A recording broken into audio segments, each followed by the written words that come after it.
娘娘，她晕过去了。一个宫女手持着长鞭，看着被绑在竖着的长木板上一名男子说道：“用水把她给本宫浇醒。”一名身着华丽凤袍的女子冷哼道：“是，娘娘。”那名宫女端来一盆冷水，倒冲在男子脸上。男子被这盆冷水浇醒了过来，他开口的第一句话便是喊道：“卧槽，什么情况？”林毅只记得自己在化学实验室捣鼓着炸药的配置，没成想实验出错，一声爆炸声，他就失去了意识。等他恢复意识的时候，就被人浇了一盆冷水。林毅看着眼前的一幕，有些愣住了。陌生的环境，奇怪的人，一间充满古代时期的房间，光线有些昏暗。两个身着宫装的女人看不太清人脸，这是在拍戏吗？再看看自身，我擦，手脚都被绑着，摆成了个大字形，一身还有被抽打的伤痕。我这不是在做梦吧？林毅第一反应就是这个，我一定是在做梦，肯定是在做梦，快点醒啊！林毅嘴里不停嘀咕着：“小姨子，你到底说不说，皇上为何不来本宫请功？说了，你也好少受些皮肉之苦。”身着华丽凤袍的女子坐在黄花梨的长榻上，冷冷地看着林毅说道。林毅有点懵，正要说话，脑袋突然嗡的一声，一连串记忆涌入脑海。原来这个被绑着的男子是大汉王朝皇宫中的一名假太监，而且是皇帝身旁最得宠的太监。凑巧的是，这个假太监也叫林毅，而眼前的这个女子便是大汉朝的皇后。但是这个皇后一直受到皇帝冷落，还时常受得宠的万贵妃的气。她不明白为什么，可她又不敢去质问皇帝，所以她绑来林毅询问皇帝从不宠幸她的渊源。这些记忆让林毅心里无比震惊，也就是说他穿越了，而且还是魂穿到了一名假太监身上。我靠，老天爷，你要不要这么坑？别人魂穿不是皇帝就是太子，最次也是个王爷，你给我魂穿的太监，而且照这形势来看，自己很有可能就交代在这了。林毅脑海里思绪万千，最终还是接受了自己魂穿这一事实。那个皇后是吧？你先放了我，至于皇上为什么不来你的寝宫，我是真不知道啊。林毅理了理思绪，接受了自己这个假太监的身份。哼，看来刚才抽打的还是不够。仙儿，把这狗奴才的衣服脱了，然后再狠狠地抽打。皇后恶狠狠地说道。她绝不相信作为皇帝身边最信任的太监会不知道其中缘由。林毅听了这话，心里一慌，脱光再打，那自己假太监的身份不就暴露了？不要啊！林毅激动地喊道。但是已经迟了，那宫女粗暴地把林毅身上衣服全扒了下来。啊！啊！两种不同的尖叫声响起。林毅是无比羞愧，全身的赤裸让任何人都会有羞耻感。而皇后和那宫女则是惊羞，她们震惊无比，又充满好奇地盯着林毅。你好大胆，你竟是个假太监！皇后从震惊中缓过神来，俏脸羞红，胸前上下起伏，心中的激动让娇躯都有些颤抖。林毅的身体对她这个未经人事的少女来说冲击力太大了，简单就像猛兽一样丑恶狰狞，却又让人心痒，直咽口水。好在现在是晚上，蜡光光线微弱，看不太清他的表情。林毅这时脸色有点苍白，他这个假太监的身份暴露了，那他就死翘翘了。之前不管皇后如何抽打他，也不敢下死手，因为他毕竟是皇帝身边的宠臣。但是现在皇后发现了他假太监的身份，那他就是诛九族的死罪。我靠，不会这么悲催吧？一穿越过来就是死罪。林毅脑海里飞速运转，马上想到了一个自救的方法。他连忙说道：皇后娘娘，奴才有办法可让皇上来坤宁宫宠幸娘娘，只求娘娘能放过奴才，替奴才隐瞒此事。皇后此时脸上已经恢复了冷色，她可不是什么天真小姑娘，心中已经开始盘算起来。现在这奴才假太监的身份已经被本宫发现，只要本宫把这事公之于众，那这狗奴才必死无疑，但这于本宫而言毫无益处，不如将此事作为要挟这奴才的筹码，让这奴才听命于自己，好在宫中为自己办事。想让本宫放过你也可以，不过本宫要你明晚便将皇上带来坤宁宫过夜，你可做得到？皇后语气冷漠，眼神凌厉地看着林毅。这奴才能办到？林毅一咬牙道，他有个屁的能力让皇帝听他的，但是眼下只能先应下保命要紧。好，记住你说的话，若有食言，本宫让你死无葬身之地。仙儿，替他松绑。皇后手一挥，示意宫女替林毅解绑。那宫女给林毅松绳子时，还不忘瞟两眼林毅的洪荒之力，毕竟100年难得一见，这对他们宫女说，可能这一辈子就是这一次。立即穿上你的衣服，别误了本宫的眼睛。皇后一脸嫌弃地说道，但心中却又是另一番心思。林毅连忙穿上自己的衣服，穿衣的时候只觉身体一阵疼痛，娘的，这娘们抽人可真用力。皇后娘娘，奴才告退。林毅只想赶紧离开这个地方。慢着！皇后开口喊住。林毅转过身来，疑惑问道：皇后娘娘，还有什么吩咐？回去后，你身上的伤知道该怎么向皇上说吧。皇后冷眼一挑，语气充满威胁。回娘娘，奴才身上的伤是奴才不小心摔的。林毅恭恭敬敬地回道，心中却是不满。娘的，日后小爷不把你弄得五番四养的，小爷就不是男人。好，很好。离开坤宁宫后，这个时候已经是夜间，空中月亮高挂。林毅借着洒下来的月光，回到了自己住处。像林毅这种极受皇帝宠幸的太监，又担任大总管，是有单独住处的。住处取名为永欢斋。林毅一到门口，值守的2个小太监立马迎了出来，卑躬屈膝，一脸谄媚。干爹，您去哪了？怎么这么晚才回来啊？其中一名小太监为林毅取下帽子，另一名小太监腕扶着林毅。在宫中有个不成文的规矩，那就是一些小太监为了能依附大太监，便认大太监为干爹。林毅没心思理2太监，让他俩去放好热水。他洗起了澡，坐在木桶里的时候，身上的伤疼的他直咬牙哆嗦。洗完澡，林毅到卧房坐在镜前，看着镜中的模样，他有些错愕，自己竟然如此俊美，简直就是一个20出头的美男子，而且俊美的有些女性化了，这让原本已经有30岁的林毅感觉有些别扭。但是他可没心思欣赏自己的盛世美颜了，想到明晚要将皇帝带去皇后那，他就头疼。如果让他去做个实验研究，他这个理工硕士分分钟就做出来，但是让他去把皇帝哄到皇后那去，真有些难。在他的记忆中，皇帝宠爱万贵妃，而对皇后舒留影心存厌恶。倒不是舒皇后不漂亮，而是皇帝与皇后的婚姻由太后强行包办，皇帝心存抗拒。再一个，皇帝好书画与玩乐，对男女之事比较冷淡，而且皇帝有个怪癖，喜欢年龄大的女人。万贵妃便有27、8，而皇后才18出头，所以皇帝自与皇后成婚以来，还未宠幸过她。皇后仍是处子之身，加上万贵妃一门心思要生下第一个皇子，几乎是拴住皇帝，不让他去其他嫔妃寝宫过夜。哎，难啊，刚穿越过来就要小命不保。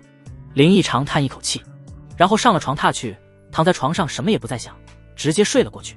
翌日清晨，林毅穿戴好太监服，手拿拂尘，前往乾清宫去伺候皇帝了。来到乾清宫，皇帝已经起来了，正在御座上作画。林毅跨过门槛，来到御座旁候着。这个时候他可不能出声打扰皇帝，不然少不了一顿毒打。伺候皇帝这么久，林毅早就摸清这位皇帝的习性。皇帝在作画时绝不可打断。趁着皇帝作画，林毅打量起了这个皇帝，一身明黄色的龙袍，头顶玉发冠，身高1.56米左右，年龄在18岁的模样。他就是大汉朝的第6位皇帝刘宪。当然，这个大汉朝不是林毅所认知历史的大汉朝，而是平行世界的一个大汉朝而已。这刘宪长相平平，是个眯眯眼，因常年缺少锻炼，身材细瘦，简直就是21世纪的猥琐细狗，看上去毫无皇帝的威严。若他不是嫡长子，皇位还真落不到他身上。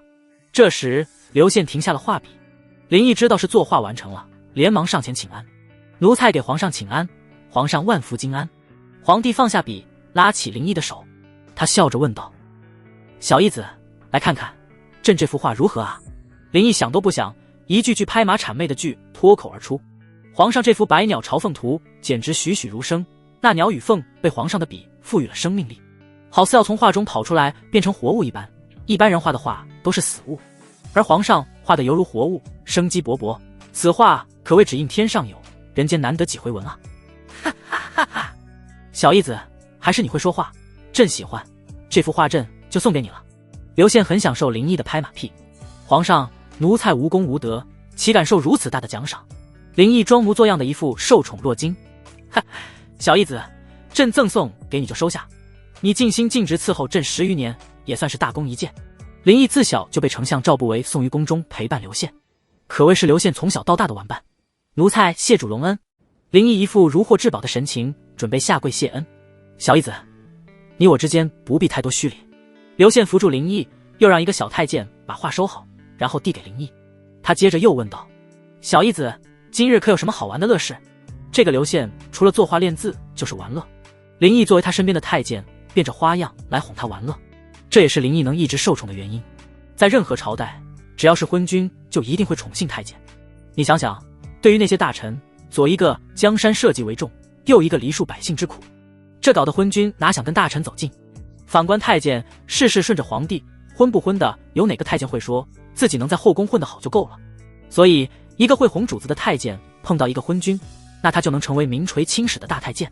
显然，林毅就具备这条件。皇上，奴才想到了一个有趣的玩法。林毅心想，先把这小皇帝哄开心了，然后再骗他去皇后呢。刘宪听了，立即来了兴趣，急切问道：“什么乐事？快说快说！”林毅缓缓说道：“皇上，奴才今天的乐事叫办青天大老爷。您办青天大老爷，让奴婢们办犯人，你来审案，好不好啊？”刘宪听了，直拍手叫好道：“好好好，朕要办青天大老爷。小义子，你看安排吧。”奴才遵旨。林毅让刘宪坐在御座上，对他简单的说了一下流程，又叫来几个小太监办衙役站于两侧，接着再吩咐2个太监办原告与被告。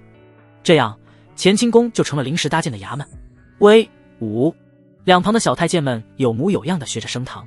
刘宪看着这场景，觉得很是新鲜，哈哈大笑道：“有趣，有趣！”林毅在一旁提醒道：“皇上，你该带状告人上来了。”对，光顾着乐了，朕差点忘了。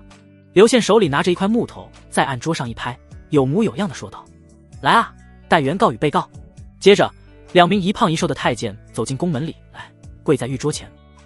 怕刘宪手里的木材又是一拍，指着其中一个胖太监问道：“胖子，你要状告什么？”那胖太监按着林毅教他的话说道：“青天大老爷，小人要告这瘦子咬我鼻子。”刘宪在案桌上一拍，喝道：“好你个瘦子，敢咬人家鼻子，拖出去打50大板。”那瘦太监也按着林毅教他的话辩解道：“青天大老爷，冤枉啊！明明是这胖子自己咬了自己鼻，他诬赖我。”刘宪又是一拍，对胖太监呵斥道：“大胆！分明是你咬了自己鼻子，还敢赖别人！来人啊，把他拖下去打50大板！”林毅听了一头黑线，这小皇帝有没有智商啊？自己能咬着自己鼻子？于是赶紧提醒道：“皇上，自己是咬不到自己的鼻子的。”对啊，刘宪恍惚大悟，拍一下斥道：“大胆！自己都够不着自己的鼻子，怎能咬到？竟敢骗朕！拖下去100大板！”青天大老爷，他自己虽然咬不到自己的鼻子，但他跳起来就可以咬到了啊！瘦太监为自己狡辩，好像也对。刘宪点了点头，若有所思一番后，觉得也是。林毅是真为这小皇帝智商捉急，只好再次提醒：“皇上，这人就算是跳起来，也是咬不到鼻子的。不信你让他跳着咬自己鼻子看看。”刘宪一拍大腿，顿悟道：“哎呀，差点被这瘦子骗了。”接着，刘宪指着瘦太监说道：“你说他是跳起来咬了自己鼻子的，那你跳起来咬个给我瞧瞧。”于是，那瘦太监站起身来，一边跳着，一边张嘴要去咬自己鼻子，但是无论如何都咬不到。那滑稽又愚蠢行为逗得众人大笑。刘宪更是捧腹大笑，指着边跳边咬自己鼻子的瘦大监，他对林毅说道：“哈哈，小义子，你看这奴才多蠢啊！人就算跳起来，怎么可能咬住自己的鼻子呢？”林毅脸上陪着笑道：“是啊，这个瘦奴才太笨了呢。皇上，这下真相大白了，您可以端了脸。”他心里却是一阵嘲笑，这皇帝简直就是地主家的傻儿子啊！对，来人啊，把这个瘦子拖下去，打100大板。刘宪手中的木头一拍，便断了案。青天大老爷饶命啊！饶命啊！那瘦太监很是配合的求饶喊救。哈哈，有趣，有趣！小义子，朕还要玩。刘宪很是享受，觉着又是新鲜又是好玩。皇上，奴才已经备了好几个案子脸。林毅拍了拍，示意那些小太监们演绎下一个案子。就这样，林毅陪着小皇帝又审了好几个案子，小皇帝玩得不亦乐乎，拍手叫好。直到正午，刘宪玩饿了，便命人准备好午膳。用过午膳，刘宪就是午休了。而作为太监的林毅得到刘宪的允许，也可在龙床旁休息。午觉过后，刘宪坐在御座上继续作画练字。他让林毅在一旁替他处理堆积如小山的奏折。刘宪可以说是一个不折不扣的昏君。自他登基以来，奏折都是由林毅批改的。时间过得很快，这时已经到了傍晚。刘宪又做好了一幅画，而林毅也批改完了奏折。用过晚膳，该是翻牌子的时候了。不过刘宪基本上不翻牌子，他只到万贵妃的长春宫去。出了乾清宫，林毅手拿拂尘，微弓着身子跟在刘宪身后走着。皇上，今晚要不去皇后娘娘的寝宫吧？您可从来没去过脸。林毅小心翼翼地说道。刘宪停下了脚步，转过身来看着林毅，笑道：“小义子，你今儿个是怎么了？累糊涂了？你不知道朕是从来都不去皇后那的吗？小皇帝今天玩得开心，心情好，所以也没生气。若是平常听了这话，非得训斥林毅一番。他对皇后完全没好感，只喜欢大自己将近10岁的万贵妃。皇上，奴才其实是为了您和贵妃娘娘着想呢。前些日子，贵妃娘娘不是想当皇后吗？奴才就想，如果能废掉现在的皇后，那贵妃娘娘不就可以封为皇后了？但是废皇后，奴才也知道是件难事。不过若是皇后怀不了皇子，那将关系到朝廷的国本，皇上便可以此为由废掉皇后，改立贵妃娘娘为后。林毅缓缓道来，准备骗小皇帝去坤宁宫。可这与朕今晚去皇后那有什么关系吗？刘宪蹙眉，并没有听明白林毅的意思。皇上，当然有关系啊！您想啊，您都没有去宠幸过皇后，那自然就不能以皇后无子为由废后了。只有宠幸过皇后，然后皇后又久怀不了皇子，那便可以此废后了。林毅准备给刘宪下套，这是有些道理，可朕对皇后实在提不起兴趣。况且，若是朕真宠幸了她，万一她怀上了皇子，那可怎么办？刘宪摇了摇头，觉着此为不妥。皇上，奴才觉着我们可以来个以假乱真，到时候皇上假装去宠幸皇后，半路再换个人，比如换上一个宫女，然后让宫女用手指，那皇后也不会知道，只会以为是皇上宠幸了她。过上一段时日，皇上便可以皇后无子废后了。林毅无论如何都要让刘宪去坤宁宫，不管用什么手段了，只要能先稳住皇后舒留影。刘宪听完面露喜色，拍了拍林毅的肩膀，他夸赞道：小义子啊，小义子，你小子可真机灵，这个法子不错。不过用宫女容易被发现，不如就用太监吧。小义子，就你吧，你来替朕。刘宪眼睛一亮，表情竟有些许兴奋。啊，皇上，这不妥吧？林毅愣了一下，不过他嘴上是这样说，心里却有些激动与期待。那可是皇后啊，若是能一清芳泽，想想都兴奋。刘宪摆摆手道：这有什么不妥？你是个太监，又不是真男人。只是这件事绝对不能传出去，否则朕诛他9族。在刘宪心里，林毅是一个太监，并不会感觉他自己戴了帽子，但是这种事又绝不能传出去，因为会损皇家颜面。这不好吧？奴才怕。林毅有些不敢相信，这小皇帝会让他去宠幸皇后。不过一幻想皇后的模样，林毅只觉气血上冲，身体发烫。怎么？你要抗旨？刘宪见林毅犹犹豫豫的，不免皱眉，面露不悦。林毅怎么可能拒绝？压抑着心中的激动道：奴才遵旨。刘宪叹了口气，自语感慨道：爱妃，你可知朕有多爱你？为了废后，朕能做这样的决定。林毅知道小皇帝口中的爱妃自然是万贵妃了，从这也能看出刘宪对万贵妃是真爱了。毕竟让一个太监去侮辱自己的皇后，这对帝王来说是有损颜面的。走吧，去皇后那。刘宪语气有些不情愿，他心中是抗拒去皇后那的。林毅应了一声，随后将搭放在右臂处的拂尘甩到左臂上，尖着嗓子喊道：皇上摆驾坤宁宫。来到坤宁宫，皇后舒留影携2宫女在宫门前迎接，臣妾给皇上请安，皇上万福金安。皇后一脸惊喜地朝着刘宪扶了扶，她身后的宫女则是行跪拜礼。此时舒留影满怀激动，林毅真把皇帝带来了，他盼这一天很久了，只有得到皇帝的宠幸，他的地位才能永固。刘宪面无表情，根本不正看皇后一眼，手随意的一挥，示意免礼，连一句平身都难得说。身后的林毅却是仔细地打量起了皇后舒留影。那天晚上在房间里光线太昏暗，他根本没看到皇后的真容，现在一睹芳容，可真是个绝世美人。身形高挑窈窕，足有1.75米，虽微低着头，仍高出刘宪一大截。五官精致绝伦，肌肤白皙水嫩，透着粉红，此刻脸上露着淡淡的笑意，眼眸似水，流转间透露出动人心魄。随后舒皇后身体微侧让道，刘宪走进室内，林毅紧跟其后。刘宪走到一张八仙桌旁，坐在了左边的太师椅上，林毅怀抱拂尘站在后面。这时舒皇后也走进了室内，刘宪指了指对面的太师椅，开口道：皇后坐吧。舒皇后脚步轻盈，来到刘宪对面坐下，面带柔情，眼中含春地望着刘宪。而刘宪却是冷漠道：皇后，朕今日在你这过夜，但朕有个要求，朕希望待会宠幸你时，你要用一白布条蒙住眼睛。舒皇后一愣，心中很是奇怪，皇帝为何这样做？而且从皇帝来到坤宁宫就一直很是冷漠，这像是宠幸妃子的样子吗？于是他疑惑问道：皇上，臣妾不明白，为何要蒙一白布条呢？刘宪智商不高，一下被问住了，不知道该怎么回答。林毅见状，连忙开口接话道：皇后娘娘，是这样的，皇上喜欢这样宠幸妃子，其他嫔妃皇上都是这样宠幸的，这样更有情调。刘宪咳了一声道：对，小义子说的不错，朕喜欢这样，怎么皇后不同意？舒皇后连忙摇头道：“不，臣妾愿意，只是臣妾觉得好奇怪。”舒皇后心里一开始半信半疑，但转念一想，这也许是皇帝的一个怪癖，只要能得到宠幸，自己应该接受。那好，朕马上要就寝，皇后带朕去卧室吧。刘宪只想着快点完成任务，早点离开坤宁宫。皇上，请跟臣妾来。舒皇后起身，面带羞涩，往内室走去。刘宪也起身跟了进去。林一招来一个奴婢吩咐道：“今晚皇上宠幸皇后，不想任何人在场，你们都退下。坤宁宫今夜不需要人值守。”是，奴婢告退。室内的宫女都退了出去，并关上了门。林毅把外面蜡光吹灭后，也进了内室。内室里，舒皇后侧坐在床头，双腿并拢着，头微低着，一脸娇羞，而刘宪却一点感觉也没有，站在床前，没有一点要宠幸的意。林毅刚一进来，刘宪便给他使眼色，示意接下来该怎么办。林毅心领神会，从袖里拿出一白布条，猫着腰来到床前，对舒皇后说道：“娘娘，奴才为你蒙上眼睛吧。”舒皇后含羞点了点头，满脑都在幻想待会被宠幸的画面，又是紧张又是期待。林毅一边蒙上舒皇后眼睛，一边说道：“皇后娘娘，不管待会皇上有怎样的动作，您都不可扯下这白布条。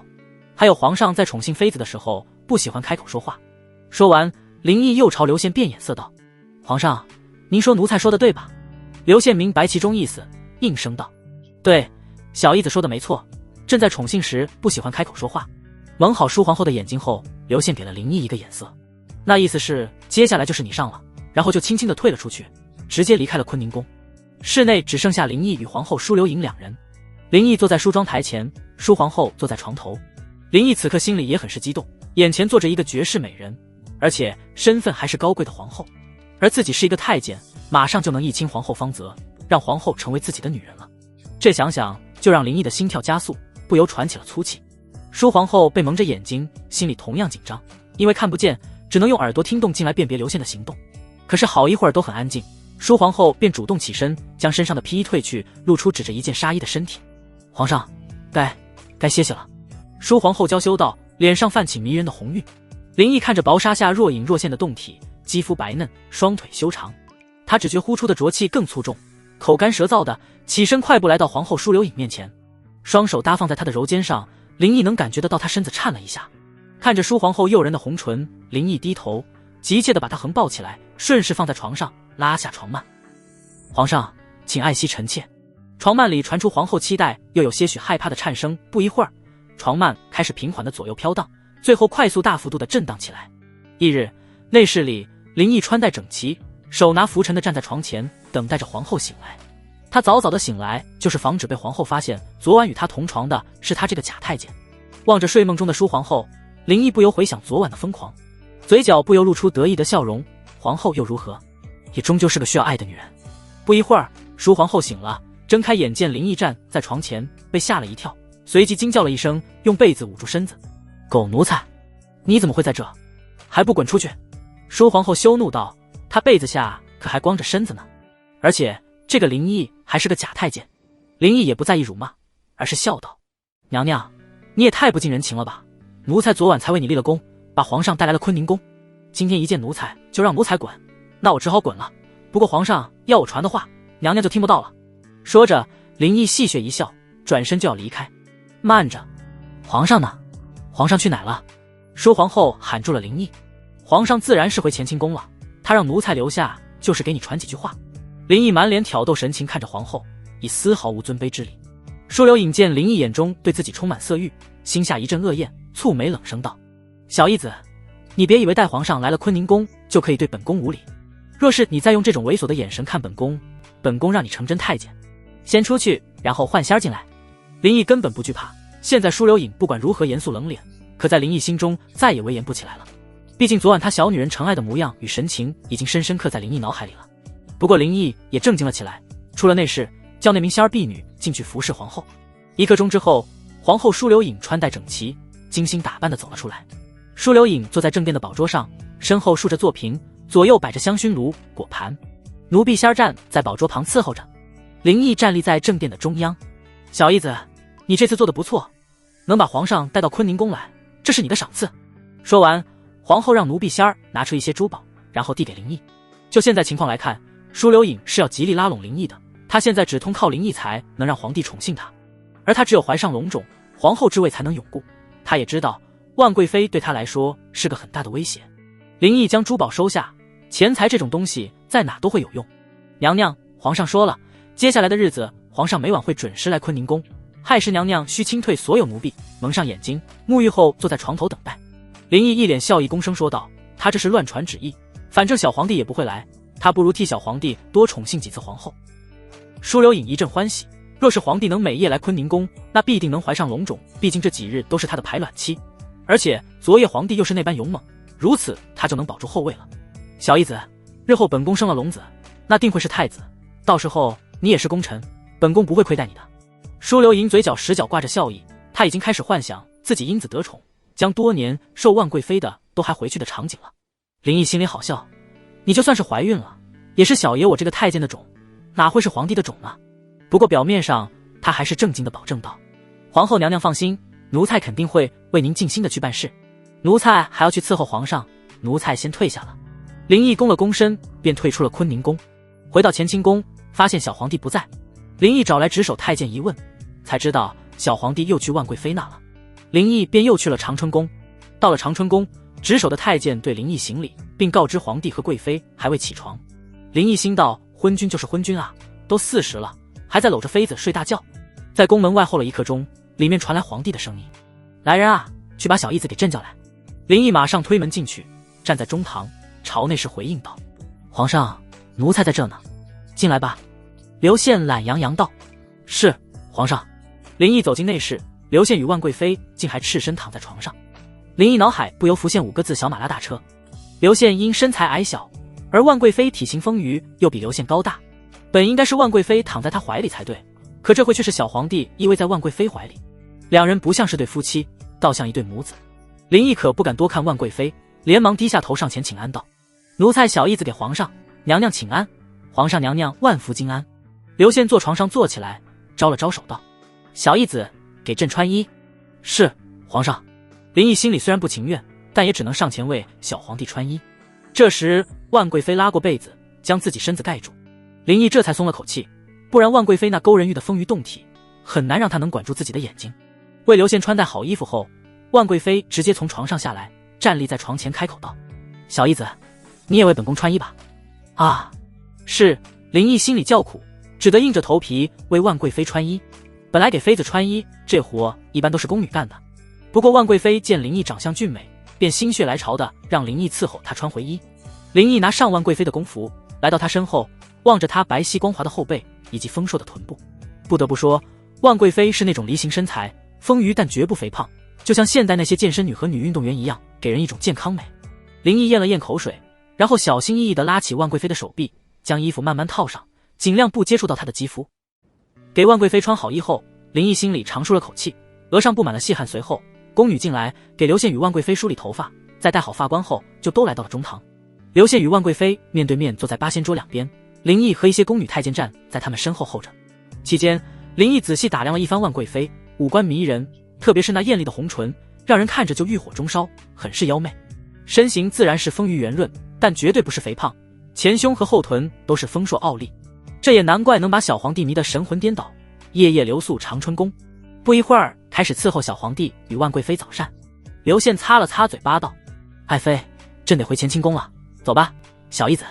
刘宪刚起身，万贵妃便喊住他，媚笑道，皇上先别走，皇上忘了昨晚对臣妾的诺言了吗？刘宪愣了一下，坐下疑惑问道，朕昨晚的诺言？刘宪昨晚只顾着被万贵妃温柔香包裹着的爽，那还记得什么诺言？万贵妃娇哼一声，撒娇扬嗔道，看来皇上根本没把臣妾放在心上，昨晚说好了，皇上今日要召集群臣下废后诏书。这可让刘宪为难了。男人在那种情况下，不管什么事都会答应的，但是真要废后可不是那么简单，更何况皇后也算贤良淑德，又没犯什么过错。现在废后，太后和文武百官都会阻挠。皇上，您可是君王，金口玉言，总不能对臣妾食言吧？万贵妃起身来到刘宪面前，玉臂环住刘宪的脖子，身子虚坐在刘宪腿上，撒起了娇来。这一幕在林毅看来却没有撒娇的样。万贵妃的身形因为丰满，小皇帝瘦小，所以看起来有2个小皇帝那么大。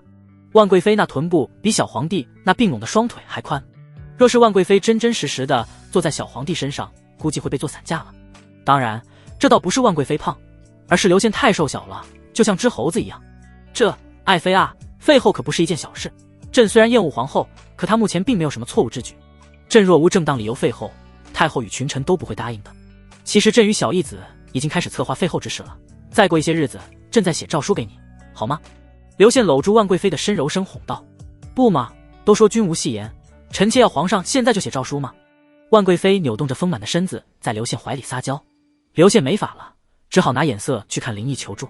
林毅心领神会，马上上前替君分忧，微弓着身子开口说道：贵妃娘娘，废后之事却不是一件小事。依奴才之见，不如这样，皇上可写一份废后诏书给你，但不能马上废后，待3、5月之后，奴才和皇上的废后计划也成了，那时娘娘再拿出诏书废掉皇后，您看如何？万贵妃思忖片刻，也不无理取闹，只要有诏书，这事就赖不掉。也行，那皇上现在就写诏书。万贵妃用丰满的身子在刘宪胸口蹭了蹭，刘宪也只能这样做了，对林毅说道：小义子，去乾清宫取来笔纸与玉玺。奴才这就去取。随后林毅去乾清宫取了笔纸与玉玺，再折回长春宫。刘宪写好废后诏书，盖上玉玺，交给了万贵妃。万贵妃如获至宝，亲自要把它藏在了一个匣子里，但又觉得不妥，又把它藏在了衣袖里，随身携带，这才放心。离开长春宫后，刘宪和林毅回到了乾清宫。与往常一样，刘宪作画，林毅站在一旁候着。刘宪画完后，林毅马上一番溜须拍马，哄得刘宪哈哈大笑。小义子，今天有什么好的玩乐节目啊？做完画，刘宪自然是要玩乐了。皇上，昨日我们玩了扮青天大老爷，今天扮大将军如何啊？林毅在刘宪身旁微弓着身子说道。哈哈，好，就扮大将军。朕其实一直都想上战场上杀敌，征战沙场。小义子，你马上去安排。刘宪对这个玩乐很喜欢，迫不及待地让林毅去安排。是，奴才这就去办。随后林毅找来100名太监，分成2队，一队跟着刘宪，一队跟着他自己。2队太监都穿着盔甲，手拿着木头做的长矛。接着来到宫外的空地处，刘宪与林毅身穿将军铠甲，各自骑在一个太监身上作为战马。刘宪扮汉朝大将军，林毅扮叛将，两军对垒，2人手里拿着一柄木剑。刘宪望着林毅，哈哈大笑道：小义子，这感觉真不错，朕还真好像是在战场上。皇上，您身上的铠甲威风凛凛，犹如天上的神将啊。林毅昧着良心拍马屁说道。其实刘宪身材矮小，穿上铠甲毫无威严，像是电影举起手来的潘长江演的小八嘎。哈哈，是吗？朕也觉得自己很威武，待会2军交战，朕一定杀你个片甲不留。刘宪对林毅的马屁很受用，他迫不及待地想开战了。皇上说的极是，奴才定不是您的对手。皇上，准备开始了，冲啊！林毅双腿一夹胯下的太监，手举着木剑带头冲向刘宪。刘宪见林毅冲了过来，兴奋的不行，手中的木剑抽出，高声喊道：将士们，随本将军剿灭叛军！2队太监交汇在一起，都在装模作样的拼杀着，那场面虽有些像过家家，但是刘宪感觉很刺激，仿佛身临其境，在战场中厮杀一样。他手持着木剑不停挥舞，一剑戳倒一个太监，然后哈哈大笑道：快哉快哉，朕要杀光你们这些叛贼！在林毅的授意下，刘宪的人马纷纷被杀光，刘宪被林毅带着10名士兵围困住。哈哈，皇上，你已经被我包围了，你输了。林毅大笑，手持木剑指着刘宪说道：停一下，小义子，你刚才说的不对，你我现在是敌对，你怎么能还叫我皇上呢？快换一句，重来。刘宪觉得林毅不够入戏，纠正道。林毅愣了一下，这种入戏还不简单，随即轻咳一下笑道：狗皇帝，你已经被我包围了，受死吧！刘宪听着这话不由热血沸腾起来，剑尖一指林毅，厉声道：乱臣贼子，休要得意，就算本将军只剩1人，我也能杀你们个片甲不留。说完，刘宪就要突围，手中的剑一戳，他面前的太监连忙配合倒地。接着刘宪左右挥动木剑，周围的太监很配合地散开，凡是被他木剑碰到的都倒下。不一会儿，10名太监全部被刘宪砍翻倒地。本将军天下无敌。刘宪看着全部倒下的太监，心中一阵得意，不由大笑道。这时林毅也是很配合的从太监身上下来，一脸惶恐的跑到刘宪面前跪下：皇上英勇无敌，罪将不是您的对手，罪将再也不敢反叛了，请皇上饶罪将一命吧。林毅跪在地上不停求饶，那演技演得像真的一样。有趣，有趣，朕很喜欢这个玩法。小义子，我们再玩一次。刘宪很是开心，感觉还不够尽兴。随后林毅又陪着刘宪玩了好几回，待到小皇帝累了才作罢。白天伺候完皇帝，到了晚上，林毅又去坤宁宫伺候皇后了。日复一日，夜复一夜，大半个月的时间就过去了。林毅始终坚持着白日伺候小皇帝玩耍，晚上伺候皇后在床上欢乐。坤宁宫中，皇后舒留影一脸欢喜的让宫女去端来炖好的鸡汤，她要给皇帝送去，让皇帝好好补一下身子。毕竟这半月以来，皇帝夜夜宠幸她，从不间断。虽说皇帝每晚都像牛一样在她身上有使不完的劲，但是补补总是好的。另外，皇后舒留影还有个好消息要告诉皇帝，她的月事已经推迟有5-6日了，可能是怀上龙种了。宫女仙儿端来鸡汤后，舒留引领着2个宫女走出坤宁宫，往乾清宫走去。舒留影在红墙之间的宫道走着，迎面却碰上了万贵妃。万贵妃身后也领着2个宫女，她是去御花园赏花的。哟，这不是皇后妹妹吗？这是要去哪儿啊？万贵妃先打招呼道，语气中对皇后毫无半点敬意，也不行礼。舒留影心中对万贵妃很是厌恶，若不是她霸占皇帝，自己也不会最近才得到皇帝的宠幸。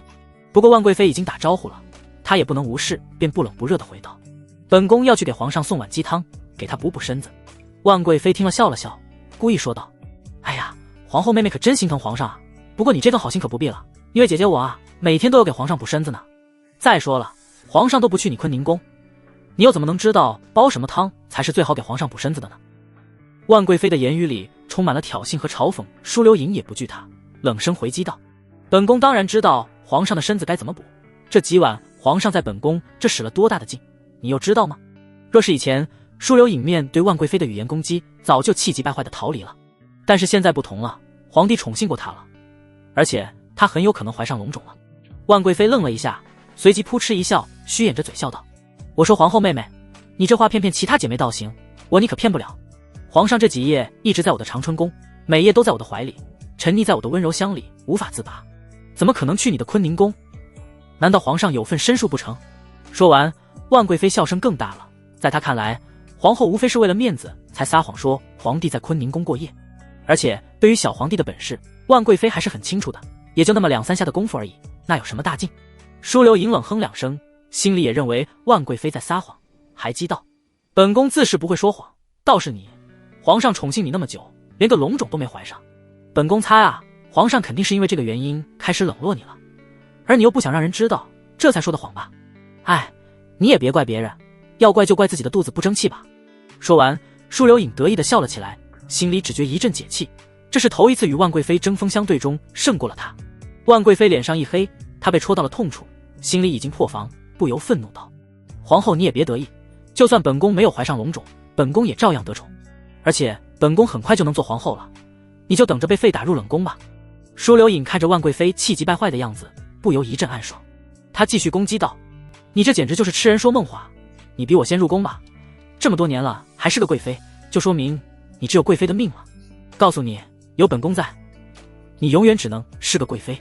万贵妃被气得嘴角颤抖，气急反笑，压抑住心中的怒火，从袖中拿出一份诏书，她脸上开始露出得意的笑容，手里举着诏书，将诏书展开，望着舒留影说道：是不是痴人说梦话？你给我看好了，这是皇上写给我的废后诏书，上面清清楚楚的写好了要废你。舒留影看着诏书上的内容以及诏书上的玉玺印，他瞪大了眼睛，满脸不可置信，摇晃着头说道：不，这不可能，皇上不可能写这样的诏书，这一定是假的，是你伪造的，我不相信。万贵妃收好诏书，冷哼道：是不是假的，你去问问皇上就知道了，我看你还是抓紧时间享受当皇后的日子吧，毕竟这种时光也不多了。说罢，万贵妃领着宫女昂着头傲慢地从舒留影身边走过，舒留影只觉身子好似被电击了一般，僵住那里动弹不得。他不相信万贵妃手中的诏书是真的，但那上面的玉玺印又不得不让他动摇。他入宫这些年一直被冷落，好不容易才得到宠幸，现在却看到自己被废的诏书，无论如何他都不愿意相信是真的。而且近日皇上宠幸他时极其迷恋他的身体，皇帝甚至是情愿被他扎嘴，连这般修饰都愿做的皇帝怎么会废他的后位呢？娘娘，你怎么了？娘娘。宫女仙儿的声音把舒留影从万千思绪中拉回现实。没事，本宫没事，走吧，去乾清宫。舒留影脸色有点苍白，深吸一口气瓶，复了一下沉重的心情。他要去问个明白，向皇帝讨个说法。来到乾清宫，林毅正在门前候着，小皇帝在里面作画。舒留影对林毅视若不见，要直冲宫门。林毅连忙上前拦下，说道：皇后娘娘，还请你稍等一下，皇上正在里面作画，他不想任何人打扰。此时的舒留影心情极度烦躁，见林毅还敢拦他，马上嗔目怒斥道：狗奴才，给本宫滚一边去，不然本宫再阉你一遍。林毅愣了一下，前些日子对自己还客客气气的，今个怎一照面就怒火冲天的？这娘们是吃火药了不是？还是昨晚自己没喂饱她？乍冲过来就撒野。林毅当即心中也不爽起来，冷声道：娘娘，我奉劝你一句，这个时候进去可讨不着好。小皇帝最讨厌有人打扰他作画，舒留影这个时候进去绝对会遭受劈头盖脸的臭骂。舒留影这时哪管那么多，他只想搞清万贵妃手中的诏书是不是真的。哼，你这看门的狗东西，本宫用不着你劝，给本宫滚一边去。林毅听着这谩骂，肺都快气炸了，这娘们今天抽什么风了？好好好，老子好言相劝你不听是吧？那你就进吧，进去就等着承受小皇帝怒火吧。真是好言难劝，该死鬼。林毅不再拦着，让开一条道让舒留影跨进宫门里。这时正殿里，小皇帝正站在御桌前，全神贯注地画着一条龙的眼睛。舒留影来到正殿中央，刘宪正好是背着他的，由于太专注，丝毫没注意到舒留影的到来。臣妾给皇上请安，皇上万福金安。舒留影突然开口的请安，吓得刘宪一个机灵，手一颤抖，那龙的眼睛就点错位了。这可让刘宪直接火冒三丈，转过身来对着皇后便劈头盖脸的怒吼道：滚出去！谁让你进来的？给朕滚出去！舒留影被刘宪莫名的怒火吓住了，小脸一阵苍白，心中只觉无限委屈，泪水在眼眶里打转。皇上，臣妾只是给你端来鸡汤补身子。舒留影一副楚楚可怜的模样，委屈巴巴地说道。然而刘宪可不会领情，更没心情莲花惜玉，况且是对讨厌的舒留影。刘宪继续怒骂道：滚滚滚！谁要喝你的鸡汤？朕看着你就恶心。小义子，小义子！听见小皇帝叫自己，林毅马上进入殿内。皇上，奴才在这。林毅单膝跪地，抬头稍稍看了一眼发出的皇后，心中一阵解恨，快把他赶出去，害得朕点错了龙筋，真晦气。刘宪无视舒留影的感受，肆意地发泄着怒火。舒留影已经泪珠子哗哗地往下掉，小声地抽泣了起来。他都不明白小皇帝为何会发这么大的火，不就是一幅画吗？他好心端来鸡汤，却遭受这样的待遇。原本想问诏书真伪的，他现在也不敢再开口了。这时林毅来到舒留影面前，看着他委屈无助的样子，心中暗骂活该，都说了别进来，非得进来找不自在。林毅也没好气道：皇后，走吧。舒留影也只好边擦着眼泪边可怜兮兮地退出了乾清宫。退出宫门外，舒留影强忍着嚎啕大哭，领着宫女快步离开了。林毅看着皇后凄惨的背影，不由叹了一口气，心道：若是他知道每夜把他送上云端的人是我而不是皇帝，他会不会崩溃了？他今日这般异常，莫不是碰上了什么事情？林毅思索了一会儿，估摸着小皇帝画画还得半个时辰，便决定去一趟坤宁宫，看看到底是怎么回事。坤宁宫里，舒留影坐在正殿里的宝桌上，伏案嚎啕大哭起来。娘娘，可别哭坏了身子。宫女仙儿见皇后这般模样，无比心疼，便开口关心道。舒留影抬起头来，满脸的泪水，抽泣哽咽道：喂，为什么皇上要那样对我？我又没做错任何事，他就因为一幅画就对我那般辱骂，我恨他，我恨他。娘娘慎言啊，这话可不能说。宫女仙儿连忙提醒道，她上前掏出手帕，替舒留影擦拭脸上的泪水。我就说，我恨他，我恨刘宪。舒皇后只顾发泄心中的委屈与不满，直呼小皇帝名讳起来。娘娘，奴婢求娘娘别说，若是被别人听了去，传到了皇上耳朵里，那就麻烦了。到时候您这皇后就……宫女仙儿着急道，她是舒留影的奴婢，若是舒留影被打入冷宫，那她的日子也不好过。舒留影听了这话才冷静一些，嘴上不再发泄。这时一个宫女走了进来，扶了扶道：皇后娘娘，外面林总管求见。一听是林毅来了，舒皇后连忙整理了一下仪容，恢复了平日的高冷。她可不想在一个太监面前失态。林毅这个时候来的也正好，他正有些话要问清楚，让他进来吧。是，娘娘。一会儿后，林毅手拿着拂尘跨进正殿来。奴才参见皇后娘娘。林毅随意的行了个礼，也不等舒皇后免礼，找了个软凳就坐下了。舒皇后皱了皱眉头，对于林毅的无礼有些不快，但她有重要的事情要弄清楚，也就没计较了。小义子，本宫问你，万剑人手中的废后诏书是怎么回事？舒皇后冷声地问道。林毅看了一眼舒皇后，嗤笑了一声，都这个样子了，还装什么高冷？看他那红红的眼睛，还有些浮肿，就知道刚才哭了很久。我知道那诏书内容是真的，是皇上写给万贵妃的，择日便会废了你皇后之位。林毅不紧不慢地说道，还翘起了二郎腿，拿起旁边大果盘里的一个橘子包了起来。什么？这怎么可能？这不可能！你在骗我对不对？舒皇后一脸震惊，她不相信皇上会废她。她一边摇头一边激动道，不可能的，你肯定是在胡说，皇上这些日子每晚都宠幸我，怎么可能要废我？林毅看了一眼宫女仙儿道，你先退下，我有重要的话跟皇后说。宫女仙儿看向舒皇后，得到示意后退了出去。林毅手里包好了橘子，掰了半橘肉送进嘴里，边吃边说道，娘娘，实话跟你说了吧，其实每夜宠幸你的不是皇上，而是我。舒皇后全身一震，这句话就像一颗炸弹一样，轰的一声在她脑海中炸开。你说什么？是你？不，这不可能，皇上怎么可能做出那样的事？他怎么可能让一个太监侮辱他的皇后？舒皇后脸色苍白，激动的就站了起来，全身发抖。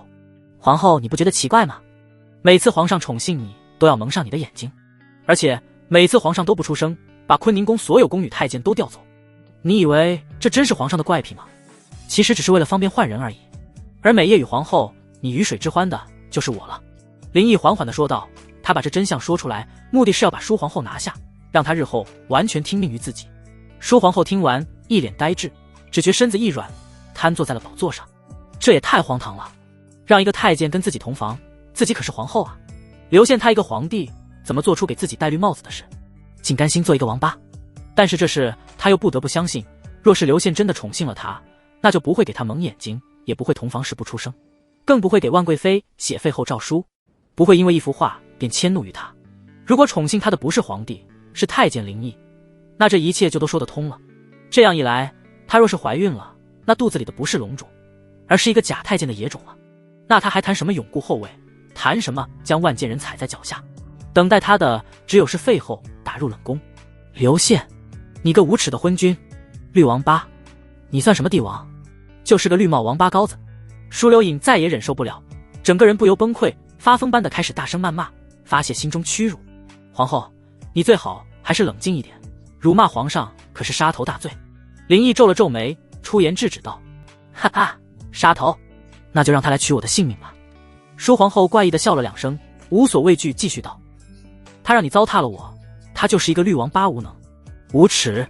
我现在可能怀了你的种，到时候也是难逃一死，我还不能骂他几句了。林毅愣了一下，随即起身动容道，你说什么？你怀孕了？舒皇后冷哼两声道，说什么？你自己干的好事会不知道？每夜播种，再贫瘠的土地也能发芽，况且我这片湿润肥沃的土地，我的月事已经推迟5-6天了，怀孕是8-9不离10了。怎么，你怕了？哦，对了，你怕死了，一旦事情败露，你奸辱皇后，致使皇后怀孕，就算皇帝再宠你，这诛九族的死罪你是躲不掉了。哈哈。说完，舒皇后肆意的大笑了起来，模样也有些疯癫了。林毅的脸阴沉了下来，心中亦有些慌乱。若皇后真怀孕了，那小皇帝一定知道是他干的，他这假太监的身份也一定会被小皇帝知道。小皇帝讨厌舒皇后，能让他与舒皇后同房，但这是因为小皇帝不知道他是假太监，若是知道他是假太监，必会将他处以极刑。林毅不由思忖起来，这样的处境该如何自保？见林毅沉默，舒皇后以为他是害怕退缩了，心中升起一股怒火，太监就是太监，没有一点担当。他便向林毅撒起火来道，狗奴才，本宫的身子都给你了，这会儿连句话也不敢说了吗？他虽然嘴上说着已经准备好赴死了，但是心里却又舍不得自己的生命与地位。他希望林毅能有个计策保全他。他即使知道这些日子都是林毅在他身体播种，可他也不会把林毅当作自己的男人来看。但是女人的心思都是矛盾的，他又很想林毅能像个丈夫一样，在这个时候能保护他。这时的林毅已经想到了一个万全之策，可解眼下的难题，心中的慌乱不再有。他很平静地坐回软凳上，林毅掰了一半橘肉放进嘴里嚼了2下，然后咽下，缓缓地说道，娘娘，你最好冷静一点，我刚刚想到了一个自保的法子，可保全你我，保你皇后之位，并且让你肚子里的种变成龙种。舒皇后听了犹如抓住了救命稻草，急忙问道，真的吗？你有什么办法？快说来听听。林一面笑了一下，感叹这女人变脸的速度可真快，前一秒还对自己怒不可遏，现在却求起自己来了。我的法子可以跟娘娘说，但是我有个要求，还请娘娘一定要答应。林毅要趁这个时机让舒皇后彻底听命于他。舒皇后迟疑了一下，犹豫片刻之后问道：什么要求？你先说说看。我的要求就是从今以后娘娘一切都要听我的，当然作为回报，我可保证娘娘永远是皇后，并且以后若生下皇子，我可保他做太子，如何？林毅很自信地说道，他这话不是夸海口，也不是为了哄骗舒皇后，他有这个能力。舒皇后听着心动了，她不怀疑林毅这个时候对她说假话也没必要，林毅与她已经是一根绳子上的蚂蚁，但是以后听命于林毅一个太监，又让她有些犹豫。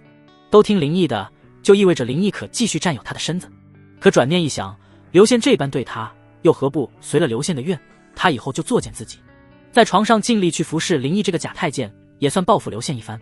作为皇帝刘宪的女人，她得不到半点恩宠，还要被废，还不如去做林毅这个假太监的女人，至少林毅会尽全力保住她的地位，也会扶持她以后的孩子。想通这一点，舒皇后咬了咬红唇，下定了决心，点头答应道：好，我答应你，只要你能说到做到，以后本宫就是你的人。林毅得意一笑，这高贵的皇后算是被自己拿下了。林毅起身来到舒皇后身边，坐在了她旁边，一手搂住了她的腰，一脸轻薄的笑脸望着她。舒皇后身子一僵，正要怒骂无礼，可一想都答应做她的人了，又何必反抗，于是自然地把身子靠在了林毅怀里。小义子，说说你的计划吧。舒皇后把头轻靠在林毅肩上，闭上眼睛轻声说道，语气柔和了很多，没了平日的高冷。她已经转变了心态，也接受了现在的处境。林毅对舒皇后如此快的转变感到有些意外，不过这样最好。他轻拍着舒皇后的柔肩说道，万贵妃那的废后诏书，我会找时机将它销毁，然后今晚明晚我会和皇上玩羊车选妃的游戏。今晚你什么都不用做，等到明晚，你在门户上插上竹叶，地上洒满盐水，羊见竹叶便会停下来吃，见盐水也会停下来舔，到时候皇上就不得不在你这留宿。那时我会将皇上灌醉，再伪装成他宠幸过你的样子。若是你现在怀了孕，那就顺理成章的成了龙种，就算你没怀孕，我可继续努力耕种，把你这3分2亩再翻个遍，也能让你怀上。只要有皇上宠幸你的记录，那你怀上就还是龙种。舒皇后听完眼中放光，脸上难掩喜悦之色，心中也有些激动起来。同时她也不得不佩服林毅的智力，如此计策可谓天衣无缝，只要有林毅帮存，她觉得可永保地位。小义子，以后在这宫中，你我就做一对虽无名但有实的长久夫妻，本宫会好好服侍你的，也望你能真心待我。舒皇后心情大好，不由动情说道。当然这份情自然是半真半假，舒皇后作为一个女人，她是清楚如何抓住男人的心，让男人为她死心塌地去做事，无非就是给这个男人他的身子与感情，所以她的这番话中应该更多的是利益才对。而林毅也不太在乎舒皇后是否真情流露，帮舒皇后对她在宫中的发展也有利，既能得到皇后的服侍，又能发展仕途，如此美事何乐不为。从坤宁宫回到乾清宫来，小皇帝已经做完画了，正坐在玉座上欣赏着自己的杰作。林毅拿着拂尘来到刘宪旁边，看了一眼画中的龙。林毅惊呼道，这龙简直就像真的一样，如此栩栩如生，好似要从画中飞出来了。特别是这龙的眼睛画得瞳瞳有神，不论从哪个角度来看，这龙的眼睛都是在注视着你。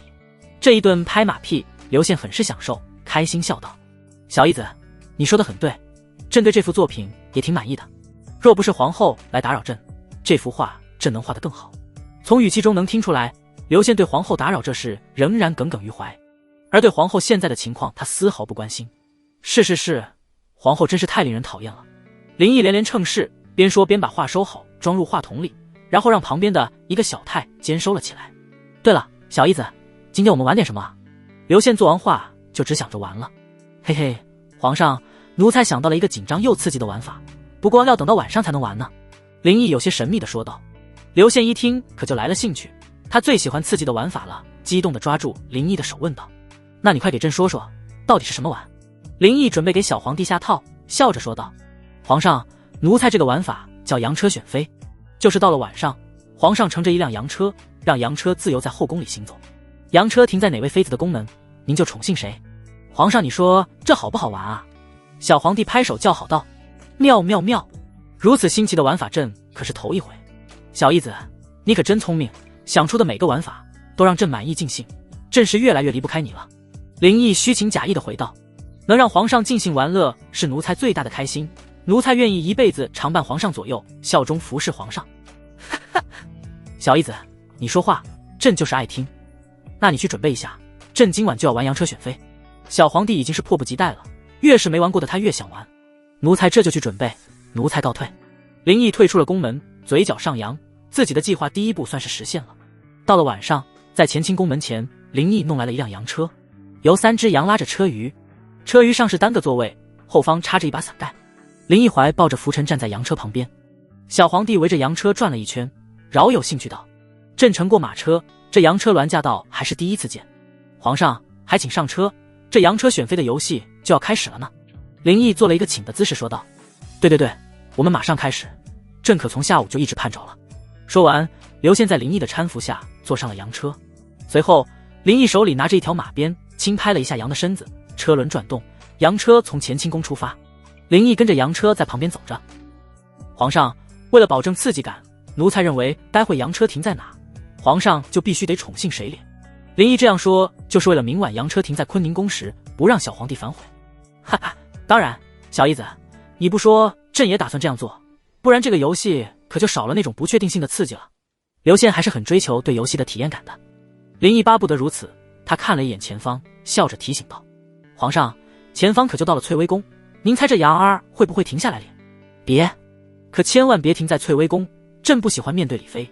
刘宪连是摇头，这个李妃与淑皇后年龄相仿，所以他也不喜欢。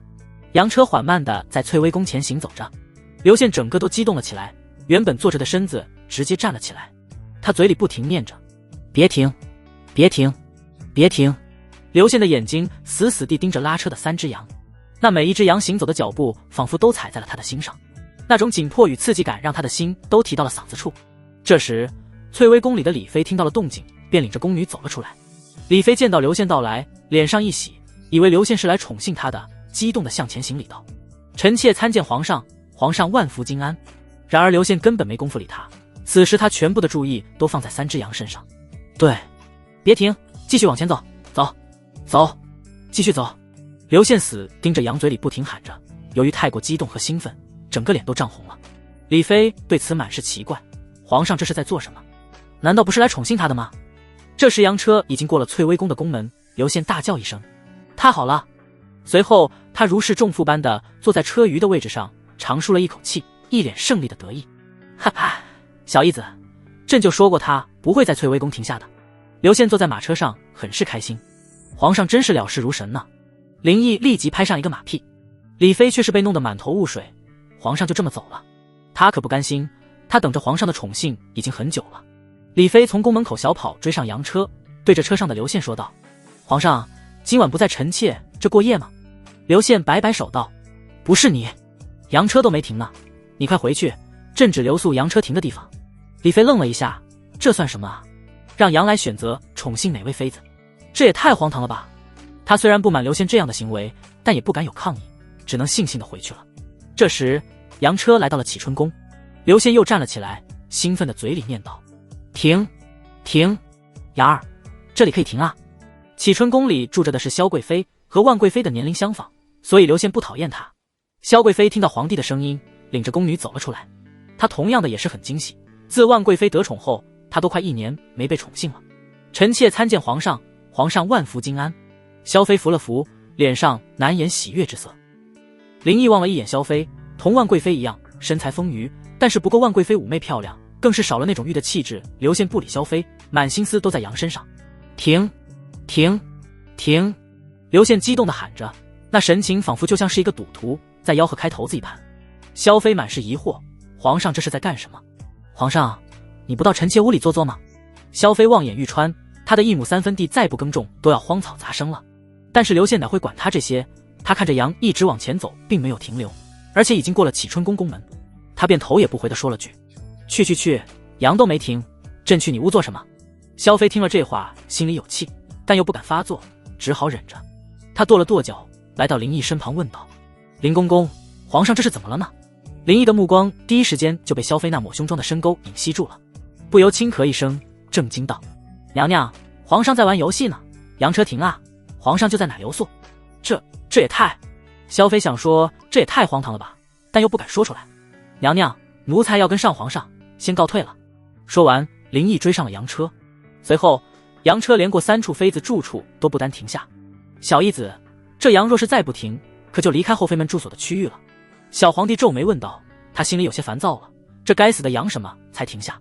林毅心中突然升起一个恶趣味的念头，嘿嘿一笑道，皇上离开了妃子住所区域，还有宫女住所区啊，不知皇上敢不敢玩得更刺激一些，这洋车停在哪个宫女住处，皇上就宠幸谁。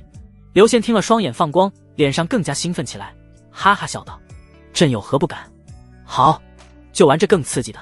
林毅心里偷笑，前面就是换喜局了，里面的宫女有几个50多岁的老妪，若是小皇帝碰到了，可就有意思了。这时洋车缓缓经过换喜局大门时，里面恰好走出来一个宫女，拉车的3只羊也恰巧就停在了宫女的面前。哈哈，终于停下了，小义子。刘宪的话说到一半就戛然而止了，脸上的笑容也僵住了，因为他看见了那宫女的面容，竟是一个老宫女，而且还是又老又胖的宫女。林毅差点笑出声，没想到这妖巧合，这下有意思了。那老宫女一见是皇帝，诚惶诚恐地跪伏在了地上，行礼道，老奴参见皇上，皇上万岁万岁万万岁。你谁让你出来的？你早不出来晚不出来，偏偏要这个时候出来啊！刘宪气得真想下车去踹这老宫女2脚。皇上恕罪，皇上恕罪，老奴只是出来透气，请皇上恕罪啊。老妪听得皇帝生气，以为自己犯了什么大错，害怕的全身颤抖，不停叩的求饶。这时刘宪看向林毅，脸色不太好，有些难为情道，小义子，这该怎么算？皇上刚才可是说好了呢，不论是哪个宫女，只要羊停了就宠幸她，皇上不会是不守游戏规则了吧？林毅坏得很，故意激将小皇帝。刘宪也激将不得，他对国事虽不关心，但对游戏规则极其较真。当然不会，朕95至尊，一诺千金，该是怎样就是怎样。林毅憋着笑，准备看小皇帝的好戏。刘宪一咬牙，心中一横，跳下洋车，对着那老宫女就踹了一脚。他气呼呼地说道，你可真该死，你说什么时候不出来好，偏偏羊停的时候出来，真是气死朕了。老宫女被小皇帝的话吓得半死，全身发抖，伏在地上，头叩得更响了。皇上饶命啊，饶命啊，闭嘴，吵死了，谁说朕要杀你了，朕要宠幸你。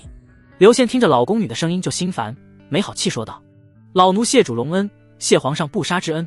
老宫女一开始还没反应过来，皇上要宠幸老奴。反应过来的老宫女又惊又喜，脸上一阵激动，她都怀疑自己是不是听错了。对，朕要宠幸你，又聋又丑的，要不是羊停了下来，朕非得扒了你的皮不可。刘宪现在火气大得很，等下就要把气撒在老宫女身上。谢主隆恩，谢主隆恩。老宫女欣喜若狂，不停叩头谢恩。她都没想过自己一把年纪还能得到皇帝的宠幸，若是能怀上龙种，那她可就平步青云，直接从奴婢变成妃子了。老宫女心里都开始幻想自己成为贵妃的场景了。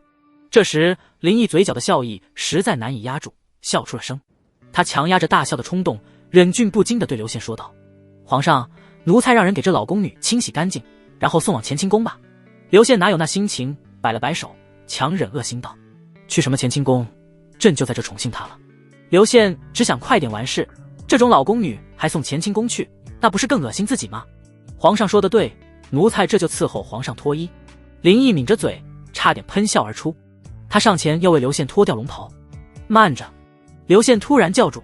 林毅愣了一下，心想这小子不会是想反悔了吧？只见刘宪一脚踏在老宫女肩上，满脸嫌弃的表情。他皱着眉头问道，你都这么大年纪了，还能侍寝吗？能，老奴还能行。老宫女激动的连连点头。刘宪半信半疑，最后还是强压着恶心完成了游戏的规定。翌日乾清宫里，恶心，太恶心了。小皇帝刘宪坐在御座上，不停地拍着案桌，发泄着心中的恶心。林毅拿着拂尘在一旁候着，心里把悲伤的事情都想了一遍，这才没笑出声来。他上前装模作样的安慰道，皇上，您就当昨晚宠幸了一回万贵妃，这样也许就好受些了呢。刘宪瞪了一眼林毅，怒斥道，小义子，你说的倒轻巧，昨晚宠幸老宫女的又不是你。皇上恕罪，奴才说错话了，奴才该长嘴。说着林毅装模作样的马上跪了下来，做事要扇自己。刘宪摆了摆手，没好气道：算了算了，起来吧，小义子，这也不怪你，只怪朕昨晚运气太差了。林毅起身，低着头，趁着刘宪没注意他的功夫，偷偷地笑了几声，不然他非憋出内伤不可。不行，朕今晚还要玩一次，朕就不信洋车停不到朕喜欢的妃子宫门前。刘宪不甘心，他就不信了，今晚他的运气还那么差。现在的刘宪对洋车选妃的游戏上瘾了，就像是一个输了的赌徒，一定要赢回来。皇上洪福齐天，今晚必将时来运转的。林毅虚伪的拍马屁。刘宪这样正中林毅下怀，今晚只要刘宪再玩洋车选妃，那洋车就定会停在坤宁宫面前。只要小皇帝在淑皇后那里过了夜，他肚里怀了孩子的话，那就是龙种。小义子，今晚的玩法朕想加个规则。刘宪看着林毅叔的露出不怀好意的笑容，皇上想加规则自然可以。林毅心道，这小子不会要算计自己吧？小义子，这样今晚朕与你打个赌，若是洋车还停在了宫女住所，朕再去宠幸那老宫女一回，但若洋车停在了妃子们住所，那你得去睡那老宫女一回，总不能让你这奴才光偷着乐，也得让你恶心一回。林毅没有丝毫犹豫，马上答应道，奴才愿意与皇上打这个赌，不过他心里却有另番打算，今晚洋车停坤宁宫那，老子再把你灌醉，到时候睡没睡那老宫女还不全凭老子一句话。好，小义子，朕今晚非要你也恶心一回不可。刘宪脸上的表情好了起来，心中也期待了起来，赌徒的心理展现得淋漓尽致。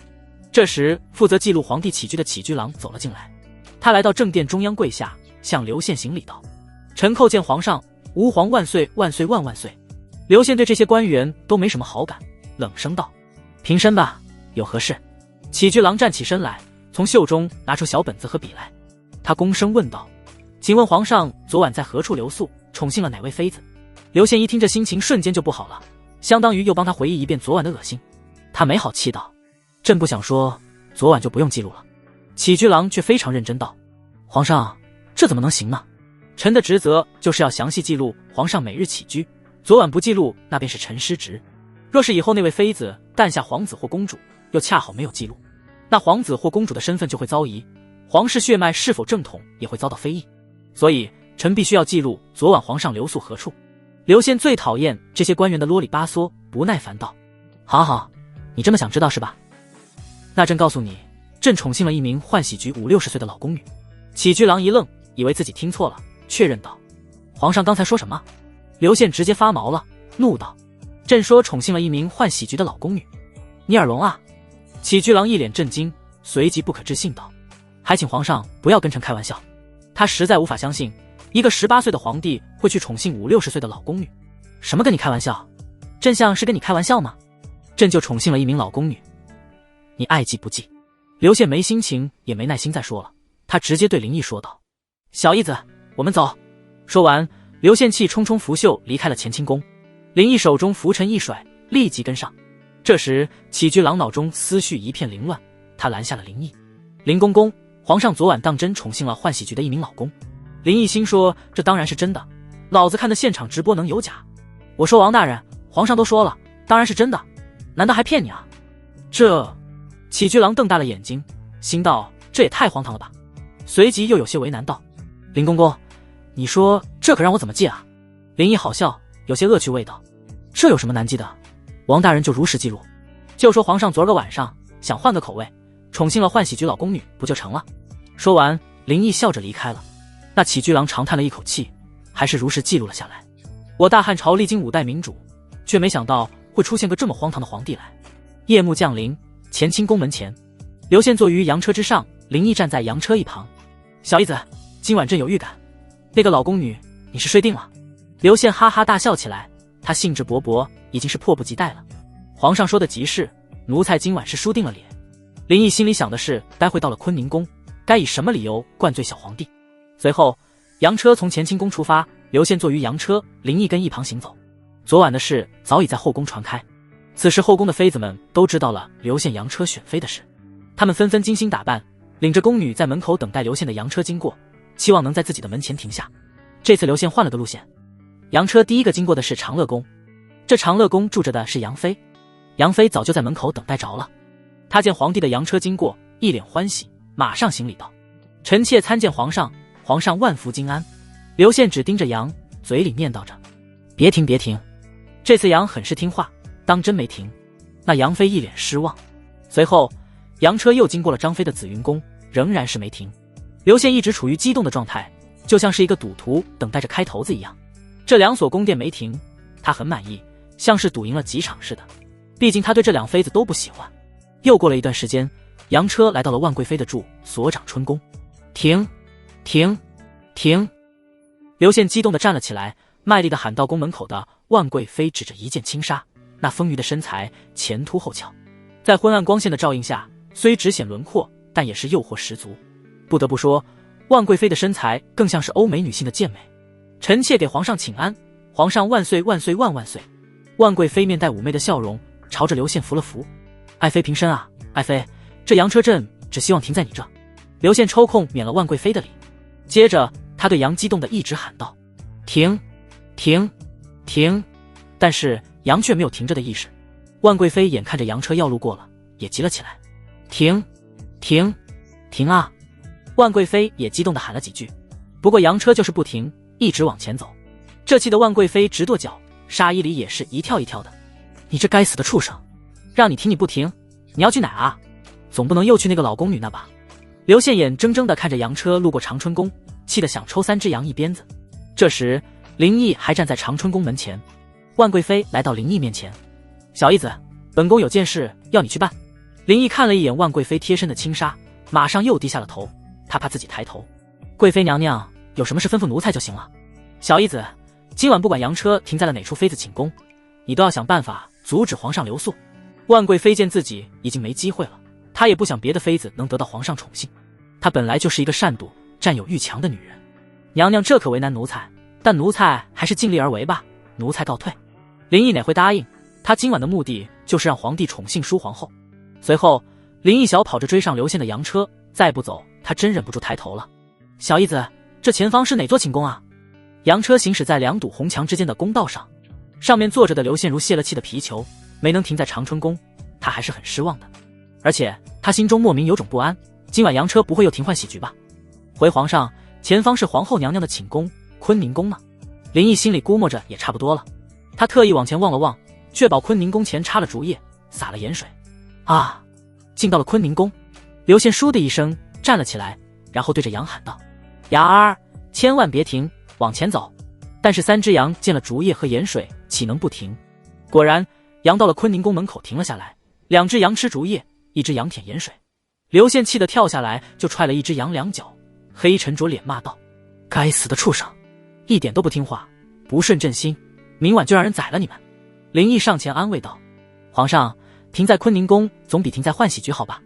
而且今晚算是皇上赢了呢。”刘宪这才高兴起来，哈哈大笑道：“对，对，小义子，你输了，哈哈。今晚你去睡那老宫女，奴才遵旨呢。”林毅连连点头。这时淑皇后领着奴婢仙儿从宫中走了出来，臣妾参见皇上，皇上万福金安。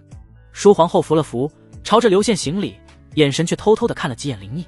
他其实心中有些紧张和不安，虽说林毅都已经计划好了，而且目前也是按着计划在走，但是他担心会败露，一旦败露，这可就是诛族罪。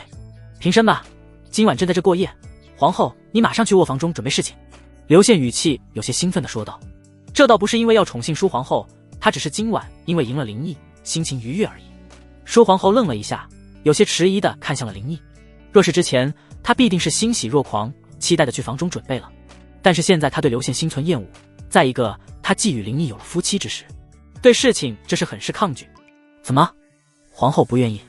刘宪见淑皇后处着原地，面露不悦。不是，臣妾。淑皇后为难起来，频频看向林毅。林毅立马上前解围道：“皇上，皇后娘娘可能一时太兴奋了，一时没反应过来。皇上，其实时间尚早，不如奴才陪着皇上小酌几杯，再吟诗几首，岂不美哉？”刘宪一听吟诗，马上来兴趣了。好好，不过小义子，你会吟诗吗？若是没有文采，那就没意思了。刘宪对诗句颇感兴趣，这是他这昏君的一大爱好。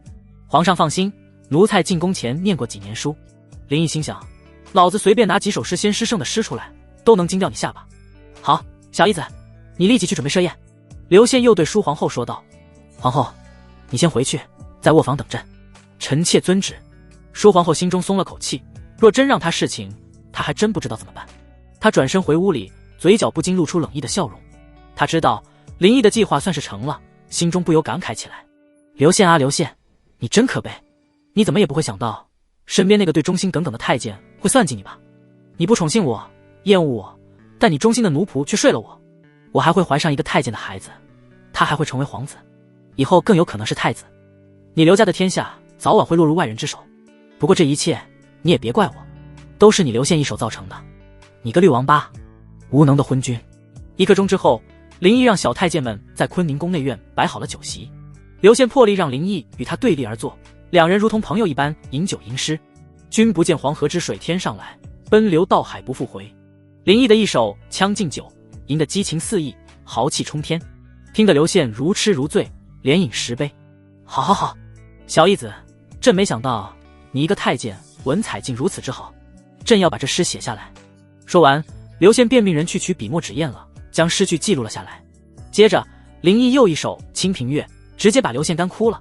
他总未听过如此有意境又豪气的诗，激动的流泪了。小义子，朕从未听过这般好的诗句，否送朕一首诗啊？刘宪又喝了几杯酒，已经是醉醺醺了，能给皇上写诗是奴才荣幸，奴才这就吟诗一首赠皇上。林毅乖舟将欲行，忽闻岸上踏歌声，桃花潭水深千尺，不及皇上送我情。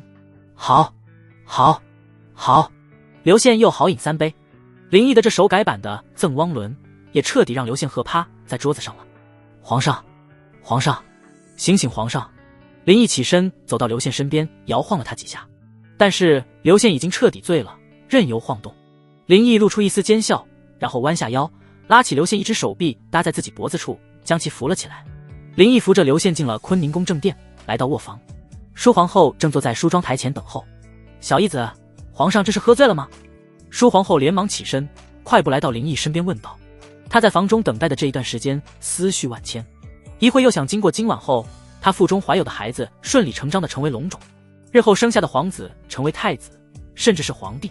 一会又想她腹中的孩子终究不是龙子，日后败露了该如何是好。这会林毅扶着刘宪，很轻松的把他弄床上去躺下，帮他脱了鞋。娘娘，皇上是醉了，我估计这会给他一大嘴巴子也醒不过来。说着，林毅来到房内的一张月牙桌旁的椅子上坐下，他给自己倒了一杯茶，一饮而尽。舒皇后过去坐在了林毅身边问道，小义子，接下来该怎么办？此刻他心里还是有些紧张，这种欺君之事还是头一次干，难免慌张。林毅看了一眼舒皇后，红润的嘴唇，精致的脸上表露着一些焦虑不安，他不禁故意逗趣他道，还能怎么办？当然是皇后娘娘脱光衣服做皇上身上侍寝了。什么？你让本宫真去侍寝？小义子，你还是人吗？我都是你的人了，怎么还能去侍奉那个侏儒皇帝？舒皇后倏地一下站起身来，手指着林毅，脑门急道，看得出她很激动，连侏儒2个字都骂了出来。林毅见舒皇后当了真，一下就笑了出来，他一只手握住指着自己脑门的手指，一手揽住舒皇后的细腰，把她拉入怀中，坐于自己大腿上。娘娘，奴才这是跟你开玩笑的呢，你都是我的人了，我自然绝不让任何人碰你的。舒皇后哼了一声，抽出手指戳了一下林毅脑门，娇嗔道，好你个奴才，敢戏弄本宫，看本宫不罚你。那不知娘娘想怎么个罚法？林毅笑嘻嘻地问道，就罚你一辈子侍候本宫，怎么样？舒皇后假装认真地想了想，模样有些可爱。林毅哈哈一笑道，那奴才可求之不得呢。小义子，现在我在宫中只能依靠你了，你可别负我啊。舒皇后突然将脸埋进林毅怀中，动情地说道。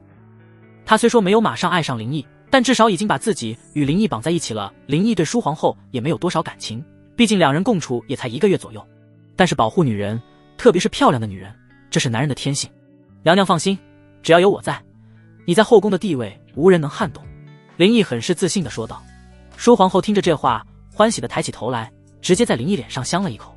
她深情地望着林毅，柔声道，小义子，自我入宫以来就被冷落，我以为自己会一辈子在这冰冷的宫里孤独终老，可没想到会与你发生一段感情。你让我体会到了做女人的快乐，也让我重新燃起了对生活的乐趣。我想跟你说一句话，我爱上你了。舒皇后的深情有几分真假，只有她自己清楚。在林毅看来，她的目的仍是为了自己的地位。不过林毅不在乎，他只要能享受美人的温柔乡就行了，管他的心有几分真。林毅把舒皇后横抱起来，从凳子上起身，半真半假道：“娘娘，我也爱上你了。”林毅故意把爱与上断开，还加重了上字的语气。讨厌！舒皇后娇嗔一声，尽显小女人态。林毅哈哈大笑，抱着舒皇后走向床旁边的炕上。炕与床之间有一道屏风隔着，互相看不见。翌日，坤宁宫里，卧房的床上，刘宪醒了过来，身上的衣服已被褪去，他只觉头有些沉，昨晚的事模模糊糊的记得一些。小义子，小义子！刘宪坐起身子呼唤道：“皇上，奴才在呢。”林毅直接从一旁走进卧房，昨晚他是留宿坤宁宫的。早一刻钟，他与舒皇后还躺在炕上，沉浸在舒皇后的温柔香中，无法自拔。小义子，这是在哪儿？刘宪喝断片了，只记得扬车选妃的事了。皇上，您这是在坤宁宫，昨晚您宠幸了皇后娘娘，您不记得了？林毅上前来到刘宪身边，一边说着，一边伺候他穿衣。哦，朕不太记得清了，宠幸了就宠幸了吧。对了，小义子，你昨夜去睡了那老宫女没？刘宪压根不关心宠幸皇后的事，反而是问起了这事来。睡了，皇上快别说了，一提起这事，奴才可恶心着脸。那老宫女年龄大了，皮肤瘪皱，还干巴巴的，不好受。林毅一脸嫌弃，假装恶心的模样。你这奴才，你现在知道朕当初有多恶心了吧？刘宪哈哈大笑起来，心情大好。奴才体会到了，体会到了。林毅连连点头，手上已经帮刘宪穿好了衣服，戴好发冠。走，回乾清宫吧。刘宪不想多留坤宁宫，他刚出卧房便碰上了舒皇后。臣妾给皇上请安，皇上万福金安。舒皇后朝刘宪扶了扶行礼，她身后的婢女端着一碗乌鸡桂圆汤。免礼吧，朕昨晚宠幸你了。刘宪确认性地问道。昨晚皇上是宠幸了臣妾，醒来后臣妾见皇上熟睡，便不忍打扰起床后，臣妾让人煲了鸡汤，还请皇上品尝。舒皇后让婢女仙儿端到刘宪面前，刘宪看都没看一眼，留下一句话便绕道走了。皇后好意，朕心领了，鸡汤就不喝了，朕回乾清宫还有折子要批阅。舒皇后心中冷哼，快滚吧，绿王八！这汤本来也不是给你做的。但是他表面上还是很恭敬道：“臣妾恭送皇上。”见刘宪完全走出宫门，舒皇后看向林毅，温柔地笑道：“小义子，这汤给你留着，抽空来喝。那奴才谢过娘娘的美意了，想必娘娘是知道昨晚奴才累着了吧？”林毅笑着点了点头，然后又故意看了一眼炕，嘴角露出耐人寻味的笑容。舒皇后心领神会，白了一眼林毅，昨晚炕上的事浮现，历历在目。两人的眉来眼去都被婢女仙儿看在眼里，她心里大概也猜到了一些。作为从小就跟在舒流影身边的她来说，只会替主子高兴。回到乾清宫，刘宪洗漱了一番，用过早膳后便开始作画。趁着这个空闲，林毅溜了出去，刚出宫门便撞上了起居郎。林公公，你这么急着是要去哪儿？皇上在里面吗？起居郎伸头往宫门里探了探。皇上在里面作画，王大人有何事？林毅还急着去坤宁宫里喝汤呢。既然皇上在作画，那我就问公公吧，昨晚皇上在哪留宿的？起居郎从袖中拿出了记录册和笔墨。昨晚皇上在坤宁宫过夜，宠幸了皇后。林毅抖了抖拂尘，心想有了这记录，皇后只要怀了孕，那就一定是龙种了。太好了，望皇后能为我大汉诞下第一个皇子。起居郎很是高兴，皇帝算是正常了，没去宠幸什么老宫女了。王大人放心好了，皇后一定能诞下皇子的。说完，林毅绕开起居郎离开了。林毅来到坤宁宫的后殿，舒皇后正坐在宝座上，奴才给皇后娘娘请安，娘娘万福金安。林毅蹲下身子，单膝跪地行礼道。虽说他现在都是皇后的男人了，再跪自己的女人会感觉别扭，但现在屋里还有奴婢和其他的小太监在，他自然要做足这些礼节。起来吧。舒皇后一副高贵冷艳的模样，有外人在场，她也要保持自己皇后高贵的形象。林毅起身递给舒皇后一个眼色，舒皇后心领神会，马上挥退了所有宫女太监。随后她的脸上马上绽放笑容，对林毅温柔说道：“小义子，快过来，这鸡汤一直替你热着呢。”没了外人，林毅也不装模作样了，直接来到舒皇后身边，同坐在了宝桌上。他一手搂住舒皇后的腰，嘿嘿笑道：“爱妃，我现在就一只手有空，不好喝呢。”舒皇后白了他一眼，知道他那点心思，端起案桌上的那碗鸡汤，他盛了一勺放在嘴边，轻轻吹了吹气，然后放到林毅嘴边，他也配合林毅演戏道：“皇上，臣妾为你喝口汤。”林毅大笑起来，随后一口喝下。在舒皇后柔情似水的侍候下，林毅喝光了一碗鸡汤。舒皇后很是贴心的用手帕擦拭林毅嘴角的汤汁。“小义子，接下来我们该怎么办？”舒皇后擦干净后，收起手帕问道。林毅早就有了计划，说道：今日娘娘与我出宫一趟，去宫外找一名大夫把脉，确认娘娘是否怀了孕。林毅手上有刘宪御赐的令牌，可随意出入。都听你的。舒皇后贴入林毅怀中，轻轻应了一声。现在只要能让她腹中孩子安稳成为龙种，她对林毅言听计从。随后林毅驾着一辆马车，舒皇后坐于车厢之内，凭着腰间的令牌，林毅带着舒皇后出了皇宫。来到皇宫外的洛阳城，林毅和舒皇后来到一家医馆。舒皇后头戴斗笠纱帽，林毅牵着她的手进入坐诊室，来到一位老大夫面前。林毅拉了拉椅子，舒皇后坐在那老大夫面前，让老大夫把了把脉。恭喜二位，您这位夫人是喜脉。老大夫笑呵呵地对林毅说道。显然他把林毅与舒留影认成是小两口。舒留影听到喜脉二字，面露喜色，心中激动难以抑制，但又不敢作声，他怕会被人发现什么。林毅倒没多大波动，从袖中拿出1两银子放在桌上。多谢大夫。老大夫见林毅出手如此阔绰，笑得老牙都露了出来。像林毅这种只是把脉，最多只需10几个铜板而已。林毅拉着舒留影离开医馆，回到马车上准备回宫。一到坤宁宫的寝宫，舒皇后挥退所有奴婢，并让最后一个退出去的宫女关上门。小姨子，真是太好了，本宫太开心了。舒皇后再也忍不住心中的兴奋与激动，大声喊了出来。在回宫的一路上，她都极力克制着。皇后娘娘，我觉得也别高兴得太早了。林毅坐在炕上，在炕桌上的果盘里拿起一串葡萄往嘴里送。舒皇后未减半点兴奋劲，也到炕上坐着，与林毅面对面。小姨子，你这么说是什么意思啊？本宫可就听不明白了。舒皇后已经有些得意忘形了。皇后娘娘，难道你忘了还有得宠的万贵妃吗？就在昨晚，洋车经过她长春宫时，她就叮嘱过我，无论洋车停在何处，一定要阻止皇上宠幸妃子。你现在虽怀了龙种，但是日后万贵妃定会千方百计地打掉你腹中的孩子。听了这话，舒皇后激动的心再无半点，整个人担心害怕起来。小姨子，你一定要帮我啊，可千万不能让万贱人得逞，毕竟我腹中的孩子也是你的骨肉。舒皇后伸手抓住林毅的手背，一副担忧的模样看着林毅。在这后宫，她虽贵为皇后，但根本不是万贵妃的对手，万贵妃要害她还真是很容易，所以她只能依靠林毅才能对抗万贵妃。娘娘放心，我自然会尽力保全你腹中胎儿，万贵妃那儿我想办法应付。不过接下来的日子，你绝不能与万贵妃见面，避而远之，直到胎儿出生。以林毅对万贵妃的了解，一旦知道舒留影有身孕，肯定不会放过她。小姨子，我都听你的，我和腹中的孩子以后就全靠你了。舒皇后表现出一副温顺乖巧的模样。林毅轻轻地应了一声，心中思索该怎么把万贵妃手中的诏书给毁掉。夜幕降临，林毅跟着刘宪来到长春宫的寝宫。今夜刘宪要宠幸万贵妃，臣妾给皇上请安，皇上万福金安。万贵妃身穿一件抹胸大红睡衣，在宫门前迎接。爱妃免礼。刘宪上前把万贵妃轻扶了一下。在刘宪身后的林毅直勾勾地看着万贵妃，不得不说，万贵妃确实吸引人。1.7米的个头，身材高挑，再配上欧美女性那种壮实健美，前凸后翘的，显得身材极其完美。刘宪1.5米的身高，在万贵妇面前就像一个瘦小的孩子，他们站一起的画面很像母与子。也许正是因为刘宪缺少母爱，才会宠幸万贵妃的吧。毕竟当朝太后并不是刘宪的生母，刘宪虽被太后抚养，但并没有享受到过多的母爱。皇上，臣妾为你做了一些糕点，来品尝一下。万贵妃拉着刘宪的手来到炕边，让刘宪坐在炕上的软垫上。她拿起一块糕点，弯腰喂给刘宪。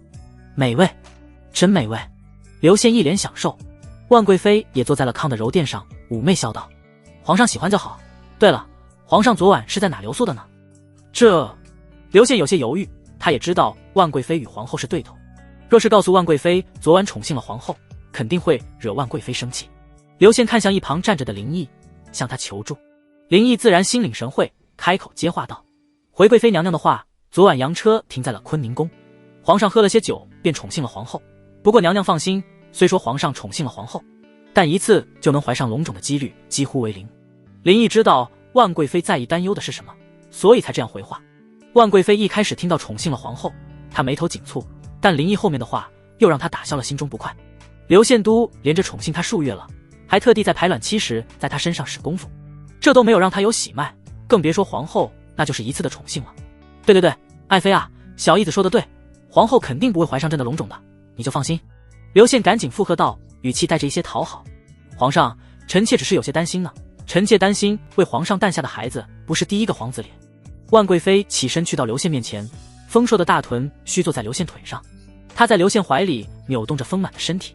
刘宪哪里受得了万贵妃的这般撒娇，他抱住万贵妃的腰，立马就缴械投降道：爱妃，爱妃，朕以后保证绝不再宠幸其他妃子，朕只宠爱妃你一人，让爱妃为朕生的孩子成为第一个皇子，朕还要封我们的皇子为太子。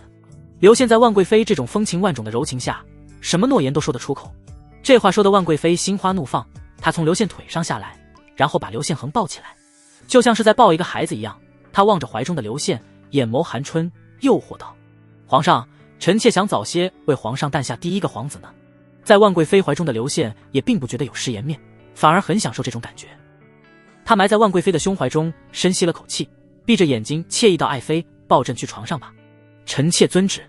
万贵妃媚劲十足的一笑，来到床边，把刘宪放在床上。随后她走到梳妆台前，将随手携带装有诏书的盒子放于桌上，再折回床边，褪去睡衣，拉下床幔。这时林毅马上来到梳妆台前，拿起桌上的盒子打开，然后从袖中拿出一个锦囊袋，里面装的是几十只书虫。这种虫子专啃书纸，林毅将袋子里的书虫尽数倒入盒中，不出半个月，盒中的诏书就会全部被啃食殆尽。做好这一切，林毅准备离开卧房，不曾想恰好听到了万贵妃那酥媚入骨的声音。林毅一僵，随之全身一软，连忙快步离开了寝宫。他在门外候着，心中还不由回味刚刚万贵妃那令人酥软的声音。不得不说，万贵妃在侍候这方面要比舒皇后强太多了。翌日辰时末，也就是9点钟了，刘宪还睡在万贵妃的温柔乡中，而林毅在长春宫的中堂坐了一夜，当然期间肯定会偷懒睡觉的。像他这种高级别的大太监一般是不用守夜的，皇帝宠幸后妃，守夜的都是小太监。林毅这么做还不是表忠心，好第一时间回应小皇帝的召唤。这时一个小太监急急忙忙地进来：干爹，干爹，什么事？慌慌张张的。林毅喝了一口茶，一副悠然的神情。那小太监跪在地上喘着气说道：干爹，今日要早朝，大臣们都在乾清宫正殿等了半个时辰了。林毅暗道坏了，这回刘宪指不定还在万贵妃身上呢。林毅马上快步来到卧房，果然床幔还是关着的。皇上，该上早朝了，群臣都在乾清宫候着了。林毅轻声唤道。床上的刘宪正枕在万贵妃的怀里，听到早朝2字，惊的一下就坐起了身子。刘宪拉开床幔，一脸慌张，急忙道：快，小义子，为朕更衣。刘宪如此慌张的原因是，每次早朝迟到，那帮大臣就会借机进言，各种劝谏，甚至有指责他的不是。他听着就心烦头大。皇上怎么不多睡会了？一旁的万贵妃被吵醒，惺忪地睁开眼：爱妃，你睡吧，朕要早朝去了。刘宪从床上下来，林毅替他穿好龙袍，戴好发冠，随后急匆匆地赶回乾清宫。皇上驾到！乾清宫正殿里，林毅尖着嗓子喊道。原本议论纷纷的群臣都安静下来。刘宪走上台阶，来到御座，坐在了龙椅上。林毅手拿拂尘，站在龙椅旁。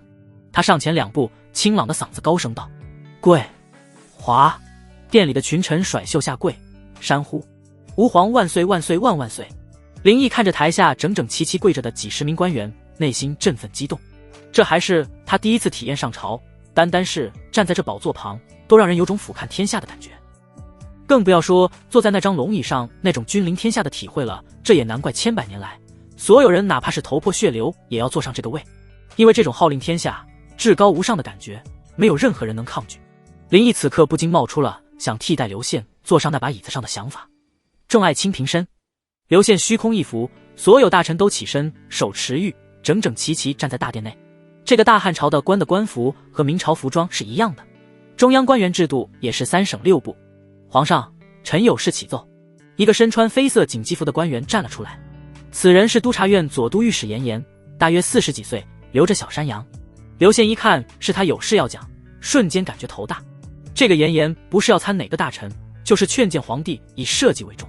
刘宪最不喜欢听他讲话，但又没办法。有什么事说吧。刘宪只好耐着性子听听他要讲什么。臣要参一个人。左都御史严颜震声道：参谁啊？刘宪语气慵懒道。左都御史严颜抬头看向御座旁的林毅，指着林毅道：臣要参内官林毅。刘宪一愣，这个严颜平时都是参其他官员，今日怎么参起林毅这个太监来了？而林毅被突来的矛头所指，心中一惊，老子与这左都御史应该没什么过节啊。严御史，你参小义子干什么？他有什么得罪你的？刘宪看了一眼林毅，然后疑惑问道。内官林毅蛊惑皇上玩乐而废国事，近日更有耳闻，在后宫玩起了羊车选妃，导致皇上宠幸一名老宫女，这让皇家颜面何在？我大汉天子的威严何在？臣服起皇上对内官林毅处以棍刑，立即杖毙。严颜跪在地上，双手拿着玉护，一脸正气凛然。接着左右副都御史、左右迁都御史纷纷站出来跪地，臣等附议。这刘宪不知如何是好，让他杖毙林毅，他绝对舍不得，但是他又不知道该怎样反驳这几个官员，他只好看向林毅，希望林毅能为自己辩解。林毅心里问候了一遍严颜，他面向刘宪跪下申冤道：皇上，奴才冤枉啊！奴才见皇上日夜处理朝政，太过劳累，奴才便想了些法子让皇上放松和开心。这若是说奴才误君误国，那可真是诬陷。奴才对皇上忠心耿耿，皇上明鉴啊！刘宪听完林毅的话后，连连点头道：对对对，小义子是对朕尽孝尽忠，误国误朕太过严重了。皇上，自古以来蛊惑帝王的宦官都是奸佞，林毅就是我大汉的奸宦，皇上别再被林毅蒙骗，请皇上立即杖毙奸宦，以清君侧，否则臣便在这大殿上长跪不起。严颜不打算放过林毅，铁了心要弄死林毅，请皇上立即杖毙奸宦。朝殿之上竟齐刷刷地跪了一大半官员。又向徐从哲与户部尚书、礼部尚书、吏部尚书、兵部尚书相视一笑，脸上尽露得意之色。其实这些官员参林毅也不是因为林毅误君误国，这只是一个冠冕堂皇的一个理由而已。说白了，林毅不是他们右厢党的人而已，而林毅又如此得宠，右厢党的人担心在朝堂上会输给左相党，毕竟林毅是左相赵不韦送进宫的，现在左相赵不韦有事不在朝堂，这些右相派自然群起而攻之。左相派本来就势单力薄，没有几个能说得上话，再加上左相赵不韦不在，更加没人站出来为林毅说话了。面对这么多官员的逼宫，刘宪慌了神。朕刘宪扫视了一圈殿内，想从工部、刑部几个官员那得到一些求助，哪知他们纷纷低下头，不敢说话。工部、刑部、大理寺的几个堂官虽是左相派，但是左相赵不韦不在，他们不敢出头，毕竟他们身上或多或少都有些问题，怕被督察院的咬上。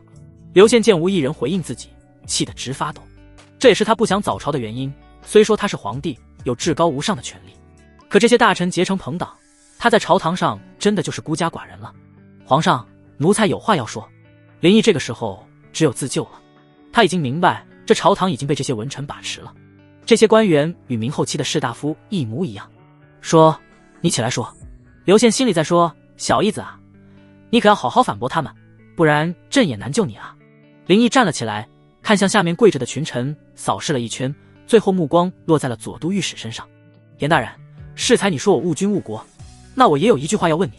后宫之事乃是皇上的家事，严大人作为外臣，竟对后宫之事知道得一清二楚。严大人莫非是在皇上身边安插了眼线？作为一个臣子却来监视皇帝，这不是以下犯上，毫无臣子本分，我看你才是死罪。你胡说！严颜站起身来，激动地说道。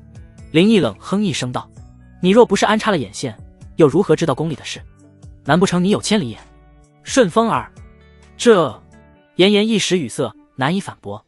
林毅乘胜追击，继续说道：既然严大人要给我扣个误国误君，那严大人以下犯上监视皇上，又该论什么罪处置？我看不如这样好了，你我同受杖于大殿，如何？此话一出，严颜沉默了。他可不是什么以死明鉴的大忠臣，他怕死得很，见林毅要与他拼命，他立马退缩了。那些附和的大臣也不再作声，站起身来，回到自己的队列。右厢徐从哲与几个部堂官员脸色也沉了下来。本以为这次朝会可以处死林毅，以削弱左相派，但现在看来算是失败了。这时刘献帝给林毅一个称赞的眼色，顿觉扬眉吐气。自他登基以来，还是第一次在与这些大臣争执中获胜，不免大快人心。刘献卿咳了一声道：各位爱卿，还有其他事要上奏吗？没有的话就退朝吧，臣有本启奏。右厢徐从哲站了出来。林毅看了一眼这个右厢徐从哲，是一个50来岁的老头了，已经有2鬓白发了。他最显著的特点就是眼袋很重。林毅心想，这老小子不会也来参我吧？徐相有什么事？请说。刘宪对徐从哲还是比较尊重的，毕竟徐从哲是2朝元老。皇上，近日渝州多府县遭受洪灾，百姓流离失所，又有贼匪作乱，恐激民变，渝州刺史请求朝廷拔款救灾，以宽人心。徐从哲的语气流露出一心为民的正义，那种心系百姓的大胸襟。但林毅却是嗤之以鼻，这个徐从哲与那严颜也是一丘之貉。那就让户部赶紧拔款救灾啊，可别激起民变了。刘献急忙道，他可不想有地方造反。皇上，户部账上只有50万两，恐怕难以救灾了。这时户部尚书李延松站了出来，说出了骇人惊闻的事来。什么？国库只有50万两银子了？这怎么回事？刘献惊得直接从龙椅上站了起来。林毅同样震惊，大汉朝经过5代明君治理，已经是进入了永昌盛世，可堂堂一个盛世王朝，国库竟只有50万两，这个根本不用想，林毅也知道国家的钱都被这些士大夫贪了。回皇上的话，今年3月汉河河堤重修花费了300万两，还有各官员的国库借款多达500万之巨，再加上各项开支，户部就只剩50万两了。户部尚书李延松一一说道，这可怎么办？徐相，你说该怎么办？刘献慌了神，他只会吃喝玩乐，碰上这种事根本不知道该怎么处理，目光投向右厢徐从哲求救。徐从哲双手拿着玉户，躬身道，皇上，老臣以为要想解决赈灾之事，方法有2。其一，皇上可从内堂先调出100万两，加上户部的50万两，也应该能够渝州的救灾了。等到来年的赋税盐税收了上来，再从国库调出100万两进皇上的内堂。不行，怎么能从内堂拿钱？那可是朕的钱。换个法了。刘献急得马上拒绝，内堂可是他的私用钱，1年也就才100-200万两，如果拿100万两出去赈灾，那宫里的日子怎么过？皇上说的也是，从内堂调钱确实不该，是臣被言了。那其2便是从俄州、济州调拨粮食过去救灾，等来年秋收，渝州再将所借粮食归还2州。徐从哲早已预料到皇帝不会从内堂拿钱，所以他才说第2个法子。这个法子听着可行，但仔细斟酌一下，林毅就知道行不通。首先，俄州和济州有没有多余的粮食可借暂不说，就算是有余粮可借，俄州、济州2次使事，右相派他们肯定会暗箱操作，高价卖粮，从中狠赚一波，发国难财。然而要还上这笔借款的，能是渝州的官员吗？当然不会是，到头来苦的还是渝州的几千万百姓。林毅想到这些，心生厌恶，都说宦官乱政误国，我看这些士大夫文官才是国家的害虫。刘献不知道其中道理，对徐从哲提的意见连连点头。徐相说的对，就从俄济2州调粮救灾吧。刘献以为解决了难题，一脸欣然。下面的大臣、右相派的主要官员个个面露喜色，渝州救灾他们少说可赚100万两，而左相派以及中立派的官员面面相觑，他们中有的听出了徐从哲的意图，但又不敢开口进言，只能心中着急。皇上，奴才有话要说。这时林毅站了出来，他可不想放纵这些官员贪墨救灾款，祸害百姓，而且仍由这些文官如此发展下去，迟早大汉朝要亡在他们手里。他可是还想在后宫多享福几年，要是逼反了百姓，亡了国，那他还享受个屁啊！小义子，你有什么话要说？刘献疑惑地看着林毅。林毅跪地高声道，皇上，奴才以为徐相的办法不可行。刘献一愣，随后问道，小义子，此话怎讲啊？皇上，奴才有几句话要问徐相。林毅站了起来，转身看向徐从哲，冷哼一声道，敢问徐相，渝州今年遭灾，来年能拿出粮食来还吗？如果说是拿银子买粮，那请问这买粮的银子谁出？是渝州的官员，还是朝廷，又或者是渝州的百姓？此话一出，右相派的那些官员脸色一变，感觉这个太监林毅是要挡他们财路。中立派和左相派的官员神情激动，期待的目光投向林毅，而徐从哲稳如泰山，淡然回道，自然是渝州的百姓了，又不是让百姓马上拿出银子，可半年还清。林毅冷笑，又问道，徐相，请问这渝州的百姓刚遭了灾，即使半年还清，岂不加重了百姓的负担？徐从哲仍然是面不改色，说出了道貌岸然的话，朝廷有难处，百姓应当理解，所以也只好苦一苦百姓，骂名就由渝州的官员当吧，他们也是我大汉朝的父母官，朝廷有难，替君分忧也是应该的。林毅听了，气得真想大骂一句无耻老贼，住口！这么不要脸的话也说得出口，还说得如此冠冕堂皇。林毅都被气笑了，直接道，我看徐相这个办法根本就不行，没有解决一点问题。大胆！你一个内官竟敢指责一朝丞相，简直不合法理。左都御史严颜又跳了出来呵斥道，严御史，你这话说的就不对了，正所谓为国为民，匹夫有责，渝州救灾关乎我大汉朝千万百姓，如此大事，我对徐相提议有意，有何不可？而你不思为百姓谋利，却只知维护徐相颜面，抨击我言论无理，简直就是把圣人之书读进了狗肚子里去。退回去！你！严严被气得捂着胸口，喘着大气，颤抖地指着林毅说不出话来。刘宪见严严被对得气喘颤抖，心里暗爽，这个严严以前爱对他人，甚至对过他这个皇帝，没想到你也有今天。刘宪递给林毅一个夸赞的眼色，示意小义子你干得不错。这时徐从哲微微皱眉，示意严严退下。他心下对这个太监林毅另眼相看了。以前不见这个太监如此能言善辩，现在变得巧舌如簧，加之他又得皇帝宠幸，以后可能会成为朝堂上政敌，还是早早除掉较好。徐从哲心生一计，面虚微笑道：林公公，既然你认为老夫的办法不行，那不知公公有何良策啊？良策谈不上，但比徐相的办法要好。我认为增重百姓的负担，倒不如追回官员的欠款。林毅本想说自己也没什么好办法，但如果说了，那就是打自己脸了，所以硬着头皮只好说一个了。但是这个方法很难。徐从哲是拿百姓开刀，虽不仁义，但也能办到。而林毅这是要官员放血，难度非常大。林毅看了眼徐从哲，只见他嘴角露出一丝阴谋的笑容。林毅暗道不好，这老狐狸在给自己下套呢。果然，徐从哲对刘宪说道：皇上，既然林公公这个办法更好，不如就按林公公的法子来，让林公公负责催收官员欠款，并限15日之内完成，以便解决渝州灾民的烧煤之急。林毅听了，心里直骂娘，这老东西的，这是要让老子立军令状吗？让百姓买粮的时候就不提燃眉之急了，现在把事情推到老子身上了，就开始迫在眉睫了，真恶心啊！让小义子去催收欠款，这小义子你能行吗？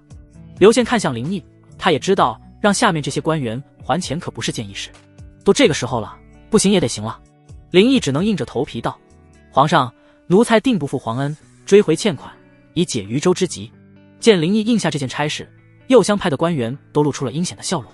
国库欠款涉及朝廷大半官员，甚至包括在京的王公贵族，想在15日内追回怎么可能？到时候就算皇帝再这么宠这个太监林毅，也只能午门斩首。林毅看着下面这些官员的嘴脸，冷笑了一下，心里哼声道：你们想给我下套，我可不会就束手就擒。皇上，奴才想成立一个机构，锦衣卫组织，由奴才调度指挥，来追回国库欠款。林毅这样做的目的自然是培养自己的势力，好以后对抗这些文官。日后这些文臣就算再向他发难，也不是容易的事了。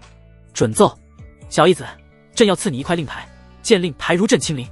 见各部官员一定要配合小义子上交国库欠款。刘宪还是很宠林毅，想帮一下林毅奴才谢主隆恩。林毅心里却没多大开心，这帮官员早就结成朋党，就算有令牌，这些人也不会乖乖听话。不过有块令牌也会方便很多。下面的右相派官员却是根本不放在心上，他们对此嗤之以鼻。退朝之后，刘宪和林毅回后殿的寝宫，在路上，刘宪语重心长地说道：小义子，这追回国库欠缺的事可不好办啊，那些大臣们一定会同看一气，百般理由不还欠款。你若是办不成，到时候朕也保不了你，你可想好了怎么做？刘宪虽然是一个只会吃喝玩乐的昏君，但是他对身边的人还是不错的，他很重义气，所以他有些为林毅担忧。皇上，奴才现在的想法就是先来软的，再来硬的。他们要是不上交欠款，奴才就用锦衣子抄他们的家，所以还请皇上到时给每一位锦衣卫都配上如朕亲临的腰牌。林毅嘿嘿笑道：自古以来，抄家是最好充实国库的办法，特别是对这些富得流油的官员。小义子啊，这是个好办法啊，到时候抄那些大臣的家的时候也带上朕啊。刘宪来了兴趣，自他登基以来还从未抄过任何一个官员的家。一定，到时候就请皇上扮成锦衣卫，奴才带着您一起去抄家。林毅嘴上是这样说，但他也知道要抄一个官员的家需要合法合规，不能随意就抄家。如果真的可以随便抄的话，崇祯也不至于因为没军饷而亡国了。难啊，林毅心底叹了口气，但是他不想表露给刘宪知道，因为他深知皇帝宠幸你，只能是因为你能带给他欢乐，而不是让他烦心。哈哈，有趣，小义子，那你赶紧去办吧，朕有些迫不及待的想抄家了呢。刘宪一想到能玩乐，便高兴了起来。奴才这就去招办锦衣卫，奴才告退。离开乾清宫后殿寝宫，林毅准备先回自己的住处，他要想想该怎么招人。锦衣卫肯定要些奇人异士、身手敏捷的人，而且最重要的是身份要干净，不张告示招人肯定不行，指不定就混进了那些文臣派的奸细。到了永欢斋门口，两太监迎了上来。干爹，您回来啦！左边的太监说着，接过林毅手上的拂尘。另一个太监替林毅取下帽子，走进中堂。林毅坐在太师椅上，喝了一口茶，挥手示意两个伺候的太监退下。其中一个退了出去，而另一个瘦小的太监仍然站在一旁。这瘦小的太监叫小多子，刚进宫1年。此时小多子一副犹豫的模样，有话要说又不敢说。林毅皱了皱眉头，问道：“不是让你退下吗？”小太多子扑通一声就跪在了林毅脚下，叩头喊道：“干爹，求干爹救奴婢的大哥和小妹。”林毅愣了一下，他现在哪有什么心情去管这些事？正要发怒，那小太多自顾自地说了起来：“干爹，奴婢那大哥从山下学艺归来，却碰上小妹受人欺负，一拳便把那人打死了。”林毅一听，却忍住了怒火：“学艺，一拳就打死一个人，这不正是自己需要招的人吗？你说你大哥在山上学艺，他身手如何啊？”林毅放下茶杯，平淡问道。小多子怔了一下，马上如实回道：“回干爹，听奴婢的小妹说，我大哥能一拳打倒一头牛。”这小多子心里有点疑惑，干爹问这个干什么？林毅眼前一亮，这种人才是自己需要的。小多子，你大哥现在是什么处境啊？小多子听这话，心里一喜，知道干爹是答应帮忙了。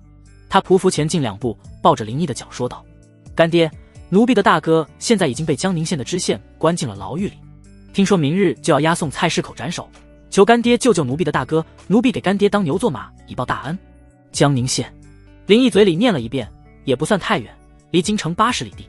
这样吧，你随咱家去一趟江宁县，咱家去和江宁知县说个情吧。林毅打算跑一趟。谢干爹，谢干爹，奴婢这就去给您备马。小多子连叩好几个响头，面露激动之色。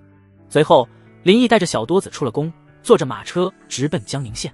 半天的路程，林毅二人到了江宁县的衙门。小多子搀扶林毅从马车上下来，去拴好马车，便去叫门。衙门里出来一个衙役，打量了一番林毅和小多子，发现林毅身着华丽。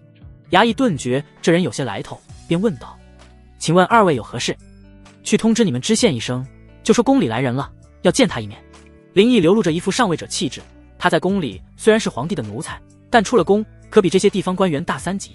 请稍等，我这就去通禀。衙役拿不准来人的身份，便去通报了。不久后，那衙役领着江宁知县来到门口。“大人，就他说是宫里来的。”衙役指着林毅对知县说道。江宁知县打量了一下林毅，问道：“这位公公，不知来江宁有何贵干啊？”林毅也懒得废话，直接把刘献御赐的令牌拿了出来。江宁知县定睛一看，在看清如朕亲临4个大字后，大惊失色。他吓得连忙跪在地上，俯首道：“臣参见皇上，吾皇万岁万岁万万岁。”那衙役见自家大人都跪了，他也跟着跪下。“起来吧，咱家来这里是有些事情要你去做。”林毅收起令牌，绕过知县往里走。“公公有什么事尽管吩咐，下官一定做到。”江宁知县站起身，哈腰点头，紧跟着林毅身后。来到后堂，江宁知县请林毅上座，亲自给林毅倒了一杯茶，然后站在旁边候着。“知县大人怎么称呼啊？”林毅手上转玩着茶杯盖说道。“回公公，下官叫黄伦。”江宁知县恭恭敬敬地笑着回话。这林毅能有皇帝御赐的令牌，定然是皇帝身边的大红人。他知县一个小小的7品官，自然是客客气气的。“黄大人先坐吧。”林毅仔细打量了一下这个黄伦，大约30几岁模样，面相略带猥琐，还有一点大小眼。“是。”黄伦小心翼翼地坐在旁边的椅子上。“黄大人，咱家开门见山的说吧，咱家要从你这带走一个人。这个人叫张武，听说在你们的牢狱里。这公公是这张武的什么人？”黄伦面露难色，小心问道。林毅冷哼一声，斜视了一眼黄伦道：“怎么，咱家要带个人走，还要给你理由？”“不，公公误会了，只是这个张武打死了富商沈石的儿子。这个沈石有些来头，他与御史大人严颜，甚至与徐向都有交往。沈石扬言要这个张武以命相抵，下官可不敢开罪于他。这个张武还真不好给您带走，还请公公别让下官为难。”黄伦深知这个沈石很会打点关系，每年送给御史严颜，又向徐从哲等一干朝廷大臣高达好几百万。他一个小小的知县，若是得罪了沈石，沈石一封信交给徐从哲或者严颜，他这个知县的乌纱帽就得丢。林毅听了不由皱眉头，竟然又与严颜和徐从哲扯上了关系。他心中不由怒火横生，重拍了一下桌子，怒道：“怎么，你不敢开罪沈石，就敢得罪我？告诉你，这沈石背后有严颜、徐从哲撑腰，咱家还代表着皇上呢。这个张武也是皇帝指名要的人，咱家今天必须带走，不然咱家现在就摘了你的乌纱帽。见林毅发火，黄伦吓得直接跪在了地上，连忙说道：下官教人。下官这就让人把张武带过来。说完，他便给衙役使了个眼色。黄伦心里苦啊，沈氏得罪不起，这个林公公更得罪不起。前者背后有丞相撑腰，后者代表着皇帝。他心下想，到时候就跟沈氏直接说明是宫里的林公公带走了人，让沈氏有麻烦去找这林公公去。片刻之后，衙役带着一个犯人来到后堂，这个犯人自然就是张武了。他身上的手铐与脚镣都已经去掉了，不过身上全是伤痕，身上的囚衣血迹斑斑，看来在牢中没少挨酷刑。公公，这人就是张武，他身上的伤绝非下官让人打的，都是那沈氏的意思。黄伦马上向林毅解释，生怕林毅怪罪于他。林毅上下打量起这个张武，身子壮实，四肢肌肉发达，皮肤黝黑，长相粗犷，颇像黑旋风李逵。林毅嘴角一笑，心中满意。这时站在林毅身旁的小多子已经哭了起来，跑过去抱住了张武。大哥，大哥，你受苦了。张武在被押来的路上已经听衙役说了，来了个大人物救他。可他想了一路，也没想到他认识的人中有大人物，现在见到进宫当太监的弟弟张小多，他也就明白了。我没事，就是被他们打了几下，死不了，多谢弟弟救我。张武很是硬气，身上的伤痛一直强忍，不喊半点疼。大哥，救你的不是我，是我干爹，你快随我拜谢干爹。小多子擦了擦泪水，拉着张武来到林毅面前跪下来，奴婢谢过干爹救命之恩。说着，小多子叩了一个响头。张武见林毅不过20岁的模样，自己的弟弟竟叫他干爹，不过转念一想，这也许是宫里的规矩。草民张武谢过公公的大恩大德，以后草民这条命就是公公的，任凭公公差遣。张武常年混迹江湖，为人重义气，懂报恩。林毅救他可以说是再造之恩，如此大恩，他无财物相送，唯有性命相报了。起来吧，以后你就跟着咱家做事。林毅满意的点了点头说道，接着又对黄伦道：黄大人，去取一件衣服给他穿上。是，你去拿本官的一件衣服来给张武穿上。黄伦吩咐衙役道。随后衙役拿来衣服，张武换上，林毅起身准备离开。下官恭送公公。黄伦哈着腰把林毅3人送到了大门口。林毅在小多子搀扶下上了马车，进入车厢。林毅让张武进来车厢同坐，小多子坐在车厢前驾马。送走林毅后，黄伦舒了口气，甩了甩袖子回衙内。衙役追上问道：大人，这张武被带走了，我们该怎么和沈老爷说啊？黄伦一巴掌拍在衙役头上，怒骂道：怎么说？当然是实话实说。那沈氏要是有本事，就让他自己去找那个公公的麻烦。马车的车厢内，林毅坐在中间的软座上，张武拘谨地坐在旁边，双手搭放在腿上。张武身上的伤如何？林毅看着张武开口问道。多谢公公关心，草民并无大碍，能跑能跳。张武拍了拍胸口，豪言道：张武，直接跟你说吧，我在宫中要成立一个机构，叫锦衣卫组织，现在缺像你一样的人手，你可愿意为本公公效力？林毅开门见山道：草民当然愿意，誓死效忠公公。张武一脸激动，从座上下来，跪在林毅面前。他学武本来就是为了报效朝廷，报效国家，奈何一腔热血无投效之门，现能做官为朝廷效力，他怎能不愿意？好，朝廷就需要你这种忠心的人，你先起来。林毅双手将张武扶起来，随后林毅又叹了一声道：若是能多一些你这样的人才，本公公也就不用为招人之更发愁了。公公，您现在很缺人？张武问道。林毅点了点头。公公，若您不嫌弃，草民认识一些江湖朋友，他们都与我志同道合，立志报效朝廷。张武常年行走江湖，性情豪爽，认识许多重情重义的人，这正合我意。张武，你那些朋友身手如何？共有多少人？林毅大喜，连忙问道。回公公，我那些朋友大部分都是习武之人，大概有30-40人，有的虽干过打家劫舍，但也是劫富济贫，有的虽有过偷鸡摸狗，但也是为生活所迫，他们人品绝对正直。张武如实回道：好，我给你1天的时间，你去把你的这些朋友都找齐，然后到皇宫永欢斋找我。说完，林毅拿出一块可出入皇宫的令牌递给张武，这张令牌可让你出入皇宫，日后你就是我锦衣卫的指挥使。草民叩谢公公。公公大恩，草民愿一辈子效忠来报。张武感动的又跪在了林毅面前，重重的叩了一个响头。他从没想过有朝一日能入宫做官，能报效朝廷，但林毅给了他这个机会，实现了他的梦想。他心里暗暗发誓，要誓死追随林毅。随后，林毅让张武下了马车，让他去联络江湖上的朋友。小多子驾车把林毅送回了宫中。一进永欢斋中堂，小多子扑通一声跪在了地上：“干爹，您对我兄弟二人的大恩大德，奴婢永生不忘，奴婢愿为干爹赴汤蹈火。”小太子一脸真诚，红着双眼，真心感恩。他没想到自己一个小小的太监，竟值得林毅为他如此操心，还重用他那布衣出身的大哥，这份恩情就是让他现在去死都愿意。林毅坐在太师椅上，喝了一口茶，说道：“起来吧，只要对咱家忠心，那便是天大的报恩。一定一定，奴婢一定忠心伺候干爹。”小多子起身，快步来到林毅身后，替林毅捏肩。林毅靠在椅子上，闭目养神，享受起来。这来回坐了160里路程的马车，林毅确实有些疲累。正享受着小多子捏肩，一个小太监走了进来禀告，说外面有宫女求见。林毅让那小太监叫求见的宫女进来。不一会儿，那宫女走进中堂来：“奴婢见过林总管。”林毅睁开眼一看，竟是淑皇后婢女仙儿。“是你找咱家有什么事？”“林总管，我家皇后娘娘有请。”仙儿说完，给林毅递了一个眼神。林毅会意，起身道：“咱家知道了，带路吧。”跟随仙儿一路来到坤宁宫的后寝。淑皇后斜倚在宝桌上，手肘撑在软垫上，手背撑着脑袋。“奴才给皇后娘娘请安。”林毅躬身行礼。淑皇后见到林毅面露开心的笑容，她坐正身子，挥退所有奴婢们。她起身来到林毅面前，原地转了一圈，红唇微张，灿然一笑道：“小义子，我今天美吗？”林毅上下打量起淑皇后，她一身薄纱裙衣罩体，裙摆只遮住膝，一双修长水润匀称的秀腿露在外面，如凝脂白玉；一双没有穿鞋子的秀美莲足站在地板上，显得格外诱人。如果说万贵妃最迷人的是胸臀，那淑皇后就是这一双修长的美腿了。娘娘如此迷人的打扮，又传奴才过来，这是意欲何为啊？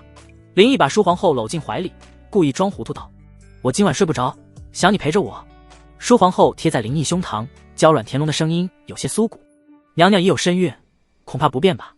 林毅喉咙蠕动，压抑住自己，口是心非说道。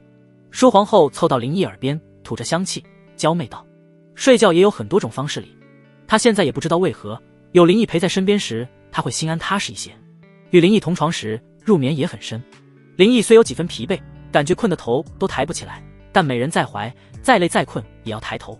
林毅把淑皇后横抱了起来。翌日清晨，坤宁宫，淑皇后坐在梳妆台前，婢女仙儿为其梳妆打扮。林毅从床上下来，穿好衣服：“娘娘，我先走了，有些事还要去办。”林毅准备离开，今日与张武有约定，而且他还要去搞定锦衣卫办公的场所、服装、武器、令牌等等。15日之期已经过去1天，他必须尽快组建好锦衣卫，然后去追讨欠款。“小义子，先等等，我有件事要跟你说。”淑皇后叫住了林毅，然后让仙儿端来果盘。“小义子，我喂你吃根香蕉吧。”淑皇后莞尔一笑，从果盘拿了一根香蕉剥了皮。林毅有些奇怪，这大清晨的吃什么水果啊？不过他也不拒绝，来到淑皇后面前，半蹲下身子，张开了嘴。淑皇后狡黠一笑，拿着香蕉就硬塞到了林毅嘴里。林毅吐掉香蕉，被呛得直咳嗽，眼泪都流了出来。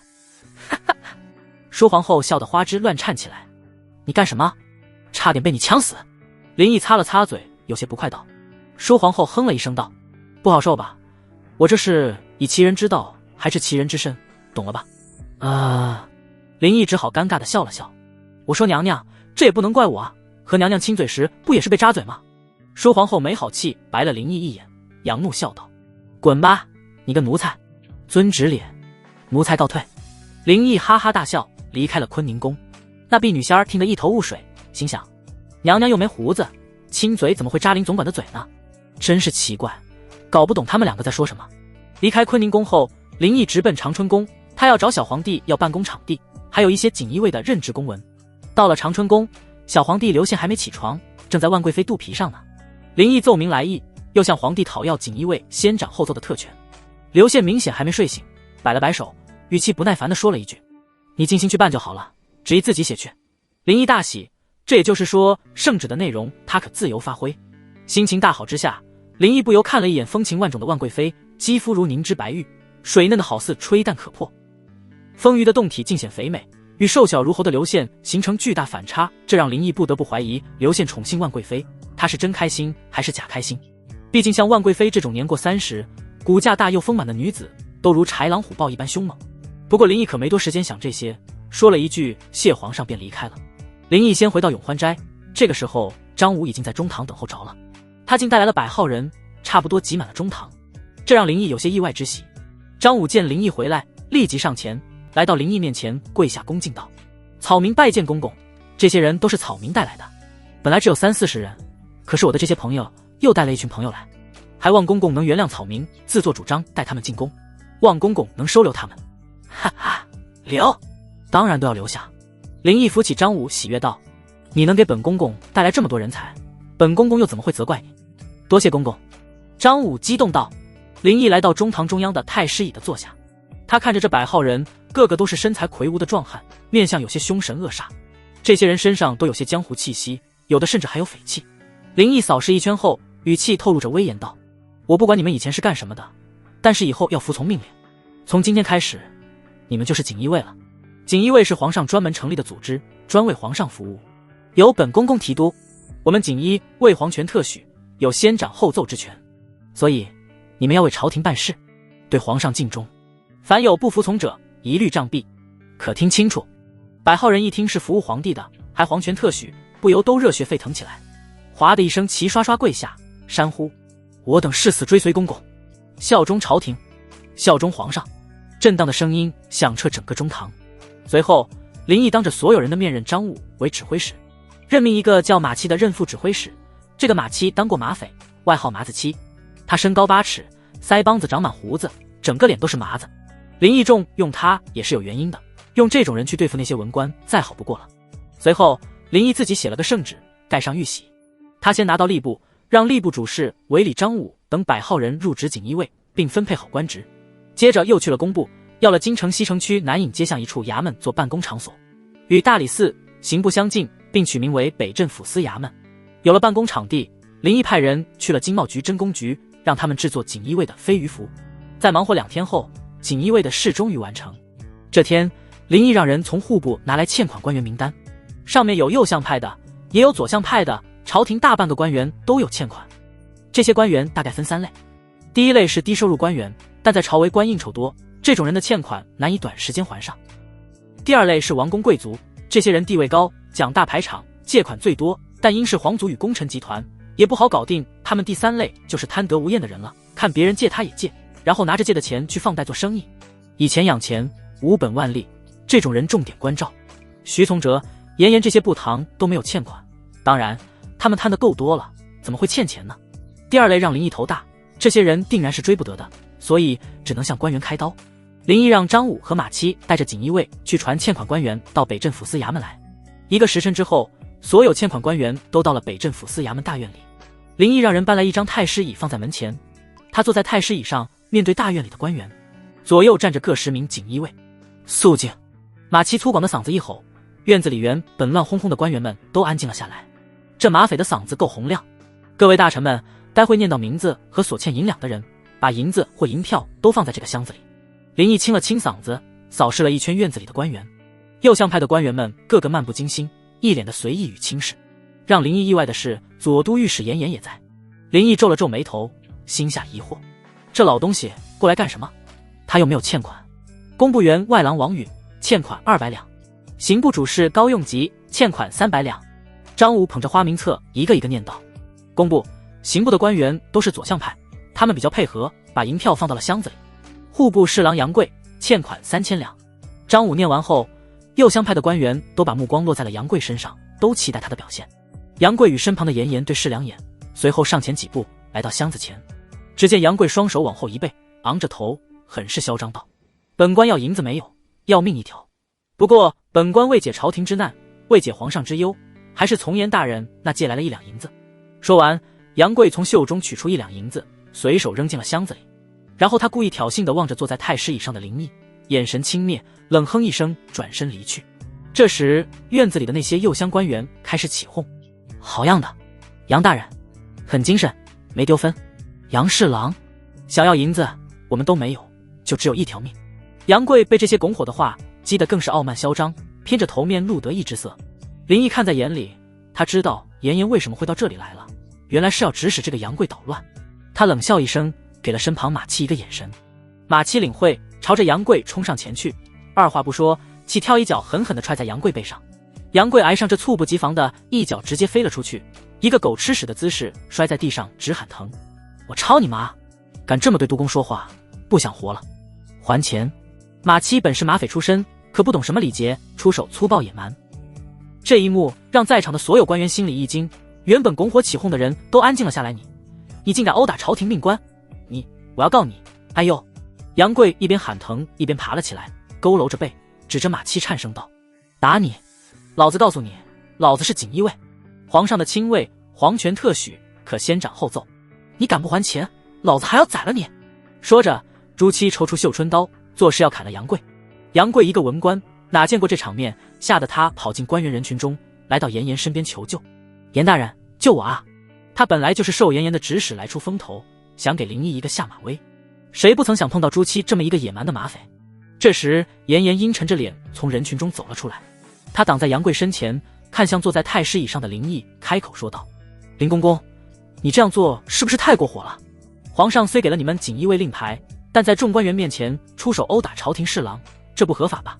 林毅冷笑一声，站起身来，让马七退下，然后甩了甩袖子说道：“严大人，皇上让咱家追收官员们的欠款，这个杨快不缴还款，还用1两银子侮辱我北镇抚司衙门，简直就是公然抗旨，凭这一点杀了他也不为过。怎么，严大人想要袒护他，也想公然抗旨？”最后一句话，林毅大声吼了起来，随后冷厉的眼神直盯着严颜。严颜被林毅的气势压制住，一时竟不敢说话，沉默了片刻，他才开口道：“林公公，大臣们现在没有钱还款，你这般武力追款于礼法不合，如果没有钱还，你就要杀了他们。那你知道你要杀我大汉朝大大小小多少官员吗？你敢杀吗？你能杀吗？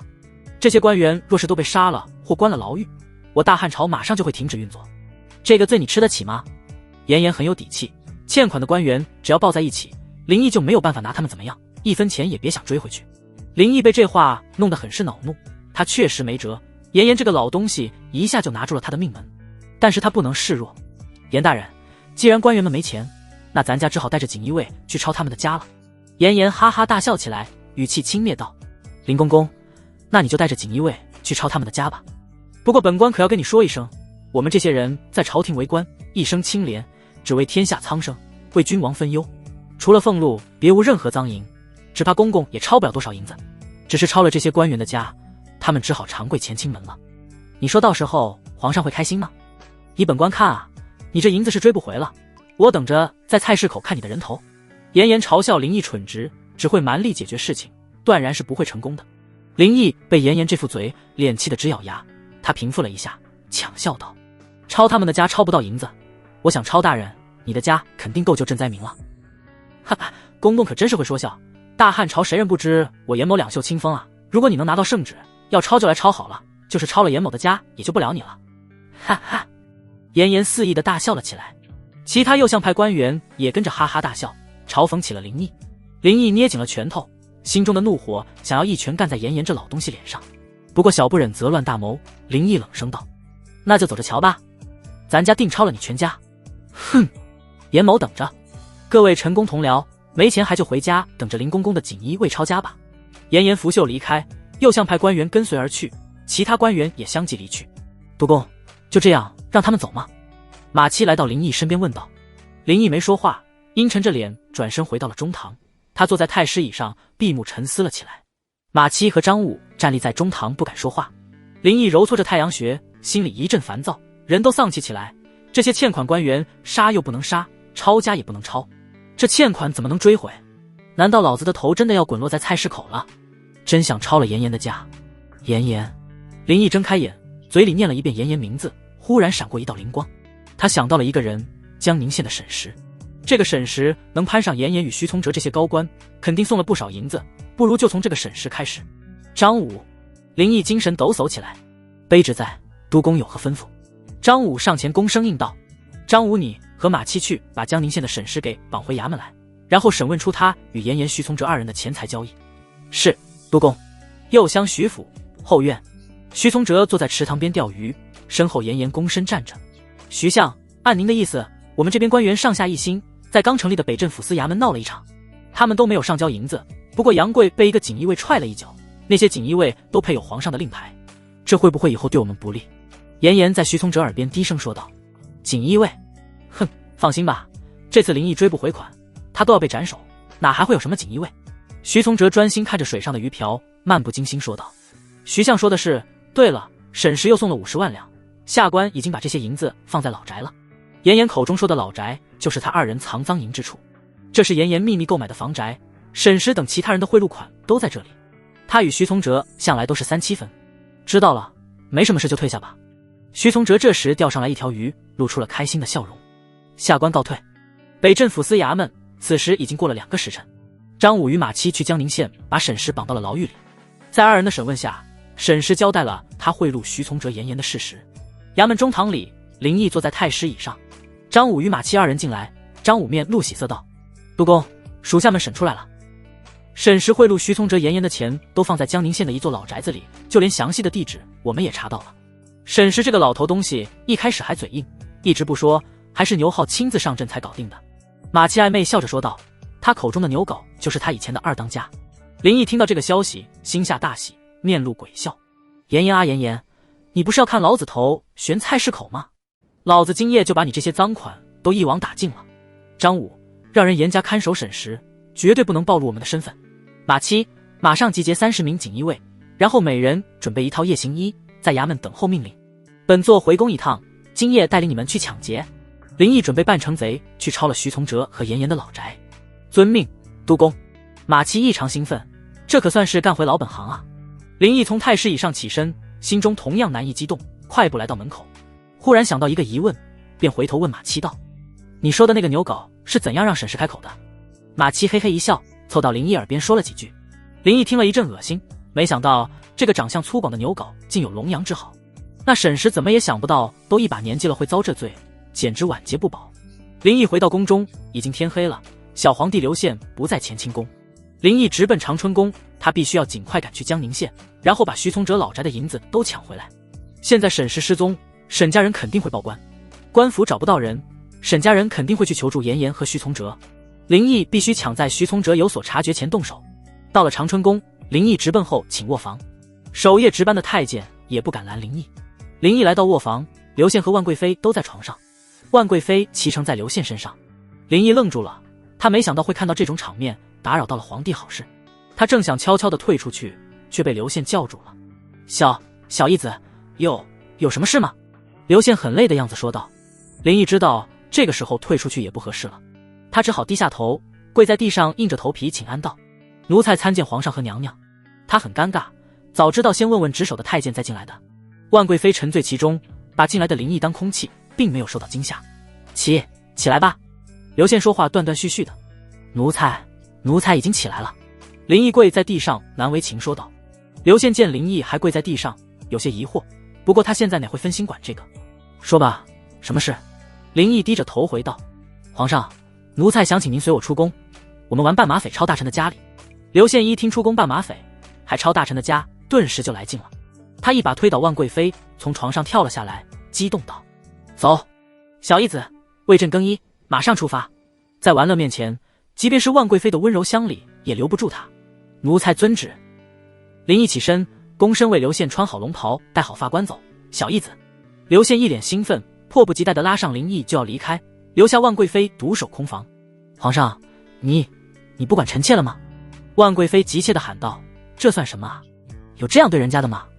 刘宪头也不回，就留了一句话：爱妃先睡吧。哼，真是气死本宫了。万贵妃气得狠狠地踢了2下被子，嘴上把林毅臭骂了一顿。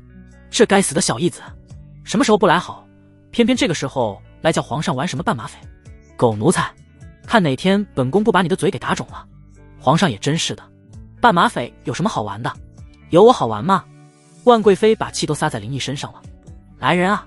万贵妃披了件轻纱，下床朝外面喊道：娘娘，奴婢在这。一个宫女马上进来，跪在万贵妃面前。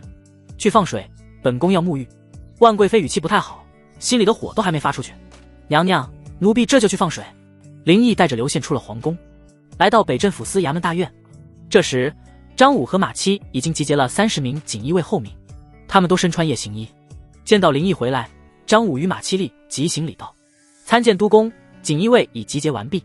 林毅还没开口，刘宪拍手笑了起来，哈哈，有趣，有趣。小义子，他们身上的衣服朕也要穿吗？众人听到刘宪自称朕，满脸惊讶，疑惑地看着林毅。林毅轻咳了一声道：“这是皇上。”众人一听是皇帝，都激动起来，毕竟是第一次见皇帝。参见皇上，吾皇万岁万岁万万岁。他们又有些失望，刘宪与他们想象中的样子差太多了，这也太瘦小了吧，根本就没有半点龙威啊！都起来吧。刘宪很随意的让他们免礼。谢皇上。小义子，你还没回朕话呢，朕是不是也要穿和他们一样的衣服？还有，我们是要抄哪位大臣的家？刘宪兴致勃勃，兴奋的不行。皇上，奴才也准备了夜行衣给您，这次咱们办马匪去抄严严的老家。林毅嘿嘿笑道，让张武拿来2套夜行衣，把1套递给刘宪。哈哈，妙妙妙，朕最讨厌严严，早就想抄了他的家了。刘宪接过后，林毅帮他穿上夜行衣，随后自己也换了一身夜行衣。接着林毅与刘宪带着30名锦衣卫，骑着马前往江宁县。由于刘宪太过矮小，又从未骑过马，便与林毅同乘一匹马。刘宪坐前面，林毅坐后面。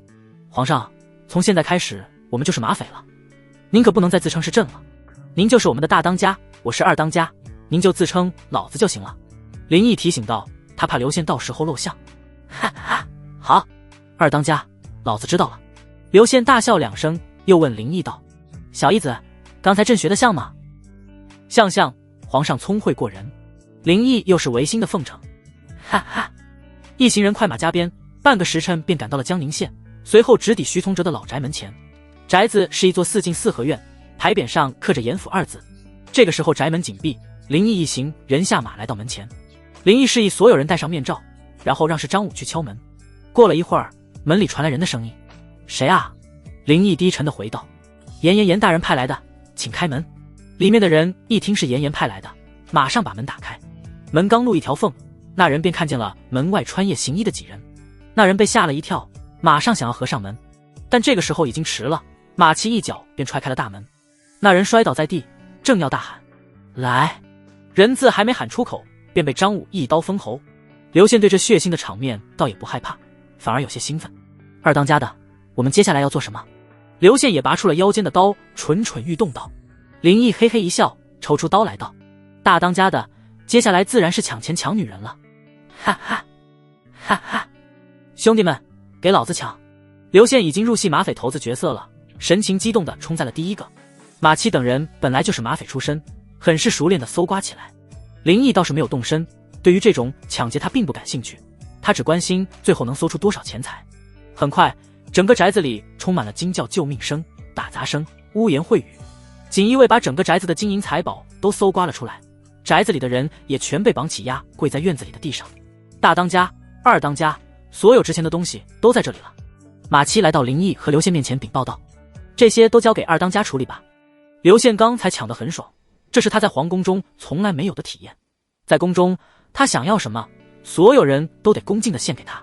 但是抢劫不同，从人手中硬抢过来，被抢之人的反抗让他很兴奋。对方越是反抗，他就越兴奋越享受。所以刘宪搜刮了多少并不感兴趣，他只是享受作为一个土匪抢劫的那种感觉。林毅看着几十箱的真金白银，还有各色各样的珠宝首饰，他眼里直放光。他压抑着心中激动，大手一挥道：“都他娘的，给老子运回去！”是，二当家的。于是众人把几十箱金银珠宝都装上了马车。林毅和刘宪先行一步赶回北镇抚司衙门，留下马七与张武善后。这些人怎么办？宅子大院里，马七看着跪在地上一脸恐惧求饶命的人问道。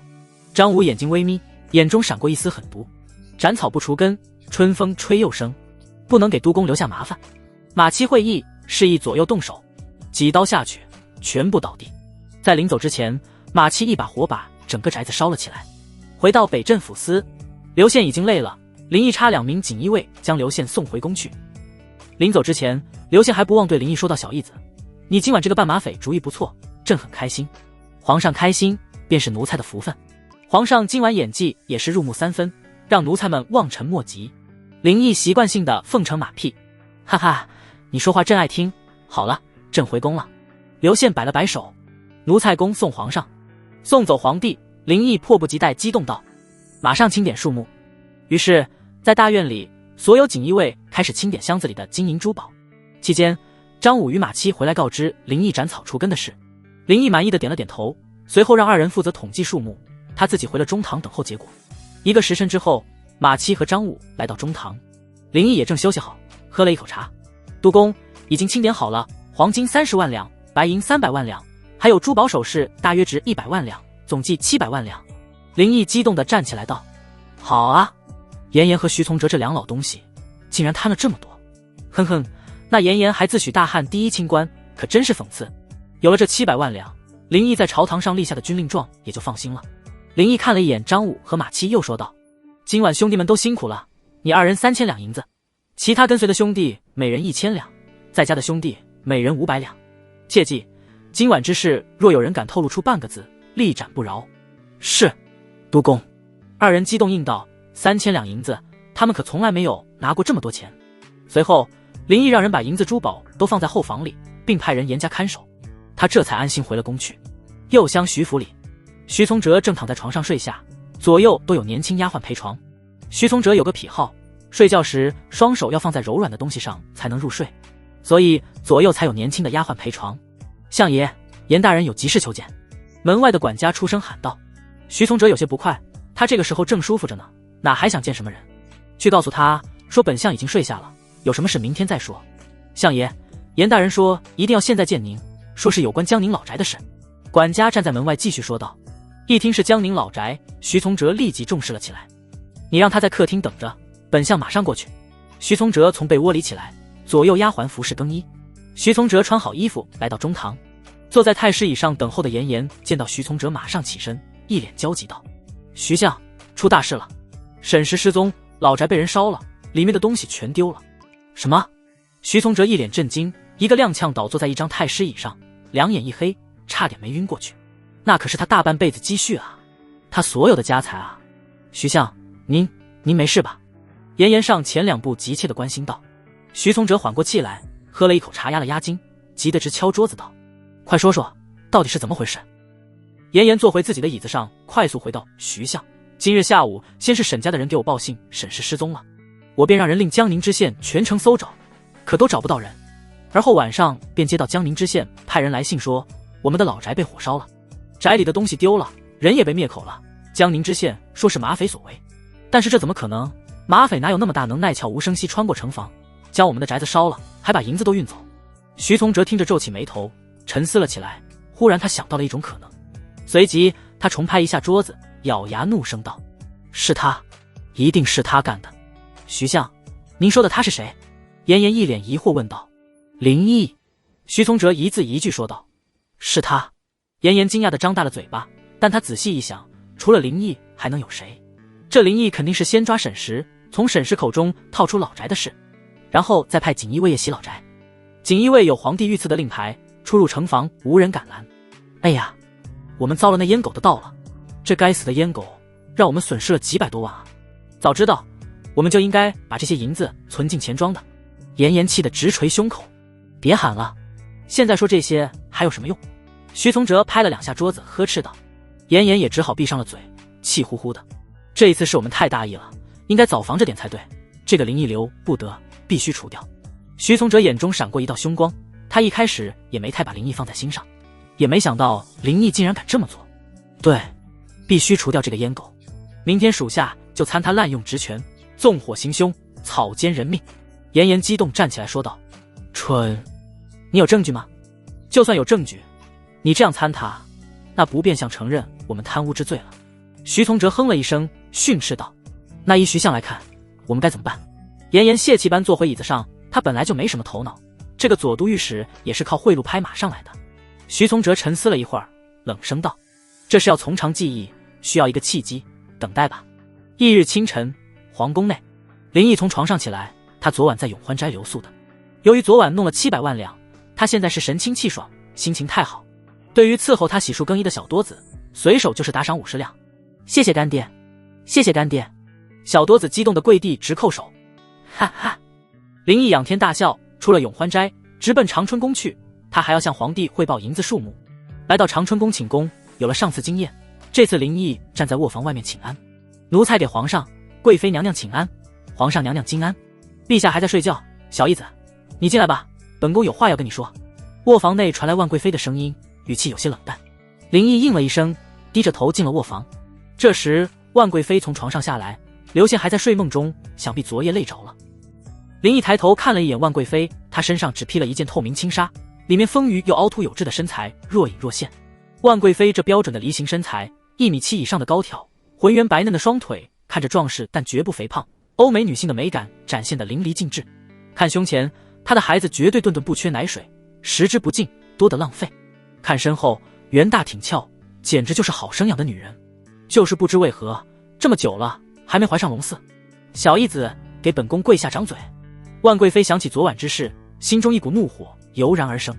林毅愣了一下，都没反应过来自己哪里得罪她了。贵妃娘娘，不知奴才是哪里得罪您了吗？林毅并没有跪下，而是不亢不卑地问道。万贵妃见林毅敢不跪，她更来气了，指着林毅便骂道：狗奴才，昨晚你把皇上叫走，害得本宫多难受，你知道吗？马上给本宫跪下！掌嘴！昨晚刘宪突然离开，让万贵妃不上不下的。虽说刘宪功夫一直不行，都是2、3下，但是刘宪很会逞口舌之快。可昨夜刘宪走得太急，这让万贵妃极度不畅快，所以她非得教训林毅一顿不可。林毅心道，这女人还真小心眼啊！但林毅根本就不惧她，嘴上还是不慌不乱地说道：贵妃娘娘，你这可就冤枉奴才了，奴才哪能叫动皇上呢？万贵妃听着这话，更是怒火中烧，抬手正要给林毅一耳光。这时刘宪已经醒了过来，他刚才也听到了二人对话。刘宪坐起来开口制止道：住手！昨夜是朕要与小义子去的，爱妃不可胡闹。皇上，臣妾不管，臣妾非得教训这个奴才一次不可。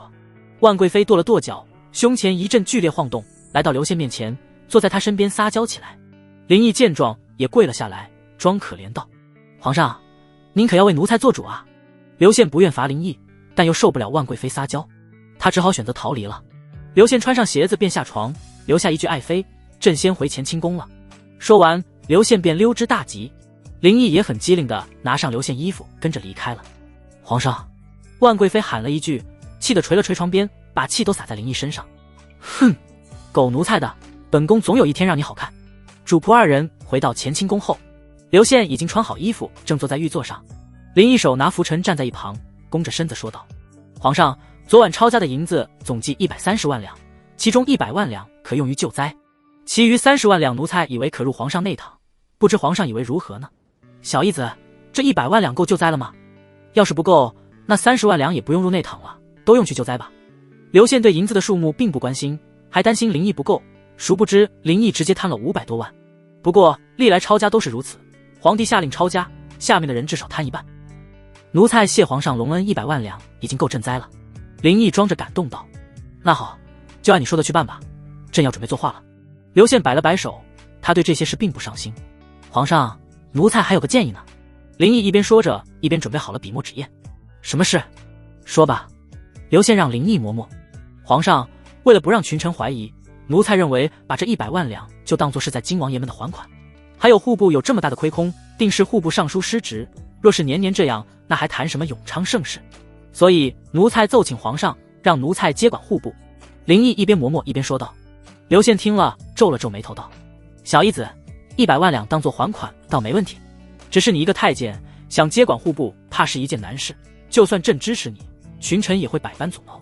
林毅早就想好了对策，笑着回道：只要皇上支持，奴才有办法让群臣们同意。那好，既然你有法子，那就等下赐朝会拟好旨吧。好了，朕要作画了。刘宪摆了摆手，示意林毅退下。林毅应声退出了乾清宫。他想要接管户部，自然是有原因的。想要把控一个国家的命脉，首先就要控制这个国家的经济，所以接管户部是林毅权倾朝野的第一步。随后，林毅去了一趟北镇抚司衙门，他让张武派人去通知在京每一位王爷，告知替他们还款之事。这些王爷们一听有人替自己还欠款，自然很是乐意，对林毅就是一顿夸，说林毅有孝心，对刘家忠心。15天的期限很快就过去了，今日在乾清宫正殿召开朝会，群臣参拜，跪。林毅站在龙椅旁，手拉拂尘，尖着嗓子喊道：哗的一声，殿上群臣下跪，叩首山呼道：吾皇万岁万岁万万岁！众爱卿平身。坐在龙椅上的刘宪虚空一伏，谢皇上。群臣起身，手持玉护整齐列队。今日朝会，朕主要说一件事，小义子追讨欠款一事，虽未能全部追回，但已追回100万两，可解渝州灾情的燃眉之急了。这100万两是小义子15日里四处奔波，不辞辛苦才从各王爷那追回来的，此乃大功一件，解了渝州之急，这才叫宫中体国。朝廷各官员都该以此为榜样。说到这里，刘宪面带微笑看向林毅，递给他一个称赞的眼神。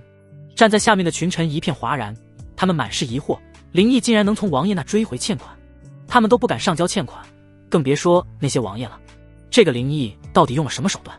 一个太监能追回皇族王爷的欠款？此时群臣中的徐从哲和严颜则是一脸阴沉，这100万两哪里来的，他们最清楚不过了，现在竟说是追讨的欠款。最气人的是，只拿出100万两来，也就是说，这林毅足贪了有500多万两之巨。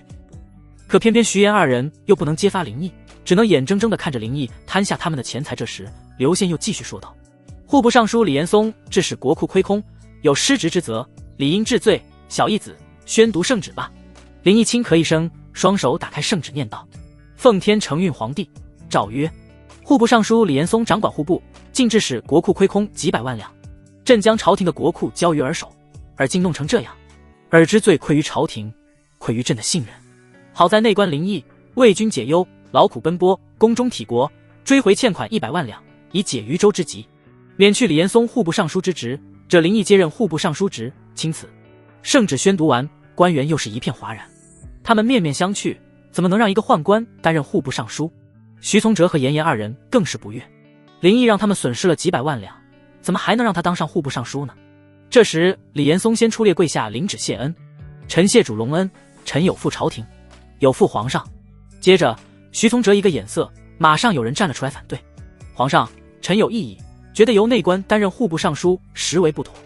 李大人虽有失职之罪，有负皇恩，罢黜其户部尚书也是情理之中。再则一贤能之士担任户部尚书便是，但任命宦官林毅为户部尚书，不合祖制，也不合我大汉朝官员选拔之制，还请皇上三思，收回成命。吏部尚书赵南新手持御户，振有词，臣也复议。林毅提督锦衣卫已有干政之嫌，但念其为追国债，也算情理之中。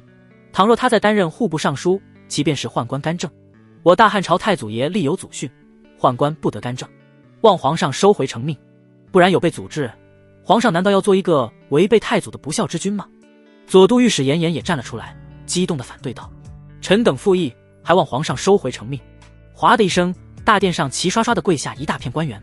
刘宪看着这情景为难起来，他也知道这些臣子肯定不会同意，只好看向林毅求助了：“皇上，奴才有话要说。”林毅躬身双手一拱说道：“小义子，说吧。”刘宪就看林毅怎么跟下面这些官员斗嘴皮子了。“是，皇上。”林毅刚才一直观察着下面的官员，这些反对的大部分都是右相派。其实想想也是，这些官员都是文人贵族出身，怎么会屑于与太监共事，甚至是屈居太监之下？林毅冷哼一声，上前一步，看着吏部尚书赵南星道：“赵大人，适才你说再择一贤能之士任户部尚书，那请问李大人，你准备举荐哪一位大臣啊？哪位大臣有能力追回欠款，充盈国库啊？”这赵南星被问住了，现在的户部就是烫手山芋，谁都不想接。林毅得意笑了一下，又继续道：“赵大人看来是没人选吧？若是咱家接管户部，所有官员欠款一笔勾销，并且可保证国库每年存银500万两以上。”这话一出，殿上的官员又是面面相觑，议论起来。那些欠款的官员们更是心动起来，心中竟升起了支持林毅的想法。徐从哲眉头紧蹙，一时之间他也捉摸不透这个林毅了。按理说林毅贪了500多万两，应该不会再接手户部这个烫手山芋才对。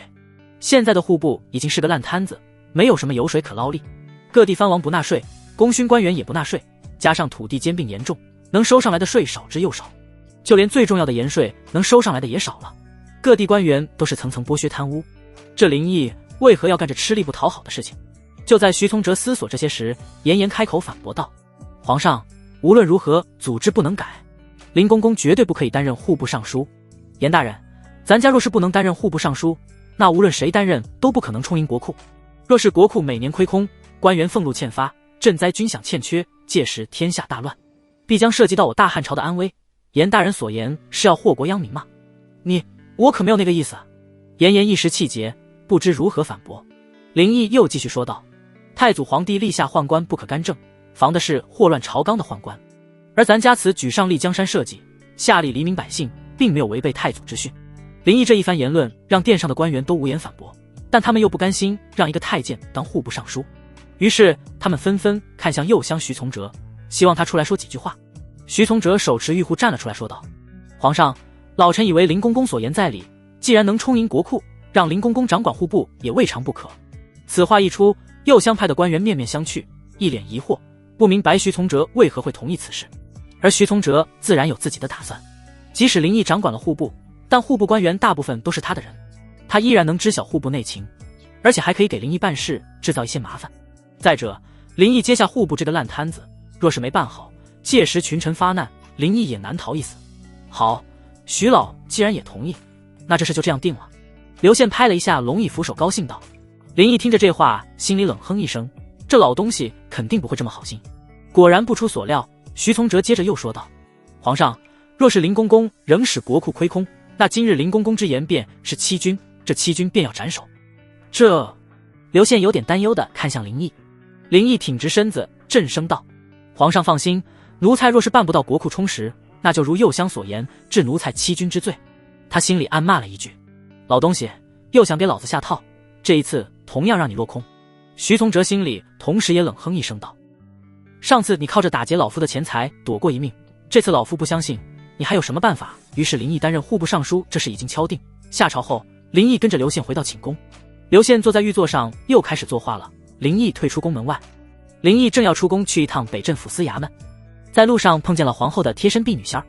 奴婢见过林总管，我家皇后娘娘想请林总管去坤宁宫一趟。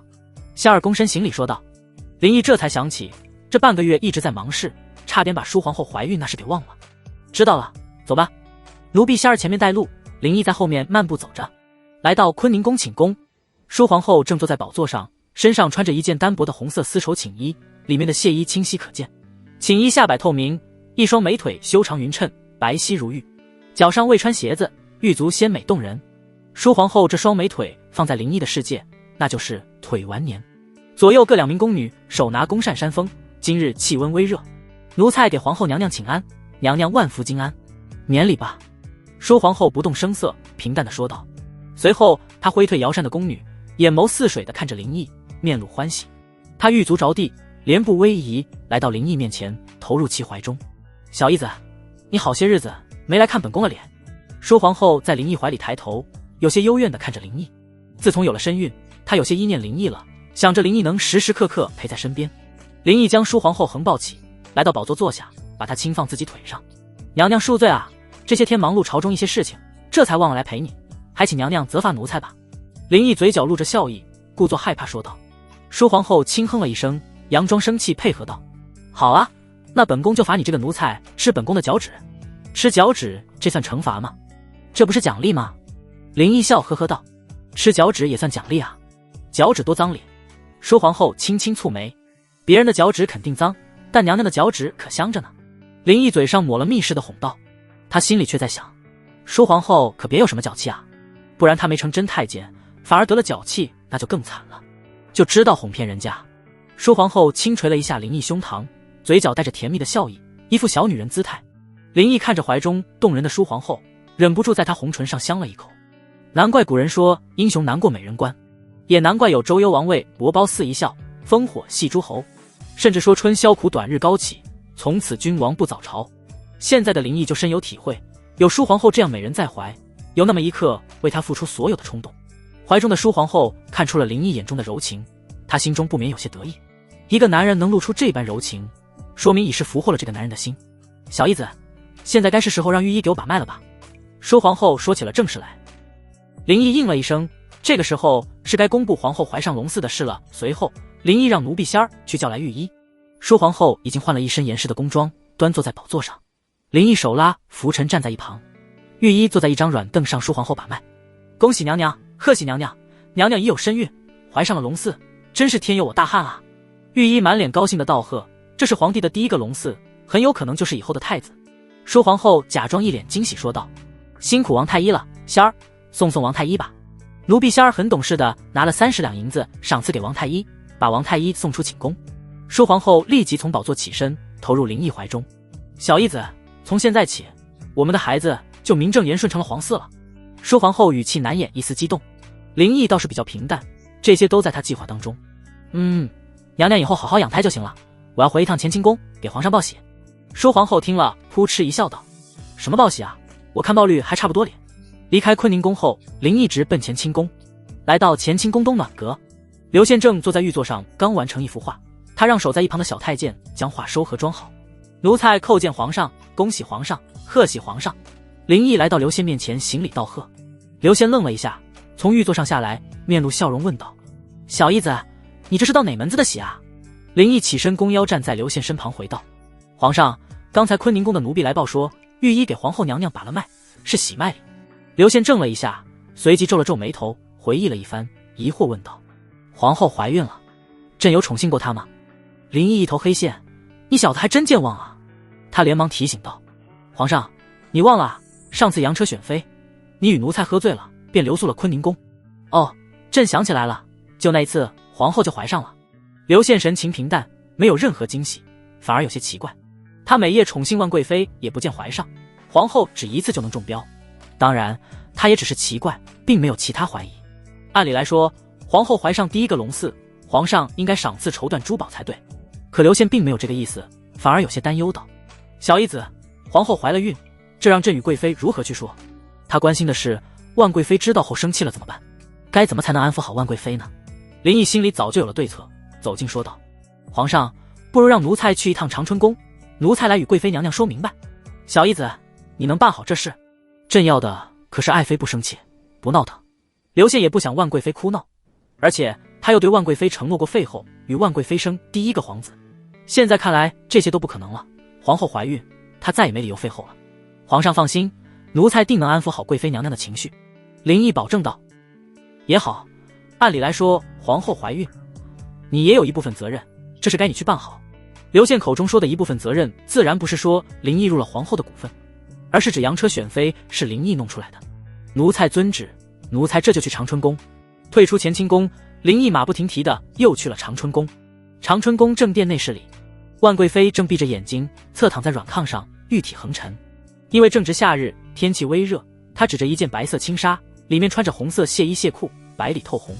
2名宫女跪坐在炕上为她捏肩捶腿，炕前一名宫女手拿弓扇轻轻扇着风。林毅来到炕前便行礼道：奴才参见贵妃娘娘，娘娘万福金安。万贵妃享受着宫女的按捏，仍闭着眼睛，语气不善道：什么事啊？上次林毅把皇帝叫走的事，她现在还怀恨在心呢。贵妃娘娘，奴才是来告诉你一件事情的，皇后娘娘有事了。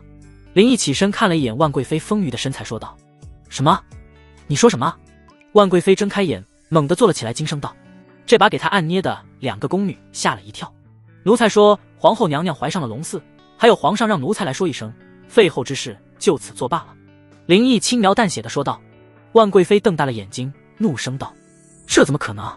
皇后才受了一次宠幸就怀上了，本宫不相信。还有，本宫这有废后诏书，就算皇后怀孕了，皇上也不能食言。说着，万贵妃激动的下了炕，去翻找装有诏书的盒子。当她找到盒子时，万贵妃急切地将其打开，随即万贵妃惊叫了一声啊，手中的盒子也快速地扔到了地上，身子倒退了几步。盒子里倒出很多书虫，还有被咬得破烂不堪的诏书。贵妃娘娘，您没被惊吓着吧？林毅上前扶住万贵妃，假惺惺地关心道。万贵妃缓过神来，一把将林毅推开，更是怒不可遏。这是怎么回事？这些虫子哪来的？万贵妃指着地上的书虫怒声吼道，气得全身颤抖。林毅心说，当然是老子放的了，但是嘴里却说道：贵妃娘娘息怒，盒子是木材的，起虫也很正常，这诏书看来是废了。万贵妃这才想起诏书，立即吩咐宫女急道：快，来人，快把诏书捡起来，快啊！一名宫女马上蹲下身去扫掉诏书上的虫子，把诏书捡上，捧在手上呈给万贵妃。万贵妃看着满目疮痍的诏书，颤抖着伸手接过诏书，打开一看，已经面目全非了。气得万贵妃狠狠地甩在了地上，心也跌落到了谷底。没了废后诏书，皇后又怀孕了，她还有什么办法当上皇后？而且皇上让林毅来跟她说，就代表着皇上也希望她接受现实。难道这一切都是天意？她注定只能是一个妃子，可她不甘心，她一定要做皇后。万贵妃倏地抓住身旁林毅的手臂，近似疯狂道：小义子，去，你去替本宫让皇后流产，只要皇后流了产，皇上就能废了她，让本宫当皇后。你快去！”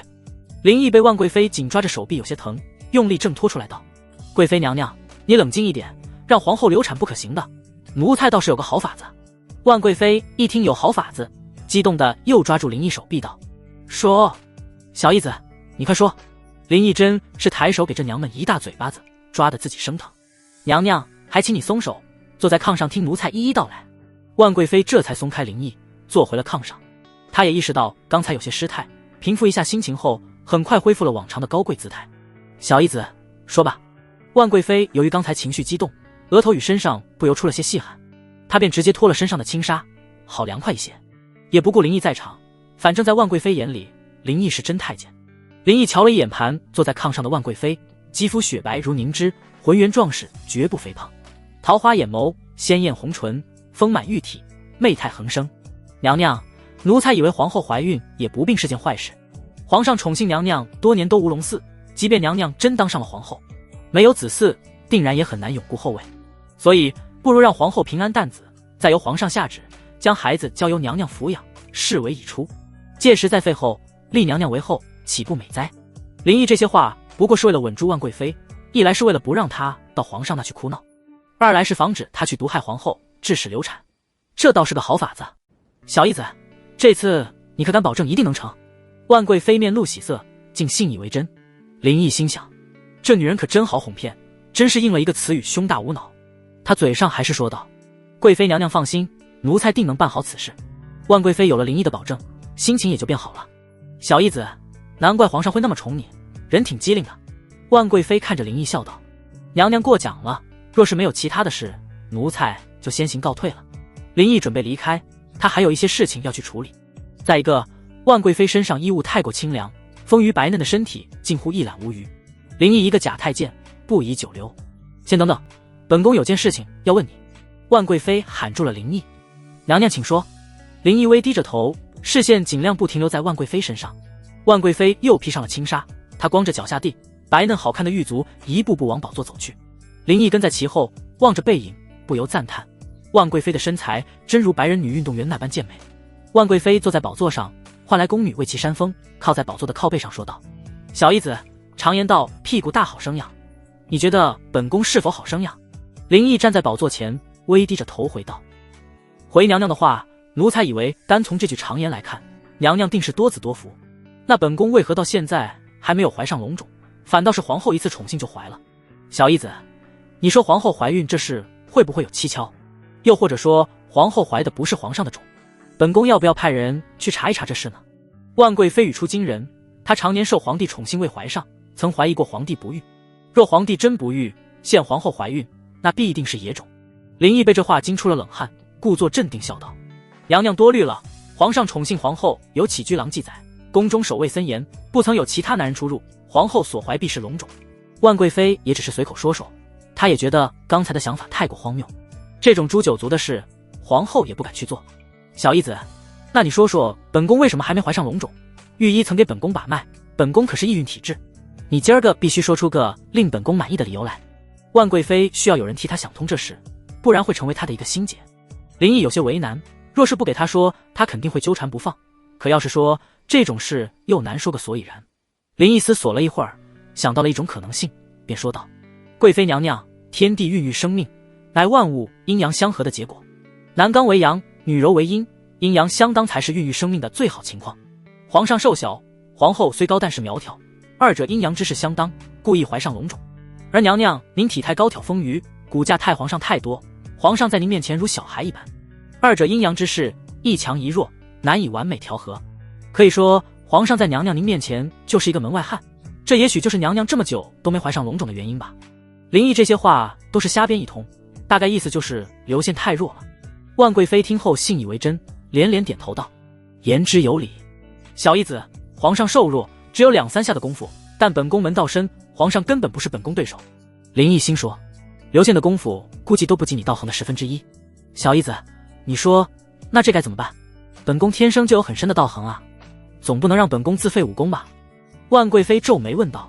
林毅哪有什么办法，只好说道：“娘娘，这种事也不能勉强，不过您可以让皇上多锻炼一下身子骨，强身健体才是最好的法子。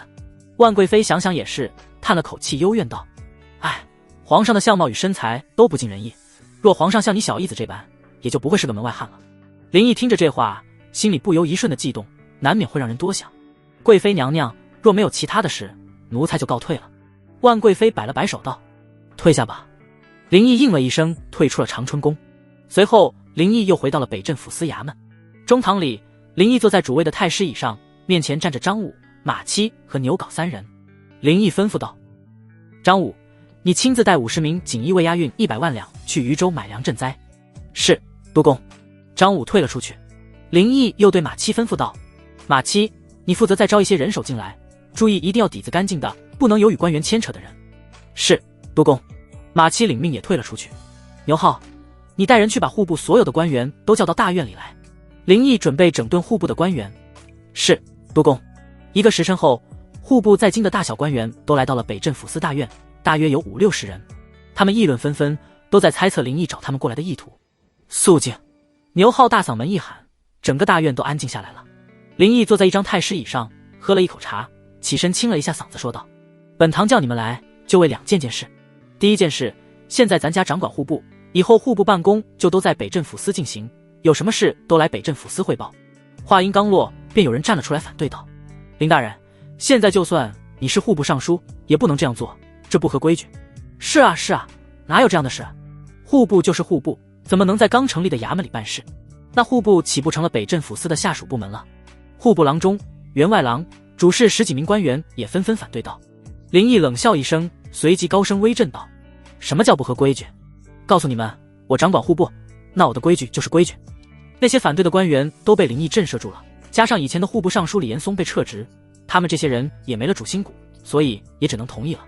林毅这样做的目的，就是让这些官员在锦衣卫的监视下做事，免得他们背后捅刀。林毅又继续说道：第2件事，日后本堂会给每位官员派1名太监作为助手，各位可将这些太监视为徒弟，平日里需教他们处理本职事务。林毅这样做的目的是让太监从这些人身上熟悉户部各职的业务，最后再让太监来替换这些人，让大汉的户部完全掌控在自己手中。林大人，下官认为此事不妥，让小太监做我们的助手，那岂不是与太监共事，有损大汉官员官威？林大人若执意这样做，那下官宁肯辞官。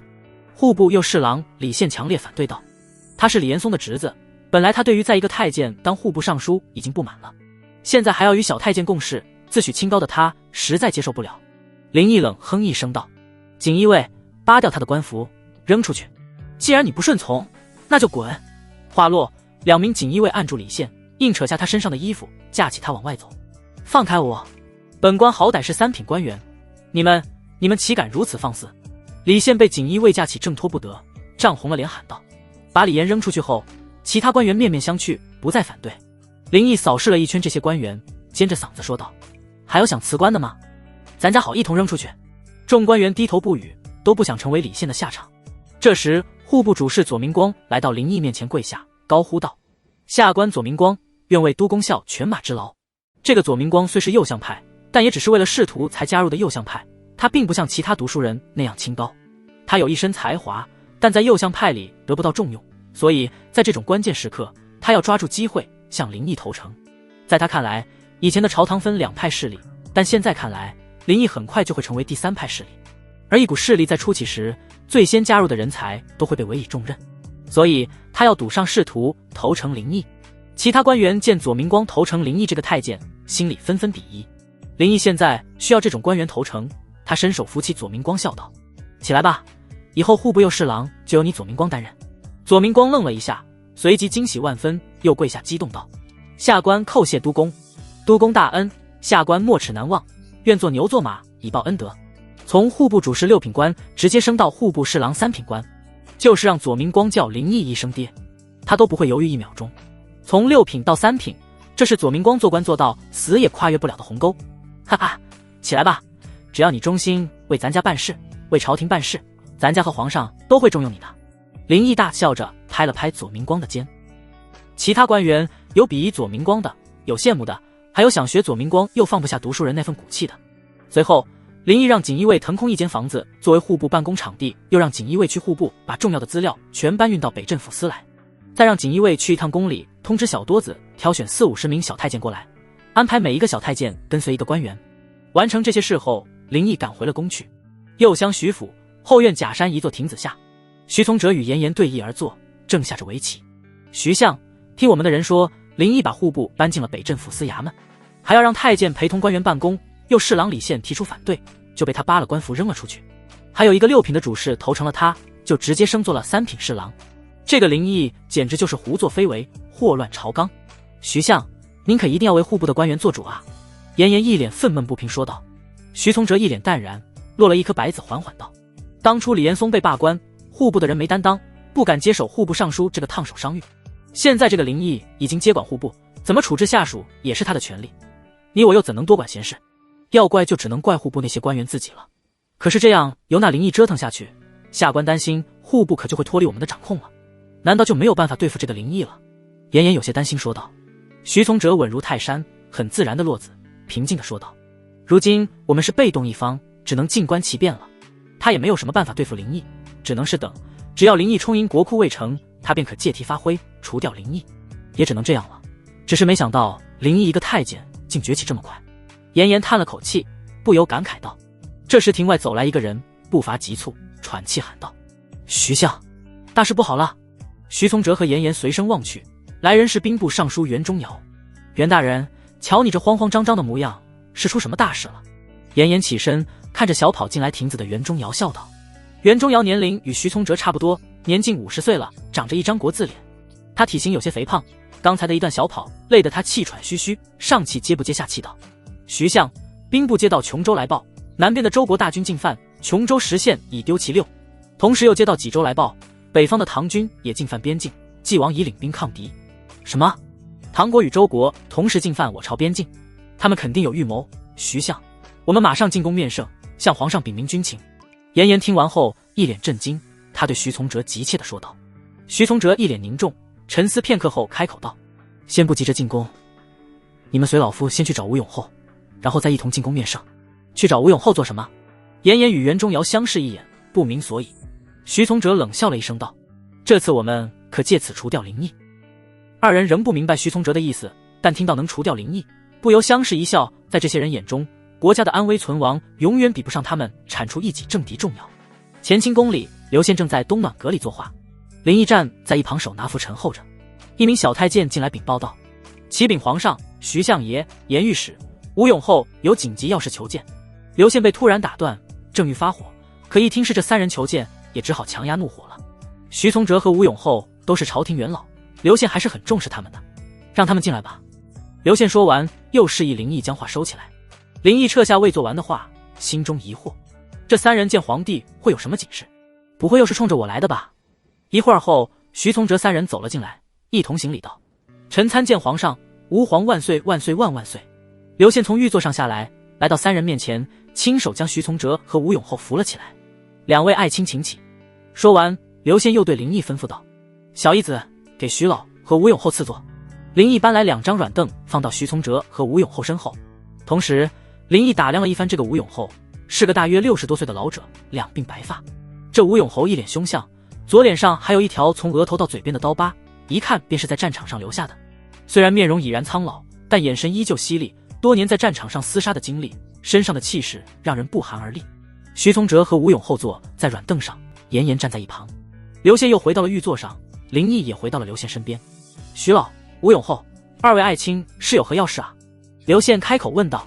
徐从哲第一个回道：皇上，兵部接到南北边界来报，周国与唐国共同进犯我朝，北方边界有晋王抵抗唐军道不足为虑，只是周国大军已连占我朝6县，琼州岌岌可危啊！刘宪一听是敌国来犯，又丢了成帝，立即慌了神，急问道：徐老，这可怎么办呀？刘宪只会吃喝玩乐，他哪会处理这种大事？徐从哲一脸从容，缓缓说道：皇上别急，老臣与兵部尚书已经商议过了，已拟定了一个策略，可收回琼州的失地。刘宪急道：讲，快讲！徐从哲咳了一声，娓娓道来：皇上，周国乃一小国，此次敢进犯我朝，必有北方唐国教唆。琼州守军有2万人，按理来说，抵挡周军的2-3万兵马，守城是没有任何问题的。老臣以为多半是琼州将领指挥不当，才造成丢失6县的局面。所以皇上可派吴永厚担任琼州督军，将琼州兵权交由吴永厚指挥，定能驱逐周军，收复6县。听着徐从哲的分析，刘宪连连点头，说道：对，徐老说的对，就按徐老的策略去办。只是朕担心吴永厚年近60，这再上战场。刘宪看了一眼白发苍苍的吴永厚，有些不放心。吴永厚站了起来，铿锵有力地说道：皇上放心，臣虽然已老，但仍能上阵杀敌，马革裹尸。一个小小的周国，当年臣随先帝御驾亲征，打得他们抱头鼠窜，如今老臣仍能让他们闻风丧胆。皇上只需给老臣3个月的时间，老臣定能驱逐周军，收复6县。刘宪听得一阵激动，猛地拍了一下案桌道：好，吴永侯宝刀未老啊，朕这也就放心了。而站在一旁的林毅却是眉头紧锁，刚才徐从哲所献的策略疑点重重。首先琼州丢失6县，就说明琼州守军不敌周军，换一个人指挥能有派兵增援好。其次，朝廷难道已经无人能用了，非得要用一个60岁的老人上战场？就算这个吴永厚年轻时勇猛无比，但已经老了，连顺风尿尿都能湿鞋的年纪了，还能勇猛到哪去？林毅总隐隐约约的感觉有些不对劲，这2人也许会有些阴谋。果然，吴永厚犀利的眼神扫了林毅一眼，双手一拱，对刘宪说道：皇上，老臣在出任琼州督军前有一个请求，老爱卿请说，只要朕能办到的都答应你。刘宪心情大好，笑着允诺道。吴永厚手一指林毅道：皇上，老臣想要拿林公公的人头来祭旗。啊！刘宪一愣，看了一眼同样错愕的林毅，连忙摇头摆手道：爱卿，这可不行，小义子是朕最宠幸的奴才，再说了，小义子也没得罪爱卿吧？一旁的林毅这时也明白过来了，这根本就是徐从哲针对自己的阴谋，怕是要借吴永侯之手除掉自己。徐从哲和严颜2人相视一笑，这便是徐从哲除掉林毅的办法。皇上，老臣虽与林公公无冤无仇，但他身为一个宦官，在后宫里诱导皇上玩乐荒废政事，在朝堂上干涉朝政，祸乱朝纲，老臣杀他不是私怨，而是为公，为我大汉肃清阉宦，为皇上清除奸佞。吴永厚早已与徐从哲合谋，要置林毅于死地，这刘宪很是为难。这时徐从哲又起身，双手一拱道：皇上，琼州军事紧急，朝中除吴永厚，无人能胜任督军，驱逐周军，收复6县。望皇上不可因一个宠幸的宦官而丢失我大汉的疆土啊！一旦琼州沦陷，周军长驱直入，直逼京师，我大汉江山危矣啊！皇上，徐从哲这番话已经是变相威胁了，逼刘宪杀林毅。这徐老难道就没有其他办法了？小义子非杀不可了。刘宪可不忍心杀林毅，但不杀林毅，这吴永厚就不愿出任琼州督军，就无人去驱逐周军。他一脸为难地看向林毅，林毅心里大骂徐从哲狗娘养的，脑袋飞速运转，思索自救之法。一道灵光一闪而过，林毅想到了一个可救自己的法子。他走到御座前，跪下说道：皇上，谁说朝中除吴永侯外，无人能收复琼州6县？奴才愿请命前往琼州，担任督军一职，收复琼州6县。刘宪也知道林毅这是在自救，连忙配合道：好，小义子，没想到你如此忠心，让朕大为感动。琼州督军一职就由你来担任，望你不负皇恩，驱逐周军，扬我国威。吴永厚自然也明白林毅的意图，立即反对道：皇上，万万不可啊！他一个太监懂兵法吗？我大汉将士的性命岂能交于他手？再说了，若是让敌军知道我大汉主帅是一个太监，我大汉军威何在？琼州督军只能由老臣担任啊！一直没说话的严颜也开口附和道：皇上，吴永厚说的对，打仗不是儿戏，林公公一个太监，没有任何作战经验，这不是在拿我琼州百万百姓和将士的性命开玩笑吗？还愿皇上三思啊！眼看林毅就要被祭旗了，严颜可不想让林毅又逃过一劫，只想让皇帝现在就处死林毅。林毅心里问候了一遍严颜全家女性，他反驳道：皇上，奴才自幼熟读兵书，对排兵布阵了然于胸，击退周军易于反掌。反倒是吴永厚年事已高，所谓老而昏聩，实在不宜再上沙场啊。对，小义子说的对，吴永侯啊，朕看啊，你还是留在家里颐养天年吧，打仗的事还是别掺和了。刘宪自然是偏袒林毅，向着林毅说话了：皇上，老臣还可以再战沙场，剿灭敌军，收复6县。奸宦之言万不可信啊！吴永厚不服气道，语气有些激动：皇上，奴才一心为国，天地可见，吴永后以奴才人头祭其相要挟，才肯担当琼州督军。皇上深知奴才的忠心，爱护奴才，定不舍斩首奴才，所以皇上还是令奴才担任督军，驱逐州军吧。当然，若吴永后仍想再战沙场，以报皇恩的话，就让他收回以奴才人头祭其的话，不然奴才定要争这个琼州快督军。林毅同样也激动地说道，心里却是冷笑连连，想要借机除掉老子，现在老子反将一军。对，小义子说的对，朕不会杀忠臣的。吴永后要以小义子人头祭旗，才肯出任督军，此甚为不妥，所以还是让小义子担任督军吧，除非吴永后不拿小义子祭旗，你看如何啊？刘宪看着吴永后笑着说道，他也不傻，听得出林毅的意思，所以帮着林毅将吴永后一军。这吴永后为难了，他出任琼州督军，目的就是逼刘杀了林毅，可要是不杀林毅，那他出任琼州督军可就意义不大了。他虽然嘴上喊着再战沙场，可毕竟一大把年纪了，能在家养老谁愿意去折腾？于是吴永后看向徐从哲，毕竟借此次机会除掉林毅是他的主意。徐从哲轻咳了一声，开口道，皇上，既然林公公一心为国，那就让林公公担任琼州督军，去收复六县吧。吴永后也确实上了年纪，还是在家颐养天年的好。吴永后见徐从哲这样说，他也就不多说什么了，算是默认了刘宪见状，开心一笑道，如此甚好，小义子上前听旨。林义贵在御前回道，奴才在。朕封你为琼州督军，总管琼州一切军政要务，琼州的兵马都听你调遣，明日即刻启程，你可一定要驱逐州军，收复六县。刘宪郑重地说道，他虽然好玩乐，但在国家安危上还是很上心的。奴才领旨。奴才定不负皇恩，收复琼州六县。林毅震声回道，起身后心里还是不快，感觉又中了徐从哲的套。果然，徐从哲一脸笑容地看着林毅，阴阳怪气道，林公公果然是宫中体国啊，有你出任督军，定能收复琼州六县。只是战场上刀剑无眼，林公公可要小心啊，免得这次再挨一刀，可就真把命丢了啊。徐从哲早就想过这种情况了，不管是吴永后拿林毅人头祭旗，还是林毅为自救出任督军，其结果都是丢命，只不过是前者马上没命，后者拖延一段时间再没命。林毅出任督军只有两个结果，要么战死沙场，要么丢了琼州回京下狱。他徐从哲可不相信林毅一个在宫中长大的太监会打仗。林毅听出徐从哲话里的意思是在嘲讽自己是太监，他也故意恶心道，不劳徐相操心，咱家小时候练过武，也懂一些兵法。以前在村里有个财主总是欺负咱家就使了个计谋，咱家叫上几个人放火烧了那财主的房子，抢了财主的金银财宝。那财主因为没证据，又不能把咱家怎么样，就只能眼睁睁地看着咱家把他的钱全占了。徐相，您说咱家是不是足智多谋啊？所以若是打仗，咱家也不会差吧？徐从哲脸上一沉，知道林毅是在说他那700万两银子的事，他装作若无其事，面上淡然一笑道，林公公还真是有计谋啊，那就祝公公好运了。随后徐从哲三人退下，店里只剩刘宪和林毅二人。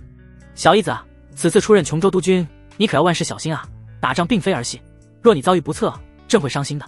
刘宪叹了口气，语重心长地说道，他从小就与林毅玩乐，对林毅还是有感情的。林毅心中微微有些感动，这刘宪虽然矮小丑陋又昏庸，但是对他还是不错的。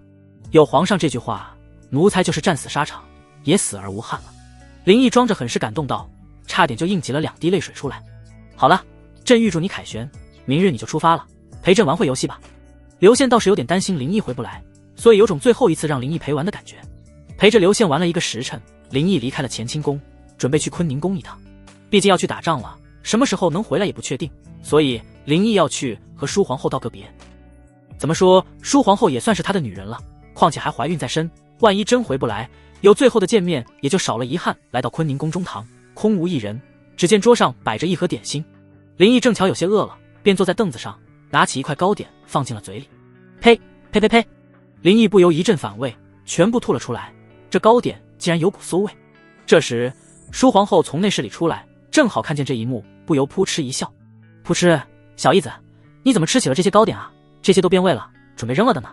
说着，舒皇后一身薄裙来到林毅面前，随后吩咐婢女仙儿把桌上那盒点心扔了。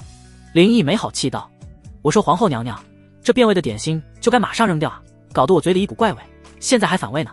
此时并无外人在场，林毅也就没在意礼节，很是随意，也没自称奴才了。舒皇后掩嘴轻笑起来，坐在林毅旁边的凳子上俏皮道，你这是在怪我啊？本宫逼你吃了吗？林毅故意回了一句道，吃了。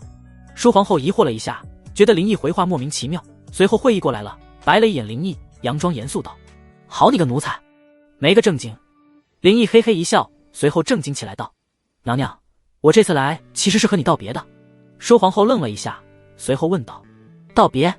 小义子，你是要去哪里？”“我要去琼州担任督军，去收复6县。事情是这样的。”林毅将事情的原委给舒皇后说了一遍。舒皇后听完一脸的担忧，她握住林毅的双手道：“小义子，战场上凶险无比，你可要多加小心啊！万一有个好歹，你让我和孩子怎么办啊？”她心中一半是关心林毅的安危，一半是担忧自己的地位和孩子的命运。若是林毅战死沙场了，那他在宫中就真无依无靠了。即便他现在已经怀了龙种，皇帝也不见得会多待见他。他出生的孩子能否成为太子，也会有很多变数。娘娘放心吧，我会平安归来的。有娘娘这般美人，我可舍不得。林毅调侃道，想宽一宽舒皇后的心。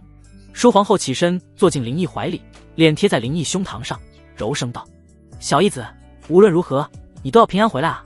林毅抱紧了怀中舒皇后，安慰道：“放心吧，奴才舍不得你和孩子呢。”随后他又叮嘱道：“我不在宫里的这段时间，娘娘要深居简出，尽量避免与万贵妃有交际。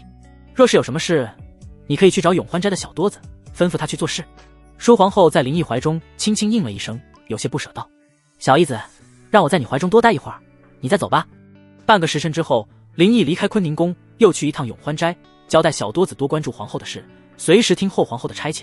最后林毅回到了北镇抚司衙门。中堂里，林毅坐在主位太师椅上，左右两旁站着马七和牛皋。林毅喝了一口茶，说道：“明日本都要去琼州担任督军了，周国廉战我朝6县，本都临受皇命抗敌，你2人可愿随本都战场杀敌啊？”马七与牛浩相视一眼，脸上难抑激动之情，异口同声回道：“督公，属下愿往。”他们2人以前虽是草寇出身，但满怀一腔报国热血，现在听说能上战场杀敌，自然是热血沸腾。好，你2人马上从锦衣卫中挑选50名好手，明日跟随本都前往琼州。林毅拍了一下桌子，语气也带着一丝兴奋，吩咐道：“在沙场上指挥千军万马，做排兵布阵，与敌人厮杀，虽残酷凶险，让人害怕，但同样也能激起男人那腔热血。只要是一个有男子气概的正常男人，都曾幻想过自己是一名大将军，在战场上所向披靡，勇猛无敌。”马七和牛浩退下后，林毅看了一眼外面的天色，已经黑了下来，准备早些休息。这时一名锦衣卫进来禀报道：“督公，外面有人求见，说是赵相府的下人。”林毅眉头一皱，心下疑惑：赵相府的人，那就是赵不韦了。这个时候他找我干什么？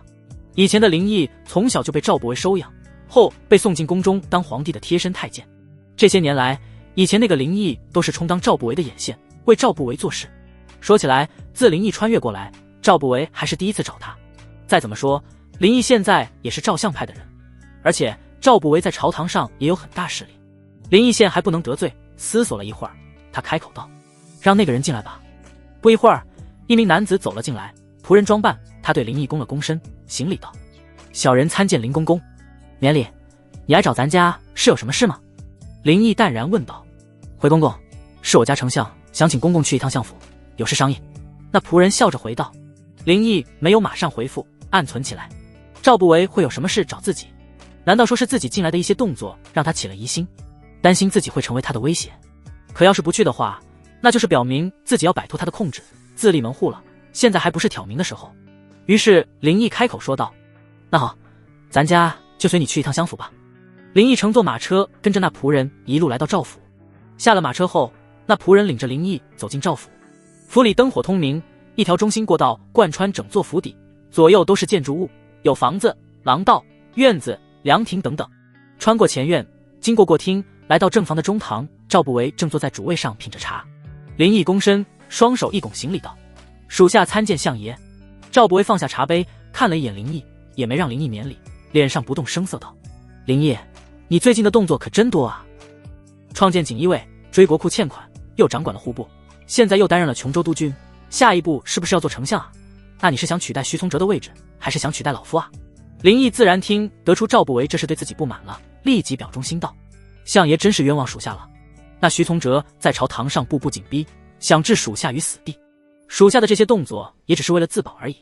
况且不管属下身居何位，属下都对相爷言听计从，没有相爷就没有我林毅的今天，属下对相爷忠心耿耿，还请相爷明鉴啊！”赵不为听完这番话，这才面露微笑道：“好了，坐吧，老夫就知道你忠心不二，不会忘本的。”林毅假装出一副诚惶诚恐的样子，小心翼翼地坐在了一旁的椅子上。现在林毅还不能让赵不为起疑心，一旦赵不为发现他想自成一股势力，赵不为肯定会用尽全力打压林毅，甚至是与徐从哲联手除掉林毅。所以林毅想要在夹缝中求生，还得依附赵不为一段时间。林毅，老夫找你来，主要是与你说琼州的军情。赵不为又喝了一口茶说道：“相爷请说。”林毅一脸恭敬的态度。赵不为放下茶杯，手放在桌上，手指轻轻敲着桌面，闭着眼缓缓说道：“这些日子，老夫虽身居府中，但朝堂之事尽在老夫掌握之中。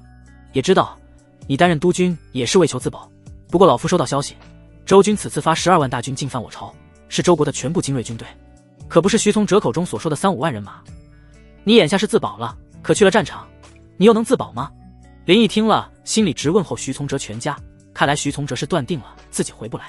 周军12万精锐，琼州只有2-3万守军，如此悬殊，这不是必死无疑了。赵不为见林毅沉默，脸上神情又阴晴不定，不由冷声道：“怎么，这回知道怕了，想打退堂鼓了？”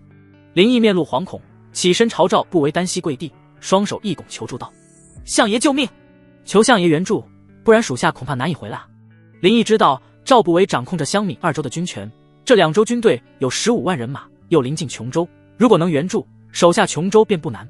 赵不为面无表情道：“老夫可没有能力救你啊，你自求多福吧。”赵不为心里早就打好了算盘，如果琼州丢失，周军长驱直入，那他就与周军合谋，共取大汉江山。若是琼州守住了，那周军士气必定大损，届时他再派兵援助，击退周军，争夺功劳，顺势掌控琼州兵权。至于林毅的生死，他可一点也不关心，在他心中，林毅只是一个棋子而已。属下明白了。老狗！林毅心里骂了一句，表面上只能丧气地坐回了位置上。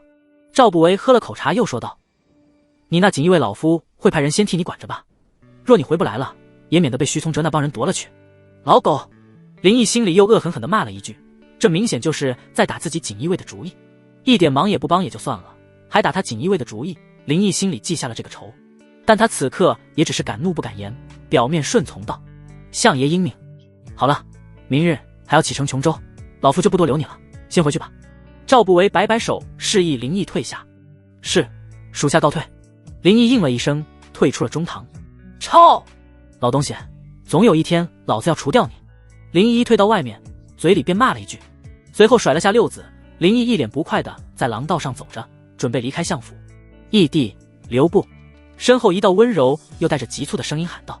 林毅停下脚步，回身一看，是一名美贵妇，年龄大约26、7模样，长相给人一种温柔贤淑的感觉，眼眸柔情似水，晶莹红唇，身高1.68米左右，身材丰腴，绝对好生养的体态。而且若是生了孩子，那孩子口粮定能吃得饱饱的。可以说贵夫人在身材上与万贵妃是同类型的，但比万贵妃稍娇小一些，也没有万贵妃的妩媚。总体上，这美贵妇可用4个字形容：珠圆玉润。林毅认的这美贵妇是赵不为的宠妾楚碧莲，她与林毅从小被赵不为买入府中，两人之间有过5年的相处，也就产生了姐弟之情。后来林毅被送入宫中，当了皇帝身边的太监，而楚碧莲在成年之际被赵不为纳为妾室，从养女成为小妾。楚碧莲纵使心中1万个不愿意，但也只能顺从赵不为。属下见过夫人。林毅躬身，双手一拱，行礼道。楚碧莲听着一声夫人，心中有些失落，不由苦笑道：“义弟，你还是叫我莲姐吧。”这林毅犹豫了一会儿，还是坚持道：“属下还是叫夫人吧。”虽说2人小时候感情好，但已经多年不见，何况他又成了赵不为妾室，林毅自然不能与其表现得太亲近。唉，楚碧莲悠悠地叹了口气，心中更是伤感。在他心中，林毅仍然是那个相依为命的小弟弟，可现在看来，林毅已经与他有了距离感，变得陌生了很多。夫人是有什么事吗？林毅面无表情问道。他可不在乎此时楚碧莲的感受，毕竟他不是之前的林毅，对楚碧莲并没有多少感觉。楚碧莲幽怨地看着林毅说道：“义弟，我听说你要去琼州打仗了，我很担心你，我想你还是别去了吧，好吗？”林毅有些无语，这哪里是他能决定去不去的，这种话可真幼稚。他只好回道：“多谢夫人关心，只是皇命难违，我只有报效朝廷了。”楚碧莲上前几步，来到林毅面前，与林毅不过1尺。他深情地望着林毅，眼中柔情似水道：“义弟，我们可以离开这里，去深山里生活，二人结为夫妻，日出而作，日落而息。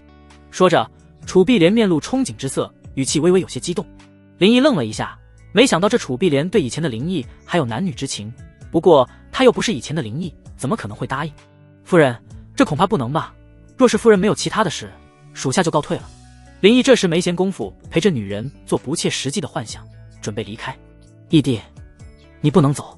楚碧莲忽地扑入林毅怀中，玉臂紧紧箍住林毅的腰，语气中竟带有一丝哭腔的哀求。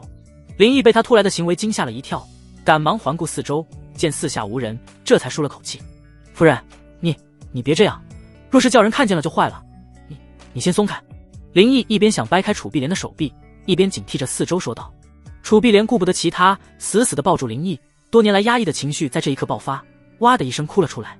她柔软的身体紧贴在林毅胸膛，语言激动，抽泣道：义弟，带我离开这里，这些年来我饱受他的折磨，你带我离开，带我离开。林毅僵住了，这让他一时不知道怎么办才好了。这个女人已经情绪失控了，他怕这个时候有人过来，廊道上实在过于显眼，看了一眼廊道外的一张长椅，正好处于黑暗之中。于是他安慰道：夫人，你先别激动，有什么事你慢慢说，你先松开我，我们去那长椅上再说，好吗？楚碧莲仍是在林毅怀中抽泣着，紧紧抱住不松手。林毅叹了口气，这都是什么事啊？突然碰上这女人，他只好双手也搂住楚碧莲的腰，两人慢慢地挪动到长椅上坐着。即便是坐在了长椅上，楚碧莲仍是依在林毅怀中，双臂紧紧抱住林毅的腰。林毅本想挣脱他，但轻视了一下无用，他又不太好用力，只好说道：夫人，我现在已经是宫里的太监，怎么能带你离开呢？你有什么事慢慢跟我说。楚碧莲抬起头来，一脸梨花带雨，楚楚可怜的模样。他望着林毅，轻声抽泣道：义弟，自你进了宫后，我便一直思念你，曾想过去宫里找你，可是被赵不为强纳入房。他曾征战沙场，伤中了要害，不能人事，便有些变态，折磨于我。原来赵不为曾经在战场上受过伤，伤了根本，幼年近6旬也就无福消受这美人香了。而楚碧莲又才26、7，肤白貌美，也就难免会让赵不为心生变态。光是弄他一身口水，自然不能满足，便通过折磨楚碧莲来达到心中快感。所以楚碧莲这些年来，每到了晚上便觉得是煎熬。好在他把林毅当作是精神寄托，憧憬着与林毅一起生活的未来，这才挺了过来。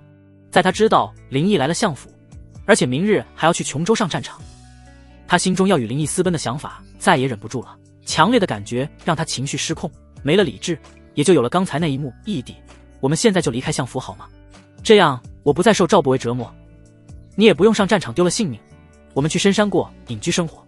楚碧莲一脸期待地望着林毅说道。林毅没有回答，这个楚碧莲对他来说就是一个陌生人，他怎么可能会答应？见林毅不说话，楚碧莲心中咯噔一下，问道：义弟，你不愿和我离开吗？还是说你嫌弃我不干净？林毅叹了口气，心里有些烦躁，以前那个林毅的破事还要他来处理。他耐着性子说道：夫人，普天之下莫非王土，率土之滨莫非王臣，你我又能逃去哪里？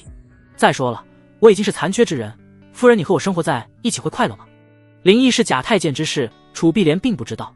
当年赵不为让人阉了林毅送进宫，那阉割之人是个老者，对只有10岁的林毅起了怜悯之心，便欺骗了赵不为。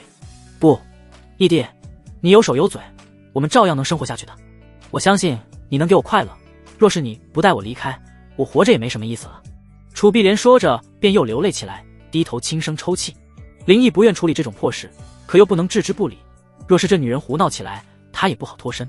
林毅只好安慰道：夫人，我并非不愿带你离开，只是眼下离开并不是明智之举。你想啊，我若是这次能击退周军，收复6县，那便是天大的功劳，就是封侯拜相那也有可能。到时候我有了地位，再让赵不为放了你，岂非更好？真的吗？那到时候我们不就可以光明正大生活在一起了吗？楚碧莲抬头，眼前一亮，含有泪花的眼眸燃起了希望，看着林毅。真的，所以还请夫人忍耐一些时日。林毅这话肯定是哄人的假话，只是为了稳住楚碧莲，他好脱身而已。义弟，我相信你，我会等你的。楚碧莲信以为真，心情也就好了起来，破涕而笑道：果真是胸大无脑，这样的女人很好哄。察觉到楚碧莲抱着自己的力度变轻了，林毅松开了她的手臂，站了起来。夫人，时间也不早了，我要回去了。见楚碧莲情绪已经稳定，林毅便想早点离开。等等，义弟，你能亲我一下再走吗？楚碧莲也站起身来，喊住林毅道：林毅急着离开，便在楚碧莲额上亲了一下。夫人，我这要走了。林毅转身快步离开。义弟，我等你回来。楚碧莲一脸不舍，目送林毅离开。翌日，林毅带领50名锦衣卫启程，前往琼州。经过2个月的行程，林毅一行人终于到了琼州南阳城内。这些天连日赶路，一行人都累了，林毅便找了个茶馆，让所有人都休息一会儿。同时，林毅又从茶馆小二口中得知，这2个月内周军又攻占了3县了，琼州10县已丢其9，只剩南阳县了。林毅顿感不妙，琼州危矣，也顾不上休息了，带着锦衣卫前往琼南王王府。大汉在地方实施州县制与分封制并行，琼州由琼南王统领军政事务，所以林毅这才直接去王府找琼南王。来到琼南王府邸，林毅让门口守卫进去通报。不一会儿，一个大腹便便的肥胖中年男子领着几名奴仆迎面从府邸里走了出来。林毅见他身穿4爪蟒袍，也就知道这人是琼南王刘肥了。林公公，你可算是来了，军情紧急啊！刘肥快步来到林毅面前，走动的过程中全身的肉都在抖动。这个刘肥可谓人如其名，至少200斤的体重。林毅双手一拱道：王爷放心，我林毅来了，定可保南阳城不破。林毅先说这番大话，目的是稳住这个刘肥。要是这个时候刘肥跑路了，那这南阳城就更守不住了。因为刘肥跑路，势必会带走所有家当，没了刘肥的家财，林毅靠什么给士兵发军饷，鼓舞士气呢？而林毅不知道的是，刘肥早就做好了跑路的打算。既然林毅来了，担任着琼州督军，那城破与不破就与他没多大关系了。他只需带上家财逃离南阳城，然后回到京城请罪。朝廷会谅他不再是琼州首要负责人，最多也就降爵位而已。所以说，刘肥是把林毅当作替罪羊了。哈哈，有林公公这句话，本王也就放心了。林公公连夜赶路，想必是又累又饿吧？本王已经在府上备好酒席，为林公公和随从们接风洗尘。刘肥有了跑路的打算，对于眼下的危机，他一点也不着急，反而林毅的到来让他开心了起来。现在已是傍晚，林毅也确实饥肠辘辘了，但又心系战况，于是说道：有劳王爷了，还请王爷叫来南阳城守将和官员，我们可以边吃边商议军事。如此甚好，还是林公公考虑周全啊。说完，刘肥吩咐身后一个奴仆去通知南阳城守将和琼州知州、知县。随后，刘肥将林毅一行人迎入府里，他将50名锦衣卫安排在了一座偏殿入席，把林毅安排在主殿入席。林毅与刘肥同坐主位上，马七和牛浩2人坐在右侧席位上。2刻钟之后，南阳城的主将、知州、知县都来了王府，按地位高低入了席。林公公，本王给你介绍一下，这位就是南阳城守将吕承廷将军，这位是琼州知州严东阁大人，这位是南阳知县马明远大人。刘肥坐在席位上，笑着依次给林毅介绍道。林毅打量了一番3人，吕承廷30岁左右，体型高大壮实，皮肤黝黑，国字脸，2腮边都是浓密的胡子，身上还穿着盔甲，很明显是刚从城楼上过来，来不及换衣。严东阁40多岁模样，留着山羊胡，因久经官场，一副老谋深算的模样。马明远25、6左右，一脸书生气，文质彬彬的模样，显得有些稚嫩。这时，刘肥又介绍林毅道：这位是林毅林公公，是朝廷派来担任琼州督军的。林督军的指挥下，我等一定能守下南阳城，收复琼州。刘肥对着林毅一番赞美，说起大话很是自然。严东阁与马明远一听是督军，纷纷放下手中筷子，起身朝着林毅拱手恭敬道：下官参见林督军。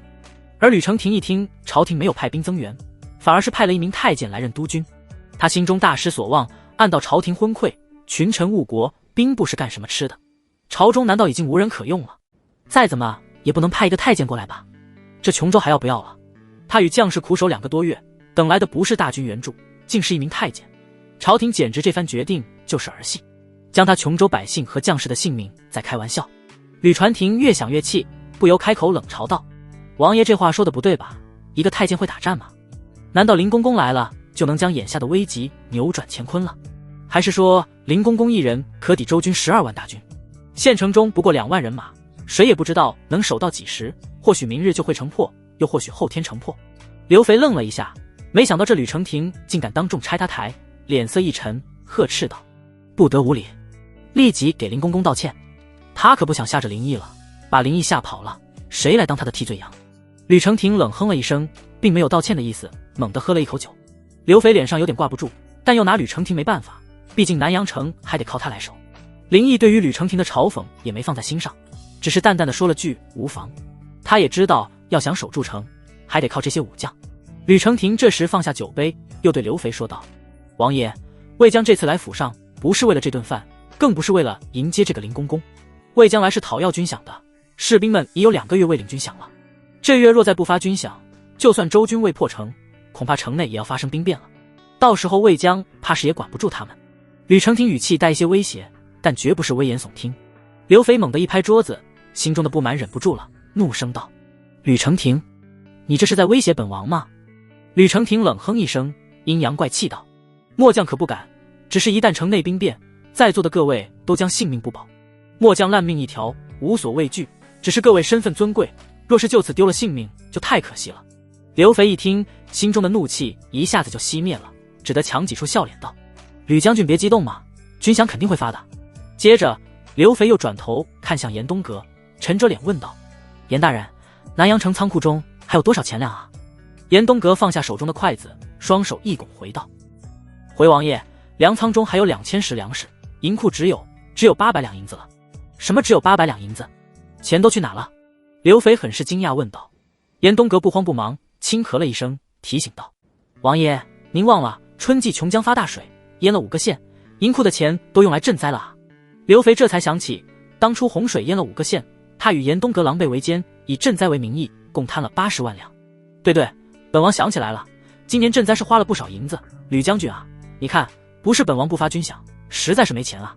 要不这样，这月的军饷再拖一拖，本王向朝廷上书拨款，等银子到了再一并发了如何？刘肥故作为难的看着吕承廷说道。吕承廷冷哼连连，对于他们干的贪污勾当一清二楚，向朝廷上书要银子这种拖延之言，他也已经听够了。吕承廷猛拍一下桌子，起身冷声道：既然如此，那吕某就告辞了，各位好自为之吧。说完，吕承廷重哼一声，怒气冲冲地离开了。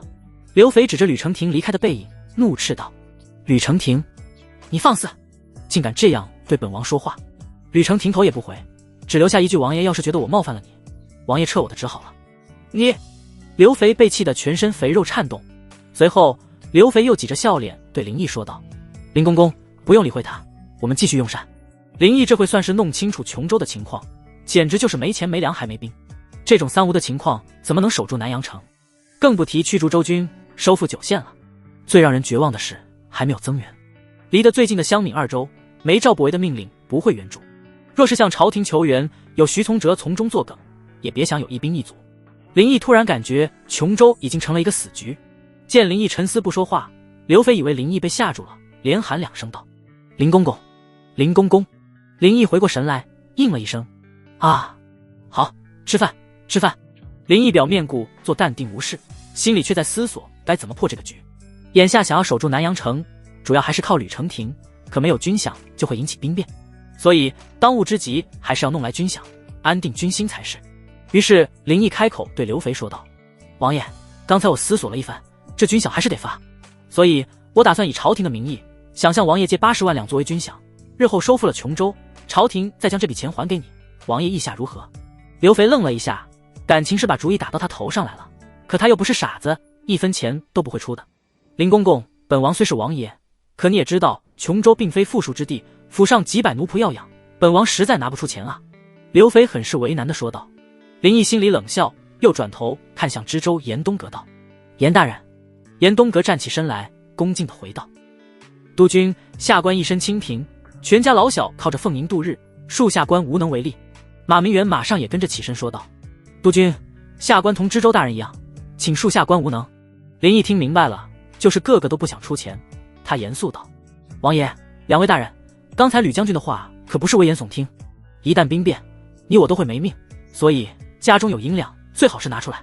刘肥双手一摊，对林毅说道：林公公，本王是真没有多余的银两，他都打算跑路了，根本就不怕什么兵变。严东阁同样说道：督军，下官刚才所说也勾据属实，确实没有银子。他心想，就算兵变成破，他大不了就是投降周军而已，做哪国的官不是做，想要他交银子绝对不可能。而马明远跟严东阁是一丘之貉，想法自然也是一样。林毅听后也没生气，装着理解的模样，叹了口气说道：我也理解王爷和2位大人的难处，军饷的事我自己想办法吧。来，先喝酒吃菜。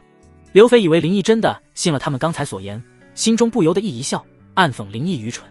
饭后，林毅带着锦衣卫准备离开，刘肥相送到门口后才回去。林毅带着锦衣卫上了马，马七问道：“督公，现在我们怎么办？”林毅沉吟了一下，说道：“留下2个兄弟监视王府，我们去军营找吕承廷。”是，督公。此时军营里的主将营帐中，吕承廷坐在主位上，两旁坐着2个心腹副将。吕承廷已经将朝廷派林毅担任督军的事告诉了2人。大哥，朝廷这样做无疑是放弃了我们琼州，现在又不发军饷，我们还死守什么城？我看让周军打进来算了。其中一名刀疤副将气愤道：“这个副将名叫王三刀，是吕承廷的2弟。”是啊，大哥，朝廷不派增援，刘肥又不发军饷，弟兄们死守南阳城大半个月了，天天喝着稀粥，这为的是什么？还不如我们投降了周军算了。另一个副将程千成瞎了一只眼睛，是吕承廷的3弟，他们3人是结拜兄弟，同时参军，出生入死，一路拼杀才做到了将军的位置。吕承廷闭着眼睛没有说话，朝廷的做法，刘肥不发军饷，这都让他很气愤，但是让他开城门投敌，他做不到。城中还有几10万百姓，一旦周军入城，周军对城内的百姓必定是一番屠杀。他可以不在乎刘肥沿东阁之流的生命，但是让他看着百姓被屠戮，他的良知过不去。吕承廷睁开眼睛，坚定道：“不管如何，我们都要守死到最后一刻，绝不能让周军入城。我吕承廷生是汉将，死也是汉鬼，只要我吕某还有一丝尚存，就要守护我大汉子民，绝不让周军入城。所以投降周军的话切不可再提，否则别怪我不讲兄弟之情，军法处置。”王成2人见大哥如此严肃，也不敢再多提，只好心中生闷气。吕将军真是爱民如子啊，有吕将军这般忠臣，实乃我大汉之福啊。这时林毅拍手叫好，走进营帐，身后跟着马七、牛皋2人。你是谁？胆敢私闯军营？王成2人起身拔刀相向。吕承廷见是林毅，让王成2人收起刀来，起身对林毅拱手道：“林公公，不知你过来所为何事？”王成2人一听这人就是朝廷派来担任督军的太监，不由冷哼一声，满是嘲讽之意。林毅不理会他2人，而是看着吕承廷说道：“我身为琼州督军，自然是来和吕将军商议如何守城退敌了。”吕承廷不屑道：“林公公，打仗可不是你们内官能做的。吕某虽不知朝廷为何会指派你过来担任督军，但还是奉劝你一句，想要活命就早点回京去吧。”林毅知道这吕承廷对自己有成见，也不废话，直接开门见山道：“吕将军，本督知道你现在最需要的是军饷，如果本督能给你弄来银子，你可守住南阳城多少天？”吕承廷哼声道：“若是有足够的军饷，我吕承廷能保证守下南阳城也不成问题。南阳城能守住1个月，依靠的便是高厚的城墙，所以即便是在12万周军的猛烈行攻下，吕承廷也能依靠2万将士守住。好，本督就给30万两白银，你再给本督守住1个月如何？”林毅心中早就有了计划，胸有成竹道。吕承廷听后脸上不由动容，疑惑问道：“你真有30万两白银？如果真有30万两白银，那军饷就不成问题了，而且还可以向富商地主购买粮食，只要钱粮到位，他绝对有信心守下南阳城。当然5天之后，本督便给你30万两白银，本督可立下军令状，愿以项上人头作为担保。”林毅郑重地说道。吕承廷内心难以激动道：“林公公，不，督军末将替城内几10万百姓谢过督军。”林毅摆了摆手道：“吕将军客气了，守住南阳城也是本督的责任。好了，本督先走了，吕将军就等我的好消息吧。”林毅走后，王三刀对着吕承廷问道：“大哥，你真相信这个太监能弄来30万两银子？”吕承廷坐下，喝了一口水道：“他说的应该是真的，不然也犯不着以人头担保。有了30万两，城内的百姓至少可平安撑过1个月。”离开军营后，林毅并没有去衙门住，而是包下一家酒楼住下。房间里，林毅坐在圆桌旁，马七和牛皋站在2侧。“督公，我们身上哪有30万两啊？”马七疑惑地问道。这督公又是立军令状，又是拿人头做担保的，5天后肯定拿不出30万两的。就算是回京城去拿，这来回一趟最快也要4个月，时间上也赶不上。林毅诡异一笑道：“我们是没有30万两，但王府有啊。”马七愣了一下，疑惑道：“王府有？”随即反应过来，马七也露出了兴奋的笑容道：“督公，您的意思是像上回抢严府邸一样？”林毅点了点头，他已经计划好了。他料定刘肥担心城内兵变，这几天一定会带上所有家当跑往豫州，他只需在路上安排好锦衣卫扮成劫匪，便可把刘肥所有的家当都劫下来。如此一来，军饷之事就解决了，南阳城暂时也能守住。就在这时，一名锦衣卫进来禀报道：“督公，王府有动静了，全府邸的人都在收拾东西，看样子是准备离开了。林毅开心地笑了起来，没想到刘肥如此心急，今晚就准备走。不过正好，马七，你马上带30名兄弟扮成马匪，等刘肥出了城，在半路上就把他劫了，然后把所有家当都弄到酒楼来。林毅吩咐道。是，督公，这种事属下老拿手了。马七嘿嘿笑道。林毅叮嘱道。做得干净些。知道，督公。此时穷南王王府内，王爷，真有这么急吗？今晚上就要走。一名衣着华贵的妖娆女子问道。这女子便是刘肥的王妃萧氏。当然，而且越快越好，眼下没有军饷可发，城内的士兵随时会兵变，周军随时能破城。刘肥一脸严肃地说道。他本来想过2天再走，但是今夜宴席上吕承廷的一番言语，让他不得不马上走。管家，都装完没有？刘肥叫来王府的管家问道。那管家弓着身子回道。回王爷的话，都已经装车了。刘肥点了点头，然后说了一句走吧。随后刘肥带着50府兵、20个奴仆、10辆马车组成一车队，离开了王府，直奔南阳城北门。然而他不知道的是，在他这队伍身后，马七已经领着30名锦衣卫跟着了。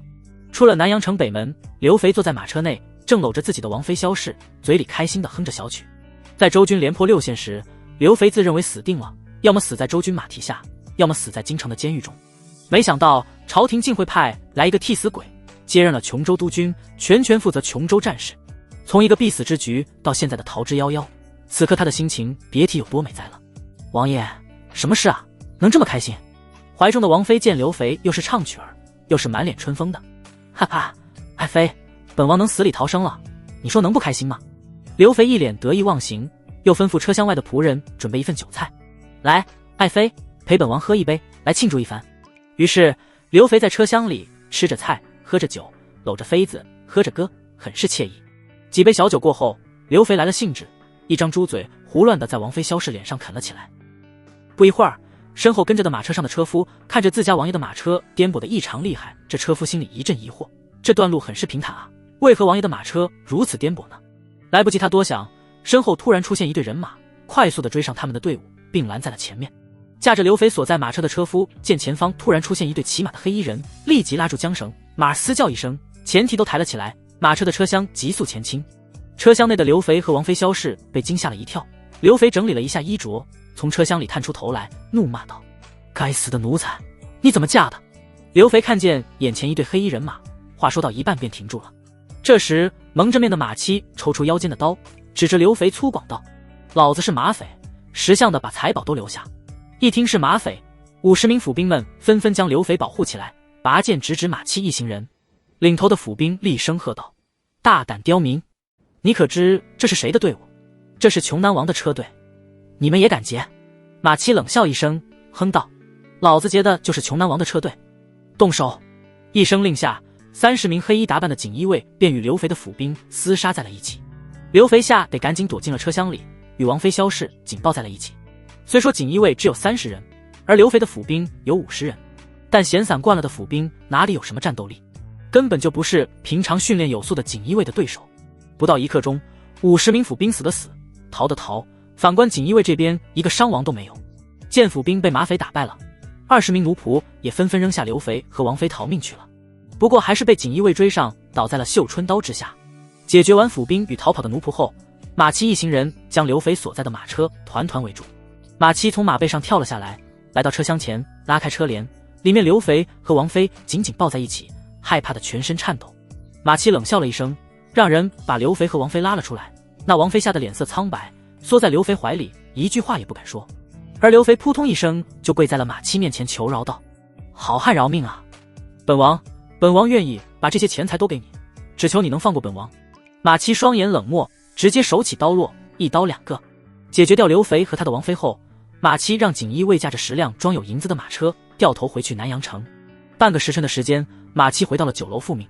此刻已经是亥时，房间里林毅并没有入睡，他坐在桌前一直喝着茶等马七回来。属下参见督公。马七进来行礼道。林毅放下茶杯，问了一句道：事情办好了？回督公，办好了。属下清点了一下，10辆马车一共是100万两。马七如实回道。林毅有点意外，原以为刘肥家财最多也就34万两，没想到竟有100万两。如此一来，发给南阳城2万士兵的军饷是够了，兵变的内患也就除了马期，拿1万两银子分给所有的弟兄，然后再点30万两银子，明日送去军营。林毅很是大方说道，然后起身往床榻走去，准备休息。刚到床边，忽地又想起一件事来。林毅扭头对马期说道：“还有，上书奏报朝廷，穷南王刘肥夜里出城，欲回京城，半路为马匪所劫，刘肥与其王妃双双死于马匪刀下。琼州督军林毅得知消息，万分悲痛，盛怒之下，派锦衣卫30名上山剿匪，将马匪尽数诛杀，以慰穷南王之死。写好后盖上本都督印，立即送往京城，交到皇上手中。”“是，督公。”属下告退。马期双手作揖，弓着身子漫步后退出去，并轻轻带上房门。林毅之所以要将刘肥之死上报朝廷，是为了防止日后朝中有人拿这事做文章。只要他现在将这事告知了皇帝，日后就算是徐从哲一派的人有所怀疑刘肥的死因，想以此告他谋财害命，林毅也能请出皇帝为他证得清白。毕竟刘肥是益州王爷，他的死肯定会引起朝廷的重视，刑部必定会派人来彻查死因。但现在林毅直接由锦衣卫上报皇帝，皇帝肯定是相信林毅所奏，也不会再派人彻查，此事便盖棺定论了。在马期退出去后，林毅脱了靴子，上床榻躺着入睡。翌日卯时，林毅领着10几名锦衣卫，拉着3车装箱的银子来到军营。此时吕承廷正在站在点将台上整顿队伍，教场上站满了士兵，他们身上穿着盔甲，腰间佩戴着长剑，背上背着箭袋和弓。每个士兵面前都有一个箩筐，筐里装满了石头。他们脸上都尽显低落疲惫神情，毕竟已经奋力死守了1个月，但已经有2月没领到军饷了。若不是吕承廷在军中威望高，只怕这些士兵再就逃跑或兵变了。这时吕承廷瞧见了林毅，见林毅身后装车的箱子，心中不由一动，急忙从点将台上下来，快步来到林毅面前。末将参见督军，请问督军身后的箱子里装的是什么？吕承廷行礼过后，语气难以激动道。他身后的2个副将也是一脸期待的神情。林毅让马期打开箱子，里面的银子闪着亮光。林毅嘴角含笑道：“吕将军，你要30万两本都给你送来了。”吕承廷一脸激动，来到箱子前，双手放在银子上面道：“太好了，有了这些银子，将士们苦守这么久也是值了。”说完，吕承廷又转身来到林毅面前，单膝跪地，双手一拱道：“督军，末将替18000将士，替南阳城中50万百姓谢过督军。有了这军饷，士兵们不会兵变，南阳城有守住的希望，百姓不会被屠戮。”林毅摆了摆手说道：“吕将军不必言谢。”说完，林毅让人将所有箱子搬到点将台上，打开盖子放成一排。林毅站在点将台上，身后站着吕承廷等5人。林毅清了一下嗓子，高声道：“各位将士，我是朝廷派来的督军，辛苦各位苦守南阳城1月之久。现在台上有30万两白银，这些都将作为军饷分发给你们。除此之外，本都还准备了30万两作为奖赏，若能守住城10天，则奖赏10万；守住城30天，则奖赏20万。”所有士兵听了，不由双眼放光，原本疲惫又颓废的脸上变得兴奋和激动起来。林毅又继续震声道：“将士们，随本都一起守住南阳城，保卫我大汉子民，驱逐周军，收复9县。”有了银子的奖赏，士兵们的情绪都被调动了起来，他们士气变得高昂起来，齐声高呼道：“愿随督军守住南阳，保卫子民，驱逐周军，收复9县。”林毅嘴角露出满意的笑容，只要有了士气，依靠城墙的高厚，守下南阳城就不是问题。一旁的吕承廷见自己的士兵们都振奋起来，不由露出了轻松的笑容，之前的忧虑担心也少很多。同时他对林毅的看法也发生了改，先前他瞧不起林毅太监出身，认为太监只会讨好皇帝，是个无能之人。现在他觉得林毅虽是宦官，但心系朝廷安危，心系百姓性命。随后林毅率领所有将士前往南阳城城楼。1刻钟后，所有将士来到南阳城城门前，林毅让吕承廷去做部署。吕承廷先是让士兵们换防，然后命令士兵将装有石头的箩筐全都搬到城楼上去，接着又命令近100名士兵守在城门之后，当周军撞城门之时，这些士兵便会用身躯死死地堵住城门。做好部署后，吕承廷领着林毅来到城楼上。林毅望了一眼城楼的高度，足足有6丈高，一般城楼高为3、4丈。林毅又看了一眼护城河，河宽15丈，有如此好的防御，也难怪周军攻城1个多月也未能攻克。随后林毅又望向护城河对面安营扎寨的周军，营帐连绵10几里。不多时，这周军就会攻城了。林毅心中虽有些紧张，但也有丝兴奋与期待。初次面临战场，他也想一观战场的壮观。督军，所有防御都已部署完毕。这时吕承廷来到林毅身边，拱手说道。林毅点了点头说道：吕将军辛苦了。随后看向周军营地，以观其动向，准备防御周军攻城。此时，周军营地的主帅营帐中，周军主帅与几个副将正围着沙盘商讨着攻城策略。郭将军，你率盾兵做先锋，掩护魏将军兵部冲过护城河。周军主帅蒙阔将沙盘上的一支旗帜插向前方，吩咐道。这蒙阔40几岁模样，身材魁梧高大，脸色黝黑，长着浓厚的络腮胡。末将领命。右侧的一名圆头圆脸的副将拱手道。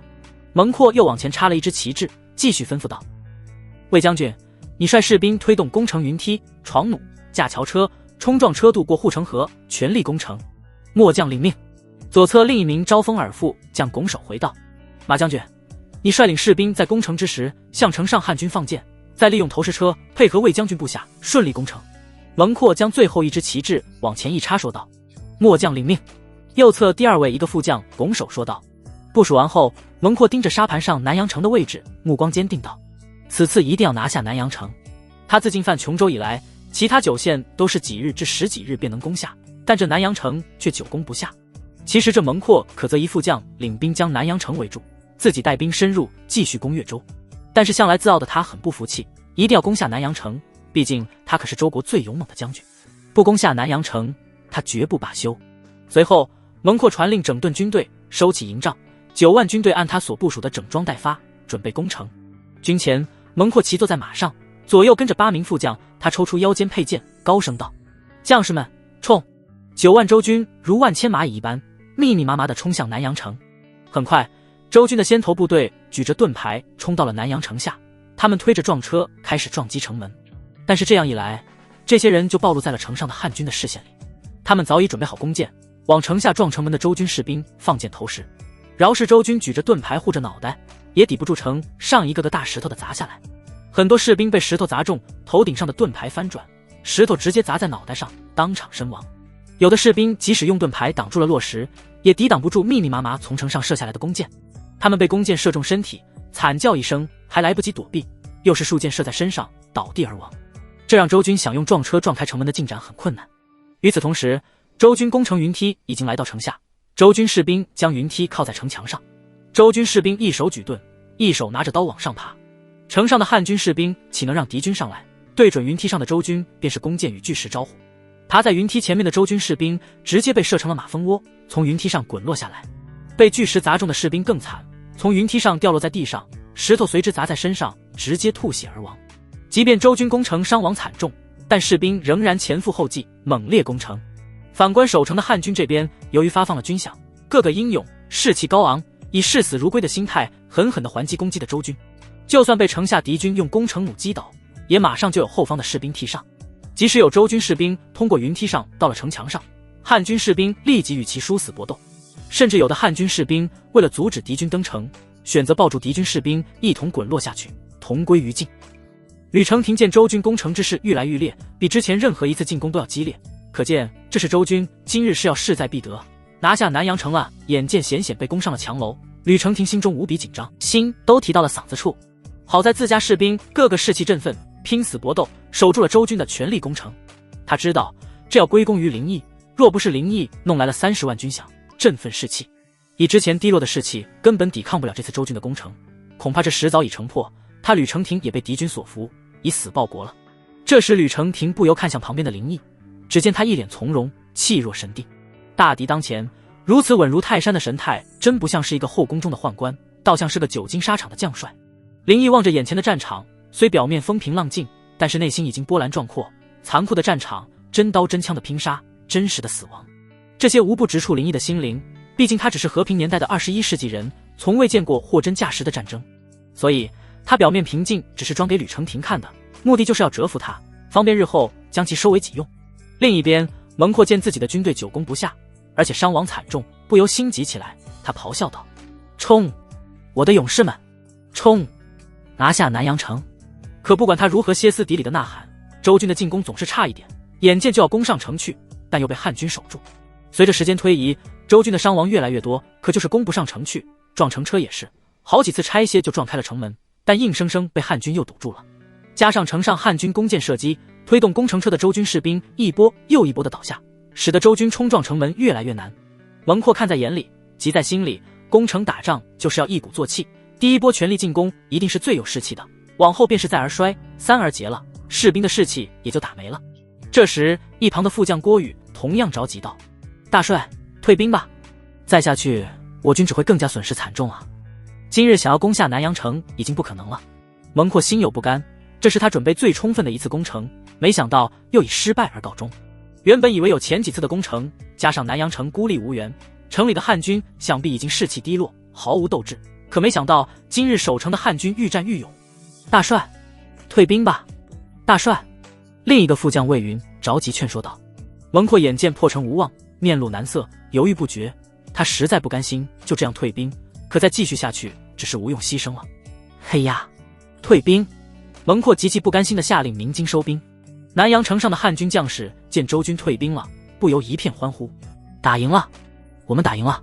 吕承廷也露出了笑容，他对林毅高兴道：“督军，周军退了。”林毅点了点头，对所有城楼上下的士兵高声道：“将士们，你们的勇猛守住了南阳城，作为奖赏，本督决定每人赏20两银子。”此话让所有士兵更是精神抖擞。金钱与美人督是最能调动男人热血的东西，他们激动的齐声欢呼喊道：“督军英明，督军神武！”林毅嘴角上扬，他要的就是这些士兵的凝聚力，而且是忠于自己的凝聚力。他回应道：“汉军威武！”士兵更是激动高呼：“督军威武！”吕承廷将这一幕看在眼里，他也明白林毅的意图，不过心里并无不快，他现在对林毅也有几分敬佩。倒是吕承廷的2个副将心中颇为戒备，脸色神情阴沉，他们担忧军队易主。随后，林毅下令一部分士兵出城打扫战场，清理尸体、拾回剑枝、石头等有用武器，留下一部分士兵继续在城楼上站岗，其余士兵回军营休息调整。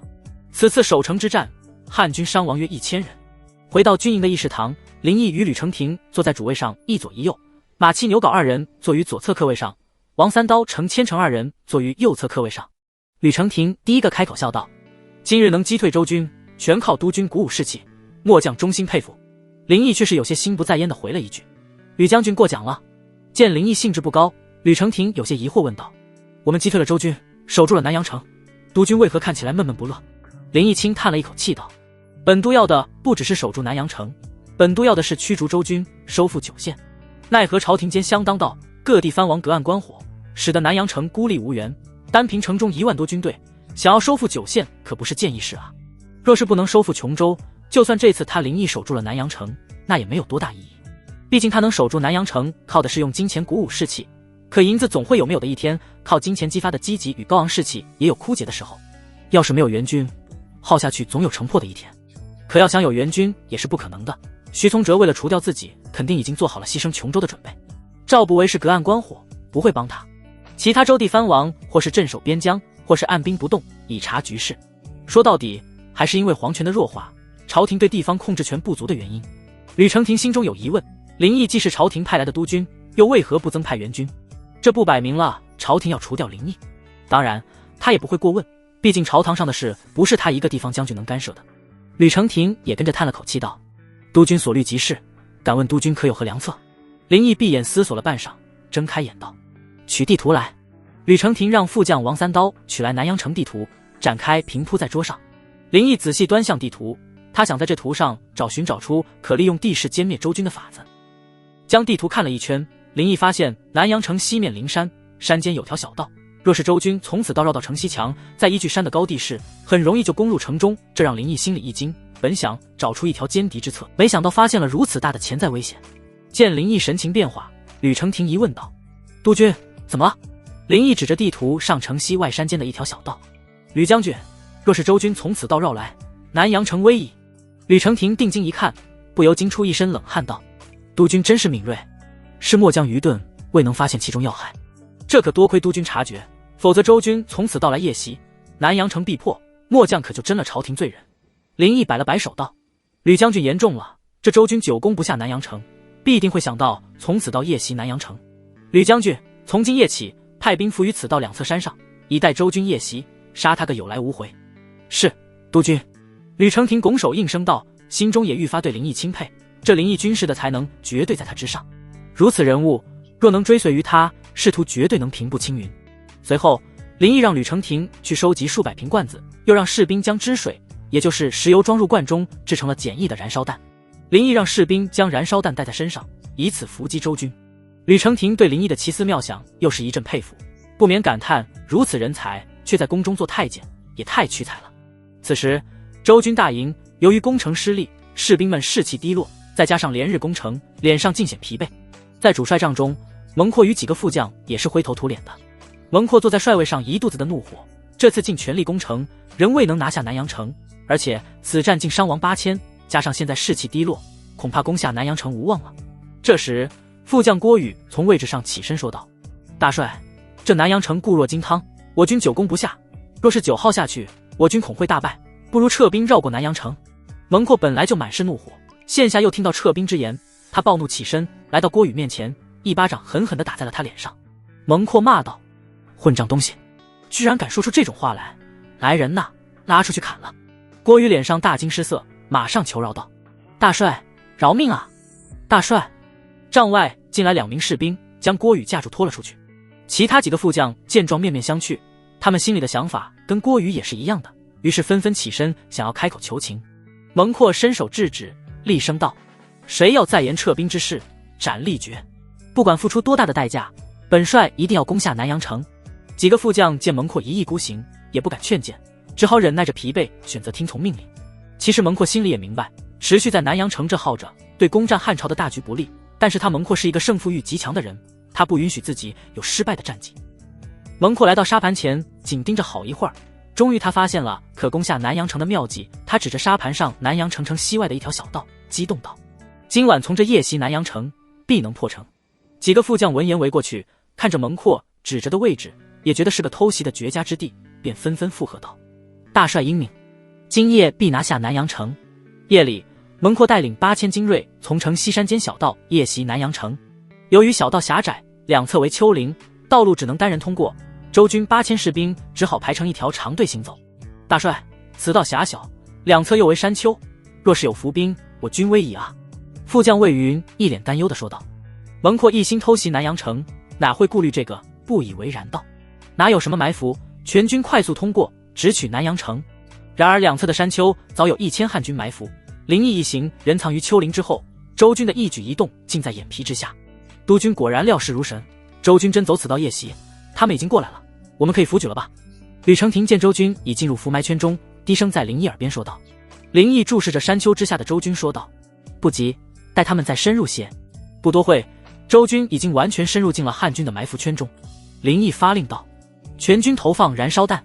是，督军。吕承廷传令下去，埋伏的汉军全部陷于山头。周军见两侧山丘突现大量汉军，顿时惊慌失措，第一反应便是躲避后撤。可道路狭窄，前后都是人，能撤避去哪？一时之间，整个队伍就乱了起来。大帅，不好，我们中了埋伏。这时副将魏云惊声喊道。蒙阔同样面露惊慌，但很快镇定下来，抽出佩剑高声喊道：不要慌，全军准备迎敌。蒙阔话音刚落，两侧山丘的汉军士兵拿出燃烧弹，点燃后投向狭道中的周军。一个一个的燃烧弹飞向周军士兵，被砸中的周军士兵被罐子里的石油溅到身上，火顺势便将这些士兵烧了起来。那些落地的罐子，石油流到地上，瞬间便燃起熊熊烈火，整条峡道上顷刻之间成了火海。周军的队伍立马乱成一团，火势蔓延开来，士兵嚎啕惨叫。他们想要扑灭自身上的火，奈何道路狭小，无法散开，无论是前跑还是后撤，都是火人，就连想滚的灭火都不行，因为他们脚下已成火海。蒙阔见队伍已经乱成一锅粥，气得吼叫道：迎击！弓箭手给我准备射箭！大帅，快撤吧，火马上就要烧过来了。副将魏云看着马上快蔓延过来的火势，焦急道。蒙阔却是失去了理智，只想着与汉军拼死一战，一味地大喊着迎击。然而这时汉军士兵在两侧山丘上已经准备好弓箭，林毅一声令下，几百支箭如雨点般射向峡道中的周军。猛烈的火势加上雨点般的利箭，很快便让周军溃败，8000精锐已经伤亡过半，眼见火势与利箭朝自己飞过来，失去理智的蒙阔也被吓愣住了。身旁的副将魏云将他扑倒，这才让飞来的利箭射空。大帅，快撤吧，再不撤就要被这火烤了。魏云大声喊道，恳求蒙阔马上逃命。他们本来就在队伍的后方，现在逃跑还来得及，一旦火势蔓延过来了，再想跑可就迟了。嘿呀，撤吧，蒙阔重重地叹了口气，转头仓皇地逃命去了。林毅也知道这次杀不了敌军主帅，所以也并没有下令追击。山丘两侧的汉军士兵见敌军惨败而逃，不由摇旗欢呼，大喊：“督军威武！督军威武！”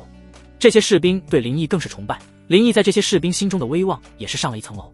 吕承廷被林毅再次折服，看向林毅的目光充满敬仰。他的2个副将也是放下了对林毅的成见，不得不佩服起林毅来。他们之前担忧军队易主会对他们不利，因为在他们看来，只要军队还在手中，即使南阳城守不住了，他们也可以率兵逃命或投诚周军。但眼下看来，林毅真有可能打败周军，收复9县，这样军队即使易主，他们也就不会在意了。督军为何不乘胜追击，擒获敌军主帅？吕承廷看着周军逃命的方向问道。林毅解释道：山势崎岖，不宜追击，况且不知周军后方是否有援，再一个周军撤退速度快，一时也难以追上，回城吧。吕承廷点了点头，很是认同，便下令收队回城。另一边，蒙阔领着残部狼狈地回到了营中。主帅帐中，蒙阔灰头土脸地坐在帅位上，头发凌乱，正沉浸在偷袭失败的沮丧中。大帅，接下来我们该做如何打算？副将魏云小心翼翼地问道，他生怕这个时候惹怒蒙阔，被拉出去砍了。蒙阔沉默不语，他现在是骑虎难下，他知道攻破南阳城已是难事，心中已萌发退意，但他曾在全军面前扬言必破南阳城，现在撤兵实在拉不下这脸，更何况他那好胜欲也不允许他撤兵。好一会儿，蒙阔从失败中振作起来，眼神决绝，开口道：明日继续全力攻城，无论付出多大代价，一定要给本帅拿下南阳城。魏云听了不由面露难色，他认为应该绕过南阳城，深入攻占汉朝其他州县才对，但他又不敢直言。他迟疑一会儿后才壮胆说道：大帅英明，只是末将怕南阳城若是来了援军，我军更难攻破南阳城不说，只怕还会影响我大军推进，所以末将以为大帅可兵分2路，由末将留下继续攻城，大帅则率军推进攻占其他州县，不知大帅意下如何啊？魏云说完后小心地看了一眼蒙阔，见蒙阔并没动怒，悬着的心这才放了下来。蒙阔却道：此法不可，本帅必先破南阳城，再攻占其他州县，至于你所虑的援军，根本就不用担心，我们攻城已达月数，可汉朝却未派一兵一卒前来增援，其因有2：一是汉朝忙于抵抗北方的唐军，无暇顾及琼州；二是汉廷已经舍弃了琼州，就连相近的州县都不曾派兵相援，所以不论是哪种原因，南阳城都不会有援军，而我军已占琼州9县，后方粮草丰足，能耗得起。琼州是汉朝在南方的门户，而南阳城作为军事要塞，夺取后便可兵分3路攻取襄州、闽州、云州。如此一来，汉朝整个南方变成了我们的囊中之物，而后长驱直入，攻占汉朝京都。这也是本帅为何执着于南阳城的一大原因。蒙阔这话既是为了说服手下，也是为了说服自己。执着于南阳城，说到底更多的是他心中的好胜欲作祟。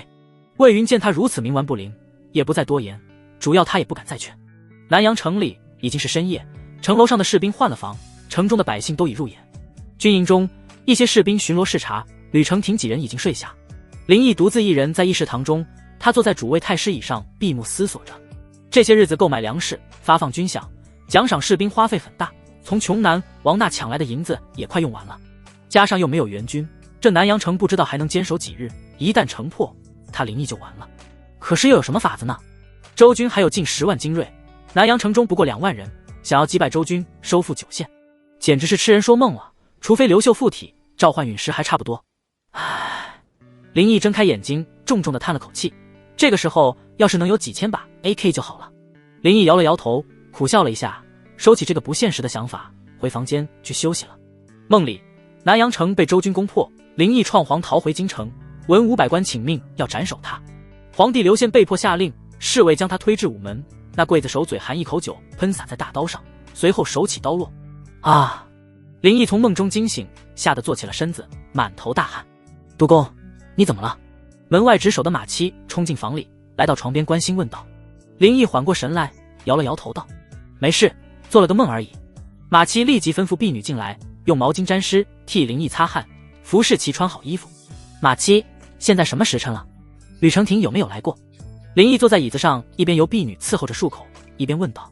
回督公，已经50了，吕承廷在40来过，那时督公正熟睡，吕承廷也就没打扰了。马七站在一旁回道。洗漱好后，林毅领着马七走出房间，准备前往城门查看敌情。刚一出门，林毅只觉一股热气扑面而来，天上的太阳厉得很，地面上都能看见冒出的热气。虽说现在本就是夏季，但是如此炎热的天气，林毅还是头一次感受。这地表温度起码有40好几度，一路来到城楼上，林毅已经是满头大汗，里面的内衣已经湿透。城楼上的吕承廷同样是热得满头大汗，他见林毅到来，立即上前，双手一拱行礼道：“督军。”林毅擦了擦额上的汗，问道：“今日为何如此炎热？”吕承廷也擦了擦汗，回道：“督军，琼州天气就是如此，眼下已进入酷暑季节，未来10几日都会异常炎热。”林毅扫视了一番守城的士兵，个个汗如雨下，肌肤晒得发红。他又望了一眼城楼下，横尸无数，问道：“周军攻过城了？”吕承廷点头道：“是的，周军已攻城3次了，好在艰难的守了下来。可天气炎热，士兵们又热又累，若是周军再一次全力攻城，我们能否守住就难说了。”林毅皱了皱眉头，望向周军的军营，发现周军士兵同样忍受不住炎热，有的瘫坐在林搭的布棚之下，有的甚至光着膀子以图凉快些。天气炎热，周军亦是难以承受，传令下去，所有将士忍耐酷热，打起精神抵御敌军的下一次攻城，只要守住敌军进攻，每人赏50两白银。林毅这样下令也是无奈之举，他也只能用金钱来激发士兵的斗志了。是，督军。吕承廷应声道，随后让士兵将命令口传下去。士兵们在银子的刺激下，虽然精神上亢奋起来，可身体耐不住酷热。此时周军军营帅帐中，蒙阔坐在帅位上，大发雷霆道：“传令，继续攻城。本帅倒要看看汉军还能坚守多久。”大帅，天气炎热，将士们迎着烈日攻城3次，很是艰难，而且军中也有多数士兵中暑昏厥，若继续强行攻城，恐怕不妥。末将以为解决士兵中暑问题才是当务之急啊。副将魏云起身拱手道，他额上还出着细汗。蒙阔同样也觉得热，里面的衣服已经湿透，若不是考虑自身形象，他真想当光着膀子了。所以魏云的话让他从刚才的怒火中冷静了不少。他走到沙盘前，盯着地形扫视起来。忽然一处山林引起了蒙阔的注意，他指着那山林开口道：“魏云，传令下去，全军进入山林扎营，以避酷暑，待明日后再攻城。”大帅英明，末将这就去办。魏云退出帅帐传令去了。随后周军整顿好营帐，全军迁往15里处的山林。周军的这一动作自然会被城楼上的汉军守将发现。督军，看周军走的方向，他们大概是要去山林中扎营，以避酷暑啊。若是这样，这炎热的天气对周军就没多大威胁了，可对我军就非常不利了。吕承廷紧蹙眉头，一脸担忧道。林毅却是哈哈大笑了起来，这让众人一头雾水。吕承廷疑惑不解，问道：“督军为何发笑啊？”林毅高兴笑道：“本督有灭敌之策了。”吕承廷与副将王成二人面面相觑，仍是不解道：“督军，不知这灭敌之策是？”林毅指了指山林方向道：“周军扎营山林之中，我若用火攻，岂不全灭乎？”吕承廷惊喜道：“督军英明啊！如此一来，收复9县指日可待。”林毅笑了笑，又继续道：“吕将军，传令下去，今夜火烧周军全营。”遵命，督军。吕承廷面露喜色，应声道，语气难以激动。从城楼回到军营议事堂，林毅命吕承廷去着手准备火攻所需的物资，尤其是火油，又调动城内的所有工匠们加紧赶制烧烤弹，确保今夜的行动万无一失。夜幕降临，天空中的星星被厚厚的云层遮蔽，四周一片漆黑。林毅站在城楼上，望着远处的山林，心中暗自盘算着。他知道今夜的行动必须一击必中，否则周军一旦反应过来，后果不堪设想。督军，一切准备就绪。吕承廷走到林毅身旁，低声说道。林毅点了点头，目光坚定。传令下去，全军按计划行动，务必悄无声息，不得惊动周军。是。吕承廷领命而去。汉军的1万多士兵悄然出城，借着夜色的掩护，向周军驻扎的山林进发。汉军分成5个小队，由吕承廷、王三刀、程千成、马七、牛浩领队，各自携带火油和燃烧弹，小心翼翼地接近周军的营地。周军的士兵们因为白天的酷热和疲惫，早已沉沉睡去，只有少数巡逻的士兵在营地周围来回走动。然而这些巡逻兵也被炎热的天气折磨得疲惫不堪，警惕性大大降低。汉军的小队逐渐靠近周军营地，领头的将领打了个手势，士兵们迅速分散开来，将火油撒在周军营地的四周。随后他们点燃了燃烧弹，猛地投向周军的帐篷和粮草堆。轰！一声巨响，火焰瞬间冲天而起，火势迅速蔓延开来。周军的营地顿时陷入一片火海，士兵们从睡梦中惊醒，惊慌失措的四处逃窜。敌袭！敌袭！周军的将军们大声呼喊，试图组织士兵们反击，但火势太大，根本无法控制。浓烟滚滚，火光映红了半边天空。周军的士兵们被火焰和浓烟逼得无处可逃，纷纷倒在地上。蒙阔从帅帐中冲出，看到眼前的景象，顿时脸色大变。副将魏云踉跄地跑到蒙阔面前，哭丧着喊道：“大帅，汉军突然发起火攻，火势太大了，我军已经大乱了啊！”蒙阔不敢相信眼前的一幕是现实，神情一时木讷，嘴中念道：“火攻，火攻！”魏云见状，还以为是蒙阔承受不了这打击，连忙呼唤道：“大帅，大帅！”蒙阔回过神来，看着眼前的一片火海，四处逃窜的士兵，心中一阵悲怆，败了，败得一塌涂地。随即蒙阔心里又是一横，脸上露出决然之色。他转身快步回到帐中，拿起挂在木架上的宝剑，副将魏云跟随在后，嘴里一直呼唤着：“大帅快走吧，大帅，大帅！”蒙阔抽出宝剑，来到帐外，厉声喊道：“我不走，传令各营，与汉军决一死战！杀！杀！”蒙阔歇斯底里地咆哮着。魏云赶忙拉住蒙阔，急道：“大帅，快走吧！来人啊，快带大帅走啊！”魏云与其他几个副将强行把蒙阔拖着，随后将其扶上马便逃命去了。此时火势已经无法控制，周军的士兵们在火海中挣扎，惨叫声此起彼伏。蒙阔在副将魏云的护卫下勉强逃出了火海，但是9万人马只剩5000人了。与此同时，林毅站在城楼上，远远望着山林中的火光，20几里连营全化成了火海。他嘴角露出一丝笑容，不由感慨道：“真是一场好火啊！”他知道这一战已经大获全胜，周军几乎全军覆没，收复9县也只是时间问题了。山林中，蒙阔在副将魏云等人的拼死护卫下勉强逃出了火海。他骑在马上，脸色苍白，眼中满是悲愤与不甘，当然还有悔意。如果当初听从副将们的建议，不一意孤行，放弃攻打南阳城，也许就不会有今日惨败。这9万军队可是周国最精锐的部队，出兵之日，他曾信誓旦旦向周皇保证必攻取汉朝京都班师凯旋。可如今全军覆没，他蒙阔又如何面对周皇？他回头一望，身后的火光映红了半边天空，周军的惨叫声和火焰的咆哮声仿佛还在耳边回荡。蒙阔握紧手中的缰绳，双眼通红含泪。然而就在他们一路奔逃之际，前方突然传来一阵马蹄声。蒙阔抬头一看，只见一支汉军骑兵正拦在路中央，为首的正是吕承廷。吕承廷手持长剑，目光冷峻，高声喝道：“你就是周军主帅蒙阔吧？本将军奉我家督军之命，在此等候多时了。你已无路可逃，还不速速下马受降？”蒙阔见状，心中一惊，但他毕竟是久经沙场的老将，很快镇定下来。他拔出宝剑，反而大声笑道：“哈哈，你就是汉军主帅，今日就算战死，本帅也绝不会投降。”魏云和其他副将见状，纷纷拔出长剑，护在蒙阔身前。魏云低声道：“大帅，您快走，末将带人挡住他们。”蒙阔却摇了摇头，眼中闪过一丝决然：“不必了，今日之败全在我蒙阔，就算是死，也要战死。”说罢，他挥剑策马，直冲吕承廷而去。吕承廷见蒙阔冲来，冷笑一声，长剑一挥，迎了上去。两人瞬间交锋，剑光交错，战马嘶鸣，尘土飞扬。蒙阔虽然勇猛，但毕竟是败军之将，心境受了很大影响，不甘、悲愤、后悔这些情绪都在影响他的招式。而吕承廷气势正盛，剑法凌厉，招招致命。战至10余回合，蒙阔见招已经，被吕承廷一剑刺中肩头，鲜血顿时染红了战甲。蒙阔闷哼一声，险些坠马，但他咬紧牙关，强撑着继续战斗。魏云见状，心急如焚，连忙带人冲上前去，试图救下蒙阔。然而汉军骑兵早已将他们团团围住，周军的残兵败将根本不是对手。魏云拼死杀出一条血路，冲到蒙阔身旁，大喊道：“大帅，快走！”末将断后。蒙阔却摇了摇头，苦笑道：“魏云，不必了，今日之败全在我蒙阔不听等意见，一意孤行，9万大军全损失在一场大火之中，我又有何脸面面见陛下？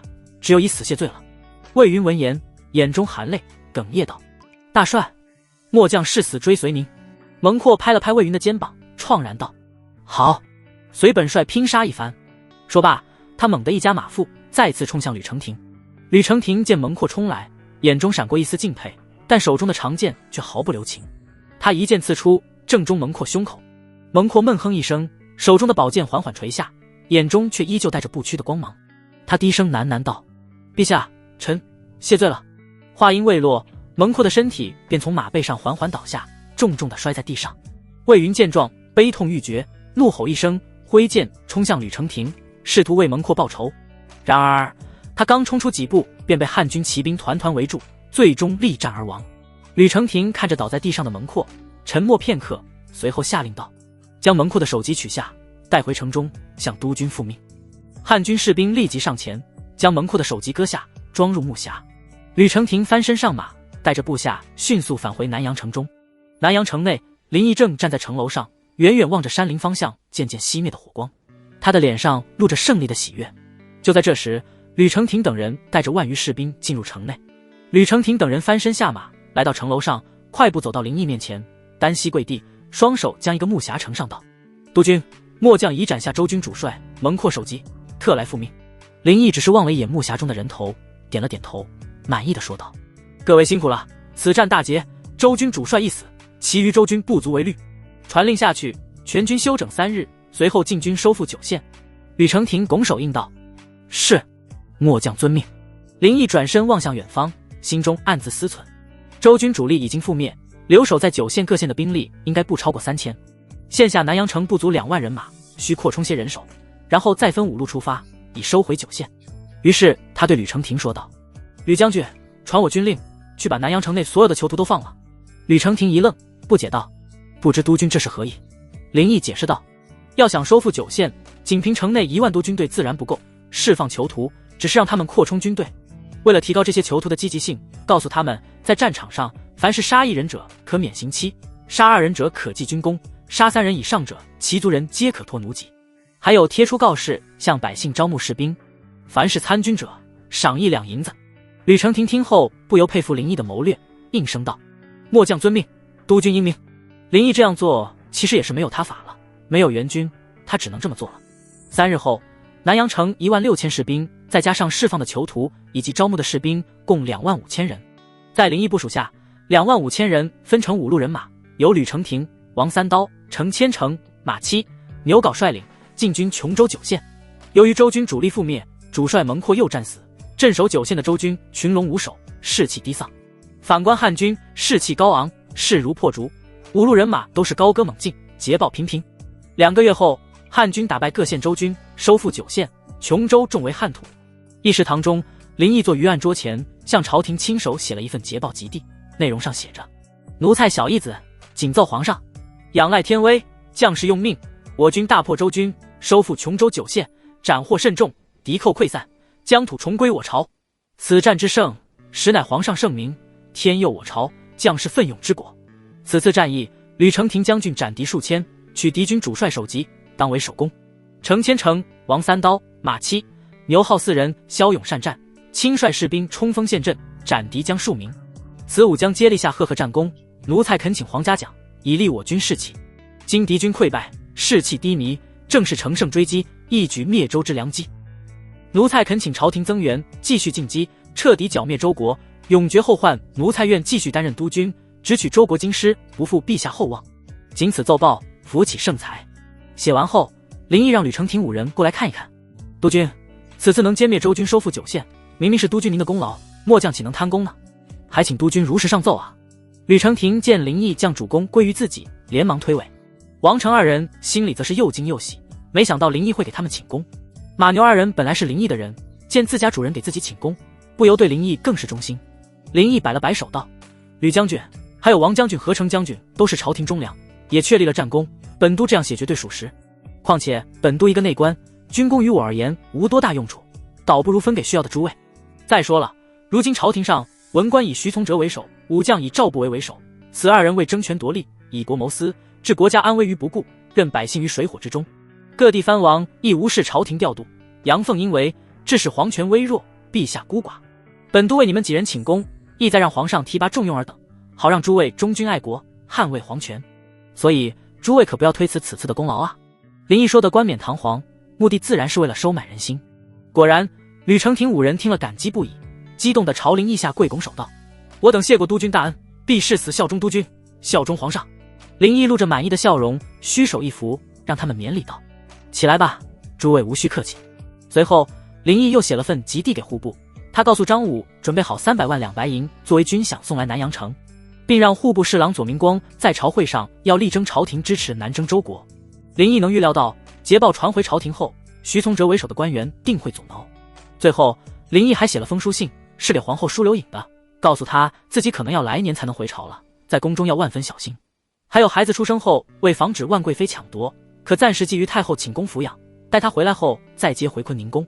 写完后，林毅让士兵急递回京，第一份捷报是送往北镇抚司衙门，由锦衣卫张武面呈皇上；第二份也送回北镇抚司衙门，交张武与左明光共同启封；第三份书信则是送回后宫，交小多子面呈皇后。半个月后，3份急递都传回了京都。锦衣卫将收复琼州9县的捷报进宫面呈小皇帝刘宪。刘宪看完捷报后高兴不已，立即在乾清宫里召开朝会，左右丞相、6部堂官侍郎全都到场。刘宪坐在龙椅上，让小太监将林毅的捷报当众大臣面宣读，朝堂上下一片喧哗。徐从哲几人难以相信，林毅竟以南阳城2万守军击败周国12万精锐，他们面色阴沉难看，原本想林毅战死沙场，现下林毅立下如此大功，这对他们可不是件好事。赵不韦同样很是震惊，他也没想到林毅能收复琼州9县，不过这对他来说可是个好消息，毕竟林毅算是他的人。刘宪端坐在龙椅上，脸上洋溢着喜悦之色。这些日子他还是挺担心林毅的，毕竟林毅伺候了他那么多年，也是有一些感情的。他环视殿下的群臣，高兴地笑道：小义子果然不负众望，一举收复琼州9县，实乃我朝之幸，朕心甚慰啊。见皇帝开口，群臣立即肃静下来，并纷纷跪拜，齐声高呼：陛下英明，天佑我朝！哈哈，都平身吧。对于捷报里小义子所言，各位大臣怎么看啊？刘宪虚手一扶，望着群臣笑问道。这时左丞相赵不韦上前一步，拱手道：皇上，林毅此战大捷，不仅重创周军，更提振了我军士气。老臣以为应当立即嘉奖林毅及其部下，并支持其乘胜追击，一举灭掉周国，以绝后患。小皇帝刘宪对军事一窍不通，也没什么主见，点头道：赵相所言极是，小义子既有此雄心壮志，朕自当全力支持。传朕旨意，封小义子为征南大将军，赏黄金1万两，绸缎1000匹，其余有功将士皆按功行赏。赵相以为如何啊？赵不韦手持玉户回道：皇上圣明，老臣以为闽州与琼州相近，可命闽州将军宇文吉增援林毅，共灭周国。赵不韦这样做自然是有私心的，让他自己的人去增援，一来可趁机掌控琼州兵权，二来灭周国后顺势在周国建立势力。刘宪向来昏庸无知，拍手叫好道：甚好，就按赵相说的办，好让小义子快些灭了周国回朝，这些日子朕怪想念他的。然而就在此时，右丞相徐从哲站了出来，缓缓开口反驳说道：皇上，老臣认为不妥。赵不韦的算盘他自然一清二楚，他可不想让赵不韦得逞，也不想再让林毅立军功了。刘宪愣了一下，问道：徐相，为何啊？徐从哲拱手道：皇上，林毅虽击败了进犯的周军，但周国国力尚存，若贸然出兵灭周，恐劳财伤民，得不偿失。更何况国库空虚，户部也拿不出多余的银子来当军饷。若是吃了败仗，周国未灭，反而琼州再失，那我大汉又会陷入危机。所以老臣恳请皇上三思啊。这刘宪为难了起来，不知道该怎么办了，只好拿眼看向赵不韦。赵不韦冷哼反驳道：徐相此言差矣，周国全部精锐已被林毅消灭，即便还有些国力，又何惧之？此时正是灭周良机，若错失此机，待周国恢复元气，再想灭周便难上加难。至于北方唐军，我朝上有计王领兵坐镇，足以抵御其进攻。徐从哲看向赵不韦，不紧不慢道：赵相，即便如你所说，可国库空虚，户部拿不出军饷来，赵相又该如何解决啊？除非赵相您拿出银子来做军饷。你……赵不韦难以反驳，要让他出钱做军饷，那是绝对不可能的。这时后面的户部侍郎左明光站了出来，手持玉户说道：皇上，臣户部侍郎有话要说。刘宪压根不认识这号人，疑惑问道：你有何话要说啊？左明光行礼道：皇上，户部并非徐相所言没有银两了，户部可拨出300万白银作为军饷，以助灵都公灭周。刘宪双手一拍，笑道：那好啊，这样军饷的事就解决了，灭周就没有任何顾虑了，你说是吧，徐老？徐从哲并没有立即回话，他身后的严颜站了出来斥责道：左明光，皇上与徐相对话，哪轮得到你说话？还不退回去？左明光也不惧严颜，反击道：严大人，你这话说的可就不对了，这是朝会，又正商议灭州大事，在场诸位皆可进言。再说了事关我户部，我身为户部尚书，向皇上进言，何错之有？若是我不言，便是对皇上隐瞒。怎么，严大人是想叫怎欺君吗？你个左明光，巧言令色，依附内官林毅，简直就是阉党。严严被对得无法还击，只好语言攻击，辱骂道。左明光冷算了一下，不卑不亢道：严大人，你这话更说的不对了。我左明光是大汉朝的官，户部侍郎也是皇上任的职，怎能是你口中的阉党？我与上司灵都公都为朝廷为皇上办事，绝不结党营私，就像是结党，那也只是皇上的臣党，绝不是什么阉党。你严严被对得哑口无言，涨红了老脸。这时徐从哲开口说话了，他没有理会左明光，仍是向刘宪进言道：皇上，即便是解决了军饷粮草问题，但是周国有琼江未屏障，我朝想要灭州，需横渡琼江方能着陆，这风险过大，还请皇上三思啊。这刘宪又为难起来，正想开口问赵不韦的意见，兵部尚书袁中尧接话道：皇上，臣以为徐相所言极是，我汉军若想灭周国，必横渡琼筑，以周国临江城为着陆点，这样一来，周国必会以陆地优势阻挡我军登陆，而我军水势薄弱，定不是周军对手，所以渡江灭州必是损兵折将，劳财伤民，耗费国力，还请皇上不准林毅所奏，令其即刻回朝啊。刘宪对军事一点都不懂，又听兵部尚书袁中尧如此分析，心里已经动摇了刚才灭州想法，很是赞同徐袁二人所言了。赵不韦看出刘宪的动摇，连忙说道：皇上切不可相信袁中尧的无能之言啊，若是由袁中尧之类的统帅率军灭州，那定是损兵折将，大败而归。可是林毅乃是军事奇才，他可是能以不足2万士兵灭掉周军12万精锐啊，所以令林毅作为统帅灭州，只会胜不会败，请皇上准予灭州。老臣愿以林毅人头做担保，灭州之战必大获全胜。赵不韦的话有些无耻，什么叫以林毅的人头做担保？几个官员心中一阵鄙夷。这刘宪犹豫了一会儿，最后决定道：就依赵相所言吧，朕也相信小义子的能力。徐相还有不同的看法吗？赵不韦都把话说到这份上了，徐从哲自然也不再反驳了。皇上圣才，老臣赞同。好，既然如此，那上书房拟个旨，交兵不发南阳城，没事就退朝吧。刘宪早就不耐烦了，他最讨厌处理政事，这哪有在后宫玩乐有趣？吾皇万岁万岁万万岁！众官员山呼跪颂。刘宪离开后，众人起身来，赵不韦来到徐从哲面前，笑着鼓掌说道：东哥兄，适才朝会，你所担忧的全可安心，林毅定可灭州回朝的，到时你我再举荐他接管兵部也好，让我们2个老骨头少操心啊，免得一有战事就得靠我们2老头来出谋划策。东哥兄觉得如何啊？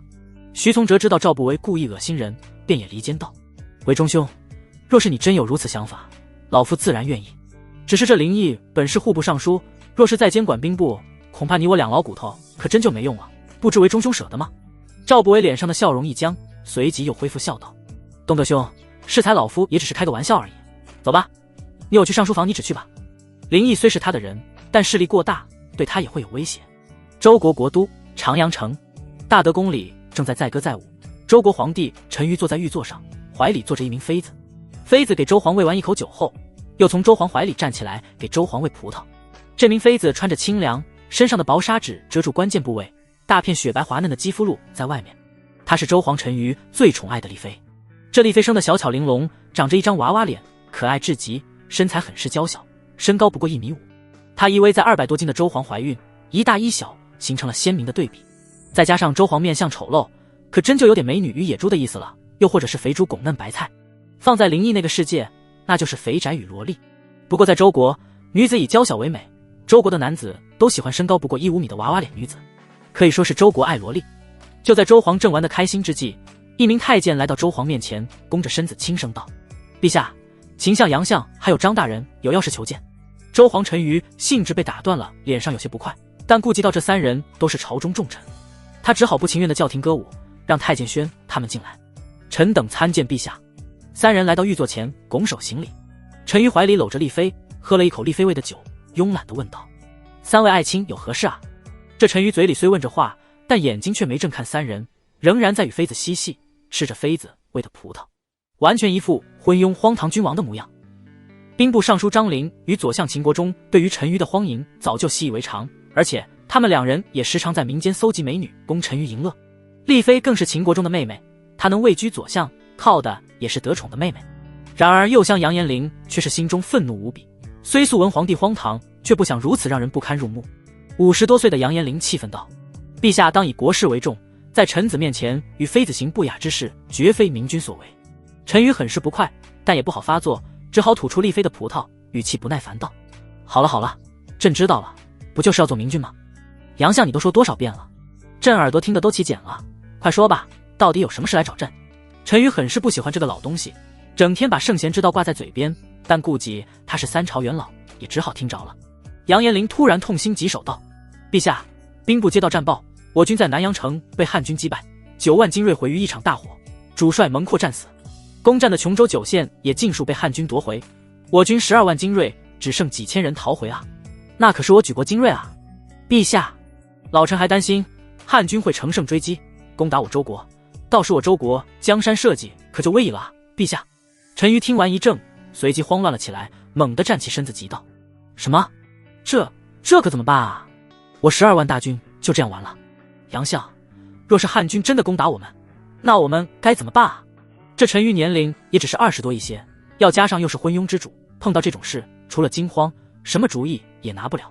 对于12万大军覆没，他也没什么心痛，只是担心汉军会打过来而已。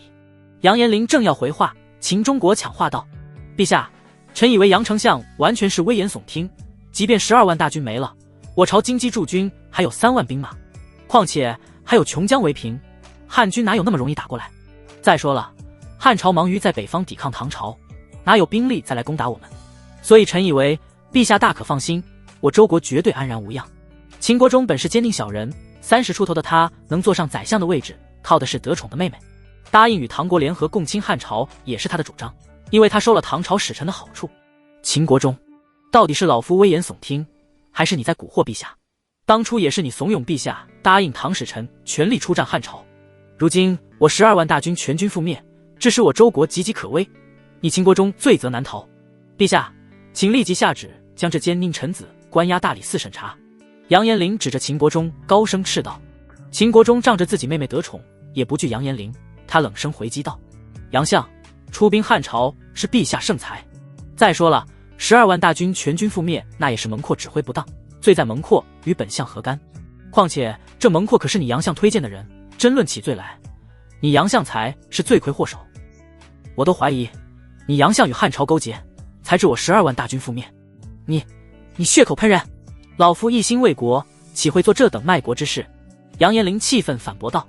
秦国忠冷哼一声道：那就是你杨相识人不明，用错了蒙阔，你难逃其咎。你休得污蔑本相！杨延龄被气得红脸胀脖子。陈馀见二人争来吵去，更是心烦，怒道：你们2位别吵了，朕是要你出主意的，不是听你来争对错的。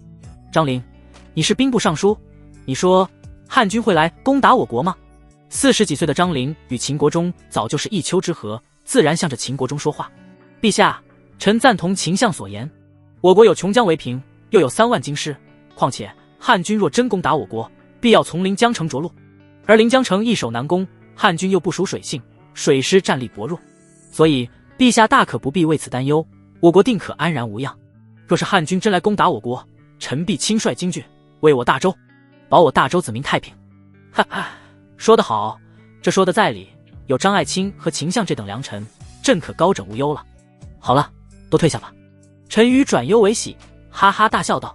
杨延龄急道：陛下，切不可轻信他2人之言啊！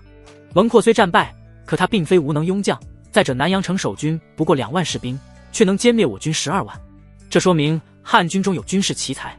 如此一来，即便我国有琼江为凭，也不可不防啊！老臣以为应督练水师，招募新兵加以训练，调集粮草，积极备战啊！如此不管汉军是否来攻，我国都可有备无患啊！陛下，这番话让陈馀有些犹豫了起来。秦国忠见状立即说道：陛下，杨相这完全就是劳财伤民，切不可取。蒙阔攻打汉朝这些时日已花费了不少银子，若再募新军练兵，恐怕国库难以承受。他反对杨延龄是因为国库已经没钱了，全被他与几个不堂官员挪用和贪污了，所以他要阻止募兵筹粮，避免国库亏空被周皇发现。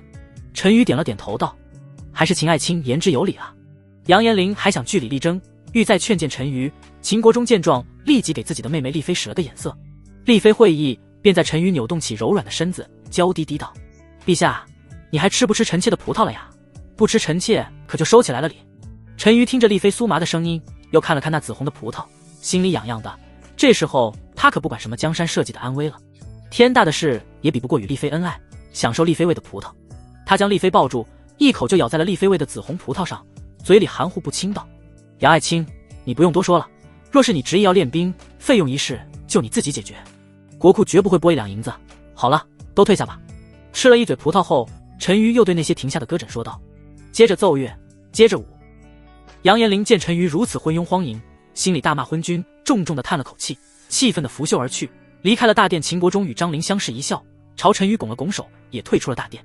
在离开皇宫的路上，杨延龄走在红墙之间的道上，嘴里痛心疾首，念叨着亡国之兆，亡国之兆啊！他一心为国为民，奈何遇到陈馀这种昏主？一想到汉军攻入大周国都的场景，他便心急如焚。奈何昏主听信奸臣谗言，他只有无能为力。杨大人，请留步。就在这时，杨延龄身后传来一道女人的声音。杨延龄停住脚步，回身望去，只见一位身着华丽宫装的美贵妇站在行道中间，身后跟着4名婢女。贵妇25、6模样，身材高挑丰满，肌肤雪白滑嫩，1米75左右的身高，与周国人所好的萝莉显得格格不入，像是巨人。象牙般的脖颈带着金璎珞，那沉甸甸的宝石坠子现在学府的深沟壑间，随着呼吸起伏，浪打芙蓉。美贵妇朝着杨延龄走去，丰臀扭动的弧度让人想到熟透的蜜桃果实，饱满的快要撑裂绸缎的束缚。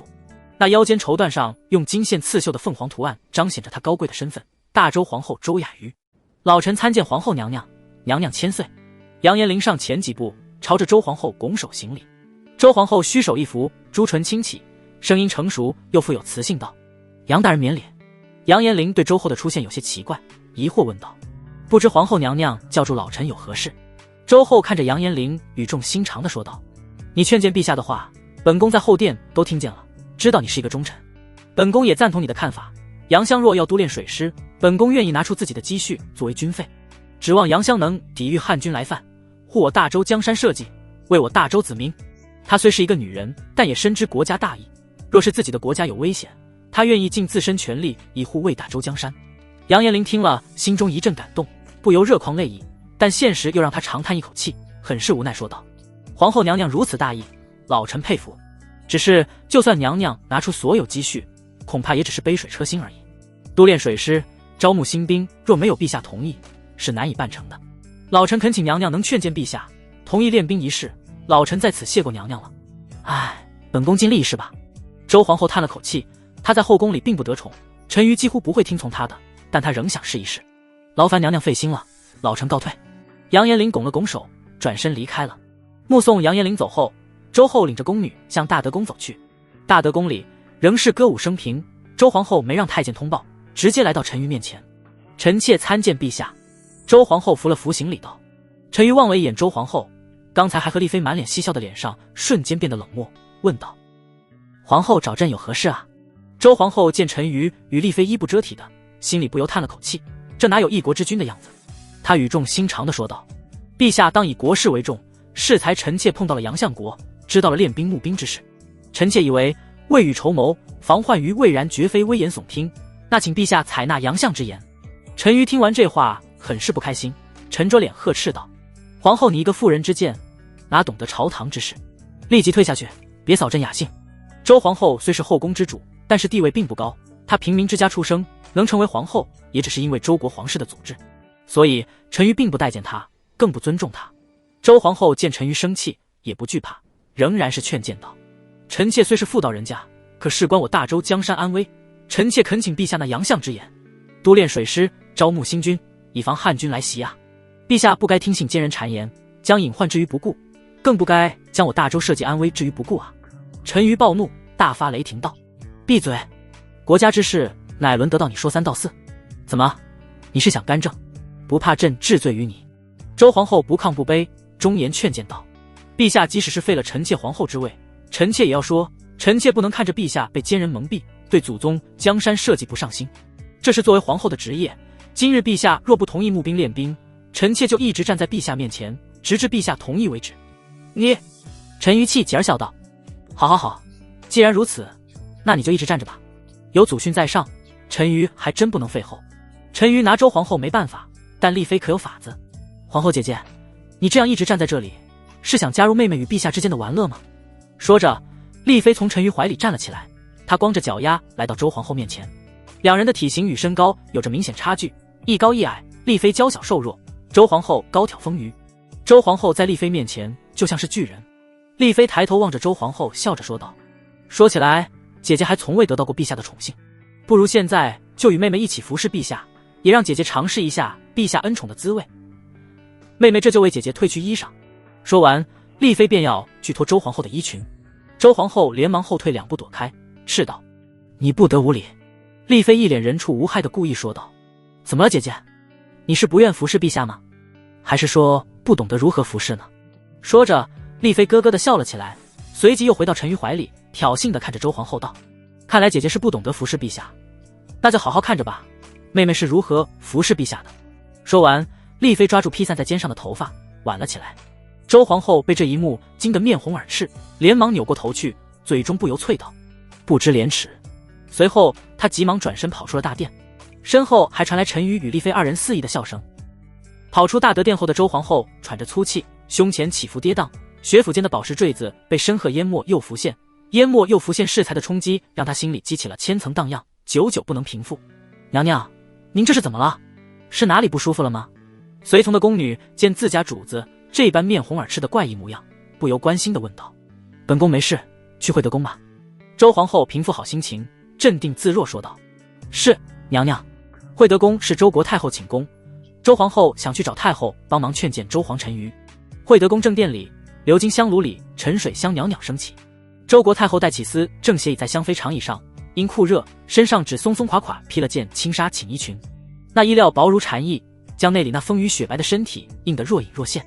周皇后跨进殿内，给戴太后请安道：妾身参见母后，母后万寿无疆。其实戴太后年龄也就比周皇后长了3岁，容貌上看更像是姐妹，一句母后倒是听起来突兀与别扭。戴太后见到周皇后还是很开心的，她心里把其当作妹妹看待。她露出笑容，慵懒地支起身子，寝衣领口便歪斜着划开半寸，胸前随着呼吸微微起伏，在薄纱下勾勒出惊心动魄的弧度。腰腹处虽不似少女时平坦，却另有一番珠圆玉润的风情，像是最精巧的匠人用和田白玉雕出的摆件，多一分则肥，少一分则瘦。雅鱼来啦，免礼，看坐。戴太后丰润的唇瓣轻启，顿时泛起水光，衬得那张芙蓉面玉发明艳逼人。奴婢搬来大师椅，周皇后坐下后直接开门见山道明来意。戴太后听完叹了一口气，反倒是劝说起周皇后来：雅鱼啊，你我皆是后宫的女人，朝堂的事可切莫要干涉啊，说多了只会惹得陛下恼怒与厌恶。你想让哀家去劝谏陛下，可哀家与你一样身微言轻，陛下又怎么会听哀家的呢？有时候啊，我们女人要学会迎合，陛下喜欢听什么我们就说什么，陛下不喜欢听什么我们绝口不提，做好自己的本分就行了。国家大事自有那些大臣们去商议解决，你我妇道人家操那些烦心事干嘛呢？朝中即使有奸佞，哪怕亡了国，也怪罪不到你我2个女人身上。所以啊，听哀家一句，不去管这事，顺其自然，过好自己的日子就行了呢。戴太后与周皇后不同，她只关注自己的切身利益，至于国家朝堂如何，她不关心。况且她也知道自己改变不了什么，她只是一个女人，不懂什么国家大义。母后，您怎能有如此想法呢？您贵为太后，又怎会人微言轻？再说了，事关大周存亡，岂能见奸佞蛊惑陛下而置之不理？这又如何对得起我们一国之母的身份呢？周皇后终意凛然，情绪微微激动，站起身来说道。戴太后摇了摇头，叹息道：雅鱼啊，你刚进宫为皇后，有很多事还不懂。你以为太后皇后位高权重，实则只是皇家为遵循祖训的一只吉祥物而已。要知道，我大周太祖信术士所言，以高挑丰腴的女人为后，能旺我大周国运，便立下祖训，后世之君的皇后必须是身形高挑丰腴的女人。你我也因此才有幸入宫为后。可我大周男子素来酷爱娇小玲珑的女子，是丰腴女人为母制，而皇家更甚。所以先帝对哀家极其厌恶，从未有过宠幸。而现在的陛下同样也会厌恶你。哀家若是没猜错的话，陛下从未去过你贤淑宫吧？哀家是看在你我同病相怜，才会跟你说这些，让你放弃劝谏陛下，也是为了你好。周皇后听完愣住了，她入宫为后不过3月，本以为皇后应该有一国之母的尊贵，可这样听起来也只是一个象征性的吉祥物而已，而且还很讨人厌。戴太后从长椅上起身，锦衣裙裾随着她的动作如水波般流动，能隐约勾勒出丰盈的曲线。她腰肢轻摆，缓步向周皇后走去，身后的裙纱衣丰臀紧绷，好似撑裂开来。每走一步，裙褶便随之轻颤，饱满的弧线若隐若现，既不失端庄，又透着一股成熟妇人独有的风韵。她来到周皇后面前，玉手搭在其肩上，语重心长地说道：“雅瑜，你我名义上虽是婆媳，可哀家心里一直把你当妹妹。听哀家的话，只有假装什么事都不知道，不去掺和，才能在这后宫安全。”两女面对而立，体型皆是高挑丰腴，有1.7米余，与旁边的矮小婢女形成鲜明对比。标准的梨形身材，两者的臀线很美，虽丰腴宽大，却也不失美感。在布料的包裹下，仍能看出饱满的轮廓。周皇后失神好一会儿才缓过来，眼神仍然坚定道：“母后，不管刚才您说的是否是真的，也不管陛下如何待我，既然我成了大周皇后，我就一定要劝谏陛下，远间宁亲贤臣，为我大周国泰民安尽一份力。母后既无此心，那臣妾就先行告退了。”说完，周皇后朝戴太后一拜，便转身离开了惠德宫。戴太后看着周皇后的背影，苦笑着摇了摇头，叹息道：“真是个傻孩子啊。”琼州境内，半个月后，圣旨传到南阳城，林毅率众人接旨谢恩。圣旨里讲，赏了吕承廷几人白银绸缎，并且提升了他们的军官官职。吕承廷由南阳县将军晋升琼州大将军，王三刀由副将晋升为南阳县将军，程千成由副将升为管朗县将军，牛浩和马七也都升为左右副将军。但对林毅只给了个征南大将军的虚名头衔，并没有实质性的奖赏。他也能猜到，肯定是徐从哲故意为之。不过他也不在意金钱的奖赏，毕竟整个国库都是他自己的银子。至于官职，他这次请功本来也是为了给吕承廷几人升官的。不过让他有点意外的是，圣旨里还封了闽州武安县将军赵弘为琼州左将军，说是为林毅争周国祚，后勤保障林毅稍作一响，便知道这是赵不韦的意思了。这显然是为了在琼州扶持自己的势力。不过林毅也不担心什么，反正在琼州他已经培养了自己的势力。半月后，闽州将军宇文吉率3万军队来到南阳城，加上林毅在琼州新募的士兵，共6万大军。同时户部拨的军饷也已经到位。接着林毅命人连夜造船，以便择日征州。军营议事堂里，林毅坐于高位，左边坐着以吕承廷为首的一众武将，右边坐着以宇文吉为首的一众武将。林毅喝了一口茶，开口道：“现军粮已足，战船督造也完工，如何攻下周国临江城？各位将军可有良策？”宇文吉首先站了起来，来到中央摆着的沙盘前，手指临江城道：“大将军，我没什么良策，直接全军压境，强攻即可。不过本将军带来的士兵都是陆军，不善水战，所以只能是你们琼州水师打先锋了。”这宇文吉牛高马大，一身肌肉，国字脸留着八字胡，给人一种四肢发达、头脑简单的印象。但他这番话却是藏着私心，想着消耗琼州军队，保全自家军队，这也是赵不韦传达给他的意思。末将认为不可。这时吕承廷起身反驳说道：“临江城易守难攻，周边高山峭壁难以登陆，我军水师不如周军，若强攻的话，只会损兵折将，而且一时也难以攻下临江城。一旦周军完成调兵遣将，全力守城，就更难攻破临江城了。时间一久，对我军非常不利。末将以为奇袭才是上策，我们6万大军去攻打一个小小的临江城，还要靠偷袭，这可真让人笑掉大牙啊！”宇文吉的一个副将董虎站起身来，开口讥笑道：“确实如此，攻克一座小城要靠偷袭，确实太稳当了些。不过既然吕将军提出奇袭，那就请吕将军说说具体策略吧。”宇文吉也不反驳吕承廷，反正来之前赵不韦已经给他下了命令，一切作战策略都由琼州将领方面决定，他只需做到尽可能的减少自家军队的损失。本将军暂时还未想到一个好的奇袭之策。吕承廷虽有偷袭这个想法，但还没有具体的计策。宇文吉听了嗤之以鼻道：“那吕将军，你有的有何用？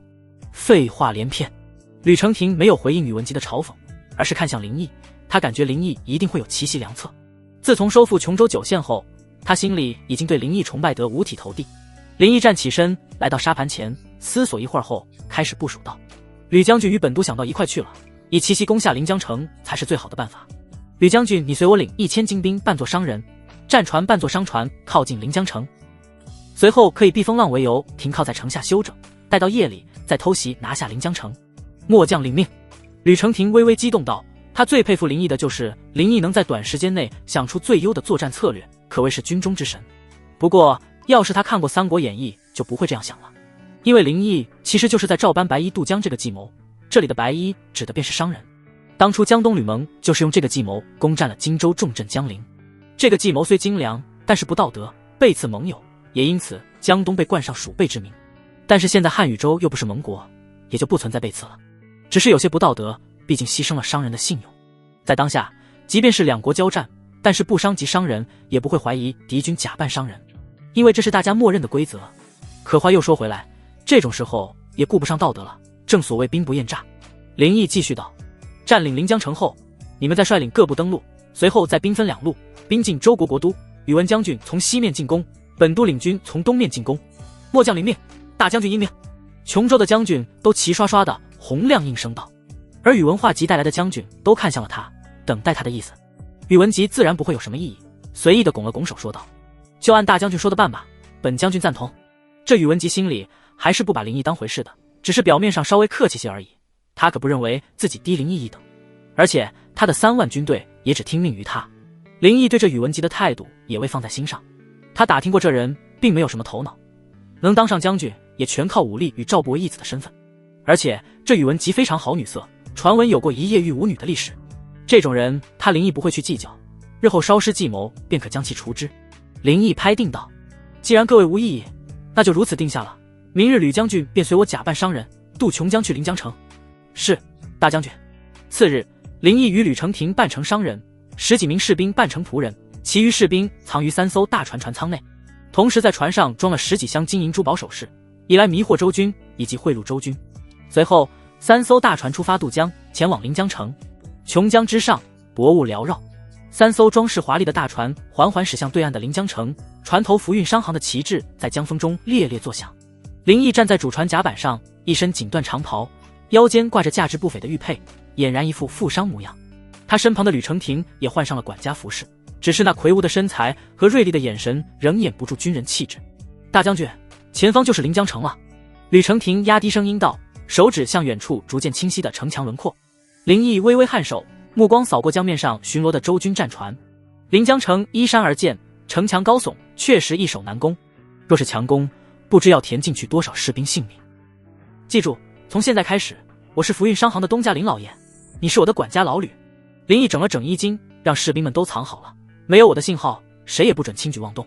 是，林老爷。吕承廷会意一笑，转身去船舱，再次确认士兵们的隐蔽情况。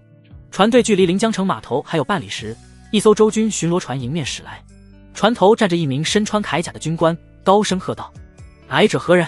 报上名来。林毅脸上立刻堆起商人特有的谄媚笑容，拱手作揖。这位军爷，小的是江南福运商行的东家，姓林，这次运了些珠宝首饰到临江城，想与城中贵人做笔买卖。那军官狐疑地打量着3艘大船。珠宝可有通关文牒？有。林毅从袖中掏出一份盖有周国商部印章的通关文书，这是他们从俘虏的周国商人身上搜来的真货，同时向吕承廷使了个眼色。吕承廷会意，从怀中取出一个锦囊，恭敬地递给那军官。军爷辛苦，一点小意思，请笑纳。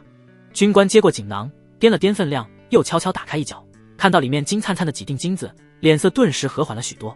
林东家倒是懂规矩，不过近来两国交战，上面有令，所有商船都要严查。理解。林毅连点头。军爷尽管查，我们做正经生意的不怕查。军官跳上商船，带着几名士兵装模作样的检查了一番。林毅早已命人将藏有士兵的底舱用货物堆满，从表面看不出破绽。林东家运的什么珠宝？可否让本官开开眼界？军官检查完，眼睛却盯着甲板上那几个大箱子。林毅笑容不变道：军爷有兴趣，是小人的荣幸。说着亲自打开一个箱子，顿时珠光宝气，晃花了众人的眼。里面装满了金银首饰、玉器宝石，这些都是从琼州府库中精挑细选的珍品，既足够贵重，能取信于人，又不是最顶级的货色。毕竟真的商人不会把压箱底的宝贝随便示人。军官眼睛都直了，伸手就要去拿。林毅眼疾手快地合上箱盖，笑道：军爷，这些都是要给城中贵人的定制品，若是少了，小人不好交代啊。不过他又取出一个小锦囊道：这里有几件小玩意儿，军爷若不嫌弃。军官接过锦囊，这次笑容真诚了许多。林东家果然豪爽，我这就带你们入城，不过最近战事紧张，天黑前必须离开。林毅面露难色道：军爷，您看这天色已晚，江上风浪又大，能否容我们在城下暂歇一晚，明日一早就走，这点心意。说着又是一个根骨的锦囊递过去。军官犹豫片刻，终于点头道：“好吧，但只能停靠在最外侧的码头，不得靠近那城水门。我会派兵看着你们。多谢军爷通融。”林毅深施一礼，目送军官回到巡逻船，引领他们向临江城码头驶去。吕承廷凑近低声道：“大将军，看来周军防备确实森严。其实让临江城加强防备，还是杨延龄擅自做的决定。周皇陈馀整日沉迷后宫玩乐，早就把汉军会攻打周国一事抛之脑后了。”林毅嘴角微翘道：“越严越好，他们越是紧张，越会相信我们这些商人无害。传令下去，让弟兄们养精蓄锐，3更天行动。”夕阳西下，3艘商船停靠在临江城最外围的码头。正如那军官所说，20名周军士兵在码头上来回巡逻，监视着商船的一举一动。林毅站在船头，看似欣赏江景，实则将临江城的防御布置尽收眼底。城墙上的哨岗、水门的守卫、巡逻的路线，所有细节都刻入脑海。林老爷，晚膳准备好了。吕承廷走过来，看似恭敬的请示，实则递来一张粗略绘制的城防图。这是他们从俘虏口中拷问出的情报。林毅点点头，随吕承廷进入船舱。舱门一关，两人立刻变了神色。情况比预想的复杂。林毅指着图纸低声道：“看来周军早有防备，他们在水门增设了2座箭楼，强攻必定损失惨重。”吕承廷皱眉道：“那我们计划不变。”林毅眼中闪过金光道：“但要多做一手准备，你带300精锐从西侧城墙攀爬上去，那里守卫最薄弱，而且靠近粮仓，周军想不到我们会从最难爬的地方进攻。”明白。吕承廷重重点头。夜深人静，江面上只剩下浪花拍打船身的声音。林毅换上一身夜行衣，腰间别着短剑，身后是500名精锐士兵，全都屏息凝神，等待行动信号。船舱外，负责监视的周军士兵已经昏昏欲睡。林毅向身旁的士兵使了个眼色，2名身手敏捷的斥候悄然翻出船舷，如鬼魅般接近码头上的哨兵。几声轻微的闷响后，码头上的周军哨兵全部被解决。林毅一挥手，500士兵鱼贯而出，借着夜色的掩护向城墙摸去。与此同时，吕承廷率领的300精锐已经用飞爪攀上西侧城墙。正如林毅所料，这里的守卫果然松懈，只有2名打着哈欠的士兵在巡逻。上！吕承廷一声令下，数十名士兵同时跃上城墙。那2名周军士兵还没反应过来，就被捂嘴抹了脖子。林毅这边也进展顺利，他们沿着城墙阴影前行，很快接近水门。守在水门前的10余名周军正在打盹，被突然出现的汉军杀了个措手不及。敌袭！敌袭！终于有周军士兵反应过来，敲响了警锣。但为时已晚，林毅已经率军冲入水门，与吕承廷的队伍形成夹击之势。不要恋战，速占城门！林毅高声下令，一剑刺穿挡在面前的一名周军将领。城内顿时乱作一团，周军从睡梦中惊醒，仓促应战。而汉军则目标明确，控制城门，放大军入城拦住他们。一名身穿精良铠甲的周军将领带着亲兵冲了过来，看装束至少是个副将级别。林毅冷笑一声，不退反进，短剑如毒蛇般刺出。那副将举刀格挡，却见林毅手腕一翻，短剑突然变向，直取咽喉。自琼州战事以后，林毅在空闲时间里都会锻炼身体，跟随吕承廷习武，所以林毅的手身也不弱，也从原本细皮嫩肉的太监变成了一身肌肉的猛男。你！副将瞪大眼睛，不敢相信自己竟被一招毙命。另一边，吕承廷也遇到了硬茬子周军水师统领韩烈，两人在城楼上展开激烈厮杀，刀光剑影间，吕承廷的左臂被划开一道口子，但他咬牙坚持，终于抓住机会，一刀劈开了韩烈的胸膛。城门已控，发信号！林毅高声喊道。3支火箭冲天而起，在夜空中画出明亮的轨迹。对岸早已等候多时的汉军主力看到信号，立刻起航渡江。宇文吉等人率领6万大军登陆临江城时，战斗已经接近尾声。周军失去指挥，四散溃逃，汉军完全控制了这座江防重镇。城楼上，林毅远眺周国腹地，对身旁的吕承廷道：“传令下去，休整1日，明日兵分2路，直取周国都城。”吕承廷抱拳领命，眼中闪烁着对这位年轻主帅的敬佩。这一战，他们不仅拿下了易守难攻的临江城，而且伤亡极小，这全赖林毅的妙计。此时的林毅仍是热血沸腾，久久不能平静。他虽然参与战争已有数月，但是从未下过战场，都是在后方运筹帷幄。今夜手持兵刃与敌人拼杀，还是头一次，那种感觉从开始的些许紧张，到厮杀中的亢奋，让他很是享受。那种杀死敌人的快感，让他止不住的热血沸腾。不一会儿后，宇文吉等人走上城楼。宇文吉看着满身血污却意气风发的林毅，心中有些惊讶。这林毅不过是个太监，但这一幕更像是个驰骋沙场的主帅。在宇文吉眼中，这些宫里的太监都是细皮嫩肉没鸟的玩意。先前他认为这林毅能歼灭周军，收复9县，也只是脑子好用而已。可现在看来，这个林毅倒有几分真男人的勇猛。当然，这也只是宇文吉稍稍对林毅有了点改观，但在他心里仍然是瞧不上林毅。说到底，林毅也只是个太监。督公，您没事吧？牛浩和马七2人来到林毅身边，担心问道。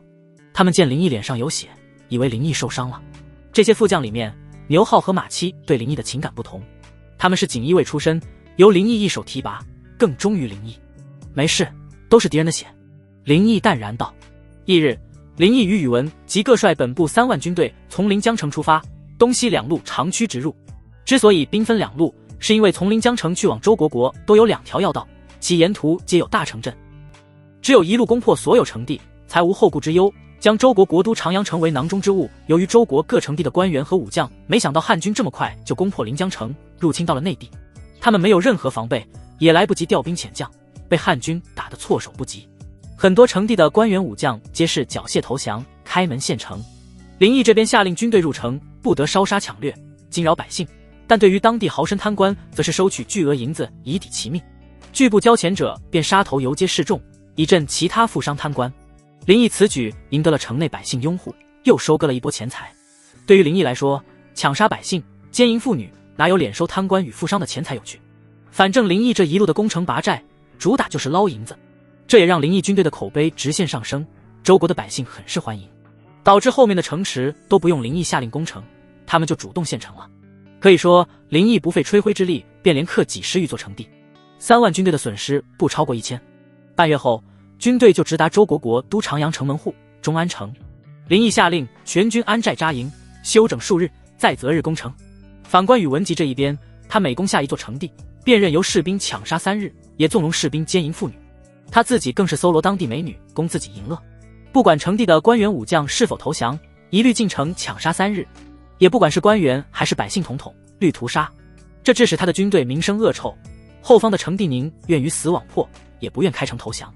有了这些城地的誓死抵抗，导致宇文吉攻城困难。好在宇文吉军队战力强悍，而周国各城的守卫脆弱，即便是拼死一搏，也难以守下城地。20余天后，宇文吉的军队也到达了中安城外，与林毅的军队会合，就当安营扎寨。不过宇文吉军队的士兵个个疲惫不堪，显然一路上经历了多番苦战，而且他的军队损失也严重，3万军队此刻不到2万。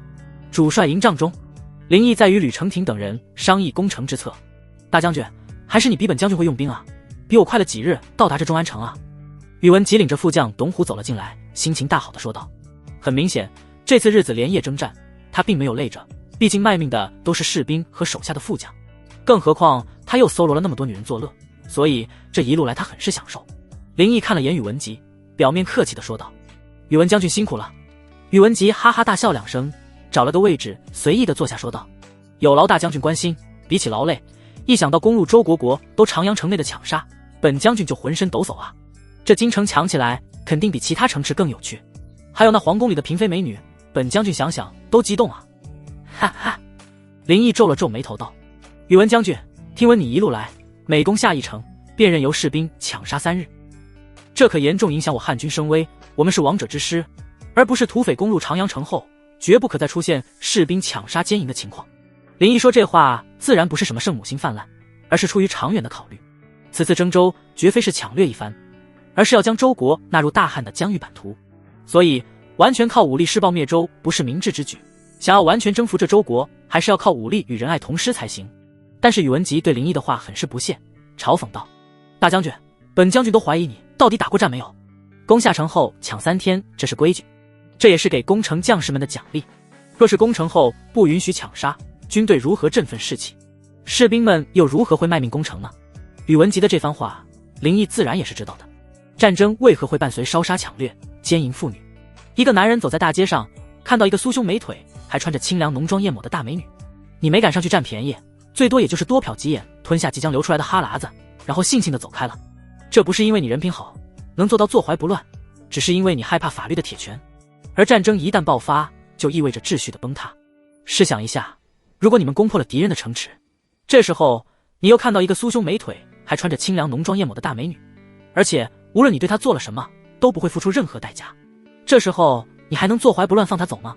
所以律法可以很大程度上封禁人性中的恶。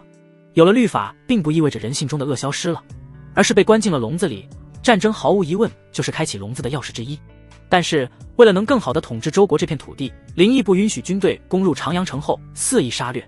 宇文将军所言道理，本都自然懂得，只是我大汉不仅仅是来抢掠的，而是来传播汉文明。若是宇文将军固执己见，不听本都军令，本都定军法处置，定斩不饶。林毅一脸严肃，目光凌厉地盯着宇文吉。宇文吉顿感一股寒意从心底升起，气氛一时变得焦灼。宇文吉脸上阴沉，感觉有些丢面子，正欲与林毅剑拔弩张，可转念一想，赵不为对他的交代，加上这时与林毅翻脸，对他一点好处没有。于是宇文吉神情缓和，哈哈一笑道：既然大将军如此要求，那本将军听令便是。不过我底下的士兵素来抢习惯了，若是让他们破城后不抢不拿的，恐怕会激起他们心中对我这个将军的怨恨。大将军，我看不如这样，我的军队不抢长阳城，只抢皇宫总降了吧？林毅也不完全驳他面子，淡淡的回了句道：随你。宇文吉心里很是不爽，但也只好忍下这一口气。不过他也要故意恶心林毅一番作为报复。于是他拍了拍手，对身旁站着的董虎说道：去，把外面的战利品带进来，给在座的每个将军发一发。是，将军。董虎应声走出帅帐，不一会儿便带进来10几名娇小玲珑的周国美女。这董虎名字中虽有个虎字，但一点也不虎，个子矮小，与这些周国女子站一起也相差不大。但是她身材很壮，手脚粗短，加之满脸是痘，油活脱脱的一个癞蛤蟆。这董虎简直就是一个增强版的武大郎。宇文吉站起身来笑道：各位连日征战，想必也是极其疲累，本将军抓了几个周国绝色美女给大家解解乏。这周国女子啊，虽然娇小，没我们大汉女子高挑，可也别有一番风味。她们皮肤像婴儿一样滑嫩，长相也是如娃娃一般可爱啊。说完，宇文吉又对着10几名周国女子说道：你们每2人陪一位将军，快点。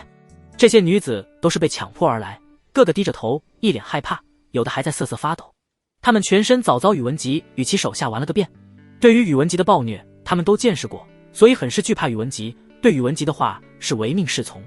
所以这些女子很是听话的走到在座的每一个将军面前，低着头，一副任有采摘的模样。宇文吉这么做，一是为了恶心林毅，知道林毅是太监，故意拿女人来刺激他；二是为了拉拢琼州将军的人心，毕竟赵不为给他的任务是掌控琼州和在周国建立势力。虽说这手段不高明，但这也是头脑简单的他能想到的最好方法了。琼州的各个将军对此一脸冷漠，不为所动。林毅也能猜到宇文吉这样做的意图，他只觉这宇文吉是蠢猪一头而已，犹如跳梁小丑，愚昧可笑，所以林毅根本就不予任何理睬。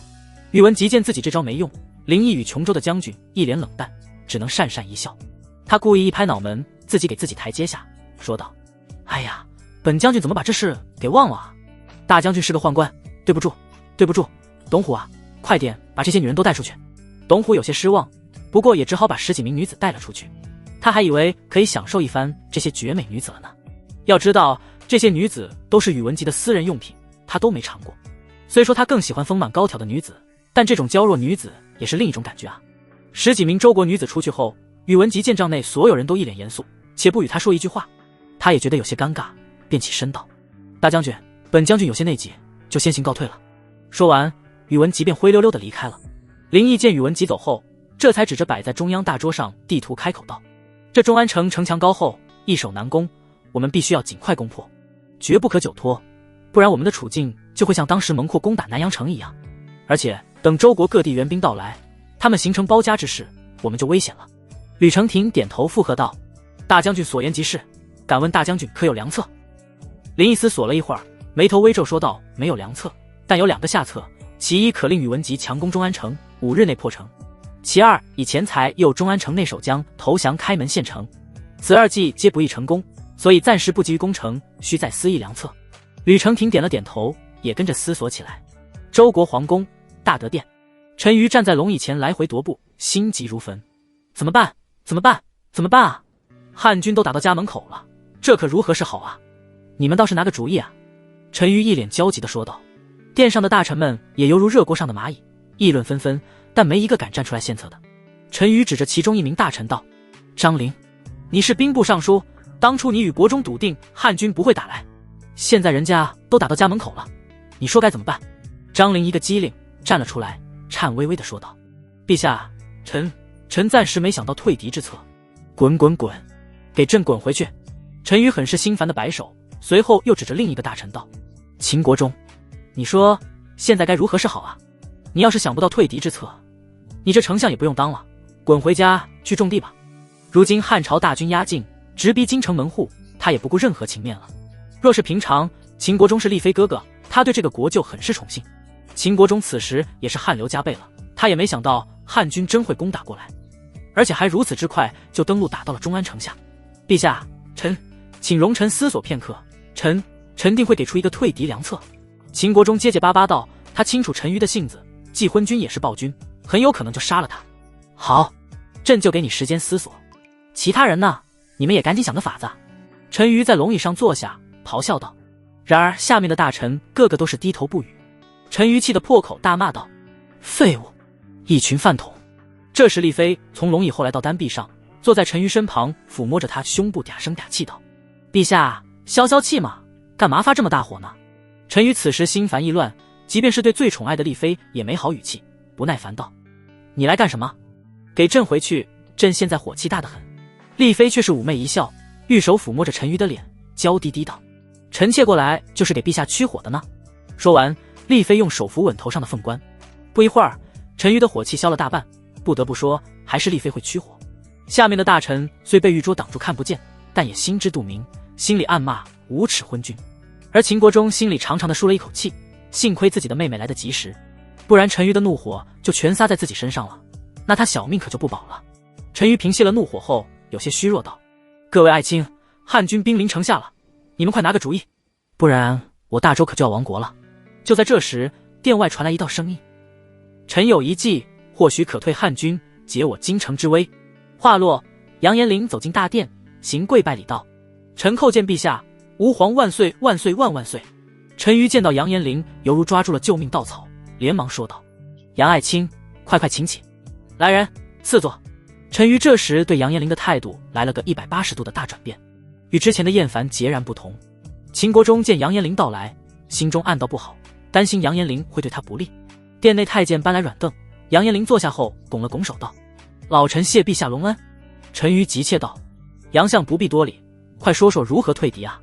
杨延龄不紧不慢缓缓说道：“汉军虽已兵临中安城下，但中安城城墙高厚，城内粮食充足，加之还有京师3万，若有老臣统领，守住中安城数十日不成问题。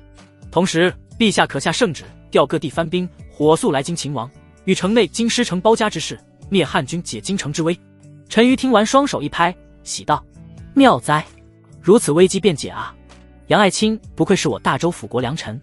待此次退敌之后，朕要加封你为护国公，后世子孙永享爵位。”有了这退敌之计，陈馀也就没了太多担忧，心情也好了起来。不过秦国忠却是紧皱眉头起来，这杨延龄与他是死对头，杨延龄得势对他来说不是好事。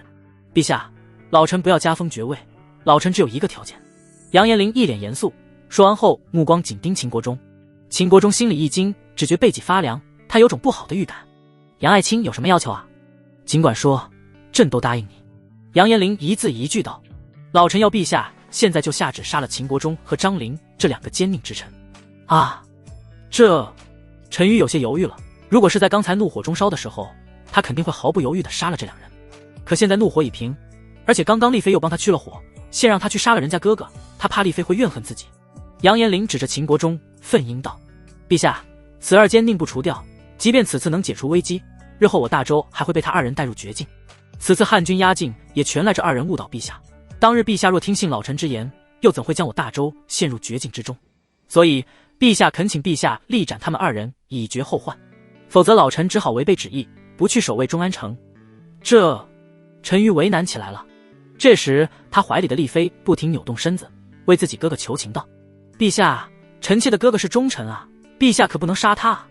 若是陛下杀了他，那臣妾也不活了。”说完，丽妃伏在陈馀胸膛上轻声啜泣起来。见美人哭泣，陈馀心里一软，更下不了决定了。杨爱卿啊，这件事要容朕先想想，你还是先换个条件吧。陈馀见不得美人的哭泣，心中满是怜爱之意。陛下，老臣只有这一个条件，若是陛下不答应，就恕臣抗旨之罪吧。杨延龄这次势必要杀了秦张两个祸害，而且他还想好了日后再逼陈馀杀掉丽妃，以除祸害。杨爱卿，你是在威胁朕吗？陈馀笑脸相问，如果是平时，他早就大发雷霆了，但现在京城安危系于杨延龄身上，他也只好忍着怒火。陛下，老臣绝无此意，老臣要杀此二人，全是一心为国啊！难道陛下为了袒护两个奸佞，而断送我大周100年基业吗？杨延龄大义凛然，激动道：“这……”陈馀被架住了，很是为难，只好看向秦国忠，向他示意自己只好狠下杀手了。秦国忠全身一颤，连忙向自己的妹妹丽妃投去救命的目光。丽妃可不想自己的哥哥被杀，于是在陈馀怀里扭动身子，可怜兮兮道：“陛下，臣妾服侍您这么多年，您要是杀了臣妾的哥哥，臣妾绝不独活，日后没了臣妾相伴，陛下难道不后悔吗？再说了，抵御汉军难道非杨大人不可吗？满朝文武这么多大臣，又何须用他呢？”妹妹的这话倒是提醒了秦国忠，对啊，只要不让杨延龄领兵不就行了，反正退敌之策已经有了。于是秦国忠连忙站出来说道：“陛下，臣认为杨大人年事已高，不宜领兵守城，臣有更好的人选。”有了这台阶，陈馀自然是顺势而下，说道：“言之有理，那秦爱卿认为应该派谁领兵啊？”杨延龄一听这话，心下一凉，知道陈馀可能要变卦，不由暗叹一口气，看来陛下还是要保住这二人啊。而这时秦国忠立即踢了旁边张陵一脚，回道：“陛下，臣以为可让兵部尚书张陵率领京师前往守住中安城。”张陵心里大骂秦国忠缺德，这不是把他往火盆里推吗？他自己是什么货色，他自己还不清楚吗？守城打仗他乃擅长，他只会纸上谈兵啊。而且京师虽有3万，但这3万人马可比不过强悍的汉军啊。秦国忠见张陵低着头还不站出来，立即瞪了他一眼，意思是你要是不答应领兵，我们两个马上玩完。张陵也明白其中要害，只好硬着头皮从队列中站了出来，勉强道：“回陛下，臣愿领3万京师前往中安城，与中安城共存亡，誓死抵御汉军，护卫我大周江山社稷。”秦国忠也马上附和道：“陛下，张大人一片忠心赤胆，恳请陛下就让他领兵吧。再说了，当初张大人也在陛下面前立过誓言，说若汉军来犯，他必领京师击退汉敌。”陈馀连连点头道：“对，就这样吧，传旨，令兵部尚书张陵即刻领京师前往中安城御敌。”秦国忠一脸得意地看向坐着的杨延龄，目光有些挑衅，那意思是在说你还杀不了我。杨延龄脸色铁青，明明已经胜券在握的他，竟突然转变了形势，让他自己成了被动的一方。现如今看来，不仅杀秦张二奸佞不成，就连大周也将面临亡国。一想到这些，杨延龄便顿感痛心疾首，颤颤巍巍地从软凳上起来。因为年老腿脚不方便，他一只手撑在右腿上，先将左腿跪在地上，再有些困难地将左腿缓缓跪在地上。杨延龄跪地俯首，激动道：“陛下，若是您要让张陵领兵，那就是要亡我大周啊！陛下，老臣愿以性命担保，定能守住中安城，击退汉军。若是陛下不给老臣领兵，老臣今日就一头撞死在这大殿上。”说到最后，杨延龄的情绪异常激动。然而他的这一番肺腑之言，以死明志的忠心，在陈馀看来就是逼宫，而且有了退敌之计，又有了张陵领兵，杨延龄对陈馀来说已经没什么用了，所以陈馀的态度也就变冷漠了，开始做卸磨杀驴的事了。他无情道：“杨爱卿，你老了，快回去吧，领兵的事就交由陈陵了。”杨延龄一阵绝望，不由老泪纵横，他颤抖地站起身来，竟狂笑起来。随后他指着陈馀骂道：“你这个昏君，我大周100年基业就要毁在你这头蠢猪手上了！当初老夫也真是瞎了眼，怎么会扶你坐上皇位？真是愧对先帝啊！”这番话震惊了满朝文武，他们没想到这杨相竟骂皇帝。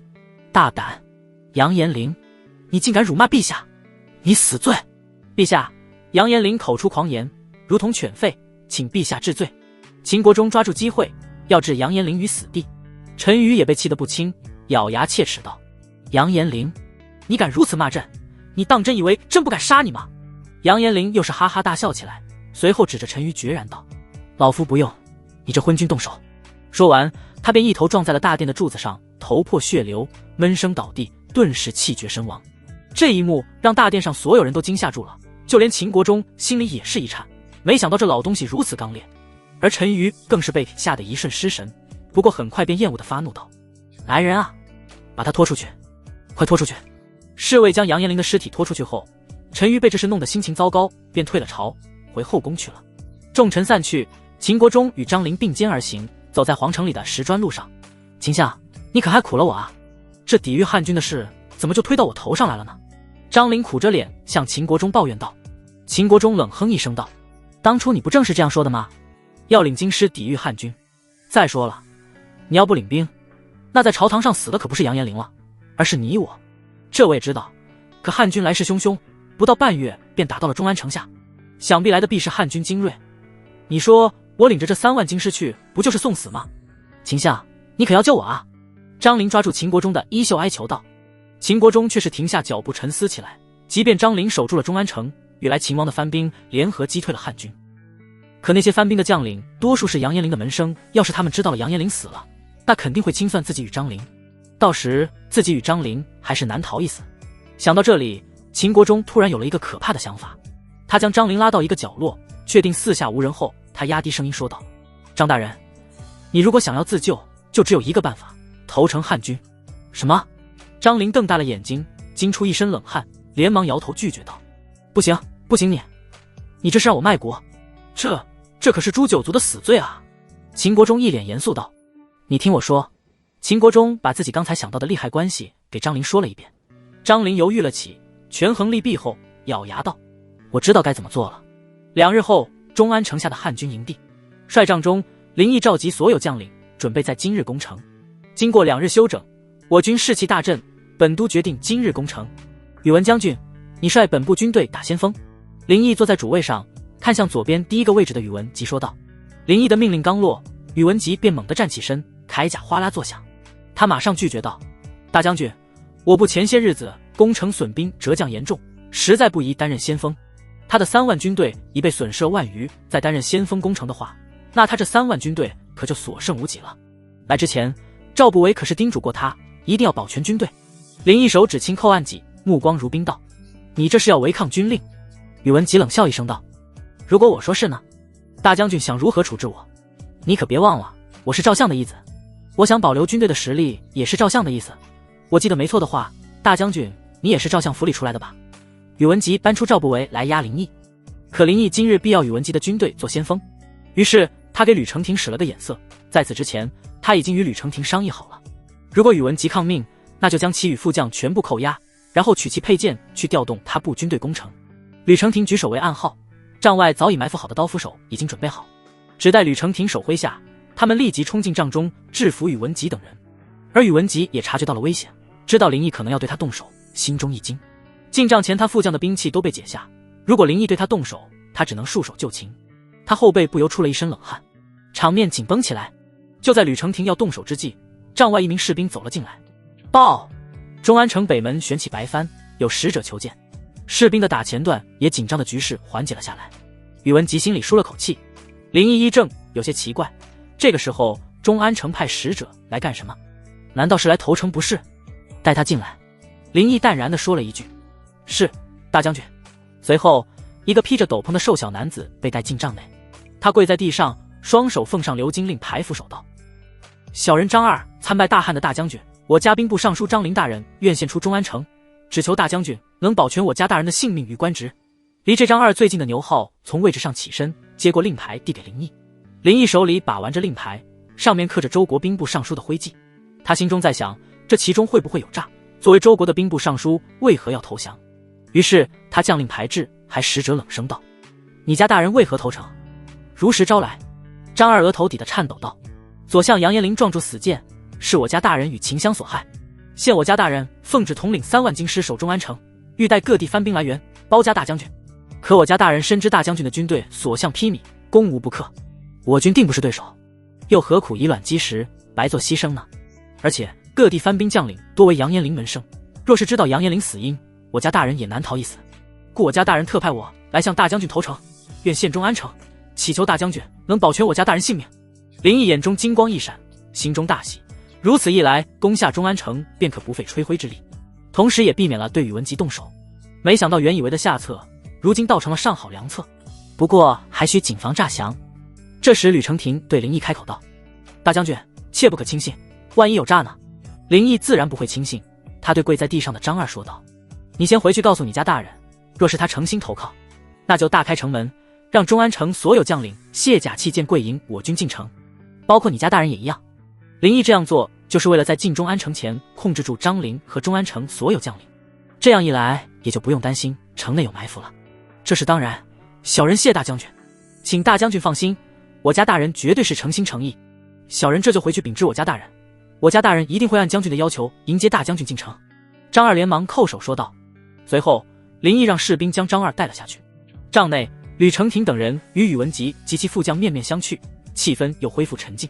恭贺大将军啊，不费一兵一卒就拿下了中安城，可喜可贺啊。那个我先回去整军，准备进入中安城。宇文吉第一个开口打破僵局说道。接着他也不等林毅允应，连忙快步地带着副将走出了帅帐。他知道如果不是那个张陵来投诚，他可能就被林毅关押了。同时他心里对林毅也起了戒心，再也不像从前样不把林毅当回事了。这个林毅虽然是太监身份，可做起事来一点也不太监。林毅也由着宇文吉离开，这个时候已经不必对他动手了。至于要除掉宇文吉，他日后有的是法子。随后林毅下令全军拔营，武装来到中安城楼下。此时的中安城城门已经打开，两边站立着20余名周军士兵，城楼上没有任何士兵守卫。通往大门的主道上跪着几十余名周国官员，他们都身着官服，官帽取下以示投降。这些人都是中安城内大大小小的文官武将，此刻都跪迎汉军入城。林毅骑坐在马上，并没有马上进入城中，而是先让马七带着数十名士兵将跪在地上的官员围住控制起来，接着又让吕承廷带着100余名骑兵进入城中，试探是否有伏兵。片刻之后，吕承廷带着骑兵出来，他驾马来到林毅面前回禀道：大将军，城中并无伏兵，可安全入城。林毅点了点头，翻身下马，其他将领也纷纷下马。林毅领着一众将领来到跪在最前方的张陵面前。降将张陵率中安城所有官员武将公迎汉大将军。张陵伏地高声呼道。林毅昂首低下眼睑，威严道：你就是张陵？回大将军，我就是周国兵部尚书张陵，今投诚汉大将军，献出中安城以表诚心，望汉大将军接纳我等，我等必誓死效忠汉大将军。张陵仍然伏在地上，表明忠心。起来吧。林毅面无表情地说了一句：谢汉大将军。张陵这才率领众官员起身，不过他们仍是弓着身子。这时张陵微抬头窥视了一眼林毅，他心中不由感觉惊讶，这汉朝的大将军竟然如此年轻，年龄也不过20余岁。虽说是年轻，但是威武霸气，可以说是少年英雄。林毅察觉到张陵窥探自己，便与之对视，后者连忙又低下头去。进城吧。林毅手一挥，张陵与众中安城官员连忙让道，大军整齐入城。进入城中后，林毅先是下令将整个城防控制起来，随后在张陵的带领下，林毅与主要将领来到府衙门。林毅做主位，其余将领坐于左右两边，张陵、公申等人站在中间。宇文吉第一个起身开口道：大将军，我就不奉陪在这了，我要马上率领军队攻入长阳城去。大将军可是答应过我的，允许我在皇宫里抢掠。他已经迫不及待的要攻入皇宫抢掠烧杀了。一想到皇宫里那些白嫩可人的后宫妃子，他就心痒痒，急不可耐。为了美人，他把赵不韦叮嘱的减少军队损失此刻都抛之脑后了。他到达长阳城后，第一件事就是不计后果的全力攻城。他这个人最大的特点就是好色，林毅也知道他那点心思，便由着他去了，点了点头，示意同意了。相对于美色，林毅更想从这些官员身上榨出银子来，再一个就是他还要将周国的主要官员收为己用，毕竟日后治理周国还需要这些人。谢大将军。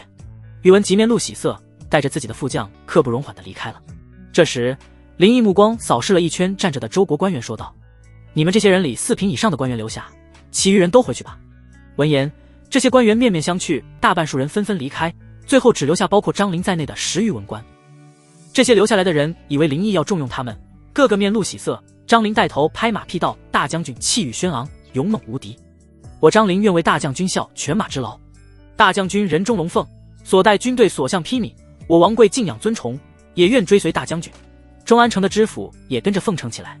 是啊，周国昏主不知天高地厚，竟敢进犯大汉天朝，害得我国百姓身处水深火热之中。幸得大将军亲率正义之师讨伐昏主，救我大周子民于水火，我等归顺大将军，实属弃暗投明啊。其余的人都开始对林毅阿谀奉承，溜须拍马。林毅不得不佩服这些文官，脸皮是真厚啊，拍起马屁来是真不要脸。此时他们所谓的圣贤之道，文人骨气全都抛之脑后。林毅不屑一笑，留着这些人是要用他们，但也要他们付出一些代价的。林毅站起身来道：张陵，你带着他们跟随本都进入长阳城，然后召集长阳城所有主要官员，本都有话要说。张陵面带笑意，一副讨好的神情，连忙说道：禀告大将军，等到了长阳城后，都不用下臣去召集。本国的右相秦国忠会率百官恭候大驾呢。林毅哦了一声，看来这个叫秦国忠的就是周国最大的奸臣了，那也是最大的贪官了。林毅最喜欢这种。随后林毅下令军队出发长阳城。长阳城离开中安城不过20里路，全速前进的话，半个时辰之内便能赶到。不过林毅并不着急，只是正常行军。而此时的宇文吉率领1万余军队正全速前进，他要攻入中安城，直奔皇宫，羞辱周国皇帝，淫辱周国妃子。周国皇宫内，前明殿寝宫里，陈馀正躺在龙椅上，一脸惬意又疲惫，丽妃正伏在他大肚皮上，两人身上不着片缕，场面又是香艳又是滑稽。娇小丽妃的就犹如一只小白兔躺在一头肥猪身上。陛下，您真是越来越厉害了呢，臣妾真的好开心。丽妃脸贴在陈馀肚皮上，违心的说道。别看着陈馀身形庞大，他不行的。陈馀累得不太想说话，只是轻轻应了一声。就在这个时候，一名太监慌慌张张地跑了进来，跪在地上急呼道：陛下，出事了！陈馀这个时候被打扰，很是不高兴道：出什么事了？如此慌张成何体统？若他现在不是因为太累，他绝对已经怒火中烧，大骂一顿太监，然后拉出去砍了。陛下，中安城传来急报，兵部尚书张陵率3万京师与中安城官员投降汉军了。中安城已被汉军占领，而且据探报，汉军正往长阳城赶来，他们举着章字旗帜，不出3刻钟时间便能抵达长阳城了。太监急切地回禀道：什么？陈馀一把推开肚皮上的丽妃。哎呀，陛下，你弄疼臣妾了呢。这时候陈馀哪顾得了去联系丽妃，他坐起身子，瞪大眼睛，一脸惊慌，这可如何是好啊？汉军打到长阳城了，朕该怎么办啊？陈馀也顾不得穿衣服，就这样光着身子在床前焦急地来回踱步。这时跪着的小太监微微抬了抬头，正好看见了陈馀光屁股的样子。原本紧张惊慌的局面让陈馀的迷你给逗笑了，小太监再也忍不住扑哧一笑。陈馀一听大发雷霆，都火烧眉毛了。这个小太监还敢笑，怒道：拖出去砍了！陛下饶命啊，陛下！小太监被拖出去后，陈馀又焦急地在床前来回踱步，嘴里一直念叨着：怎么办？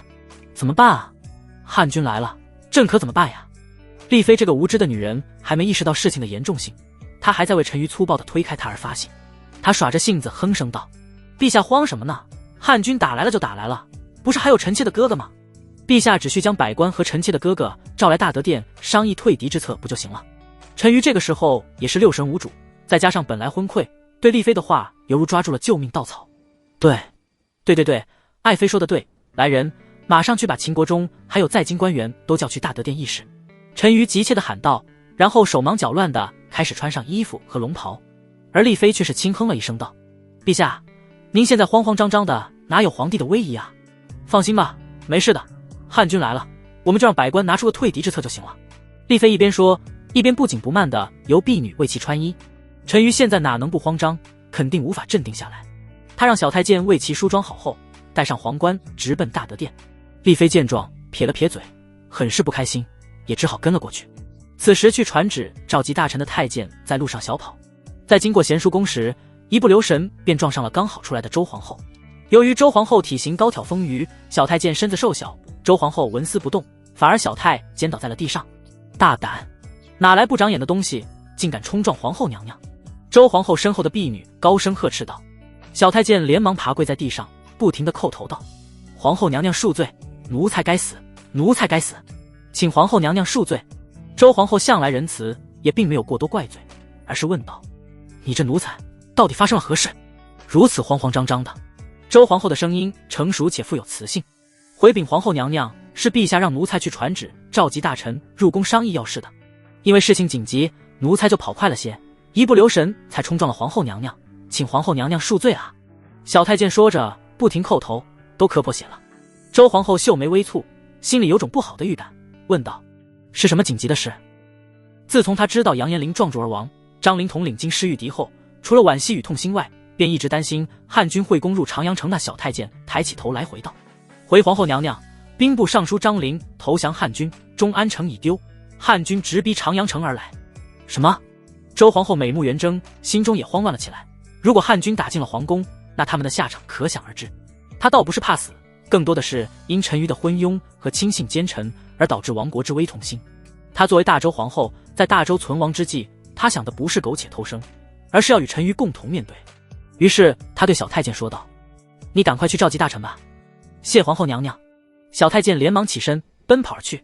说完，他又对身后婢女太监说道：“走，去大德殿找陛下。”是，皇后娘娘。随后，周皇后坐上抬轿，往大德殿方向走去。殊不知，她与小太监的对话全被角落的一个婢女听了去。这个婢女是代太后惠德宫里的。她听到这个消息，也是慌慌张张的快速跑回惠德宫。太后娘娘，大事不好了！婢女跑进寝宫里，爬跪到代太后跟前疾呼道。代太后正坐在案桌前品尝着御膳房糕点，被打断后有些不快，用丝帕轻擦了擦封后的红唇。什么事啊？慌慌张张的，说来听听。若不是什么大事，你刚才可惊扰了哀家，哀家可要治你的罪了。代太后身上仍旧只穿了一件轻纱，里面中空，她喜欢清凉的感觉，而且因为体态丰腴，衣袍会束缚她的身材。婢女上气不接下气道：“太后娘娘，奴婢刚才听到了陛下身边太监与皇后娘娘的对话。那太监说汉军马上就要打入长阳城了。”什么？代太后噌的一下就站了起来，一时惊慌失措，不知如何是好。随后她的第一反应就是逃跑。她可是很清楚，她们这些后宫女人落入敌军手里的下场，必定会遭到百般凌辱。一想到那些长相凶恶、皮肤黝黑、浑身汗臭的士兵糟蹋自己，她便害怕得浑身颤抖。而且肯定不止一个士兵糟蹋，会有无数个。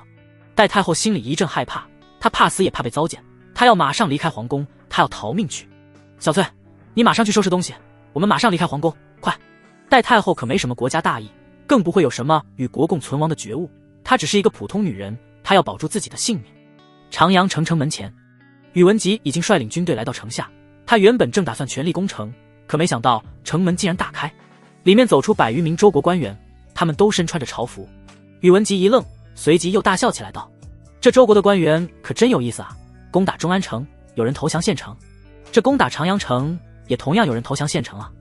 看来这周国的朝廷官员啊，都是无能的软骨头。”旁边的副将董虎笑道：“将军，如此不是更好吗？我们不费一兵一卒便拿下了这周国国都啊！当然甚好，走，我们进城，直奔周国皇宫。”宇文吉根本不想理这些投降的周国官员，他的目标只有一个：皇宫里的后妃们。他双腿加马，正想从这些人身上冲踏过去。这时，秦国忠来到宇文吉马前，一脸谄媚的笑容，讨好道：“您是大汉的大将军吧？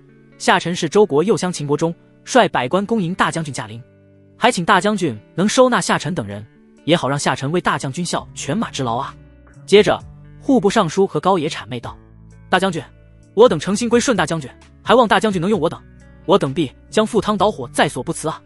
大将军，另一个吏部尚书也想拍2句马屁，可话还没说完，就被宇文吉抽出腰间长剑，削掉了脑袋。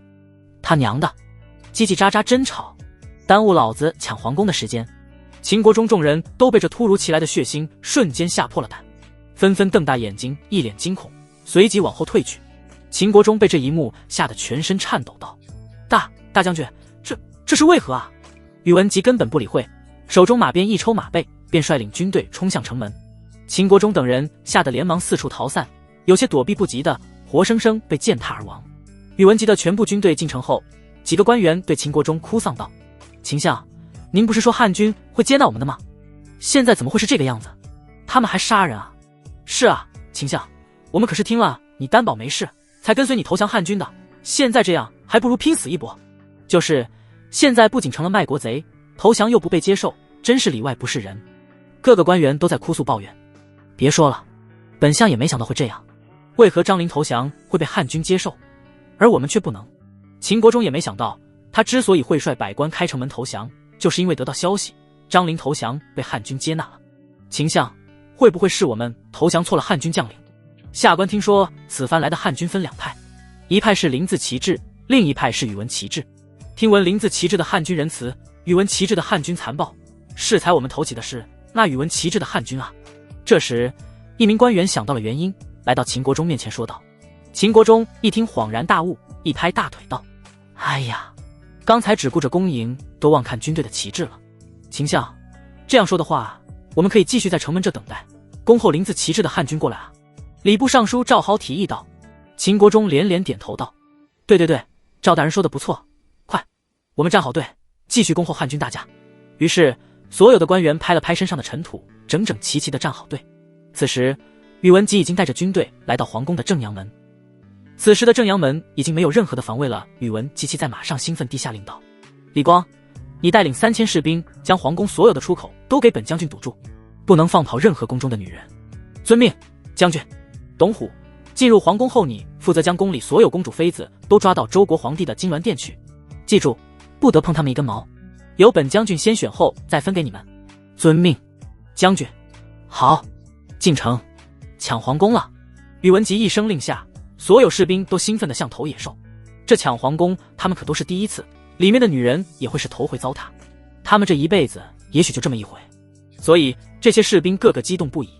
皇宫大德殿里，陈馀在龙椅前来回走动，坐立不安，一脸焦急。而那丽妃却坐在龙椅上，一点也不急心，无知的她还等着自己的哥哥和那些文武百官献计呢。这时一个太监滚爬了进来，滑跪在地上急喊道：陛下，大事不好！陈馀听到这话，心口猛地一震，急切问道：怎么回事？朕不是让你去传秦相和文武百官来殿议事吗？他们人呢？小太监咽了咽口水，上气不接下气喘息道：陛下，秦相他领着文武百官打开长阳城城门，投降迎接汉军去了。这怎么办啊？陈馀如遭晴天霹雳，整个人都失神落魄地瘫倒在龙椅上。他嘴里念叨着：完了，我大周要亡了。然而小太监又接着说道：陛下，那汉军已经把皇宫都围了，各城门都没任何防守，汉军正往大德殿赶来。什么？陈馀从失神中惊得从龙椅上跳了起来，急忙从御座上下来，嘴中不停说着：朕要去躲起来，去找个安全的地方躲起来，快带朕去安全的地方躲起来啊！陈馀对着那个小太监吼叫道。那小太监被吓傻了，陛下是疯了吗？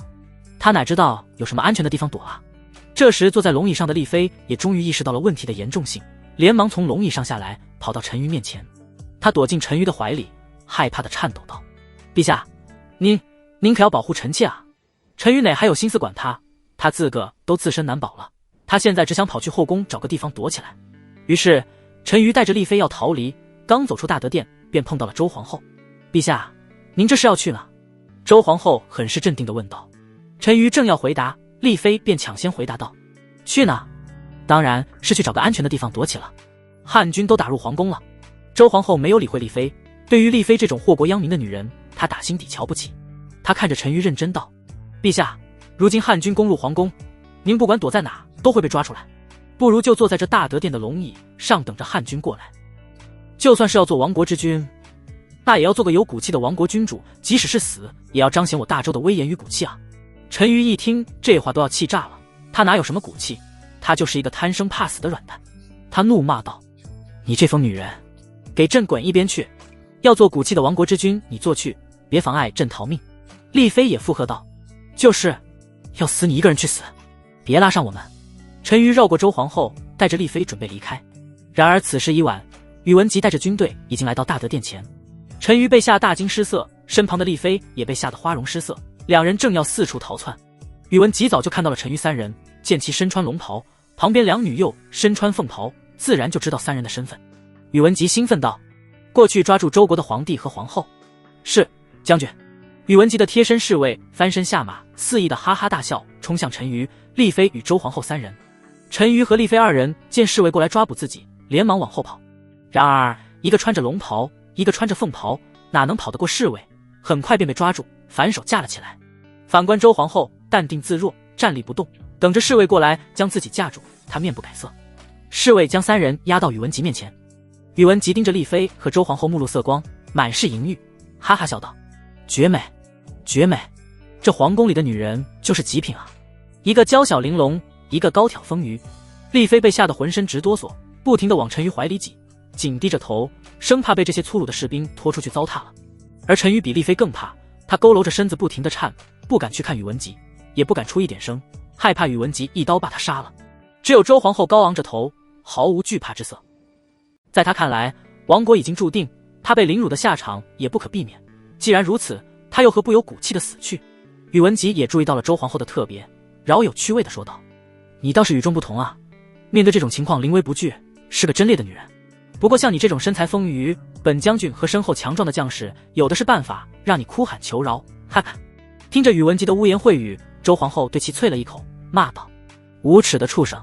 宇文吉目光直盯着周皇后胸前自大弧度曲线，又是哈哈大笑道：“老子喜欢。”随后他命士兵将三人押进大德殿内，使其跪在殿上。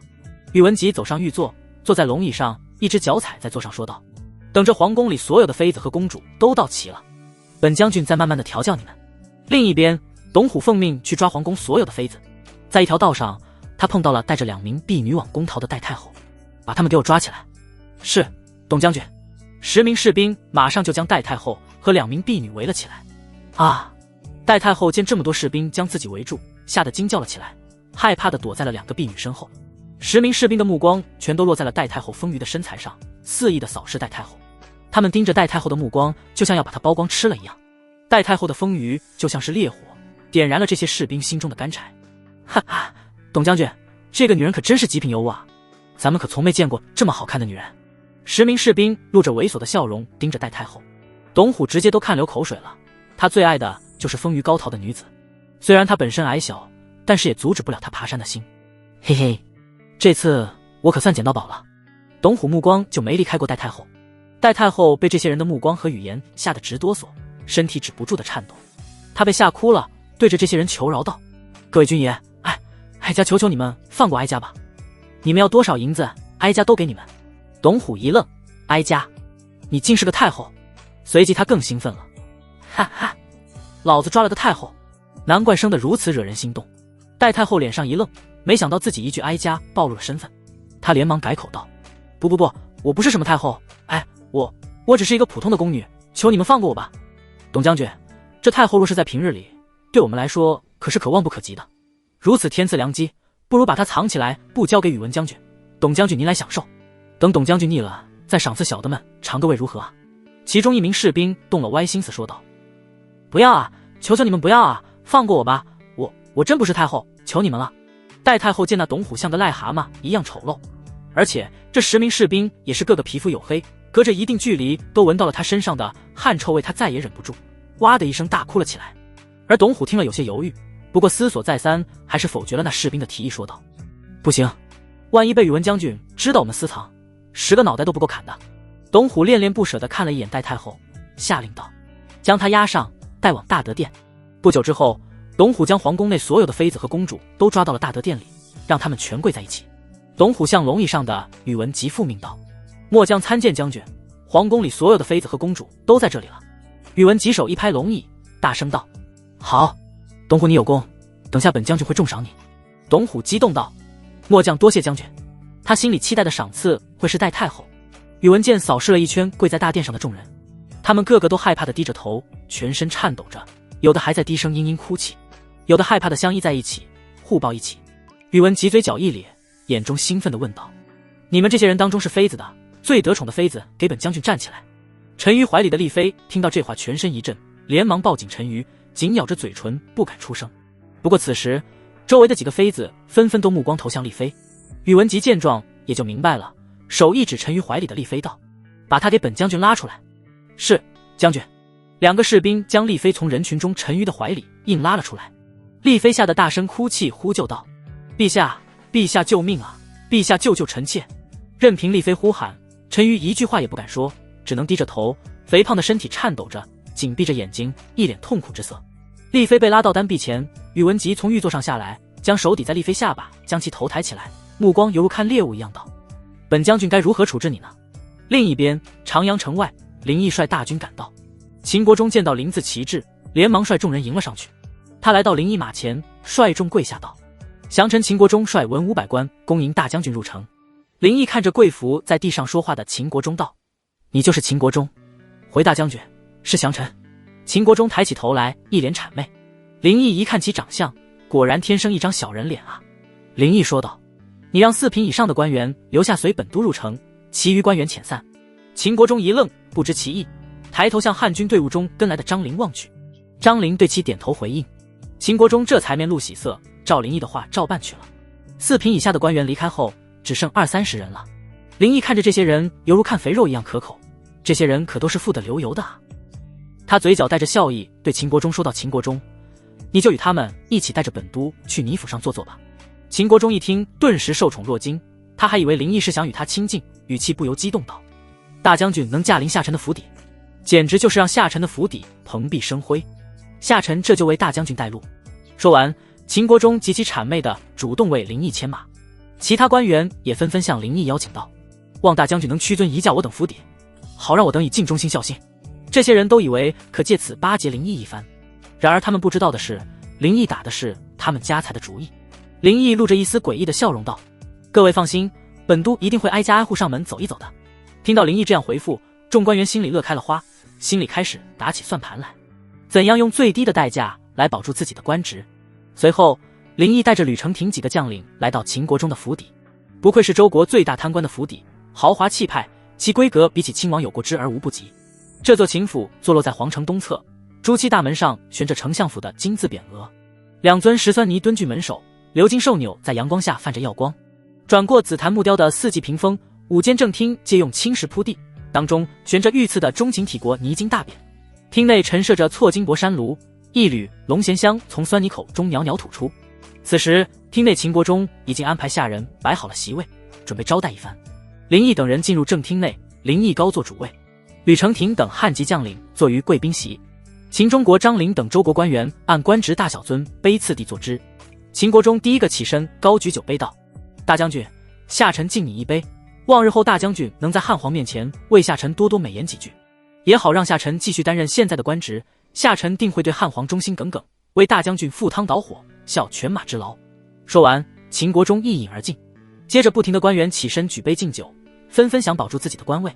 他们都知道周国灭亡已成定局，日后会成为汉朝的疆土，他们作为本地人，又是前朝旧臣，必会被用来治理周国。所以他们一致的想法就是早些为自己的仕途谋划。林毅并没有去举酒杯，无半点回敬的意思，他的手指在桌上轻轻敲着，忽然玩味地说道：“你们若想要为我大汉效力，想保留自己的官职，这都可以。不过本将军有个条件，那就是你们需互相指控彼此的罪责，最好是对方的贪污之罪。因为我朝的重臣素来只有清官才能担任，所以本都会从你们这些人中选出贪污罪最轻的人，然后向我朝皇上推荐，委以重任。”林毅这番话纯属胡说八道，他就是为了让这些官员互相指控，说出对方贪污的具体银子数目。话落，所有的周国官员都愣住了。秦国忠与张陵也是一脸疑惑，这个汉大将是个什么意思？怎么要互相指控罪责了？这让他们怎么说？谁也不想得罪人啊。其余官员也是一头雾水，他们面面相觑，猜不透林毅这样做的意图。大将军，不知您这是什么意思啊？秦国忠露着勉强的笑容问道。如果按林毅所说，他所贪污的钱财已经让他无缘一官半职了。林毅继续耍猴道：“本都的意思就是，你们中贪污罪最轻的，可以为我大汉的一品大员，继续管理周国政务；但贪污最重的只能是弃用了，所以都说说对方的贪污罪吧。你们最好不要互相抬护，不然本都全都弃而不用。”林毅的话让他们这些官员犹豫了起来。他们虽然说都有对方的贪污把柄，可互相说出来，这让他们很是为难。所以一开始这些官员都低下头，不敢做第一个出头鸟。但是在官位的诱惑下，还是有人会豁出去的。大将军，下臣指控秦国忠，仅去年便贪污国库200万两，收受贿赂不计其数。一名户部侍郎直指秦国忠：“大将军，下臣也指控秦国忠贪污军饷100万两。”一名兵部侍郎也跟着指控起秦国忠。紧接着，无数官员矛头纷纷指向秦国忠，这秦国忠的老底都被揭了个遍。张陵此时听着也是汗流浃背，他虽贪的没秦国忠多，但也至少有300万两。他心里祈祷，千万不要有人指控他。然而事与愿违，吏部尚书指控道：“大将军，张陵与秦国忠一丘之貉，去年贪污国库，张陵分得70万两。大将军，张陵与秦国忠共谋，私扣军饷，张陵分得50万两。”张陵和秦国忠看着这么多人指控自己，脸上很是挂不住，索性他们2人也彻底撕破脸，开始反咬起其他官员来。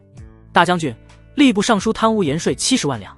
大将军，工部尚书常年贪污木材运输费共计60万两。大将军，御史中丞贪污。林毅看着他们狗咬狗，嘴角上扬，心里很是满意。他刚才粗略地计算了一下，这些人贪污的总额高达3000万两，他要这些人把银子乖乖地交出来，据为己有。于是林毅故意说道：“看来你们这些人都有贪污之罪，本督就按你们贪污的银子从少到多来确定你们官职的高低吧。”此话一出，秦国忠和张陵不由哭丧起脸来。秦国忠挤出笑容，但笑着比哭还难看。他说道：“大将军，下臣认为这样不妥啊，那请大将军三思啊。”林毅故意道：“秦国忠，你贪污银子最多，你即使是再忠心，也做不了我大汉朝的官啊。”秦国忠连忙求道：“大将军，还请你想想办法，让下臣做大汉朝的一品大员。下臣愿为大将军做牛做马，还请大将军给下臣一个机会啊。”林毅开始设套道：“秦国忠，你若真想做我大汉朝一品大员，也不是没有机会。在我大汉朝有一项制度，叫议罪营，凡是有贪污罪的官员想继续为官，只有上交银子。所以你只要交够银子，也是可以担任我大汉朝的一品大员的。”秦国忠一愣，随即明白过来这林毅的企图了，原来是冲他们的银子来的。可到了这个时候，他也只好交钱保官位了。他咬了咬牙问道：“敢问大将军，要上交多少钱子才行？”林毅喝了一口酒说道：“自然是你贪污了多少，便需要上交多少。其他人想要在我大汉有官位，也一样，需上交银子。这也太多了吧？”秦国忠有些犹豫了，若是没有刚才的互相指控，他倒是可以以没有这么多银子为由。可现在他的底裤都被人掀翻了，他若是不拿出这么多钱来，他相信林毅会马上抄了他的府邸。犹豫再三后，秦国忠只好忍痛道：“大将军，下臣愿意上交银子。”接着张陵也跟着说道：“大将军，下臣也愿意。”其他官员也纷纷表态，愿意上交银子保官位。林毅哈哈大笑，举杯道：“各位来喝一杯，庆祝各位成为我大汉官员，为我大汉效力。”秦国忠等众人一脸哭丧，苦着脸举杯，勉强笑道：“多谢大将军。”林毅很是高兴，一饮而尽，随后还故意安慰道：“各位别心痛银子，本督这不是要你们的钱，而是拿你们的钱去办你们的事。”哈哈。随后林毅让马七牛皋二人去所有人的府邸，挨家挨户的收银子。这一番操作下来，林毅就赚了3000万两。林毅打仗的目的就是为了捞钱。众所周知，战争国家来钱的最快手段之一。当年小胡子为了自己的国家，不就是这么干的吗？将3000万两银子装箱后，林毅令牛浩秘密运走，他要将这些银子运回自己的北镇抚司衙门。接着林毅又让吕承廷做好长阳城的布防。做好这些后，林毅这才率军进入皇宫，秦国忠等周国京官也一并随从。林毅这边再捞了3000万银子，而皇宫里的宇文吉却沉溺于凌辱后宫妃子之中。大德殿里，丽妃被2士兵架着，不停地挣扎着，梨花带雨地求宇文吉放过自己，一脸凄惨。宇文吉看着丽妃淫笑道：“这样吧，来服侍本将军，服侍好了，本将军便会留你一命。”不要，我不要，陛下救我啊，陛下！丽妃哭喊着连连摇头。宇文吉却是一巴打在丽妃脸上，斥道：“给老子闭嘴！再哭，老子现在就一刀杀了你！”丽妃被宇文吉的凶相吓愣住了，不敢再出声。宇文吉满意一笑道：“这就对了嘛，只要服侍好本将军，便不杀你。”丽妃凄凄爱爱，抽泣道：“真的吗？”为了能活命，丽妃也只好顺从了。宇文吉哈哈大笑道：“当然。”不过又话锋一转道：“不过我宇文吉不是一个喜欢吃独食的人。”丽妃一愣，不知道宇文吉是什么意思。这时宇文吉喊道：“董虎在。”将军。副将董虎应声道。宇文吉嘿嘿一笑道：“你带着兄弟去殿外排队。”董虎会意兴奋道：“遵命。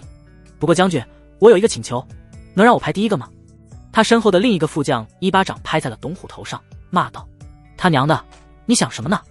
当然是宇文将军排第一个了。”董虎摸着头说道：“那我就排最后一个。”宇文吉哈哈大笑道：“你小子是一点亏都不想吃啊！好，就让你排最后一个。”说罢，他指着跪着的人群中的陈馀，对着一个士兵命令道：“你去把那头肥株洲皇帝给本将军拖出来，本将军要让他亲眼看着他最宠爱的妃子。”是，将军。那士兵很是粗暴，与另一个士兵齐力，像是拖猪一样将陈馀拖到了宇文吉面前。陈馀皇冠已经掉落，头发散乱，身上的龙袍也被撕烂了个大口子。他害怕的全身发抖，嘴里不停求饶道：“别杀朕，别杀朕！”宇文吉一脚踩在了陈的肩上，一口痰吐在了他脸上，羞辱道：“就你这头肥猪也配当皇帝？你给本将军好好瞧着！”说着，宇文吉很是粗暴的一把抓住陈馀头发，将其头抬了起来。宇文吉很是兴奋的大笑道：“好好的看着本将军和兄弟们的排队。”陈馀根本不忍心去看，也不敢去看，只好闭着眼睛，一句话也不敢出，任由丽妃的尖叫声和求救声在耳边响着。住手！就在这时，跪着的妃子中，周皇后站了起来，身旁的戴太后不停拉周皇后，示意其快点跪下。但是周皇后再也忍不住了，她可以看着丽妃被凌辱，但她见不得宇文吉如此羞辱大周的皇帝。宇文吉停了下来，走到周皇后的面前，粗俗道：“怎么，你这个刚烈女人是等不及了，想急着让本将军招呼你？既然如此，董虎、末将在。”董虎一见是封于周皇后，他队也不排了，立即从殿外跑了进来。与这周皇后相比，丽妃对他来说就没兴趣了。宇文吉看着周皇后，恐吓道：“本将军这个手下最爱你这样丰腴的尤物，你是想让他招呼你吗？”周皇后丝毫不惧，冷声道：“你们这群无耻的畜生，你们大汉的军队就是这样的，简直就是一群流氓匪贼。我大周陛下再怎么说也是一国之主，怎可如此羞辱？这就是你大汉军队的礼节。告诉你，士可杀不可辱，你们如此还不如杀了陛下和我。”宇文吉怔了一下，这女人竟然不怕死，不过越是刚烈的女人，她就越要最丑陋的男人羞辱她的身子。杀你！本将军不会这样做的。董虎，这个女人就交给你了。多谢宇文将军。董虎一脸惊喜，激动万分。周皇后看着矮胖如癞蛤蟆一般的董虎，心下一阵厌恶，准备咬舌自尽。与其被凌辱，还不如一死。董虎已经发现了他的举动，立即让士兵将一块破脏布塞进周皇后的嘴里，阻止其咬舌。接着董虎让士兵将周皇后拉了出来，将其双手反绑住，以便侵犯。这可羡慕死其他的副将军，董虎这个矮胖的癞蛤蟆能得到如此的赏赐。副将们心里一阵妒忌。董虎流着哈喇子，紧盯着周皇后丰腴又高挑的身材，他心中猥琐地想着，虽说没有得到那太后，但是眼前这个妃子也不比太后差，也是个极品的尤物啊。董虎身材矮胖，踮起脚尖个头也才够到周皇后的膝盖处，这让他有些窘迫，只好尴尬地对宇文吉说道：“将军，末将可以带他坐到龙椅上去坐着吗？末将的身高。”此话让宇文吉和其他的副将哄堂大笑。宇文吉点头道：“可以，本将军答应你。不过你先等一下，本将军先把这些女人分给兄弟们。”说完，殿上的将领和士兵们都兴奋了起来，面露猥琐的笑容，如看猎物一般看着这些妃子公主们。他们这些人个个皮肤黝黑，身上汗臭，而跪在地上的妃子公主们白肤白皙，吹弹可破，身上还散发着香囊的气息。这种对比反差让这些士兵更加亢奋。跪着的女人们听到他们要被瓜分，要被这些士兵糟蹋，直接哭泣了起来。一时间，整个大殿上都是女人们凄惨的哭泣声。有几个妃子和公主承受不了，直接往殿外跑，但是守在门口的士兵毫不留情地一剑刺穿他们的身体。这血腥的一幕吓得其他妃子公主们不敢再有逃跑的想法。这时，宇文吉扫视了一圈跪着的女人们，然后说道：“谁是太后？给本将军站起来！”人群中跪着的戴太后丰腴的身躯一震，吓得直接站了起来，惊叫道：“不要啊！求君爷放过啊！放过我啊！”宇文吉哪会理会，直接粗暴地将她从人群中拽了出来。拉扯中，戴太后的凤冠和发簪掉落，头发散开凌乱。宇文吉很是粗暴地一把抓住戴太后的头发，拽着她的脑袋，另一只手将她身上的外袍扯了下来，露出抹胸。宇文吉哈哈大笑，羞辱道：“今日本将军就在此信临周国太后，以彰显我大汉将士雄风。将军威武，将军威武！”殿上的将领与士兵情绪高昂振奋，齐声呐喊助威起来。宇文吉看着一边挣扎一边哭泣哀求的戴太后，玩味道：“这周国可真有意思，其他女人都是娇小玲珑，唯独这太后与皇后高挑丰腴，不过也正合我们大汉男人的胃口。好了，这太后归本将军，皇后赏给董虎，其他的女人你们就随意抢吧。选完之后，本将军带你们在这大德殿上中乐乐。”“是将军。”殿上所有将士目露淫欲，大肆淫笑，冲进妃子公主人群中，开始抢夺猎物。那些妃子公主四处逃散，哭喊着救命。宇文吉见状，高兴地大笑起来，随后让士兵将陈馀又架到他面前来，粗言鄙语道：“肥猪皇帝，可看好了！”陈馀仍是颤抖着身子，害怕地闭着眼睛，不敢去看戴太后和周皇后。宇文吉伸手便是一巴掌，重重地甩在陈馀脸上，喝道：“给本将军睁眼看着！”陈馀被打得哇哇大叫，只好被迫看着戴太后。宇文吉满意大笑，然后对董虎道：“你随本将军一起在这肥猪皇帝面前羞辱他的皇后和母后。”董虎极其猥琐地嘿嘿笑道：“是将军，末将定全力以赴。”“哈哈，好，那你就与本将军比一比吧。”“不要啊，君爷不要啊，救命啊！”戴太后挣扎着哭喊道。而周皇后却很是安静，已经是面如死灰。就在他们要受辱时，林毅带着众人来到了大德殿。林毅见状皱了皱眉头，这殿上一片淫乱，有的士兵光着身子，已经在羞辱那些妃子和公主了，这哪还有一点军人的样子，完全就是土匪流氓。他想到过宇文吉会占有后宫妃子，可没想到他会聚众取乐。跟随而来的周国官员见此情景，有的羞愧地低下了头，有的饶有兴致地欣赏起这些妃子公主们受辱的模样，紧盯着他们露出的大片雪白肌肤，有的甚至心生邪念，有加入的想法。而最愤怒的就是秦国忠了，倒不是他有多正义，而是他看见了自己的妹妹丽妃。妹妹！秦国忠冲过去推开那些排队的士兵，把衣冠不整、双目失神的丽妃抱在了怀里。这时丽妃已经有些神志不清了，以为秦国忠也是来侵犯自己的，她吓得在秦国忠怀里猛地挣扎起来，大声喊道：滚开，都给我滚开啊！秦国忠连忙抱紧丽妃，把自己的衣袍脱了下来，盖住丽妃的身子，急道：妹妹，是我啊，我是你哥哥啊，妹妹！丽妃这才反应过来是自己的哥哥，抱住秦国忠哇的一声大哭了起来。她一边哭一边拍打着秦国忠，大声哭泣道：你怎么才来啊，他们这些禽兽畜生！秦国忠听着一阵心痛，他虽是一个奸人，但是对自己的妹妹还是很有感情的。他看着自己的妹妹被凌辱得不成人样，再也忍不住哭了出来。然后他恶狠狠地看着那些排队的士兵将领骂道：你们这些畜生，禽兽！排队的将领见秦中国赶来打断自己的，上前就要对他拳打脚踢。都给本都住手！这时林毅怒声斥道，殿上的作乱的士兵这才全都停下来看向林毅。秦国忠抱起来丽妃来到林毅面前，然后跪在地上哭诉道：大将军啊，你一定要为下臣做主啊！大将军！林毅望了一眼丽妃的惨状，心里不由暗骂一句畜生，这也太不是人了。于是林毅让吕承廷带兵将这些畜生都抓了起来，并把对丽妃排队的将领与士兵就地格杀，单凭才从秦国忠身上榨出1000万白银，自己也要为他做一次主。宇文吉见林毅这番动作，有些不痛快，他都还没享受着封于太后呢。他怒声质问道：大将军，你这是干嘛？竟杀我的手下！抢皇宫之事可是你答过老子的。林毅扫视了一圈殿上这些衣冠不整的女人们，盯着宇文吉冷声道：本都是答应过你，可你这种行为太过火了，这哪里还有军人的样子？你宇文吉是畜生吗？简直就是丢我大汉军人的颜面！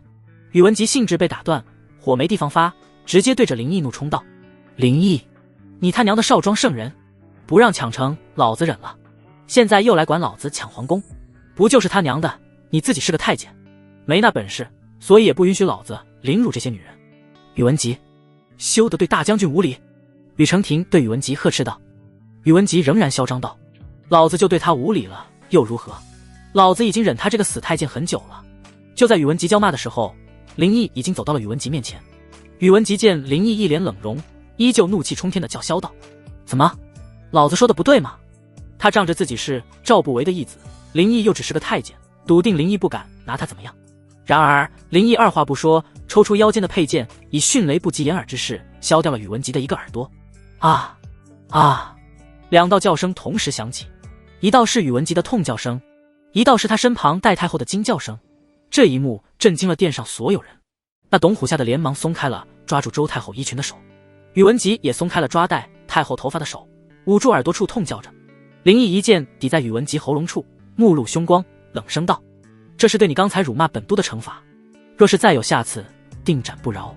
宇文吉恶狠狠地盯着林毅，想与林毅拼命，但是耳处的痛楚让他根本没办法。林毅见宇文吉目光还有反抗之意，手中的佩剑向前用力，剑尖刺破了他的喉咙，鲜血顺着剑尖滴落下来。宇文吉眼神一瞪，呵斥道：把耳朵捡起来，马上把耳朵给本都捡起来。他要让宇文吉彻底惧怕自己。宇文吉这才害怕起来，这林毅会真的杀了他。他连忙蹲下身子，将血淋淋的耳朵捡了起来，不敢再多出言不逊一句。随后林毅看着宇文吉，冷冷地说了一个字：滚。宇文吉将这个仇记了下来，忍着心中的仇恨，带着他的副将和兵从大德殿离开了。临走之前，色心不死的董虎还恋恋不舍地回头望了一眼周皇后与戴太后，他心有不甘啊，这林毅再来迟点，他就可以享受周皇后一番了。但是他可不敢多留，生怕被林毅一剑杀了。这时林毅来到戴太后面前，望了一眼这个极品的尤物，他能猜到这个女人的身份，从她衣服上那金色的凤袖便可推断她是皇后或太后。这时的戴太后那丰厚的红唇与被吓得苍白的脸色形成对比，丰满的身材也因为害怕而阵阵发抖。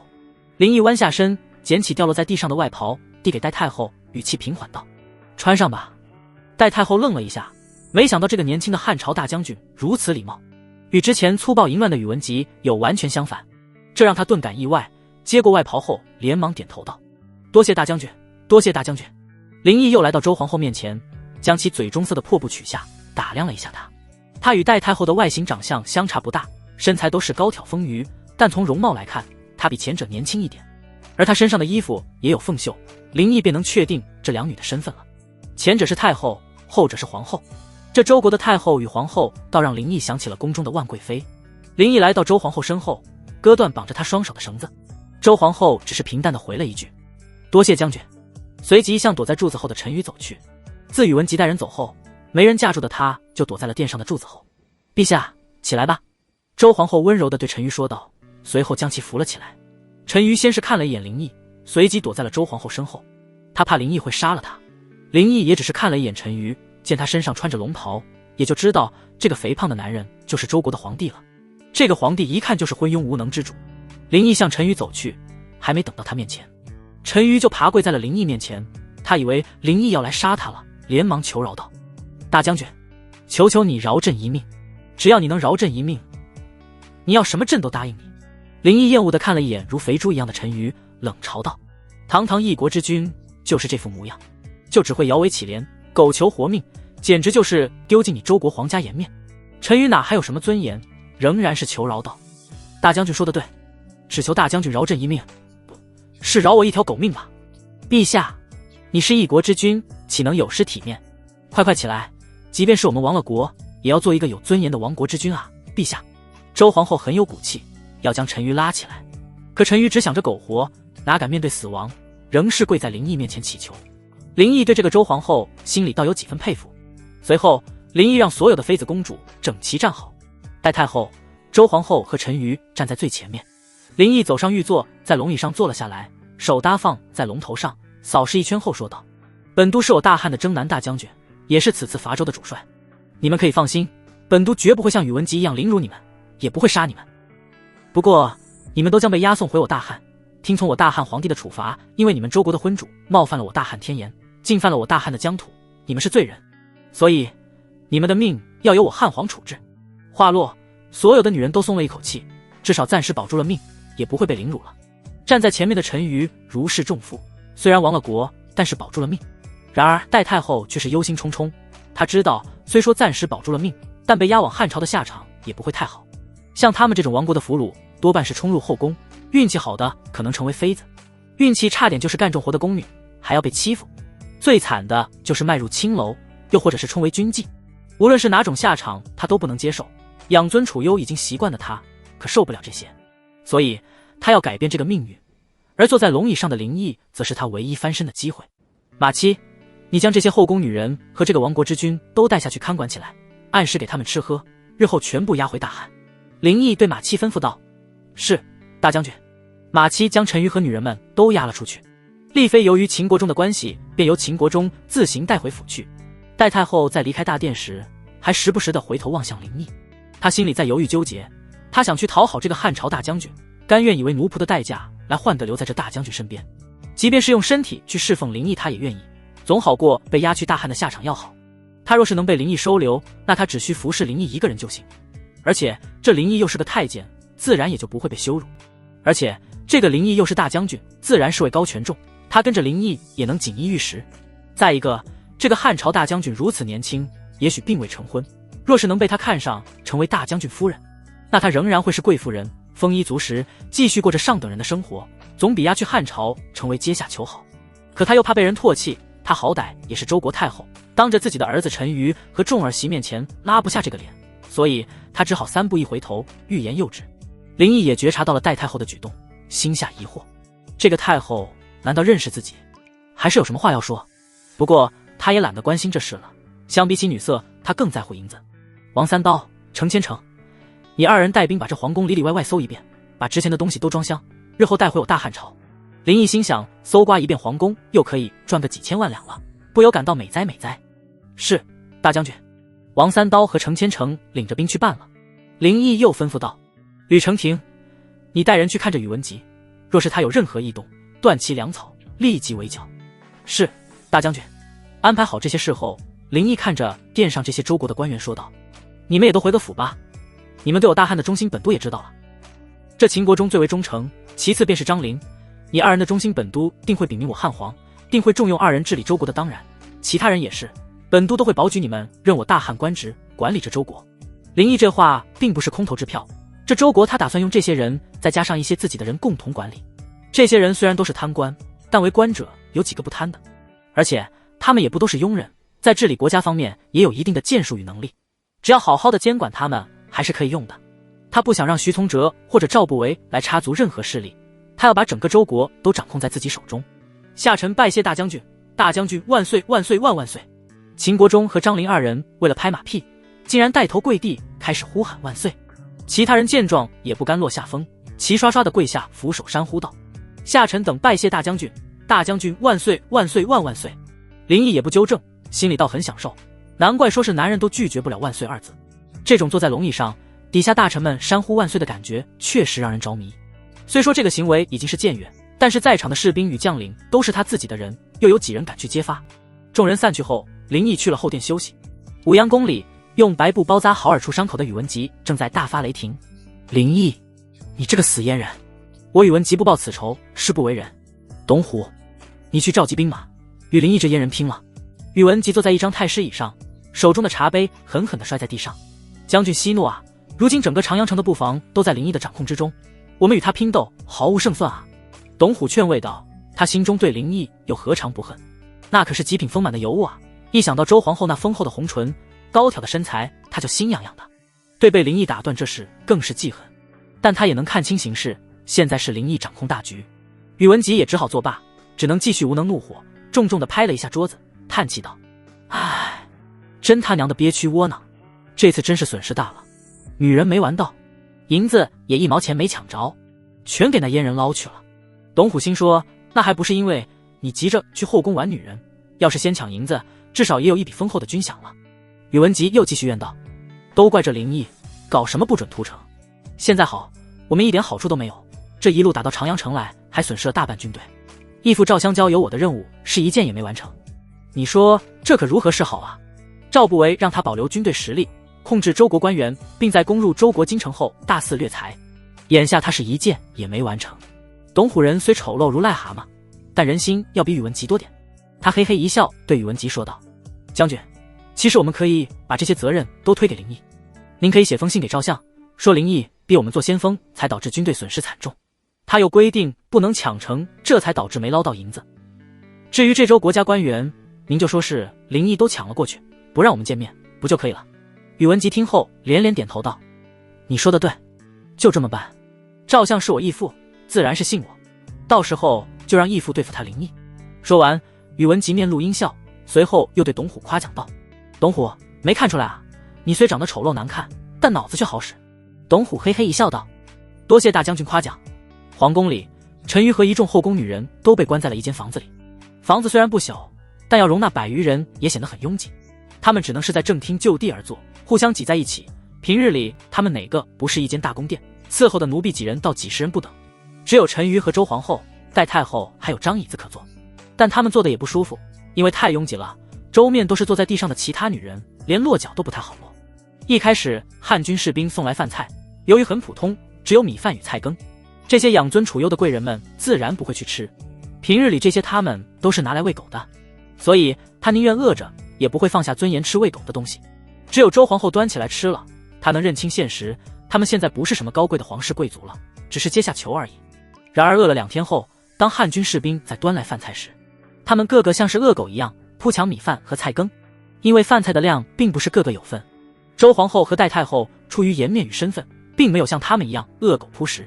陈馀本也想像这些女人们一样去扑抢，奈何身体肥胖的他根本抢不过他们。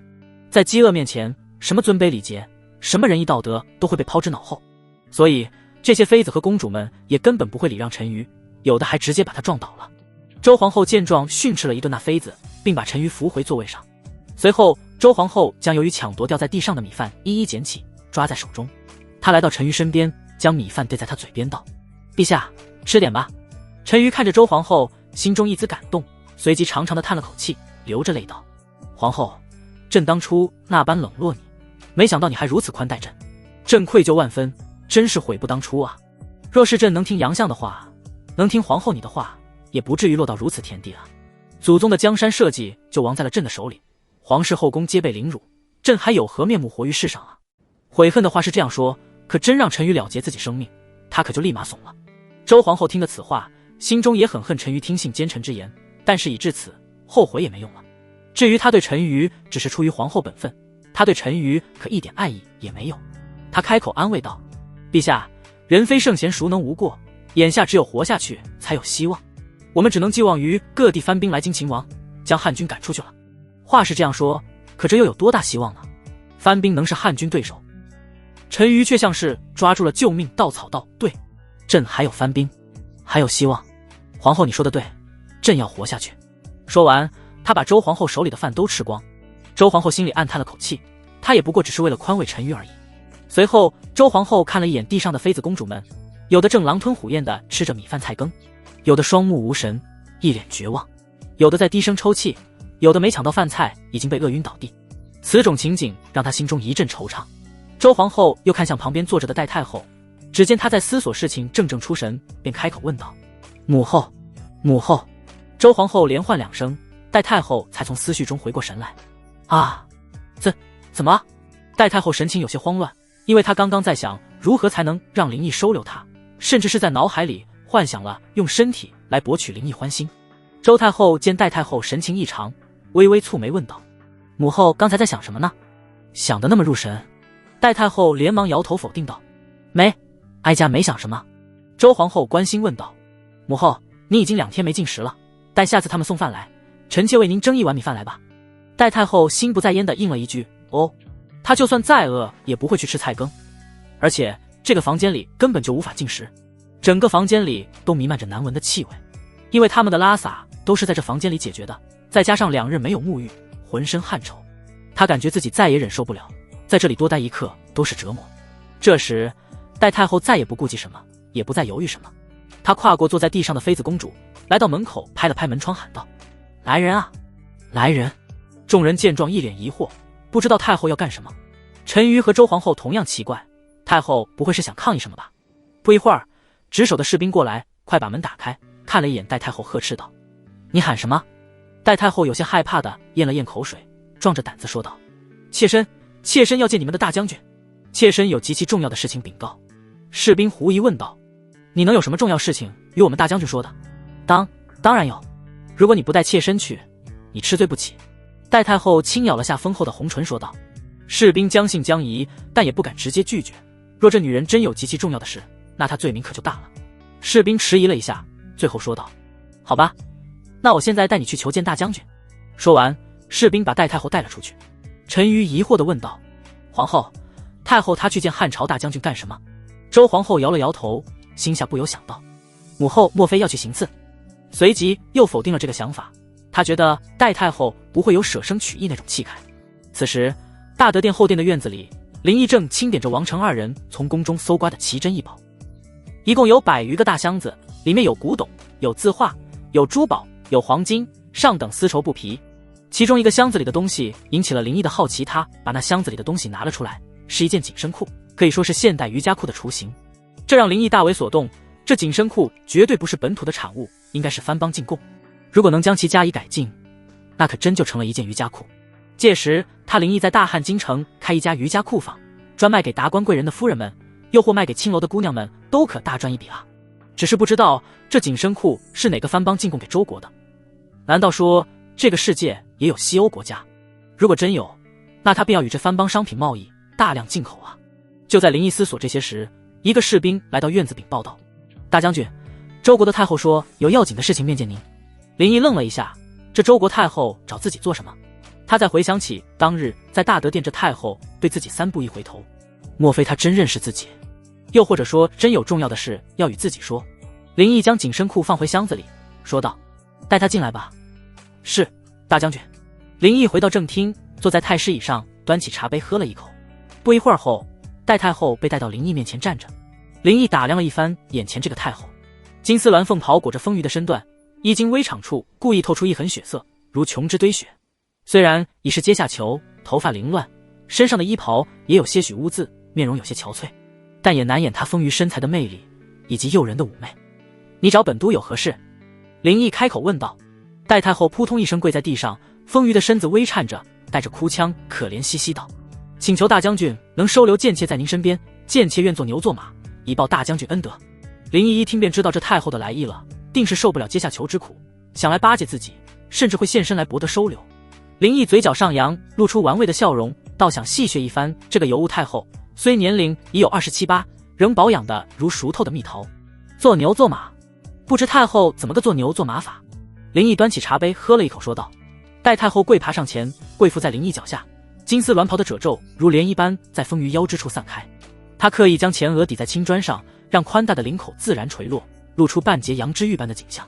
她扬起那张妩媚的脸庞，眼中含泪道：大将军，贱妾虽是亡国之人，但自幼习得琴棋书画，更懂得如何服侍贵人。贱妾也会梳头叠被，研墨添香，便是……她忽然咬住下唇，葱指勾住腰间鸾凤纹玉带，便是暖床叠被的活计，也做的。只要大将军肯收留，贱妾愿为奴为婢，日夜侍奉，求大将军垂怜。林毅搁下茶盏，此笛与檀木相击的脆响惊得太后面皮一颤，故意为难道：可本都是个阉人，太后又如何给朕暖床叠被？戴太后闻言咬了咬封唇，也顾不得什么廉耻了，她颤声道：大将军虽是阉人，可贱妾知道大将军身体强壮，阳刚之气十足，即便是太监之身，也定会有需求。贱妾可使出浑身解数，定让大将军满意。林毅眼中闪过一丝戏谑，故意板着脸道：太后请自重，本都即是残缺之人，那对女色自然毫无兴趣，更何况……他忽然俯身逼近，盯着他慌乱的眼睛道：太后难道不怕被他人耻笑，说您为了活命，竟向敌国一个太监献媚？戴太后被他说得面红耳赤，却仍倔强地仰着头道：成王败寇，贱妾如今只求活命。再说……他忽然压低声音，带着几分羞意道：大将军虽是太监，但英姿勃发，比那些庸碌男子强过100倍。若能得大将军恩宠，贱妾只会感到幸福。林毅见他越说越露骨，忽然大笑起来。他伸手勾起戴太后的下巴，玩味道：好个伶牙俐齿的太后，本都倒要看看你能为活命做到什么地步。说着故意用指尖划过她颤抖的唇瓣。戴太后浑身一颤，却不敢躲闪，反而主动握住林毅的手贴在脸上，眼中带着乞求道：只要将军点头，贱妾什么都愿意做。林毅见他这般模样，终于收起戏弄之心，他抽回手，淡然道：罢了，看在你诚心的份上，本都也不戏弄你了，你以后就留在我身边吧。戴太后愣了一下，林毅忽然的转变让他有些奇怪，不过他也来不及多想，如蒙大赦，连忙叩首道：谢大将军恩典，贱妾日后定会好生服侍。说完，他手忙脚乱地拢好衣衫，模样狼狈又妩媚。林毅坐直身子，语气柔和又不失威严道：起来吧，日后只要你尽心侍候，本都也不会亏待了你。但你若是想以屈身接近本都身边，而后做什么舍身报国的戏码的话，那本侯会让你死得很惨。还有，既留在了本都身边，也不必再自称贱妾，告诉本都你姓什么。林毅向来对美人都是怜香惜玉的，这也是男人的天性。既然已经打算将戴太后收留在身边，那他也就不会把戴太后当个奴婢。作为身边人，又是个丰腴大美人，他不想是个唯唯诺诺的奴婢，那样的话可太无趣了。当然，他也不想这戴太后仍保留着以往的高贵，他要的是松弛有度，既能与自己亲近，又要对自己保持敬畏。这也就是林毅为何先前戏弄，后又态度转变的原因。然而林毅突然的温和让戴太后难以适应，同时又受宠若惊，颤声道：见妾身姓戴。林毅点了点头道：那好，就叫你为戴夫人，日后跟本都回了大汗，你切不可透露你太后的身份，知道吗？若是他私藏周国太后这事传到徐从哲那些人耳里，少不了拿这事作文，然后弹劾他。戴太后连连点头道：知道知道，妾身绝不对外人说。林毅看着戴太后凌乱的头发，还闻到一丝汗味，微皱了下眉头。戴太后察觉到林毅异常，她连退后几步，有些窘迫道：大将军见谅，妾身已有几日没沐浴，所以身上会有些异味，熏着大将军了，妾身有罪。林毅虽对他的态度莫名温和了，但他丝毫不敢放松，面对林毅仍然是紧张并带些害怕。戴太后话刚说完，腹部又传出咕噜咕噜的声音，她脸一红，更是窘迫。妾身也好久没吃过东西了，来人，叫几个宫女进来。林毅朝门外喊道：是，大将军。林毅对戴太后说道：戴夫人，先去内室洗个澡吧，待会本都让人给你准备饭菜，送到内室去。还有你以后就住本都旁边的明光阁，有什么需求与宫女说便是。妾身多谢大将军。戴太后连连点头道。待婢女进来带走戴太后后，林毅望着她扭动的腰肢，喃喃自语：风马是个好生养的主。房间里，沐浴更衣后的戴太后看着铜镜中重新容光焕发的自己，轻轻抚摸着脸颊，暗自庆幸自己正确的抉择。虽说她也被羞辱了一番，但终究也被汉朝的大将军收留了，总要好过与那些妃子公主们挤在一间房子里挨饿，忍受难闻的臭味要好。而且刚才林毅对她态度变得温和，他猜测林毅或许已经折服于她的妩媚与丰腴的身材。在周国，她这种肥美会被当成母质看待，但他听闻汉朝的男子却是喜欢的紧。想到这些，戴太后的心境也慢慢的开始变化，洋洋得意起来。她对着镜子练习起最柔媚的笑容，仿佛已经看到自己重新锦衣玉食的未来。在婢女的服侍下，戴太后梳妆打扮好后，又吃了些饭菜。她第一次觉得平日里常吃的鱼肉竟如此美味。大快朵颐一番后，戴太后又回到正厅。她来到林毅面前扶了扶，媚声道：妾身见过大将军。林毅用欣赏的目光上下打量戴太后，满意的点头道：肌理细腻骨肉匀，温泉水滑洗凝脂啊。戴太后听林毅吟诗赞美她，心下欢喜，面容含春道：大将军才华横溢，妾身好生仰慕。林毅哪有什么大文化，也不过是抄了几句诗而已。看着戴太后高挑又丰腴的身材，他忽然脑海里有了个想法。林毅对门口士兵喊道：来人，把院子里第3排左数第6个箱子抬进来。是，大将军。士兵将箱子抬了进来，正是装有紧身裤的那个箱子。林毅起身来到箱子前，将一条紧身裤拿在手中，问戴太后道：戴夫人可知此物？戴太后看了一眼，她当然认得，点点头道：这是西方藩邦进贡给皇室之物，这是西方藩邦的骑士贵族男子穿的，当年杨妃得先帝得宠，他为了羞辱妾身，便将这衣物赠予了妾身。可藩邦男子的衣物，妾身又怎回穿，便收放在了妾身的寝宫中。林毅心想，果然和自己猜测差不多，这个世界也有西方诸国，就是不知道他们发展的怎么样了，不会已经进入工业革命的时代了吧？不过这不是眼下去想的。林毅在箱子里翻找起来。戴太后见状很是疑惑，这汉朝的大将军好似对这衣裤很感兴趣，难道是他想穿上？大将军，你想找什么啊？就这一件了。林毅翻找了好一会儿，终于找到了一件合适的。戴太后以为他要穿这种衣裤，便劝阻道：大将军，这是西方藩邦人穿的裤子，可不合适我们中土人穿啊。林毅却是把手上的紧身裤在戴太后下半身比划了一下，说道：戴夫人，你去换上，让本都好好瞧瞧。对了，上身就只着亵衣吧。啊，这是为何啊？这可是男子的裤子，大将军是要羞辱妾身吗？戴太后脸上一红，又羞又可怜兮兮道。林毅却是一本正经道：夫人多虑了，本都没有那个意思，先去换上吧，稍后会与你说明缘由的。戴太后心里虽然不情愿，但也不敢服了林毅的意思，也只好进到内室去换了。为了不让待会出来的戴太后走光，林毅让人关闭了门窗。不多时，戴太后便换上紧身裤来到正厅，站在林毅面前。她穿着紧身裤，双腿修长而紧实，裤子的面料完美贴合着每一寸肌肤，如第2层肌肤般包裹着饱满的曲线，勾勒出朦胧隐约的形状。裤腰的宽边设计像艺术家精心安排的画框，将丰腴的腰臀比例衬托得恰到好处，既不过分紧绷显出生硬勒痕，也不松散失却形体之美。林毅仿佛见到了现代的穿扮，不由看得怔怔出神。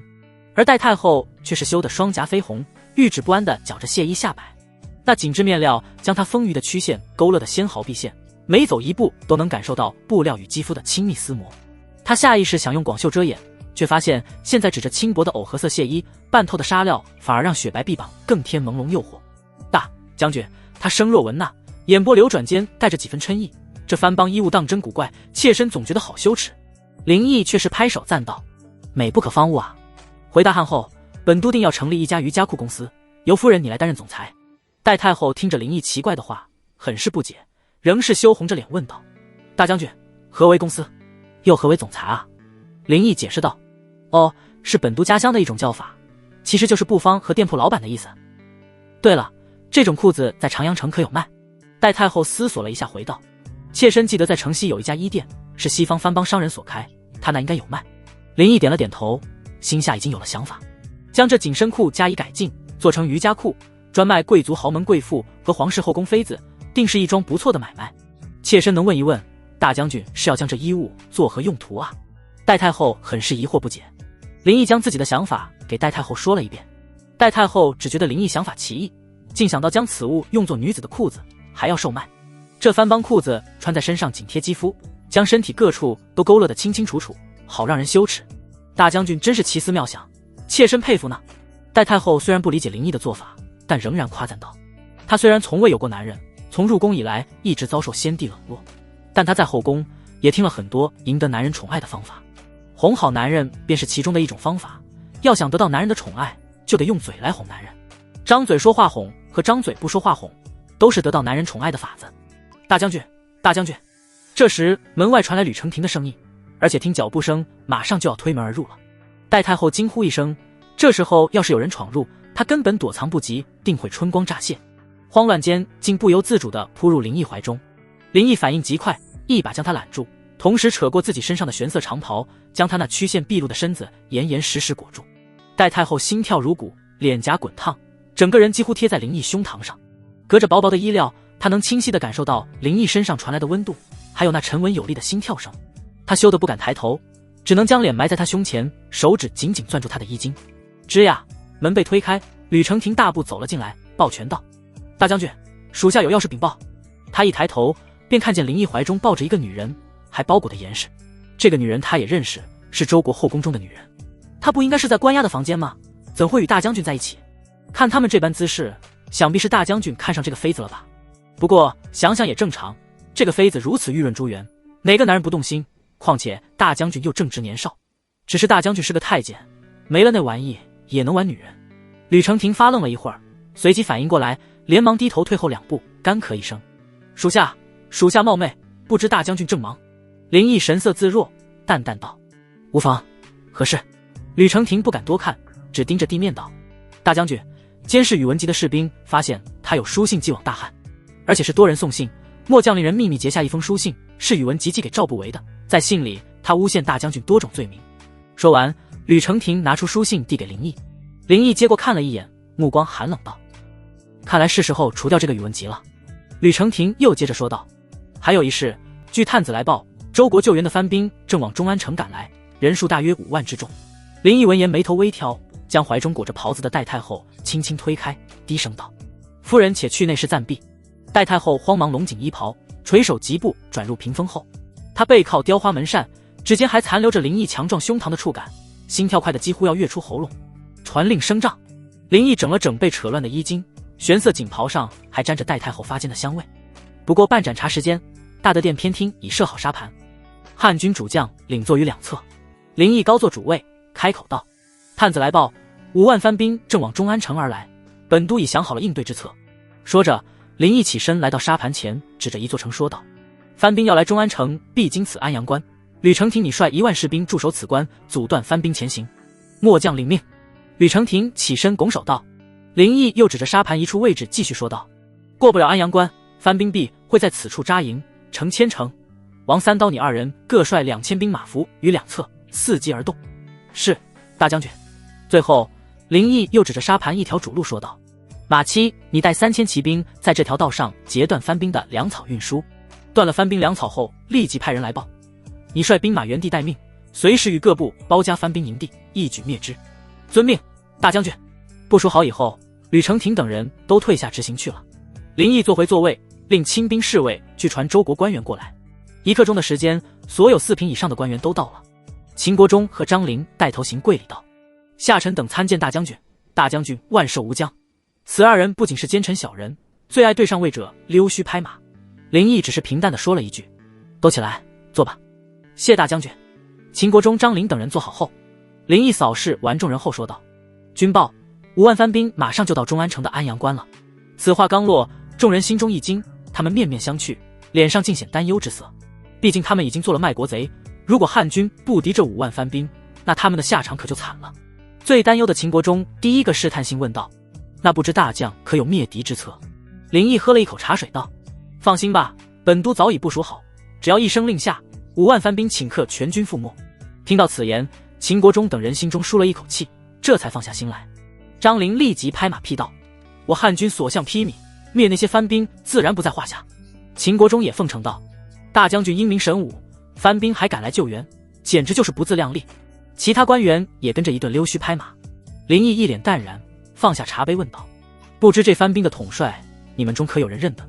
秦国忠立即起身拱手笑脸道：“回禀大将军，如果夏臣猜得不错的话，番兵的统帅应该是吴川贵这人，是杨延龄的门生，与大理寺卿赵大寿是同门师兄弟。”说着，秦国忠看向旁边坐着的赵大寿，这赵大寿30岁左右，长得一副文弱书生的模样，比较秀气。回大将军，这吴川贵确实是夏臣的师兄。赵大寿起身拱手，有些紧张道：“他害怕林毅会因此牵罪他。”林毅目光锐利地审视着赵大寿，手指轻轻敲击着扶手，缓缓道：“既然吴川贵是你师兄，那劝降一事就交给你了。”林毅对来救援长阳城的番兵有2手准备，一便是刚才的部署，通过战争灭掉番兵，但自身军队也会损失惨重，此为下策；二则是让周国的文官去劝降，番兵统帅若是同意投降，林毅便许以高官厚禄，避免军队的损失，而且他还可以利用这些番兵除掉宇文吉的军队，这才是林毅心中的上策。赵大寿闻言，额头顿时渗出细密的汗珠，连忙躬身道：“大将军明鉴，夏臣虽与吴师兄同门，但此人性格刚烈，恐怕本都可不想听这些。”林毅打断他的话，语气不容置疑道：“你去告诉他，若肯归降，本都可许他后爵位，赏千金；若执迷不悟。”林毅冷笑一声道：“那就等着给他的5万大军收尸吧。”赵大寿浑身一颤，连忙应声道：“夏臣这就去办。”林毅为防止赵大寿反水，便派了2个亲卫兵随他一同前往安阳关。随后，林毅让所有周国官员都回去，命亲卫兵去传宇文吉过来。不多时，宇文吉带着副将和几十名亲兵来到大德殿。此时的他对林毅提防了许多，他自己也好，副将和亲兵也好，身上都带着兵器。见过大将军，不知大将军召我来所为何事？宇文吉随意地拱了拱手，态度傲慢地找了个位置坐下。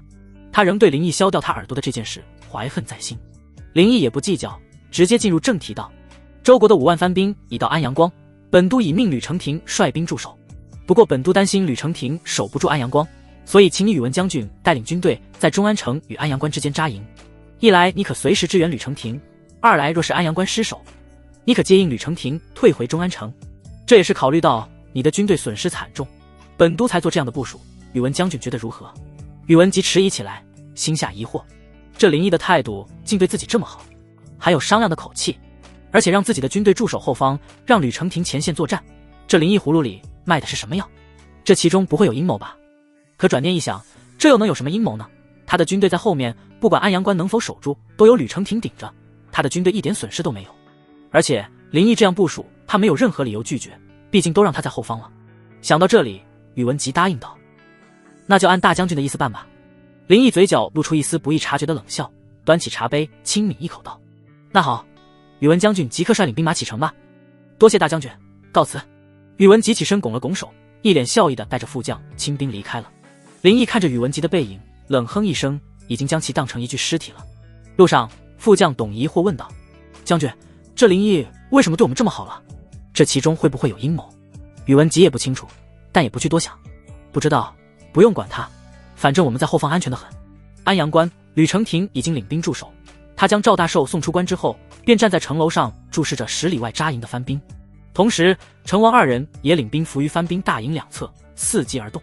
马七带着5000骑兵已经绕后将其粮草截下。安阳关外，番兵大营，吴川贵正在帐中研究地图，忽听亲兵来报：“将军，关内的人求见，名叫赵大寿，说是您的师弟。”“赵师弟？”吴川贵眉头一皱道：“他怎会来此？带他进来。”他早已知道长阳城的官员投降汉军一事，如今赵大寿来找他，目的很是明显，来做说客的。不一会儿，赵大寿快步进帐，拱手道：“师兄，别来无恙啊！”吴川贵冷哼一声道：“赵师弟，真没想到你竟投靠了汉贼，你对得起恩师杨相的教导吗？又对得起大周的先帝吗？”赵大寿苦笑道：“师兄，大势已去啊，大周王国已成定局，我也只是顺应天时。周皇臣于荒淫无道，亡国也是天意，师兄你何必再做无谓的抵抗？”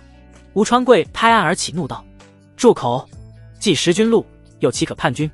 我吴川贵可不是你这种卖国求荣的奸臣。”赵大寿也不想过多与其争执，连忙取出林毅的信：“师兄先看看这个。”吴川贵接过信，只见上面写道：“吴将军，识物者为俊杰，若归降，本都保你晋升爵位，荣华富贵；若顽抗，5万大军一个不留。”吴川贵看完，脸色铁青，将信狠狠摔在地上：“狂妄！我5万大军岂是他说灭就能灭的？就在这时，清兵慌张来报：将军，大事不好了，粮草营遭袭，我军粮草尽毁。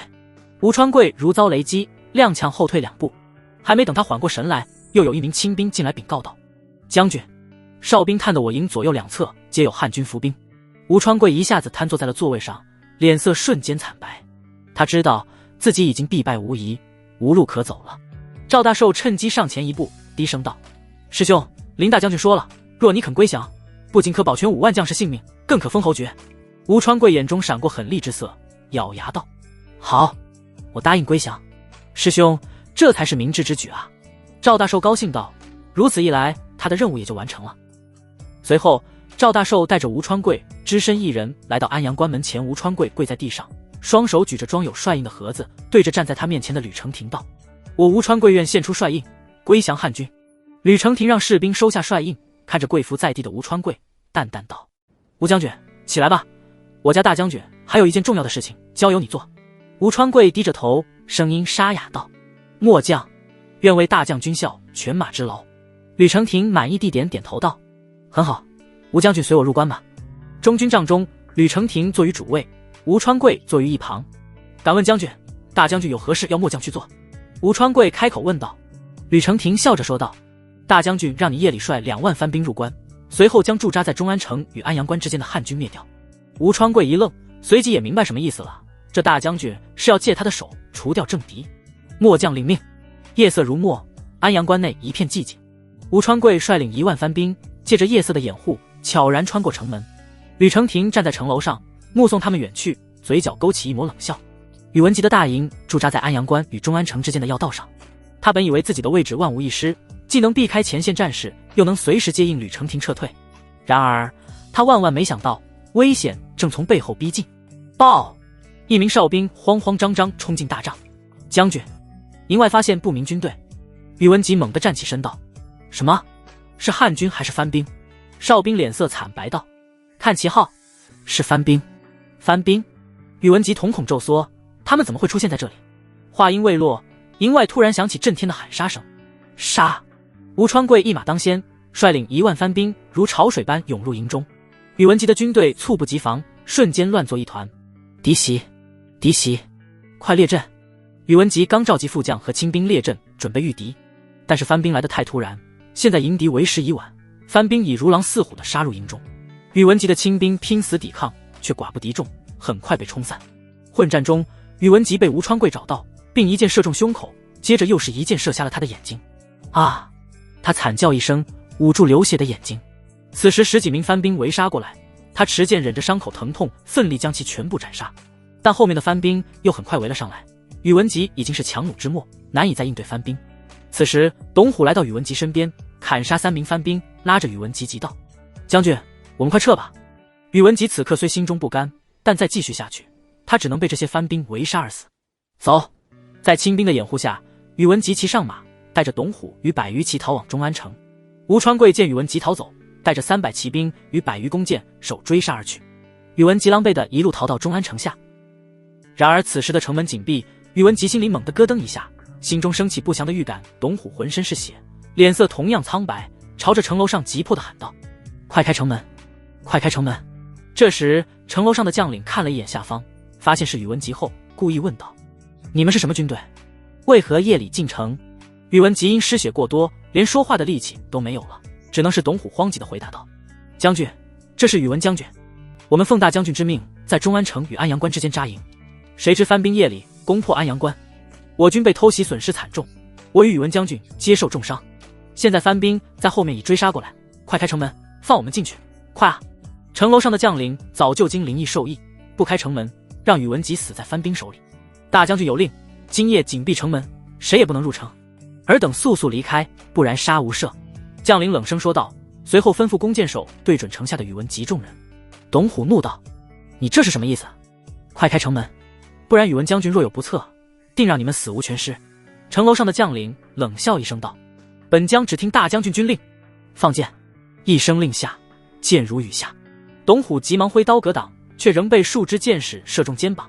他咬牙护在宇文吉身前，鲜血顺着铠甲不断滴落。奈何董虎矮小，也只护住了宇文吉下半身，宇文吉的上半身又中一箭。一波羽箭后，城楼上的将领冷哼道：“你们马上给本将离开，否则定让你们万箭穿心而死。”将军，他娘的，我们中了林毅那阉狗的毒计了。董虎艰难地回头，却见宇文吉已经摇摇欲坠。此时宇文吉也明白了，番兵是林毅故意放进关内的，他是要借番兵之手除掉自己。林毅，你这个阉狗，你不得好死！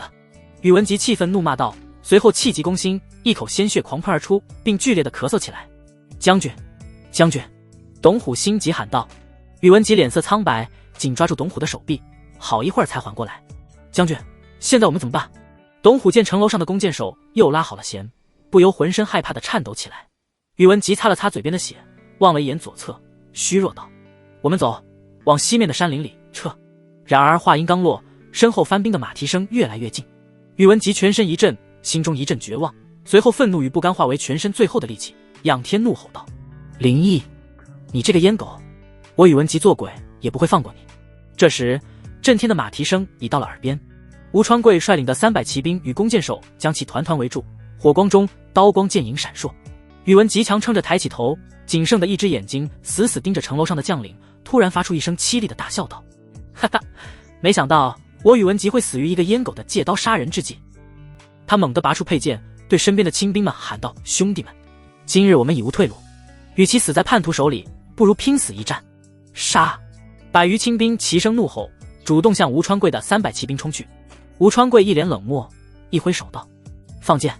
箭雨如簧，宇文吉的亲兵纷纷倒下。副将董用身体挡在宇文吉面前，瞬间被射成了刺猬。董虎！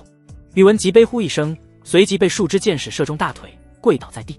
宇文将军，末将这辈子最正确的选择就是跟了宇文将军，只可惜那太后和皇后的大屁股没。董虎话还没说完，便气绝身亡了。董虎！宇文吉悲痛万分，又吐出一口鲜血。这时宇文吉剩余的亲兵也接连倒下，但仍有10骑冲到了吴川贵面前。找死！吴川贵挥刀砍翻一名亲兵，却见已是强弩之末的宇文吉已经冲到自己面前。他不顾胸口插着的箭矢，猛地从跃起，将吴川贵从马背上扑倒在地。两人在地上翻滚扭打，周围的番兵一时也不妄动，怕误伤自家将军。扑哧！宇文吉的短刀刺入吴川贵的腹部，而吴川贵的长剑也同时贯穿了宇文吉的胸膛。你！吴川贵瞪大眼睛，不敢相信这个重伤之人还有如此力气。宇文吉嘴角溢出鲜血，狞笑道：“你去告诉林毅，老子在下面等他。”说完，他用尽最后的力气将短刀狠狠一拧。吴川贵发出一声惨叫，一脚将其踹翻。宇文吉仰面倒在地上，望着漆黑的夜空，缓缓闭上了眼睛。吴川贵艰难地站起来，一手捂住腹部的伤口，另一只手起刀落，宇文吉的头颅滚落在地。吴川贵令士兵用块白布包裹起来。此时城楼上的将领开口喊道：“吴将军，我们大将军有令，让你一个人先入中安城内休息1夜后，去长阳城皇宫拜见大将军。”吴川贵让士兵简单的包扎了一下伤口，然后让所有骑兵和弓箭手回营去，只身拿着宇文吉人头进了中安城。翌日清晨，大德殿里，林毅正在用早膳，戴太后坐在一旁，亲自为他夹菜。大将军，番兵来擒王，妾身想问你有几分把握能赢呢？戴太后小心翼翼地问道。他担心汉军会不敌番兵，若是番兵赢了，那他投身汉军大将军的罪名足以让他死得很惨，而且多半会是诛9族。戴太后的这点小心思，他自然一清二楚。转头看向戴太后，嘴角勾起一抹意味深长的笑道：“怎么，夫人以为我军会输，然后担心你的下场？”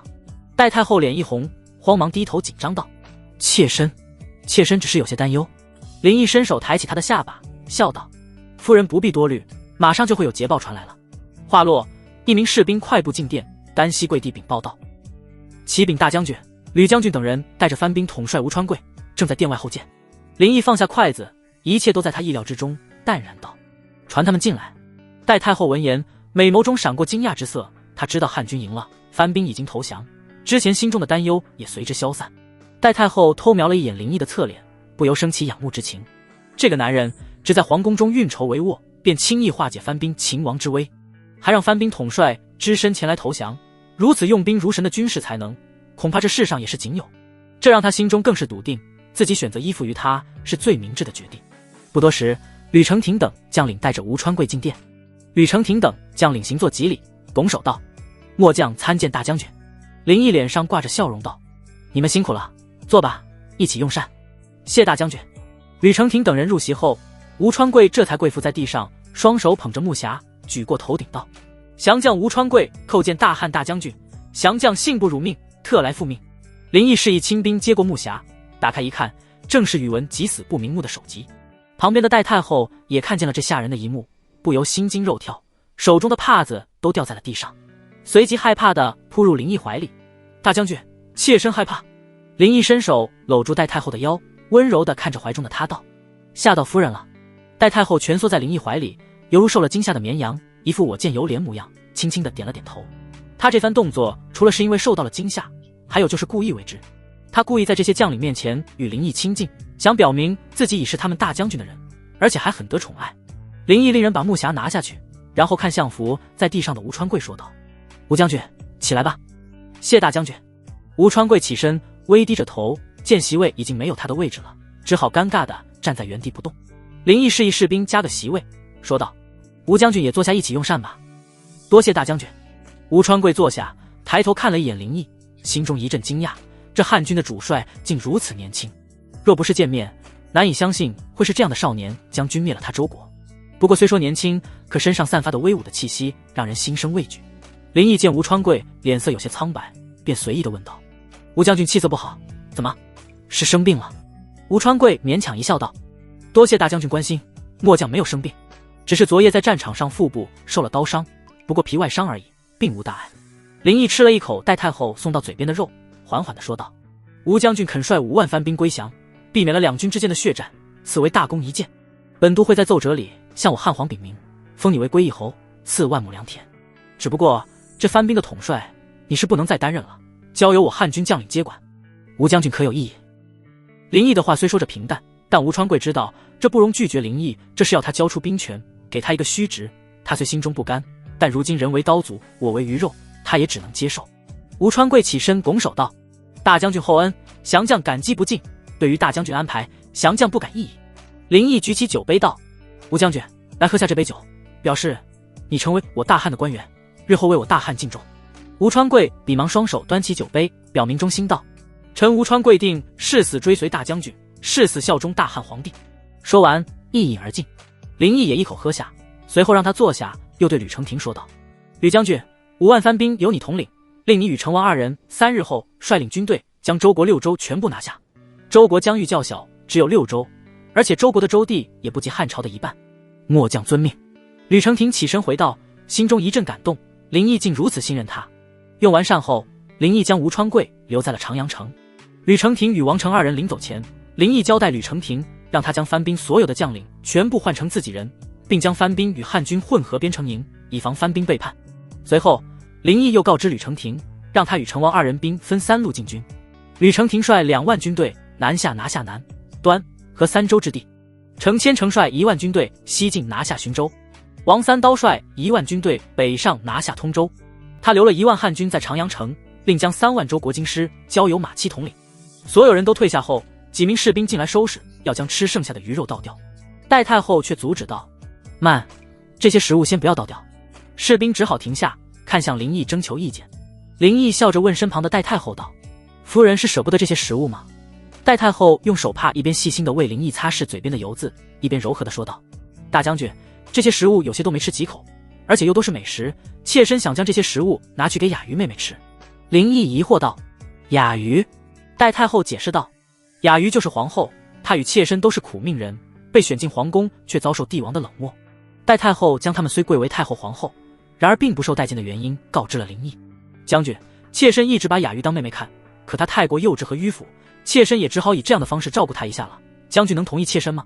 戴太后小心翼翼地说道，丰腴的身子贴入林毅怀中，小弧度地扭动着。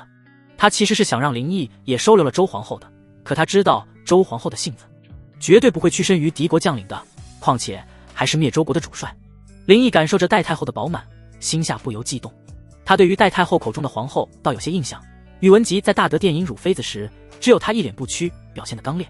这只不过一件小事而已，夫人想照顾那位皇后，大可让后厨做一份饭菜送去，又何必要用这剩饭残羹呢？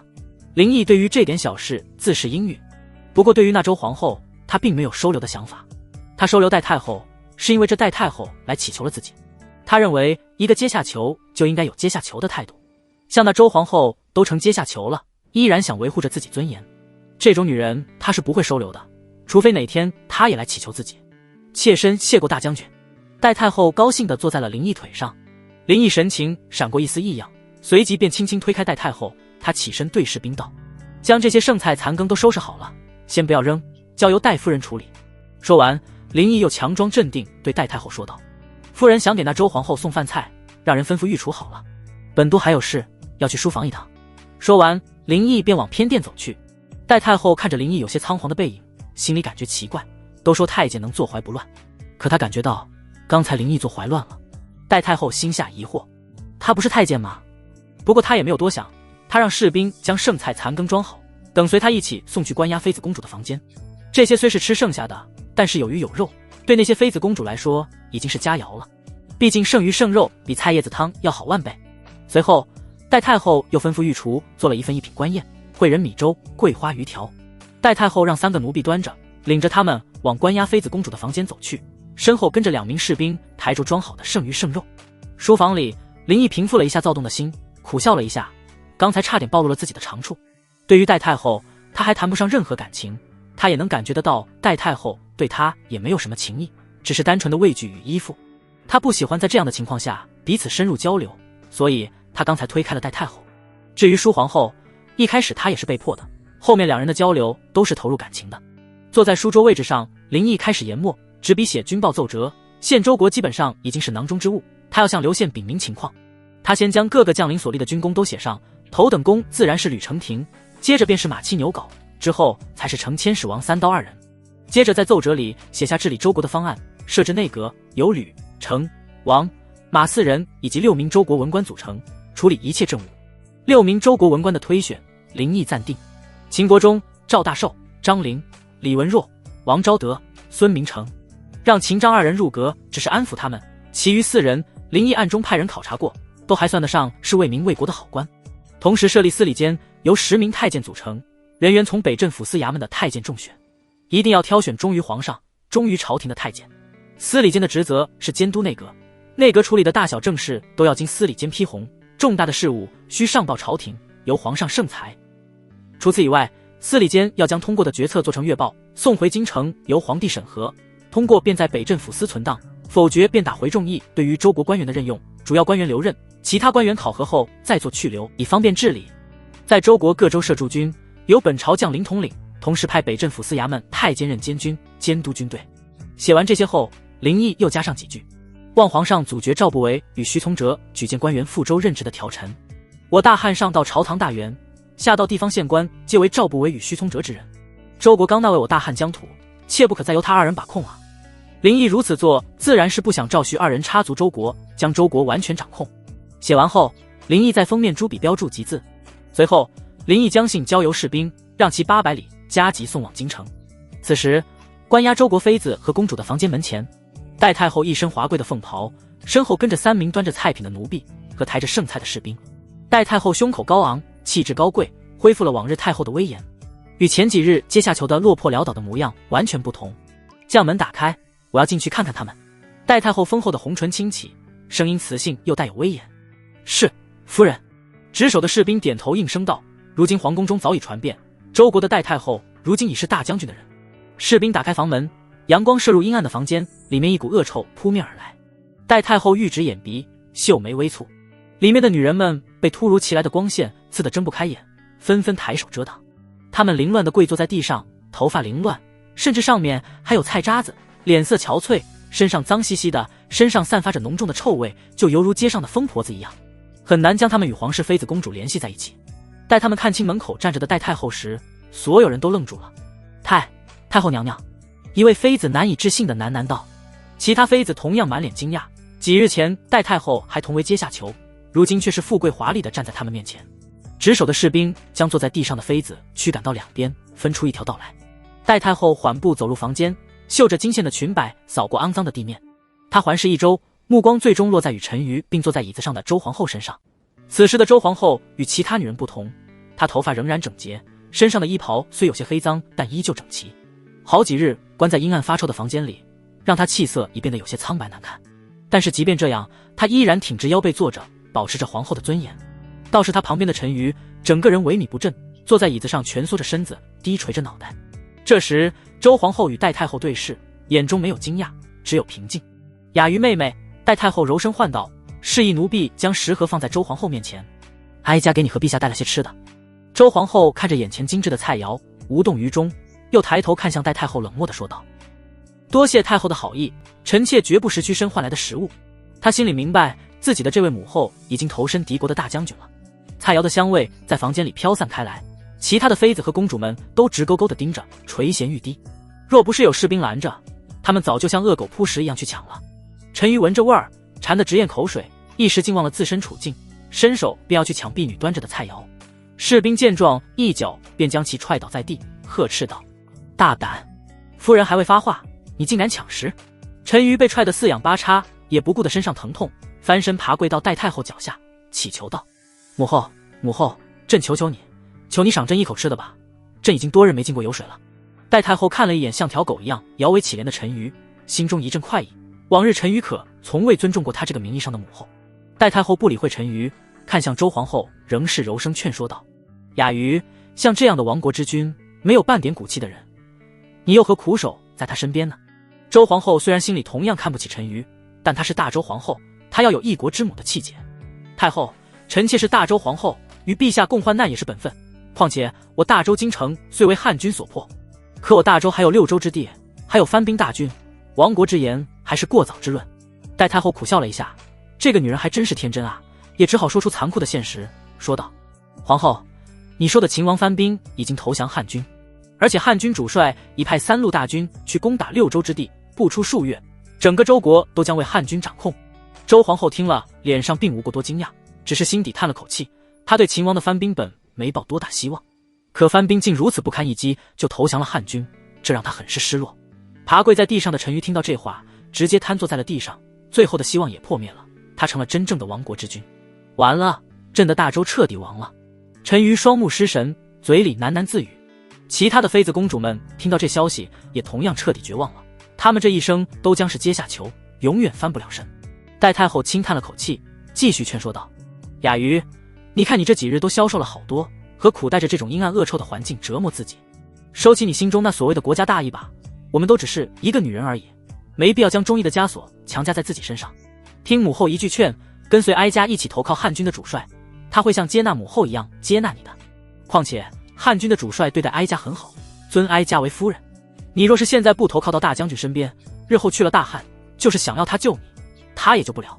那时你若幸运，会进入皇宫为奴为婢；若是运气不好，那就是到青楼里为妓为娼了。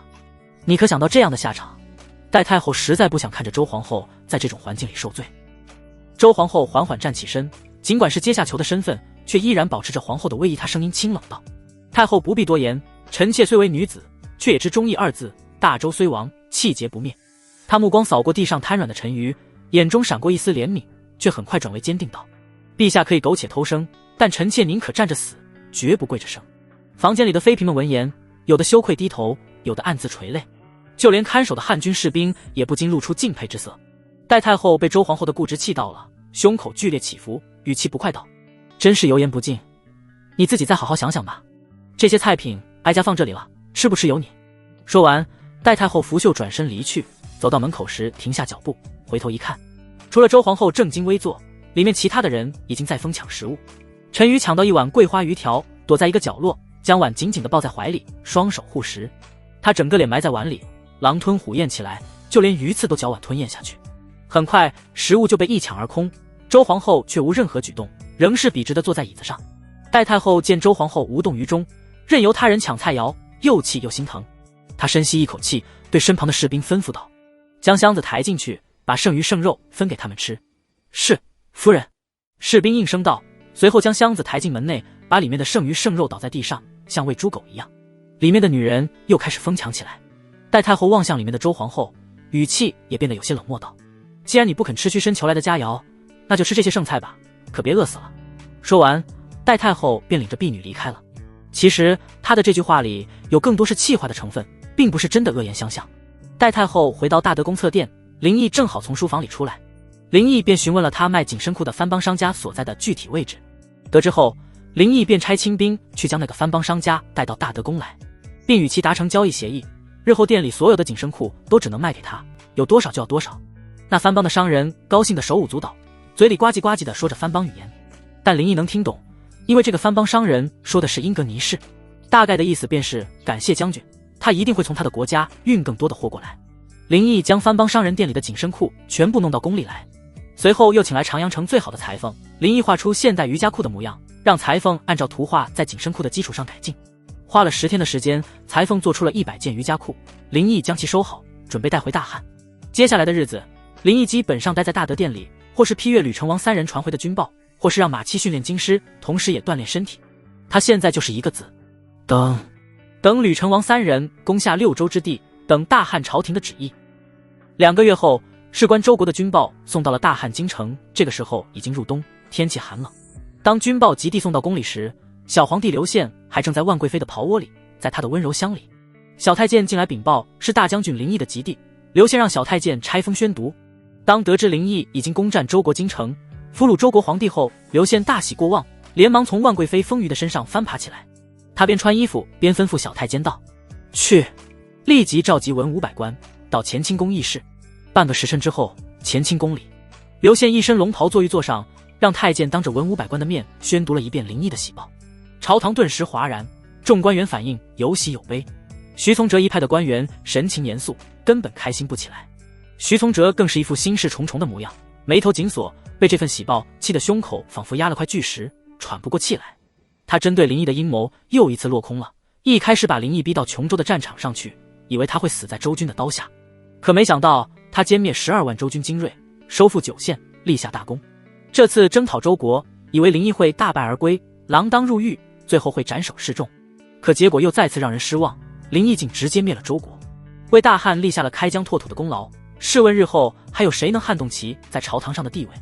而且喜报里治周方案摆明了是想将周的掌控在他林毅手里，不让任何其他势力插手。最让人气的是，这份治周方案他找不到足够充分的理由反驳，即便是硬塞几个自己的人去周任职，又有什么用？周地的军政大军早就被林毅的人掌控。徐从哲一想到这些，心口阴郁之气直冲脑门，差点昏厥过去。徐从哲原本是打算利用战场除掉林毅，可没想到反而成就了他。这样的结果让他徐从哲难以接受。赵不韦一派的官员也是一脸阴沉，尤其是赵不韦，脸上阴沉的可怕。在他听到宇文吉所率的3万士兵全军覆没的时候，他就知道林毅已经脱离了他的掌控。宇文吉多半也是林毅灭的口，先前宇文吉的来信他还有些怀疑，如今看来林毅确实已经背叛了自己。林毅杀宇文吉就是为了拔掉自己想留在周国的势力，独占周国。偏偏现在这个情况，他又插足不进去了。反观左明光却是一脸激动，自打他投靠林毅以来，左相派与右相派纷纷想打压他，甚至冠军以阉党之名。如今林毅立下盖世功劳，他便可在其他官员面前扬眉吐气，同时也庆幸自己跟对了人。左明光第一个带头出列，振声高呼道：“臣恭贺皇上！林都公攻下周国，为我大汉开疆拓土，立下不世之功，实乃皇上洪福齐天，我大汉国运昌隆之兆。”刘宪龙颜大悦，抚掌笑道：“你说的对，小义子这次又立了个更大的功劳，朕可要好好想想该怎么封赏他。”左明光附和道：“皇上圣明，臣奏请皇上可封赏林都公为国公，以表都公之功劳，也是皇上的天恩。”刘宪点头，别说是封国公，就是封王他也愿意给，毕竟林毅是他的人。只是大汉祖训，非刘姓不得封王。你说的对，朕就封小义子为国公，不过封他个什么国公好呢？刘宪认真思索起来。左明光正要回奏，严颜立即站了出来，手持玉等护说道：“皇上，臣以为封林公公为国公此甚为不妥。林公公确实立了大功，可他是个太监，封一个太监为国公，是我大汉开国以来从未有过的事。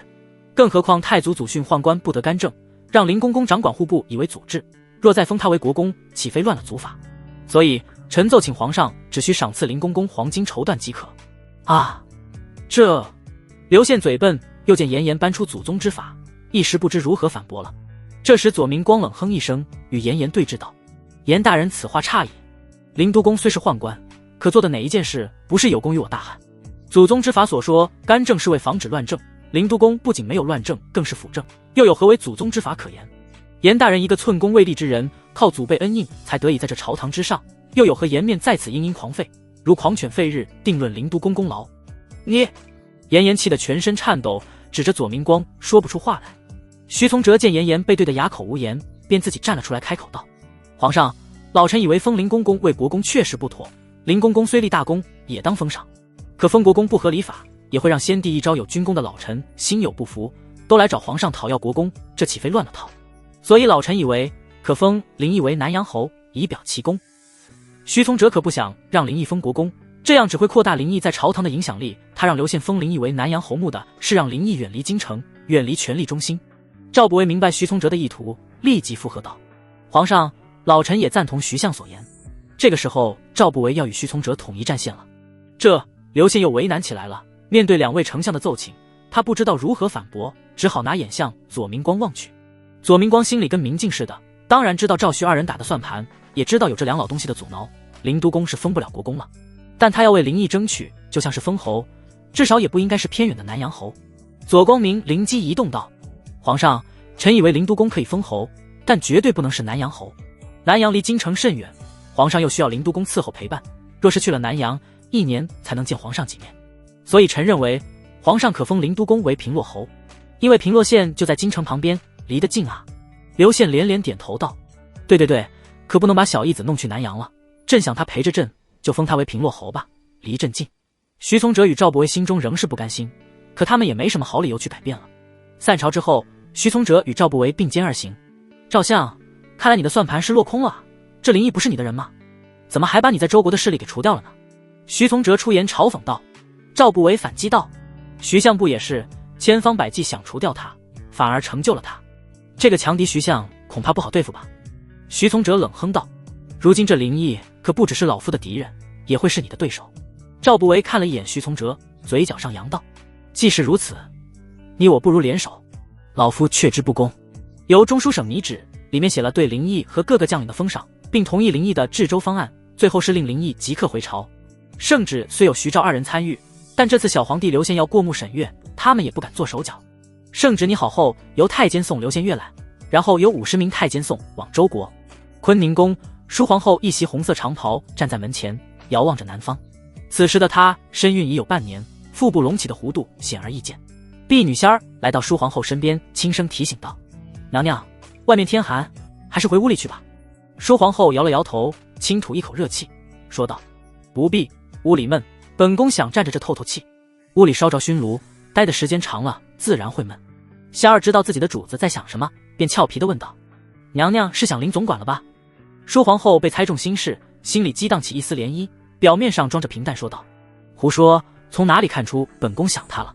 仙儿捂嘴偷笑道：娘娘骗不了奴婢的，昨晚奴婢为娘娘盖被子的时候，就听见您梦中喊着小义子，小义子，还说着什么小义子，本宫才不咽下去呢。可娘娘嘴上这样说着，却还是咽了咽口水，所以娘娘是梦见了林总管为您好吃的东西了吧？奴婢猜测定是那种闻着臭吃起来香的食物吧，比如臭豆腐之类的，所以您才先是抗拒，然后才吃下去。淑皇后闻言，白皙的脸颊一下子绯红，比她那身红袍还要艳丽3分。她扬怒训斥道：好你个奴婢，竟敢偷听本宫一语，掌嘴！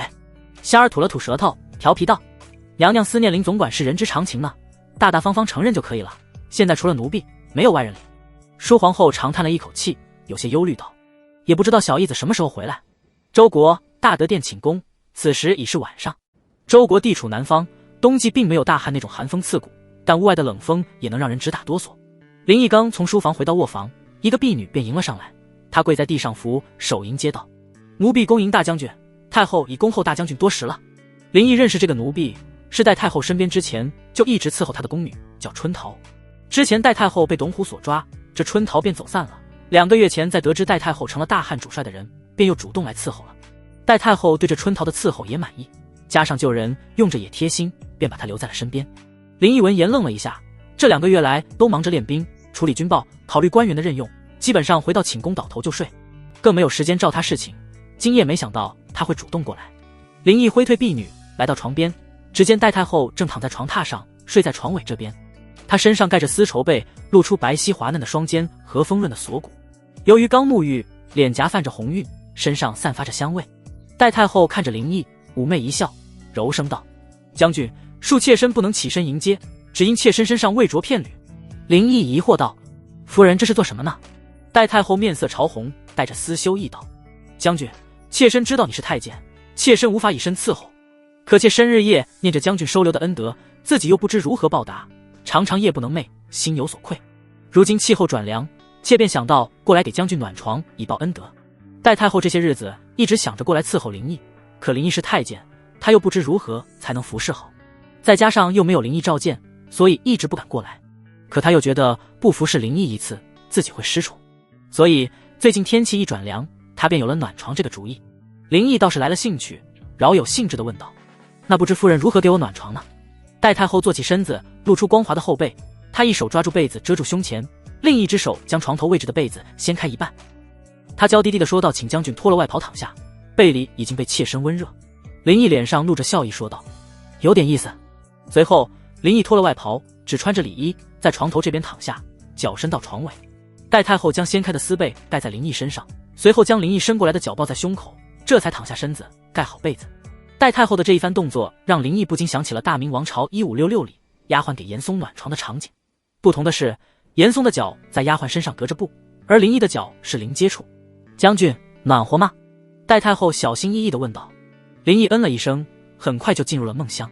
翌日清晨，林毅醒来的时候，戴太后已经命御厨准备好了早膳。见林毅醒了，戴太后亲自服侍林毅穿衣，柔声说道：“将军，妾身已叫御厨做好了早膳，洗槽后便可食用了。”林毅点了点头，由婢女伺候着洗漱后开始用膳。林毅坐在太师椅上，戴太后却是主动坐进他怀里，小心地伺候着。林毅看着怀里肥美又妩媚的戴太后，不由得想到了6宫粉黛无颜色，从此君王不早朝啊！难怪历史上的李隆基会沉迷于杨贵妃。像这种肥美妩媚的女人，林毅若是君王，也愿意一直留在她的温柔乡里。早膳过后，林毅要去南苑打猎，戴太后想陪伴着林毅便征求同去。林毅自然同意，两人都披了件披风便出发了。来到南苑围猎场，林毅骑着马，戴太后坐在他前面，身子靠在林毅怀里。林毅带着戴太后策马奔腾，寻找猎物。当看到一只鹿时，林毅拔剑射去，鹿被射中后腿，便四处逃窜起来。林毅驾马追击，又是2箭射中鹿的腹部和前腿，这让鹿失去了逃跑能力，只能躺在原地不动了。戴太后在林毅怀里欢呼起来：“将军剑术超群，妾身认为在这世上绝对无人能及。”男人都喜欢听美人的夸赞，林毅也不例外，得意之色洋溢外表。“将军，你能教妾身射箭打猎吗？妾身也想学练。”戴太后一副跃跃欲试的模样。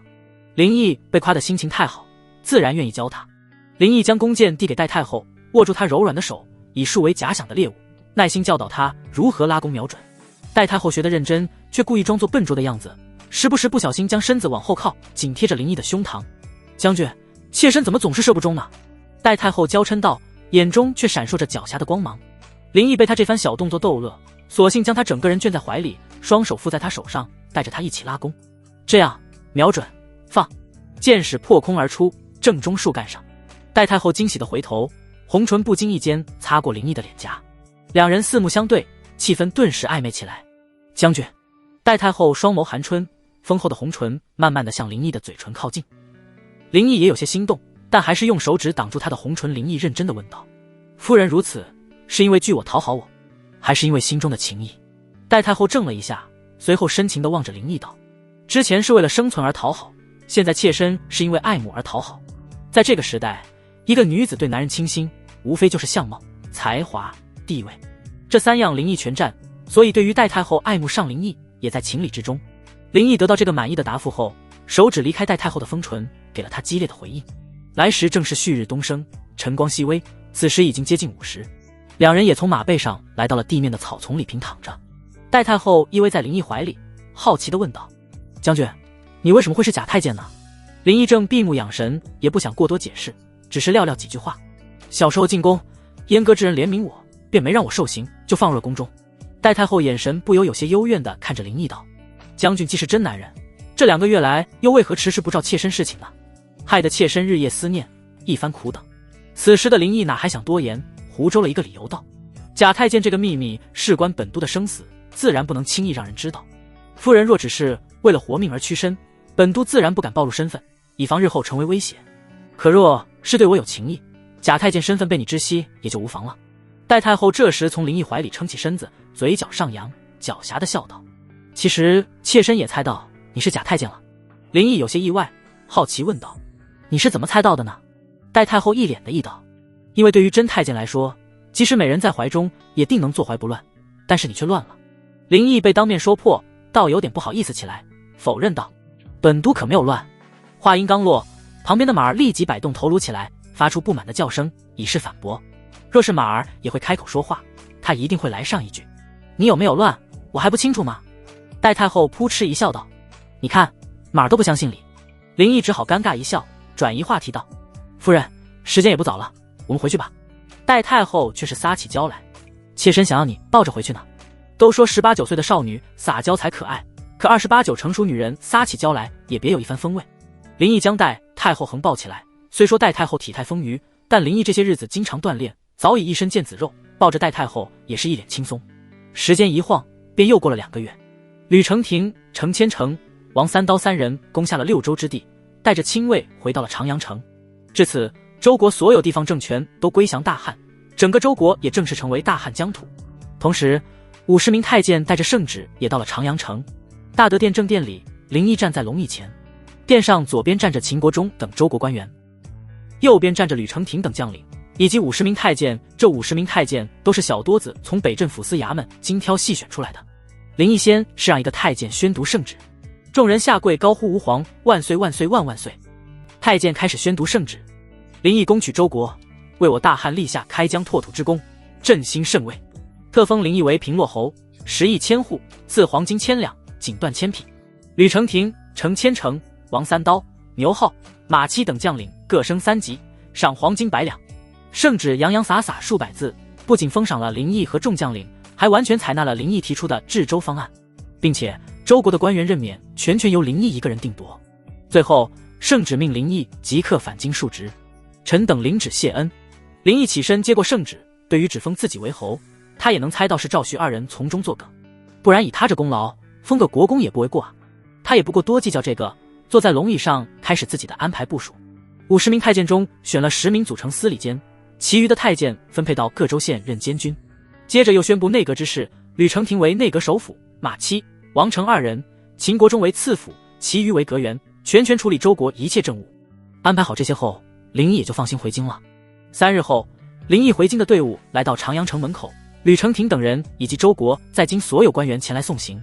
回京的队伍共有500余人，一辆3马拉着的豪华轿辇在队伍中间，里面坐着戴太后。轿辇的前面有2排亲卫士兵开路，后面则是压行着周国皇帝、陈馀及100余名嫔妃公主。林毅站在轿辇旁，吕承廷率众人来到他面前。林毅叮嘱他一定要管理好周国。大将军放心，末将定不负大将军所望。吕承廷拱手郑重道。随后，林毅又召呼秦国忠、张陵2人过来，2人小跑来到林毅面前，躬身道：“大将军有何吩咐？”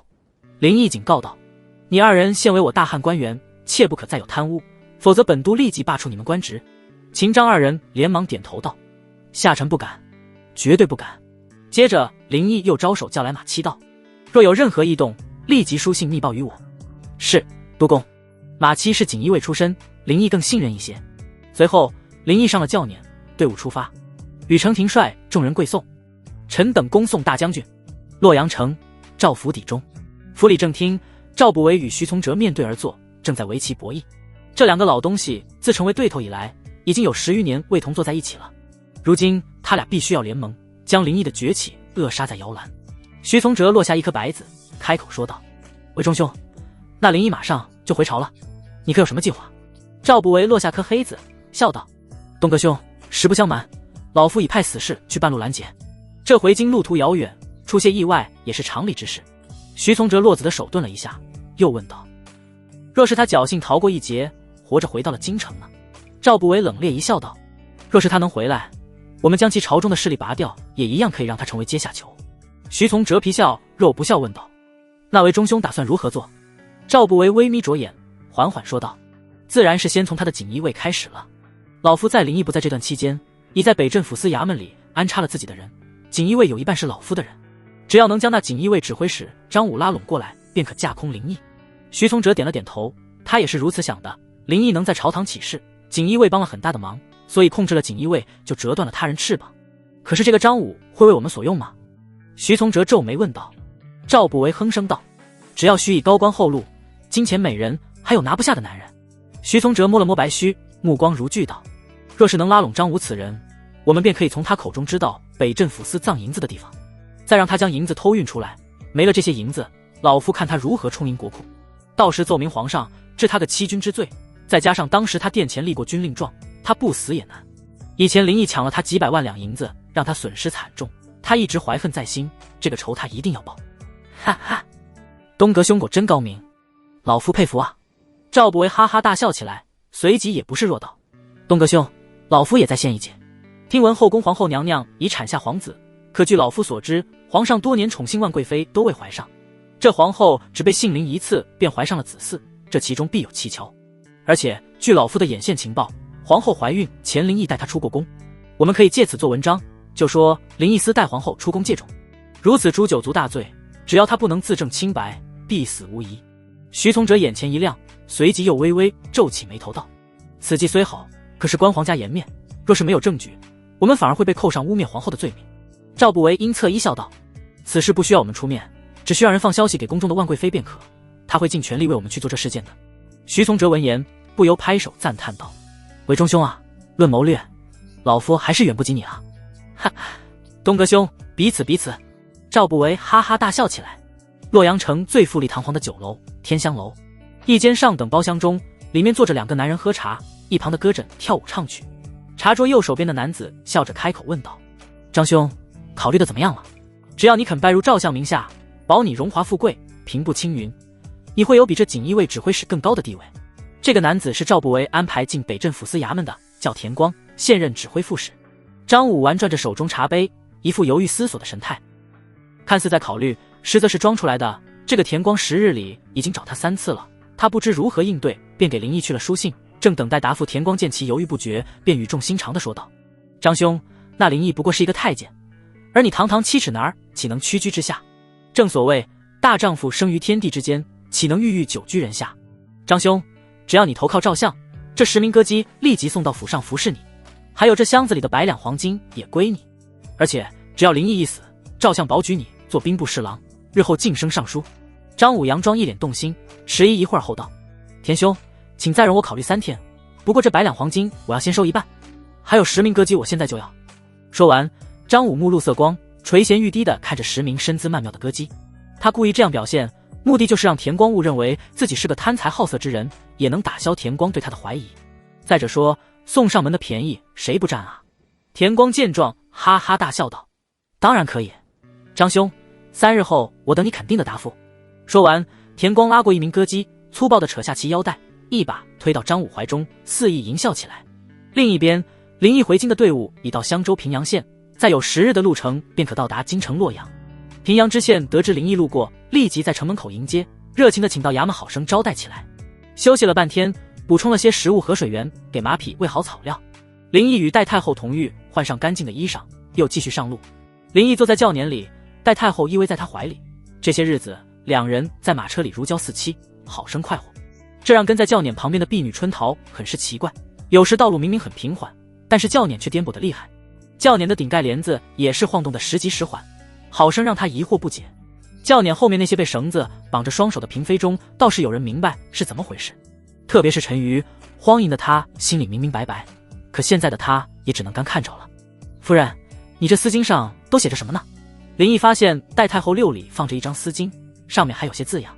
戴太后坐在林毅怀里，把丝巾拿出来展开给林毅看，柔声说道：这上面是妾身记着将军的喜好礼，这样妾身伺候起将军来会更贴心。林毅来了兴趣，倒要看看写了些什么。他仔细看了看，上面写着：喜锻炼身体，喜侧睡，爱食香辣，都是一些林毅的喜好习惯。当看到最后一行字的时候，不由疑惑了：喜好吃鱼头，他也不吃鱼头啊，这也是自己的饮食爱好吗？林毅一手搂着戴太后，脸贴着她的脸问道：夫人，这是什么意思呢？是本都的好食吗？戴太后脸色微红，娇羞道：自然是呢。天黑后，林毅的队伍未到城里，只能在路上扎营露宿一晚。林毅与戴太后坐在篝火旁，士兵为其烤好兔肉供其享用。林毅此时心情不错，便将平阳知县送的酒肉分赏给士兵，允许他们畅快痛饮被绑着的周国阶下，求闻着烤肉香味，馋得口水直流。看守的士兵见状，不由起了戏弄之心，直接把咬过的肉扔在地上，看他们像狗一样争夺抢食，然后哄堂大笑。这些士兵在喝了酒之后，更是对亡国之君陈馀戏耍起来。他们用绳子吊着一块肉，然后像逗猫狗一样逗陈馀。陈馀为了吃到肉，也学着狗的模样去抢食。此时的周皇后端坐在一石块上，几个月的阶下囚生活早让她没了往日的光彩，头发也散乱开来，几根青丝垂在额前，身上的凤袍早就换成了粗布衣，身上同样散发着难闻的气味。这些日子她也适应了阶下囚生活，态度也平常心起来。将军，你有办法能让我那个傻妹妹放弃她那所谓的大义吗？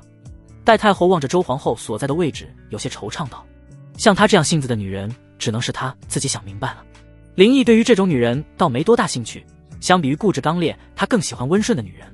戴太后收回目光，叹了口气，她心里很希望周皇后能和自己一起留在林毅身边，实在不忍心看着周皇后继续为阶下囚。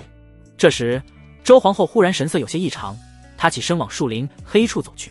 她有些内急，需去解决。一个喝醉的士兵望着其风云曼妙的背影，不由心生邪恶，直勾勾地盯着后腰下粗布衣凸起的弧度。那士兵悄悄地跟在了周皇后身后。这一幕恰被林毅瞧见，他心里猜了个大概。他站起身来。戴太后疑惑问道：将军，怎么了？没什么，本督去就回来。林毅也跟了过去。周皇后来到树林黑处，左右观望后，在一棵树后蹲下，时不时留意周围环境。忽然他发现一个人影往自己这边走来，吓得连忙中挺起身，颤声问道：你想干什么？那士兵什么话也不说，直扑周皇后而去。啊！周皇后惊叫一声，身子往旁边避闪躲过士兵。士兵扑了个空，立即回身追去。周皇后惊慌失措，往篝火亮处跑，却不慎脚下绊了个石子，身子便往前扑去。本以为会摔倒在地上，可没想到眼前出现了一道人影，她整个身子扑进了那道身影怀里。林毅一手将其抱住，对着扑过来的士兵一脚踹去。士兵整个人腾空而起，以脸着地姿势重重地砸在周皇后蹲过的地方。那士兵直接晕了过去。周皇后因惊吓紧抱着林毅，胸口剧烈起伏。林毅还来不及感受怀中美人的柔软，却被一股扑鼻的臭味熏得直皱眉头，立即推开了周皇后。周皇后这时也看清救她的是林毅，她有些窘迫，低声道：谢谢。林毅没有理会，正欲转身时，却见5道黑影手中持刀向他冲来。林毅心中一惊，大声喊道：有刺客！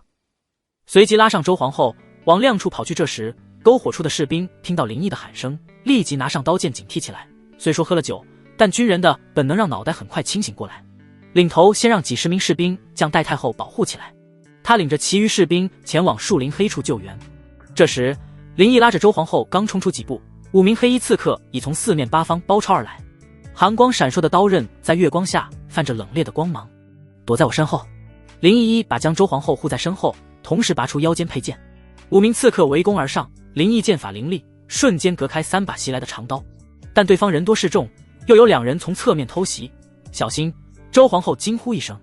林毅侧身闪避，却见一把匕首直刺向周皇后心口。千钧一发之际，他猛地将周皇后推开，自己的左臂却被匕首划出一道伤口。林毅闷哼一声，鲜血瞬间染红了衣袖。刺客见林毅受伤，数刀向他面门砍来。就在危急时刻，亲卫队终于赶到，保护大将军！领头的亲卫一声令下，数十名精锐士兵立即加入战局。林毅乘机带着周皇后逃到了后方。将军！戴太后见林毅受伤，一声惊呼，急忙跑到他面前关心问道：你怎么样了？林毅阴沉着脸摇了摇头道：没事，皮外伤而已。这些刺客会是从哪来的？又怎么会精准地知道自己的行踪？是徐从哲还是赵不韦？留活口！林毅喊道，他想知道到底是谁派来的杀手。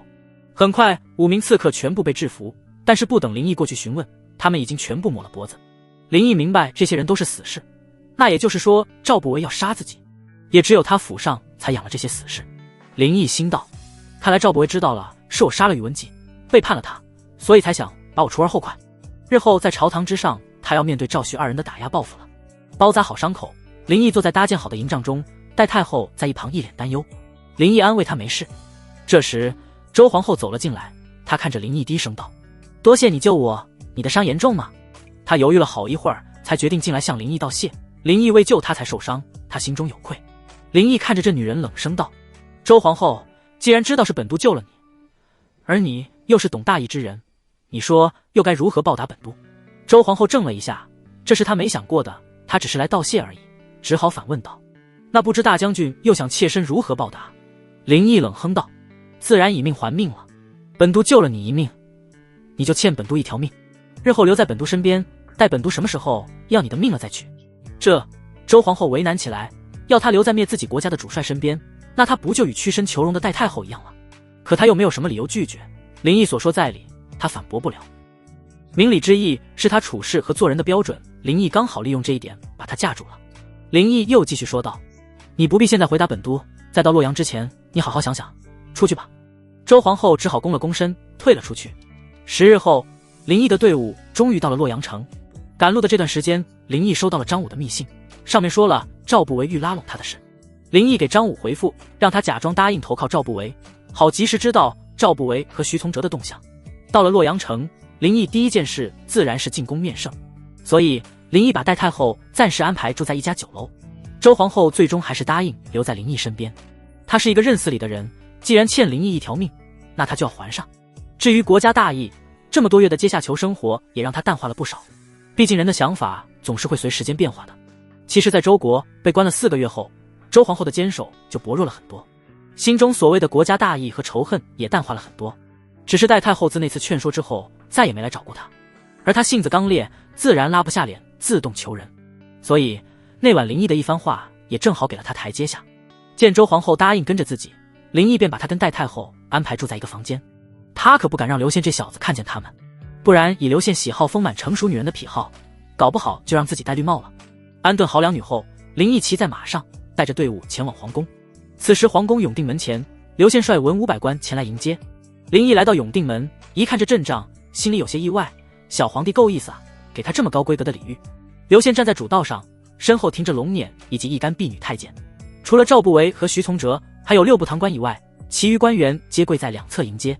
林毅见刘宪已经往自己这边望来，他连忙下马，毕竟军前骑马乃大不敬。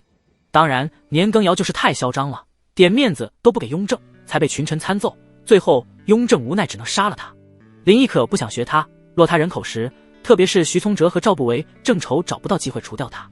林毅手指在嘴里沾了沾口水，涂抹在眼下，憋红眼睛，一路向前小跑，来到刘宪面前下跪，激动道：“皇上，奴才小义子参见吾皇，吾皇万岁万岁万万岁！”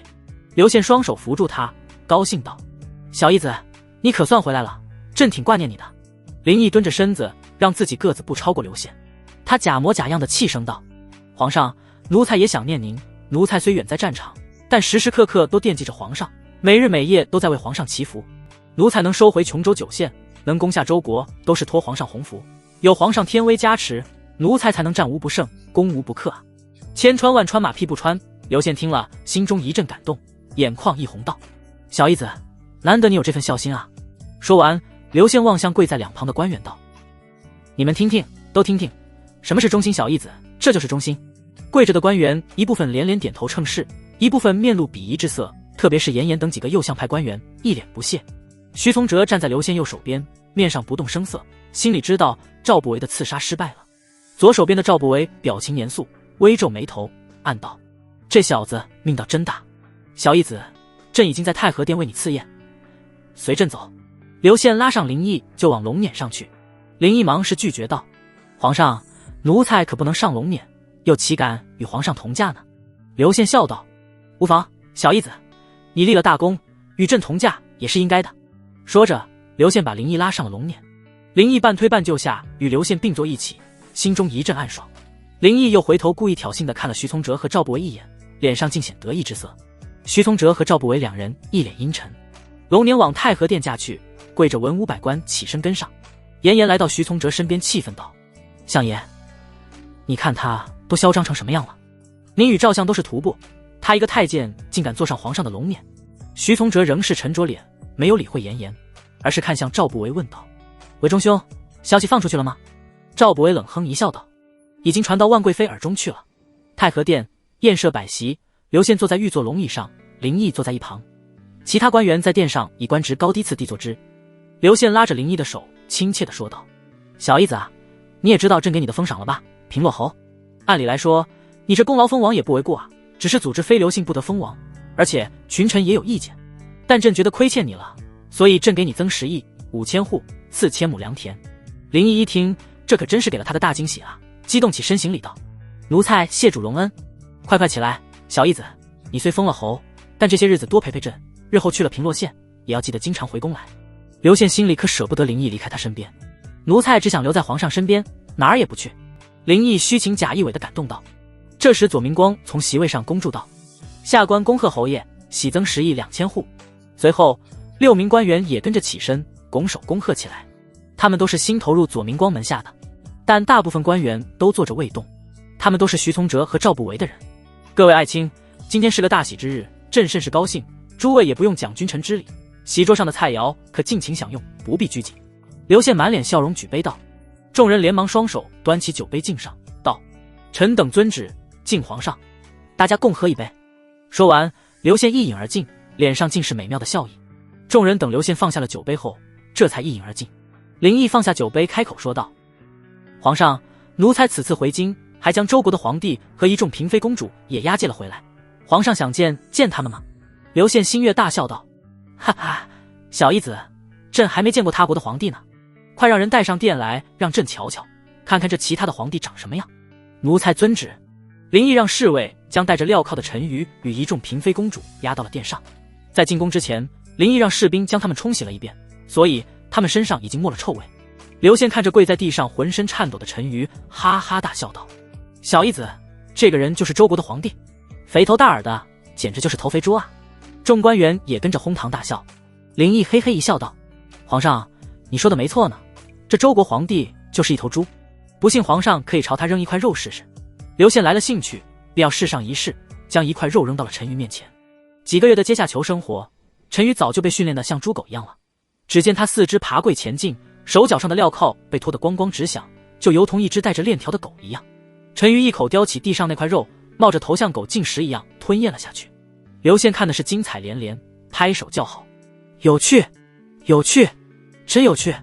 哈哈，小义子，朕还是头一次见一个一国之君像狗一样进食呢。”说罢，他又朝陈馀扔了块肉，并说道：“快，给朕在空中接住这块肉。”陈馀肥胖的身子奋力向前一跳，真用嘴接住了肉。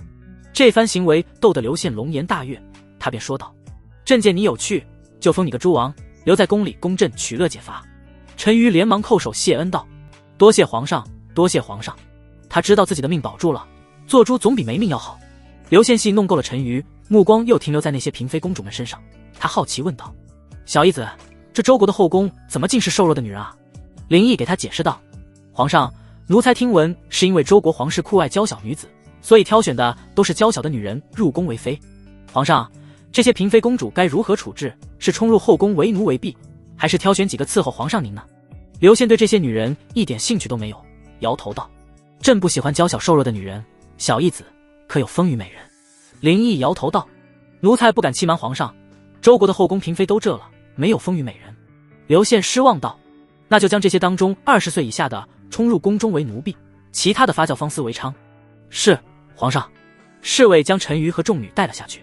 这一段插曲过后，便是众人喝酒吃肉，歌舞助兴。大部分官员都是恭维皇帝刘宪，恭维徐从哲，恭维赵不韦，而恭维林毅的只有左明光和6名五品官员户部郎中。林毅这也意识到该壮大依附他的官员势力了，不过这个前提是扳倒赵不韦和徐从哲任何一方。宴席过后，已是戌时出客，天都黑了，文武百官散去，刘宪喝得大醉如泥。林毅把他扶到乾清宫后，弄到床榻上，便要离开刘宪，却突然伸手抓住了林毅的屁股，嘴里迷迷糊糊地说着：“爱妃，为何瘦小了如此多？”林毅打开刘宪的手，一阵恶心，感情这小子把自己当成万贵妃了。林毅唤来2名婢女，让他们照顾好皇上，便离开了乾清宫。林毅踏出宫门，便迫不及待地奔向坤宁宫。来到坤宁宫寝宫，舒皇后一袭红色凤袍坐在正殿的宝座上，她已经得到消息，林毅回京，刘宪在太和殿赐宴，所以她一直坐在正殿等待林毅来找自己。知道林毅回来，她心里很激动，很期待，当然也还有安心。只有林毅在，她在这后宫才有依靠，才有安全感。特别是她现在已经产下皇子，更需要林毅的保护。她也要靠林毅才能让刘宪立他的孩子为太子。林毅跨过门槛进到殿内，嘴角带笑地看向坐在宝桌上的舒皇后。同样，舒皇后也望着林毅，四目相对，她心跳微微加快，娇躯微颤。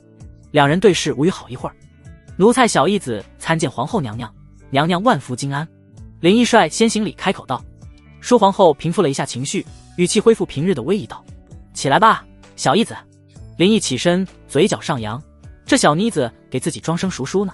林毅大步向前，舒皇后察觉到他的意图，立即挥退殿上的所有婢女。林毅来到她面前，在宝座一旁的位置坐下，伸手搂住舒皇后的细腰，调笑道：皇后娘娘，多日不见，怎地与奴才这般生疏了啊？舒皇后俏脸微红，顺势靠在林毅肩头，幽怨责怪道：还不是因为你这奴才去打个仗1年才回来，我们的孩子出生你都没看过一眼呢。林毅讪讪一笑，转移话题道：娘娘，孩子你送到太后那去了吧？舒皇后点了点头，轻声道：本宫怕万贵妃那贱人会来抢孩子，便听从你的话，生下来后就送去了慈宁宫。小义子，这个孩子也是你的，你要好好保护他，日后可要助他登上太子之位啊。按理来说，皇后的第一个皇子便是嫡长子，依祖宗之法，那就是太子。但是刘宪极其讨厌舒留影，万贵妃也会百般阻挠。刘宪可能会迟迟不立太子，又或者是立而废之，让万贵妃日后的孩子继太子位。所以舒皇后才会有这个担忧，才要依靠林毅。林毅自然是满口答应道：娘娘放心吧，奴才会帮你的，有奴才在，太子之位一定是我们孩子的。舒皇后得到林毅的保证，柔情地望着他，玉手抚着其脸庞，又划过胸膛，娇声道：小义子，你变黑了许多，但也变强壮了很多哩。林毅抓住舒皇后的玉手，望着她说道：打仗辛苦，自然就有了这些变化，奴才不在的日子，娘娘可有思念过奴才？舒皇后双眸含春道：大胆的奴才，你猜呢？此时此刻，一人早已翘首以盼，一人已是丝丝相连。翌日清晨，两人身影再次出现的时候，已经到了内室冬暖阁里。舒皇后坐在梳妆台前，自行盘起了头发，插上发簪。林毅上身光着膀子，只穿了一条里裤，坐在床榻上，像头牛似的，差点把本宫身上的皮都搓破了。你呀，真是没轻没重的。舒皇后梳妆打扮好后，转过身来，没好气地白了林毅一眼。林毅得意笑道：娘娘，这也不能怪奴才，毕竟我们老林家就是能力强吗？舒皇后闻言脸上微红，啐道：你这奴才没个正经。随后林毅回到永欢斋，刚进门，小多子便迎了上来，急切道：干爹，出事了。林毅停下脚步，皱眉问道：出什么事？小多子回道：我们的人得知有人向贵妃娘娘传谣，说皇后娘娘产下的皇子是您带去外面借的野种，这会儿贵妃娘娘和皇上去慈宁宫太后那儿去了，说要滴血认亲，儿子估计不久便会传您和皇后过去了。林毅心头一阵惊慌，差点以为是自己假太监的身份暴露了。若是被刘宪知道他与舒皇后通奸，就算刘宪再讨厌舒皇后，又再宠幸他，他都是死罪。毕竟这是官皇家的颜面，大汉天子的尊严。不过林毅很快又冷静下来，他心中思忖，这个时候向万贵妃传谣肯定是冲着自己来的，多半是徐从哲或是赵不韦的阴谋，而且只是传自己带舒皇后出宫借种，而非自己与舒皇后私通，说明对方并不知道自己假太监的事。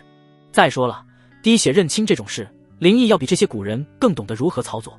想到这里，林毅又从容起来，他冷声道：小多子，马上带人去把向贵妃传谣的奴婢抓起来，还有去宫外找到这家医馆，将大夫带回北镇抚司看管起来。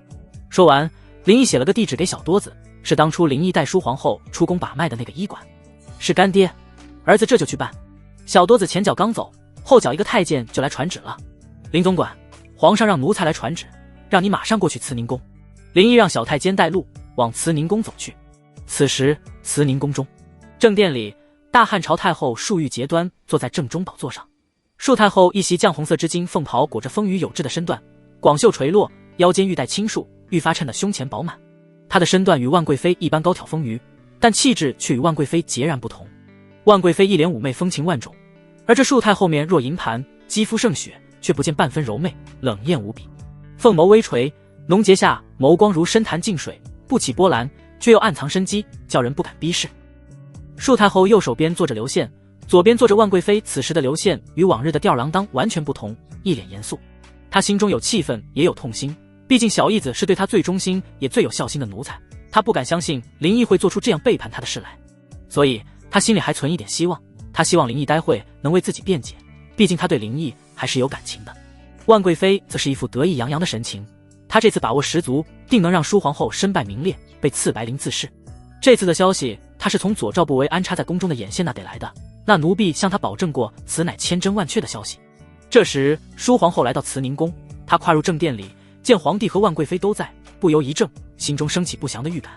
她先是给舒太后行礼，扶了扶道：“臣妾给母后请安。”舒太后面上没有太多的表情，语气平淡道：“免礼。”舒皇后又给刘宪行礼，扶了扶道：“臣妾给皇上请安。”刘宪一脸阴沉，只是冷哼了一声。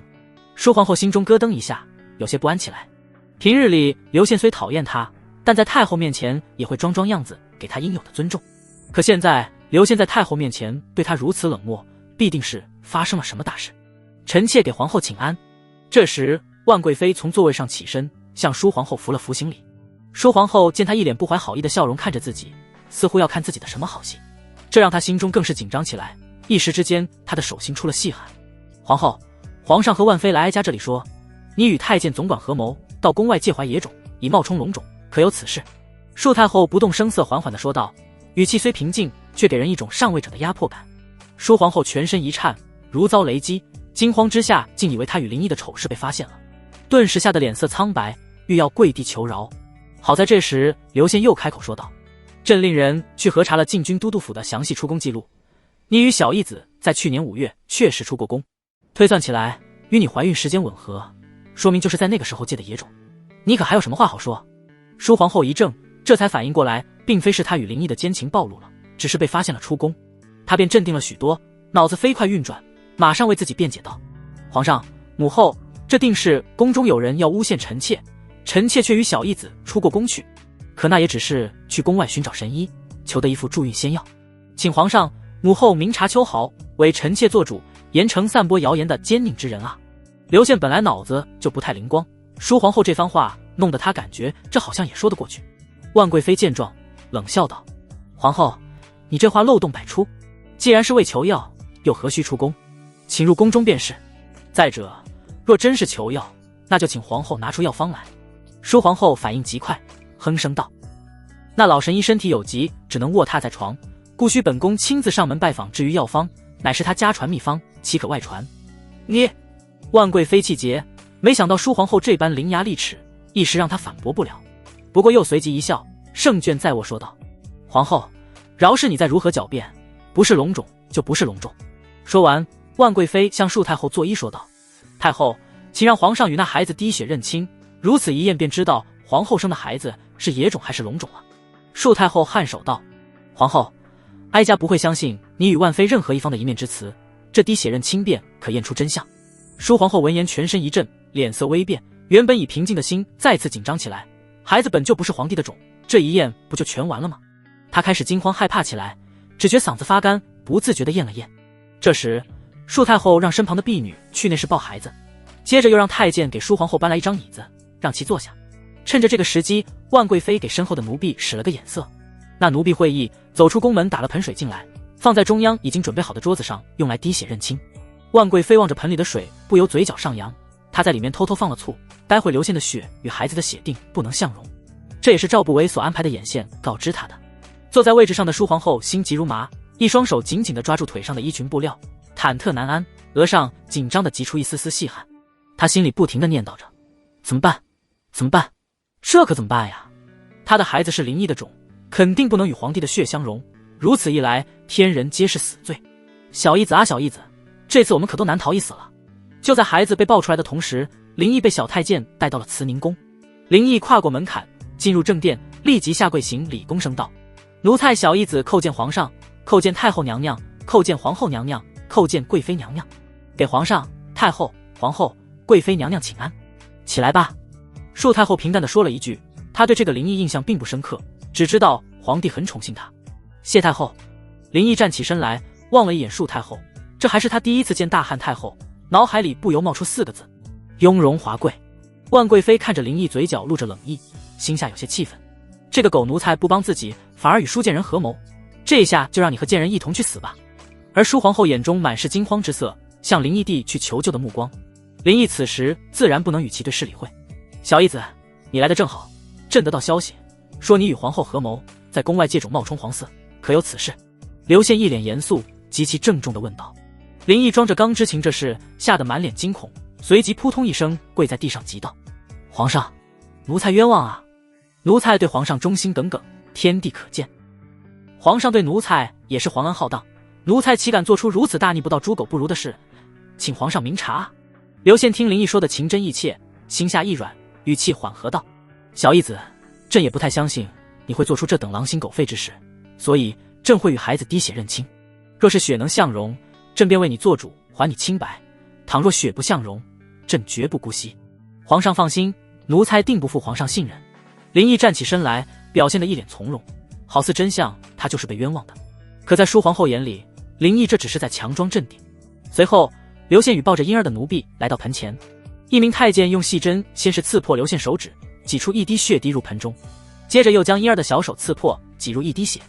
2滴水在水中微微滚动，所有人的目光都注视着水中血液是否相容。林毅与恕太后倒是一脸从容，刘宪眉头紧锁望着水中。万贵妃也有些期待，虽说放消息给他的奴婢保证过血液定不会相容，可真到这时候他也不由紧张起来。而舒皇后由于过度紧张，全身微微发颤，嗓子处发干，她手颤抖地端起茶杯放在嘴前，整颗心都提到了嗓子处，眼睛死死地盯着那盆水中的2滴血液。随着血液在水中微微滚动，舒皇后更是紧张地缓缓地站起身来。2滴血液在微微滚动几秒之后，最后并未相融在一起。万贵妃舒了口气，随即欣喜若狂，高声道：血不相容。见血液未相容，舒皇后脸色惨白，发抖的双手连茶杯都端不稳了，失手摔碎在地上，茶水流了一地。随后她瘫坐在位置上，一切都完了，她、林毅、孩子都要死。这时万贵妃厉声道：皇后，你还有什么可狡辩的？你可真是胆大包天，竟敢与一个太监合谋，犯下如此欺君大罪，借种生子，真亏皇后你敢干啊！我就奇怪了，皇上常留长春宫也不见我怀上，只在你坤宁宫留宿了1夜，偏偏你就怀上了皇子，原来怀的是野种。说完，万贵妃又向刘宪和恕太后禀道：皇上、太后、皇后舒氏失德，不守妇道，与太监总管林毅合谋宫外借种。臣妾以为废除舒氏皇后之位，将她与太监林毅还有这个野种一并处死，以正后宫纲纪。刘宪满是失望地看向林毅，声音低沉道：小义子，你还有何话可说？你欺骗了朕。林毅能听出刘宪愤怒，但也没急着解释，而是皱着眉头看向那盆水。按理来说，2滴血在清水中因渗透一定会相融，但是现在却不相融，那么肯定是这盆水被动了手脚。这时万贵妃眼见林毅与舒皇后无话可说，迫不及待命令道：来人啊，将舒氏和太监林毅给本宫拿下。舒皇后双眼一闭，准备赴死。慢着！林毅开口阻止道，随即向刘宪和恕太后拱手道：请皇上、太后给奴才一次解释的机会。刘宪阴沉着脸怒道：小义子，你还有什么可解释的？血不相容，这孩子并非朕的。小义子，你太让朕寒心了，亏朕昨日为你赐宴增益，你对得起朕吗？林毅淡然自若说道：皇上，奴才是被冤枉的，这盆水有问题。说着，林毅来到盆前闻了闻，一股醋味，瞬间明白怎么回事了。刘宪一愣，问道：谁有问题？这是什么意思？林毅嘴角上扬，解释道：皇上、太后，这水被人加入了大量的醋，从而导致皇上的血和皇子的血不能相容，而并非因为皇子是野种才无法相容。奴才敢保证，皇后所生的皇子一定是皇上的亲生骨肉。若是不信，奴才可让皇上的血与皇子的血相融。刘宪迟疑了一会儿，他还是愿意再相信林毅一次，说道：好，小义子，朕就给你最后一次机会，马上证明给朕看。万贵妃可就不甘了，立即反驳道：皇上，事实已经摆在面前，这孩子就是野种啊！皇上不可相信小义子这个狗奴才的话，立即将他与舒氏处死才对。刘宪不理会万贵妃，他虽然宠爱万贵妃，但是他更想要知道真相，又或者说是他想看到林毅自证清白。皇上，万贵妃见刘宪不为所动，急了起来，也不顾太后在场，便扭动了一下身子，撒起娇来。都到这一步了，眼见就可以扳倒舒皇后，他可不想前功尽弃啊。这时恕太后开口道：就让这个奴才证明吧，若真是因为水中被做了手脚才导致血液不相容，那岂不是冤枉了皇后？万贵妃见恕太后开口，她也只好不再说什么。原本绝望的舒皇后又看到了生机，她紧张地看向林毅，一脸期待林毅如何让血液相融。林毅命一名太监取来一碗饮用的井水，随后让刘宪与孩子再次滴入血液。林毅双手端着碗，将井水中的2滴血液的变化展示给众人看。殿上的众人的目光都投入到碗中。舒皇后凭着呼吸，双手攥紧拳头放在胸口。万贵妃也有些许担心起来，生怕2滴血液在井水中又能相融在一起了。由于碗里井水的盐浓度远低于血液，2滴血液在水中很快吸水膨胀，然后破裂，扩散成一片红色，看起来融合在了一起。舒皇后这才长舒了一口气，胸口如释重负。随即她深吸一口气，镇定下来，脸上也恢复了平静。万贵妃却是一脸不可置信，嘴中喃喃道：“这怎么可能？竟然相融在了一起！皇上、太后，血液已经相融，说明皇子就是皇上的亲生骨肉，借种生子不过是有奸人污蔑奴才与皇后的谣言啊！”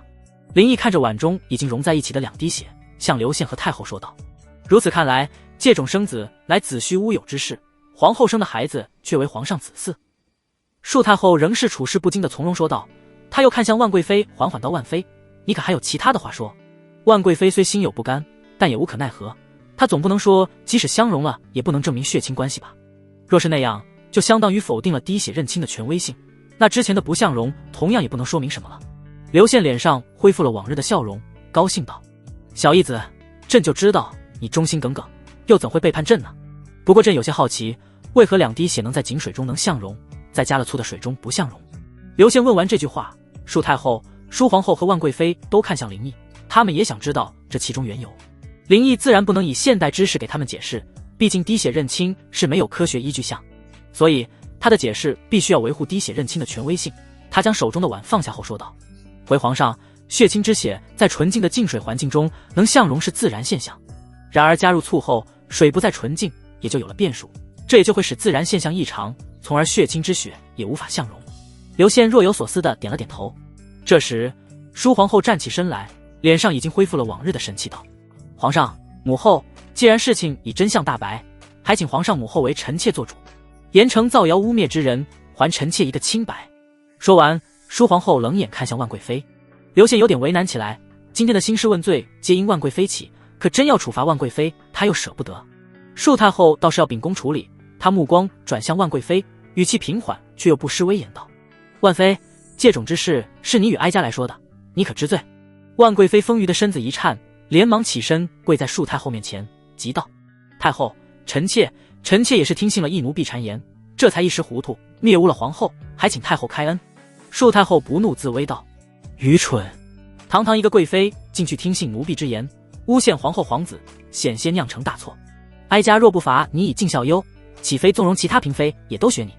来人啊，掌嘴万妃！”说完，3名太监走了进来，2名太监在万贵妃身后，一手拉起她的双臂，另一手压住其肩膀。另一个太监手来到万贵妃前面，手持竹板准备动刑。万贵妃被吓得直哆嗦，连忙求饶道：“太后，臣妾知错了，还请太后开恩，饶过臣妾吧。”舒皇后见状，心里一阵快意，轻轻一哼，满眼冷意。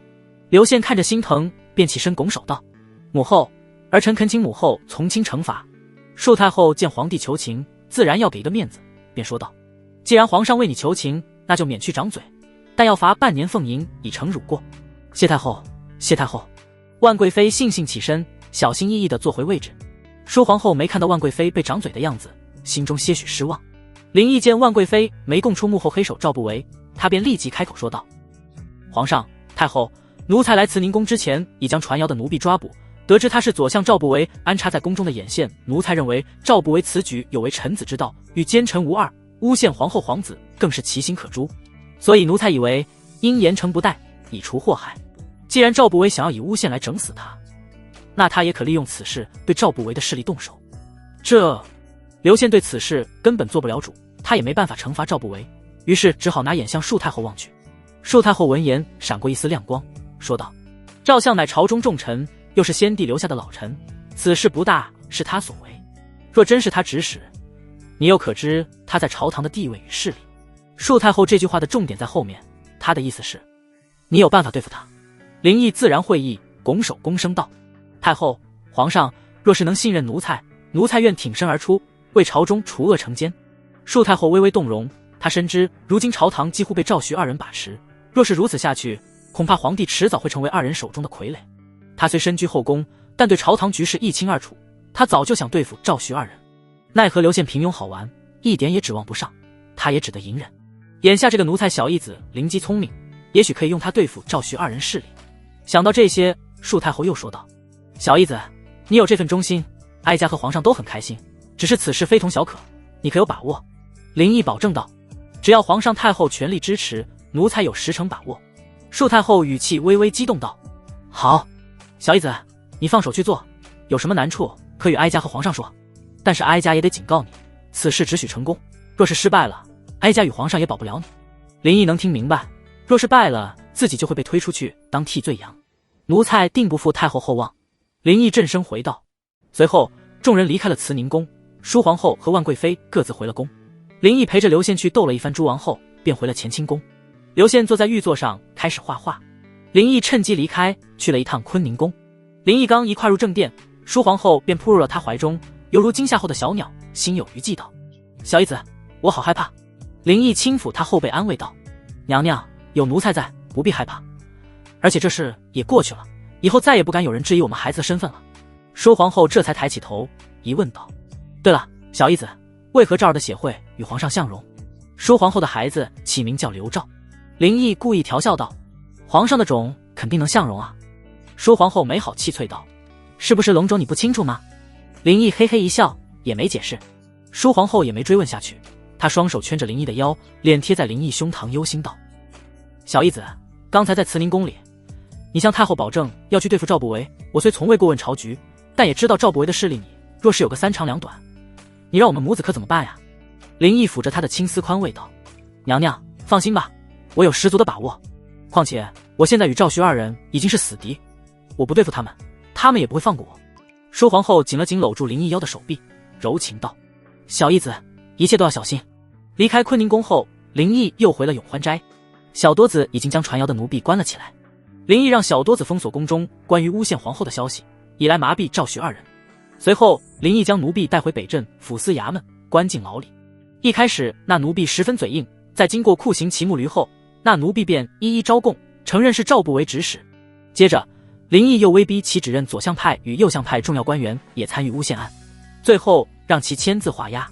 有了这状功，林毅便可用锦衣卫去拿人下狱。不过在此之前，他要清除掉锦衣卫里赵不韦的人。回到大堂，林毅坐在太师椅上，堂中站着锦衣卫张武和牛皋。田光可有什么动向？林毅喝了一口茶水问道。回都宫，田光要属下告知衙门的银子藏处，今夜欲将银子偷偷运出给赵不韦与徐从哲，以使都宫为充盈国库之约，随后再上奏皇上，告都宫欺君之罪。张武拱手回禀道。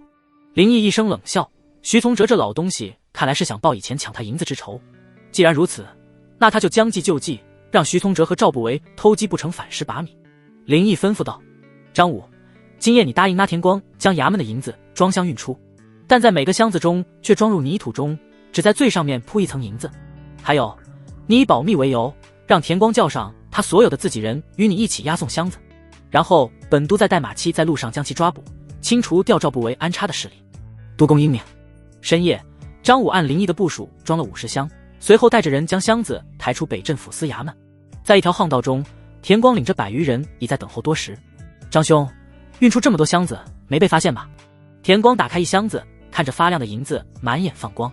放心吧，田兄，都公在宫里伺候皇上，值守的兄弟是我自己人，没人发现。张武说着话，目光却看向田光身后的人。他仔细一看，竟有好些是他没想到会叛变的人，心下暗忖：好在都公高明，今晚便可将这些人一网打尽。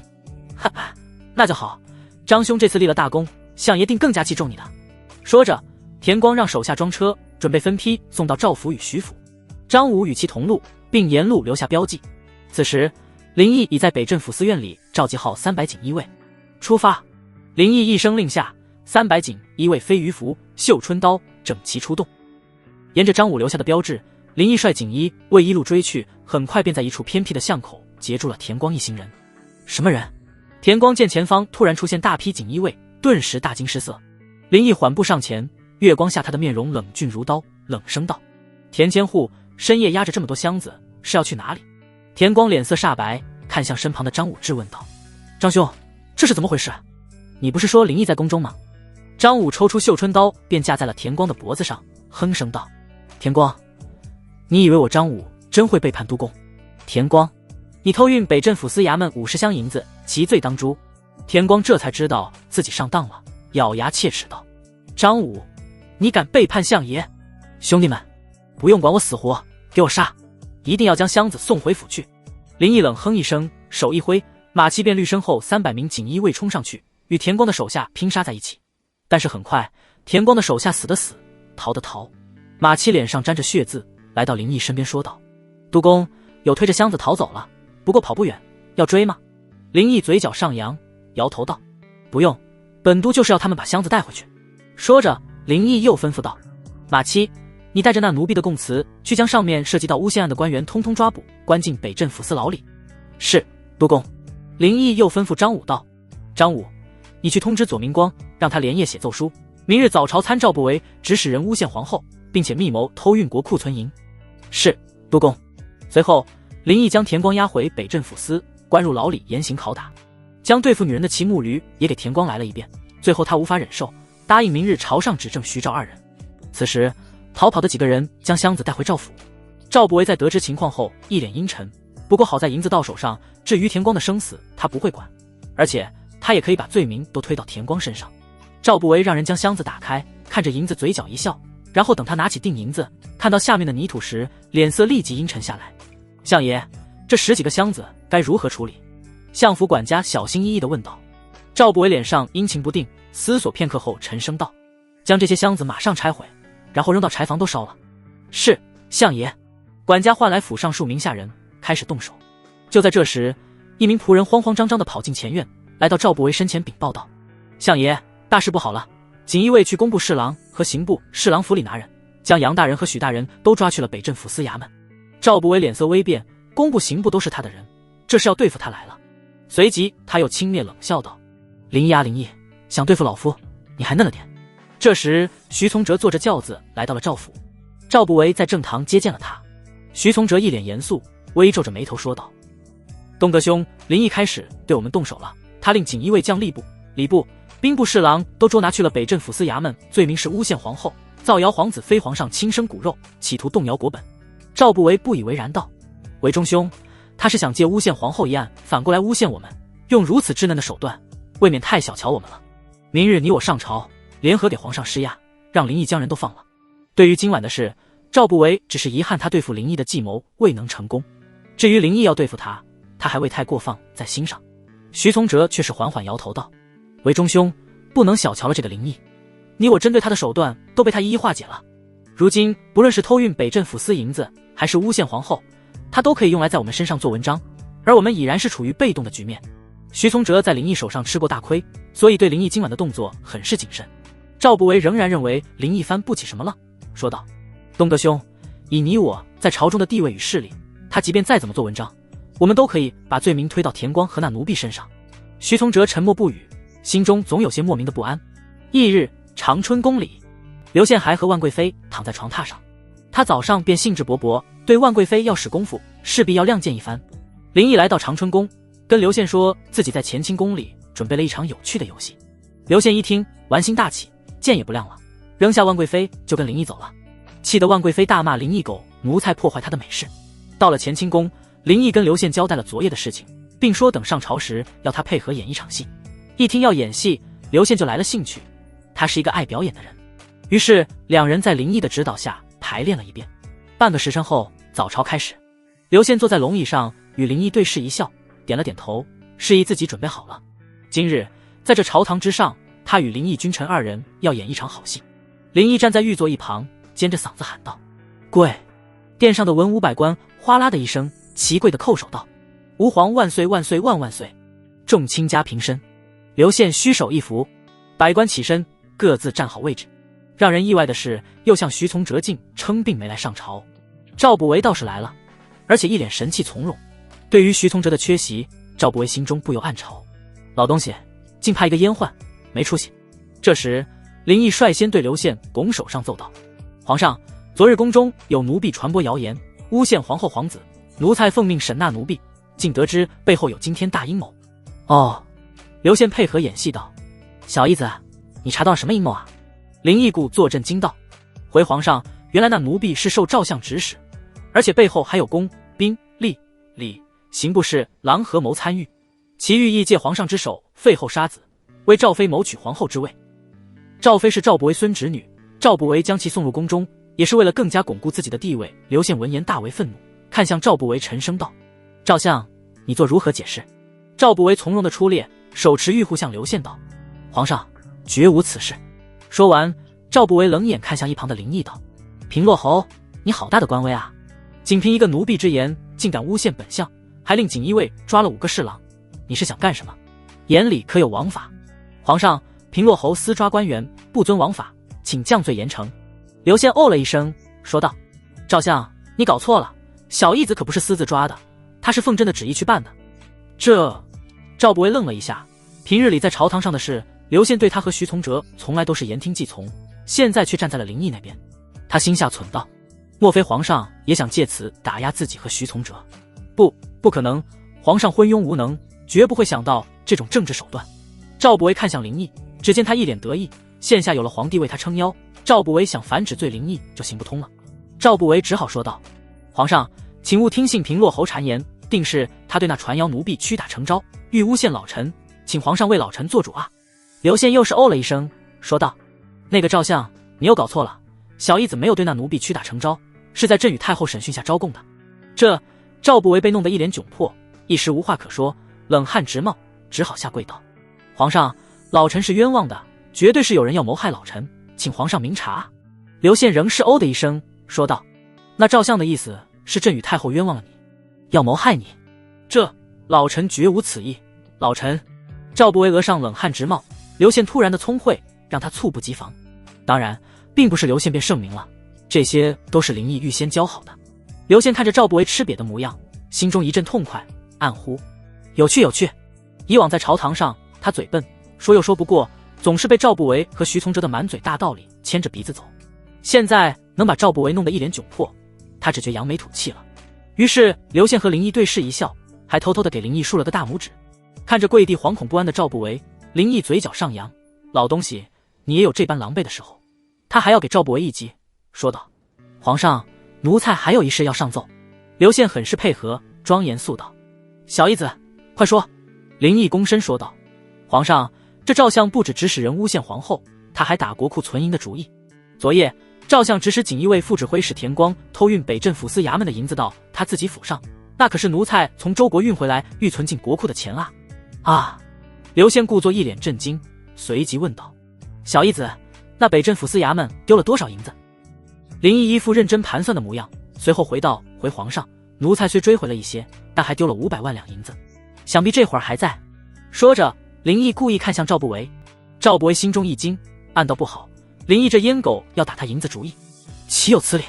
刘宪很有入戏的勃然大怒道：赵不韦，可有此事？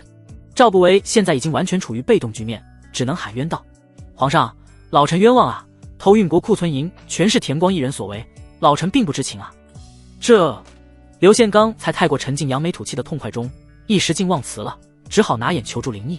林毅汗颜：你小子关键时刻可别断链子啊！他连忙在旁提醒道：皇上，可带田光上殿与其对峙。刘宪点头道：对，锦衣卫带田光上殿。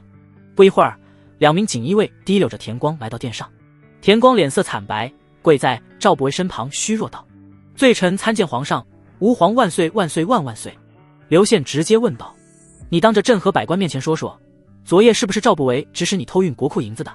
这时赵不韦凌厉的眼神瞪了田光一眼，田光心里一颤，犹豫了起来，可当他看到林毅阴冷的目光后，害怕的连忙开口回道：皇上，就是赵相指使罪臣将北镇抚司衙门的国库存银偷运回相府的，可罪臣也是受赵相胁迫才这样做的，还请皇上开恩，饶恕罪臣，请皇上开恩啊！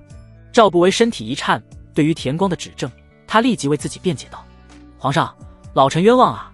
这田光定是为活命才诬陷老臣，请皇上明鉴啊！他现在除了喊冤还是喊冤，原本他是可以把所有罪名都推向田光，又或者是拒不承认，但是现在皇帝站在林毅那边，他这套就行不通了。皇上，罪臣绝非贪生怕死之人，只是罪臣不想含冤而死，真相就是赵相主使臣的。田光激动地为自己辩解，一个劲地指证赵不韦。其实他田光还真不是贪生怕死之人，只是林毅所施的酷刑谁遭得住啊？若只是拷打，他倒能承受，可偏偏林毅对他用骑木驴，那本是对付女人的刑法，用在他这男人身上，更是让人惨叫连连，难以承受啊！到现在他已经完全关不住风了，随时都有可能大便失禁。你血口喷人，老夫何时主使过你？赵不为气得涨红了脖子。田光正欲反驳回去，忽然他脸色一变，面露痛苦之色道：皇上，请让臣先行退。田光话还未说完，他再也忍不住了，噗的一声长响，他跪着的地方一滩黄色液体流出，原本严肃隆重的朝堂上瞬间变得滑稽起来。刘宪更是忍不住大笑起来道：哈，还真会关不住门，快抬走。上朝之前，林毅就与他说过，对田光用了骑木驴的严刑殿上的官员纷纷捂鼻，也有些忍俊不禁。刚才的闹剧插曲过后，左明光在林毅的示意下站了出来，双手持玉护道：皇上，臣要参左相赵不为，他指使宫女诬陷皇后宫外借种生子，又主使锦衣卫副指挥使田光偷运国库存银，如此大逆不道，已是有违臣子之道，请皇上严惩赵不为，以正朝纲。刘宪点点头道：左卿言之有理，左相赵不为犯下滔天罪行，朕绝不姑息。这时跪在地上的赵不为一脸铁青，气得浑身颤抖。刚才的闹剧简直就是在羞辱他，让一个罪犯在他旁边排除诬陷，简直就是奇耻大辱。现在又听皇上要治罪他，赵不为再也无法忍受，咬了咬牙道：皇上，老臣虽有些过错，但也确实被人冤枉的，若是皇上不信，老臣也只能一死谢罪了。只是若老臣死了，闽襄2州将军定知老臣是被奸宦冤枉而死，只怕他们会为保我大汉江山而清君侧。赵不为说这话也是别无他法了，只能以此威胁来自救了。虽非已被逼到绝境，他也不敢威胁皇帝。闽襄2州是大汉富饶之地，又有精兵15万，若是真造反，朝廷虽可急调冀州兵马增援平叛，但也势必会引起北面唐朝趁乱入侵。这刘宪真为难了起来，向林毅投去目光。林毅自然明白其中厉害，轻咳一声道：皇上，念在赵不为是两朝老臣，曾有辅国之功，死罪可免，但左丞相一职不可再任，还有北镇抚司衙门丢失的500万两银子，需从赵府补上。至于那些同谋的侍郎，全部革职抄家，以充国库。刘宪认同的点了点头道：小义子说的对，就按小义子说的办。赵不为，你可有异议？赵不为咬牙切齿地看向林毅，眼中的恨意要将林毅生吞活剥，却又无可奈何。这一场朝上博弈，他输了。为了活命，他只能暂时隐忍妥协，日后再做打算复仇。老臣没有异议，老臣谢主隆恩。赵不为心中不甘地叩首谢恩。刘宪不知道该怎么处理赵不为，只好又看向林毅。林毅露着胜利的笑容，对刘宪奏道：皇上，可先让锦衣卫将赵不为送回府中，再派锦衣卫看管赵府。刘宪按着林毅的意思，换了2名锦衣卫进殿来，带赵不为回府，并派人看管赵府。是。2名锦衣卫提溜着赵不为离开了大殿。诸位大臣，记识君禄，当报君恩；记识君禄，当尽臣节。切不可学赵不为为己私欲，诬陷皇子动摇国本，谋取国财这等丧尽天良之事。诸位对皇上刚才的胜断可有异议？林毅扫视一圈众臣，冷声道。殿上群臣面面相觑，对于刚才朝堂的变故开始各怀鬼胎。右相派的官员神情严肃，眉头紧锁，特别是严颜，他没想到林毅竟然扳倒了赵不为。上朝之前，徐从哲交代他静观其变，让赵不为与林毅去斗，并预测结果，是谁也奈何不了谁。可没想到皇帝站到了林毅那边，废了赵不为的丞相职业。现在赵不为倒了，那下一个林毅的目标就是他们右相派了。左相派的官员个个神色惊慌，低垂着脑袋，生怕自己会被清算。赵不为倒台，他们这些左相派的官员纷纷有了投靠林毅的想法。工部尚书孙纯夫更是带头出列下跪俯首道：赵不为罪大恶极，不守臣道，皇上圣裁，臣绝无异议。臣谨遵平洛侯教诲，定尽臣子之道，报皇上天恩。刑部尚书周英元也马上见风使舵，出列跪地道：臣也谨遵平洛侯教诲，报皇上天恩。接着左相派30余人纷纷下跪俯首道：臣等谨遵平洛侯教诲，报皇上天恩。右相派的官员见状，纷纷看向严颜。见严颜下跪后，他们才跟着跪拜。刘宪戏演完了，一点也不想多待，起身就离开。林毅喊了句散朝，便跟了上去。到了书房，刘宪连忙问道：小义子，刚才朕的演技如何？林毅想都不想，就是一阵马屁道：皇上演得太好了，简直就是影帝级别的演技。刘宪一愣，疑惑道：小义子，你说的影帝是什么？林毅嘿嘿解释道：皇上就是演技天下第一的意思里。哈哈，刘宪高兴道：小义子，你这话说得不错，朕爱演戏，以后你要陪朕常晚演戏。奴才遵旨。林毅躬身拱手，又问道：皇上，现在左相一职还有5部侍郎的位置都空了出来，皇上觉得该任哪些人担职呢？刘宪最烦这些事了，摆了摆手道：小姨子，这些事你去办就好了。奴才遵旨。林毅等的就是这句话，他要把自己的人都安到重要职位上去，然后控制整个朝堂。离开乾清宫后，林毅直奔北镇抚司衙门。堂里，林毅坐太师椅上，左明光和6名户部郎中站在堂中间。林毅喝了一口茶水，看着左明光道：左明光，本都知道你忠心耿耿，本都想提拔你一番，你可猜猜本都会让你担任何职？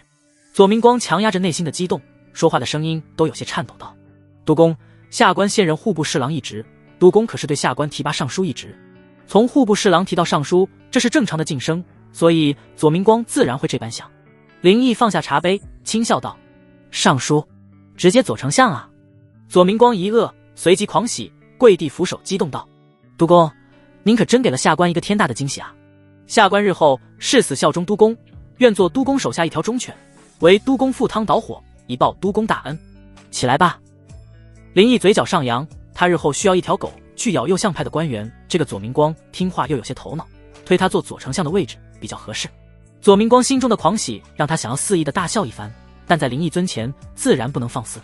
6名户部郎中此时心里已经蠢蠢欲动，目光期待地望着林毅。林毅提拔他们担任6部侍郎。6名户部郎中激动不已，跪地俯首道：下官誓死效忠都公，愿做都公忠犬。随后林毅唤来张武，让他召集100名锦衣卫前往赵府去拿银子。来到赵府，赵不韦坐在正堂里，林毅带着张武走进堂内。赵不韦一瞬间苍老很多，他见林毅带着锦衣卫进来，冷笑了一声道：怎么，平洛侯是要来拿本乡去北镇抚司衙门吗？告诉你，你没资格抓老夫。今日在朝堂之上你是赢了，但你也别得意的太早，只要襄闽2州的军权还在老夫手里，你皇上都不敢拿本相怎么样？从朝中回到府里后，他深思了一番，现在皇帝为林毅掌腰，背后肯定也有太后指使，他想在朝堂上想重掌权力已经不可能，所以他决定先隐忍，然后想办法离开洛阳，去闽州起兵造反。林毅来到赵不韦面前，居高临下俯视着赵不韦，笑道：赵相误会了，本都不是来拿你的，是来拿你银子的。你偷取国库存银600万两，本都奉旨来取银子的。赵不韦看着眼前这个往日在自己面前卑躬屈膝的人，如今却敢在自己面前趾高气扬，他心中的屈辱更甚，但又无可奈何，只能隐忍，让管家去装箱银子。他咬牙切齿道：林毅，用几箱泥土换本乡600万白银，真是好手段啊！林毅坐在赵不韦旁边的太师椅上，手指轻敲着桌面道：才600万而已，比本都从徐从哲那抢的少了许多。赵不韦盯着林毅恨声道：本相真是小瞧了你，若不是亲事，倒不见得朝堂上会输给你。林毅冷哼道：输了便是输了，讲多了就是屁话。本都来你府上，一是来收银子，二是来和你做个交易。赵不韦怔了一下，沉声道：你要和本相做什么交易？林毅手指轻敲着桌面，缓缓地说道：只要你肯交出闽襄2州兵权，本都可以奏明皇上，封你国公爵位，如何？林毅这句话也只是抱着试一试的态度，给他一个台阶下，看看赵不韦是愿意妥协，还是打算鱼死网破。赵不韦闻言一怔，随即哈哈大笑起来道：林毅啊林毅，老夫还以为你有多大的能耐，原来还是怕闽襄2州会起兵造反。若是他们反了，你可就不好向皇帝和太后交差了，到时的局面也不是你能控制的。所以老夫才说，你只是暂时赢了而已。如此说来，赵相是要一心求死了。林毅一脸冷意，他确实还没想到如何能化解闽襄2州的威胁。知道林毅对闽襄2州起兵没办法后，赵不韦脸上恢复了往日的神气，轻哼道：林毅，你要是杀了老夫，闽襄2州将军得知消息后必反。你若不杀老夫，有朝一日老夫离开京城去闽州后，必以清君侧旗号起兵，攻入京城，必将你千刀万剐。林毅目露寒光，起身道：既然如此，那你就等着本都杀你吧。说完，林毅领着张武走出了正堂。赵不韦肆意大笑道：小颜狗，你杀不了老夫的，你也不敢杀老夫。哈哈！听到赵不韦辱骂林毅，张武怒道：都公要不让属下结果了他。林毅面色凝重，摇了摇头道：还不到时候，先把银子弄回北镇抚司衙门吧。是，都公。接下来几天里，林毅让锦衣卫守在赵府周围，密切注意赵不韦的动向，凡是出入府里的人都要跟踪，以防赵不韦离开京城，又或是差人送书信出去。同时，左明光将原左相派的官员收入麾下，又利用锦衣卫捏造右相派官员罪名，抓的抓，杀的杀。徐从哲却是一直身居府中，没有任何反抗行为，整个局势基本上在林毅的掌控之中。在宫中陪着刘宪玩了一个上午，林毅才回到北镇抚司衙门。刚落脚不久，工部尚书孙纯夫亲自来到衙门堂内，告知林毅在平洛县的侯爷府已经完工了，请林毅前往平洛县验收一番。林毅觉得也该去自己的封地平洛县看一看了，又想起戴太后和周皇后还在酒楼中，正好接上两女同往平洛县。于是林毅向刘宪辞呈，刘宪有些不舍，叮嘱林毅要快些回宫来，并赏赐了30名太监宫女。随后林毅乘坐着马车，带着20名锦衣卫和30名宫女太监出发。队伍先是到酒楼处接上戴太后和周皇后两女，两女在宫女的搀扶下上了马车，进到车舆内。林毅正坐在车榻上，戴太后一见到林毅，多日的思念喷涌而出，她扑入林毅怀中，紧紧地贴着林毅的胸膛，好似要将自己丰腴的身体融入林毅的身子。将军，好几日没有你的消息，妾身还以为你不要我们了呢。戴太后有些幽怨地说道。周皇后则是正襟危坐在一侧的阴座上。林毅将戴太后搂住，轻声道：怎么会呢？只是朝中有些事务需要处理，耽搁了几日而已。说着，林毅看了一眼周皇后，她已经换了一身粉色长裙，裙衫裹着丰润的身段，胸前的衣料被撑得饱满，随着呼吸轻轻起伏，领口微敞，露出一截雪白的颈子。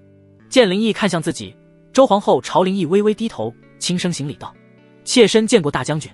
经过戴太后这些日子的开导与劝说，周皇后也终于放下了对皇后身份的那份执着。林毅见周皇后神情较之前有了变化，不再是那种心如死灰的模样，而是充满了生机气息。他便知道经过戴太后多日的劝说，周皇后想开了。林毅对两女说道：皇上封了我做平洛侯，现在我们要去平洛县，那里建了一座府邸，日后你们就生活在那里吧。周皇后听闻林毅封了侯，又是向林毅低头行礼道：妾身恭贺侯爷。戴太后在林毅怀里抬起头问道：侯爷，那你呢？会跟我们一起住在府邸吗？林毅抚摸着戴太后秀发，平淡道：会住，但是不会常住，朝中有事务，我需留在宫中，但我会经常回来的。戴太后心中微微失落，但也知男人志在建功立业，又岂能总沉浸于女人的温柔乡中。林毅由于困于闵香二州威胁，兴致并不是很高，所以他也没再多说话，闭目养神。戴太后察觉到林毅有心事，自然也不多话，只是静静地依偎在林毅怀中。一个时辰之后，马车到了平洛县，当地知县亲自迎接。林毅随意2句打发，便进了城里。来到平洛县东城，一座崭新的府邸巍然矗立。朱漆大门上平洛侯府4个鎏金大字在阳光下熠熠生辉，门前一对石狮怒目圆睁，威严肃穆。林毅站在府邸正门前，仰头望着这座属于自己的宅院。工部尚书孙纯夫小跑着上前，满脸堆笑地拱手道：侯爷，下官日夜赶工，终于如期完工。这府邸占地50亩，前后5进院落，亭台楼阁一应俱全，还请侯爷过目。林毅微微颔首，目光扫过门前整齐列队的家丁和侍女，30名太监宫女已在府前列队，20名锦衣卫则分散4周警戒。他转身走向马车，亲自掀开车帘道：两位夫人，下车吧。戴太后扶着林毅的手款款而下，她今日换了一身素雅的湖蓝色长裙，发髻简单挽起，只用一支玉簪固定，却掩不住那与生俱来的高贵气质。她抬头望向府门，眼中闪过一丝讶异道：侯爷，这侯爷府邸都有王府的气派了哩。周皇后紧随其后，她身着粉色长裙，步履轻盈却不失端庄。看到府邸规模，她微微蹙眉，低声道：侯爷，这规制似乎有些逾制了。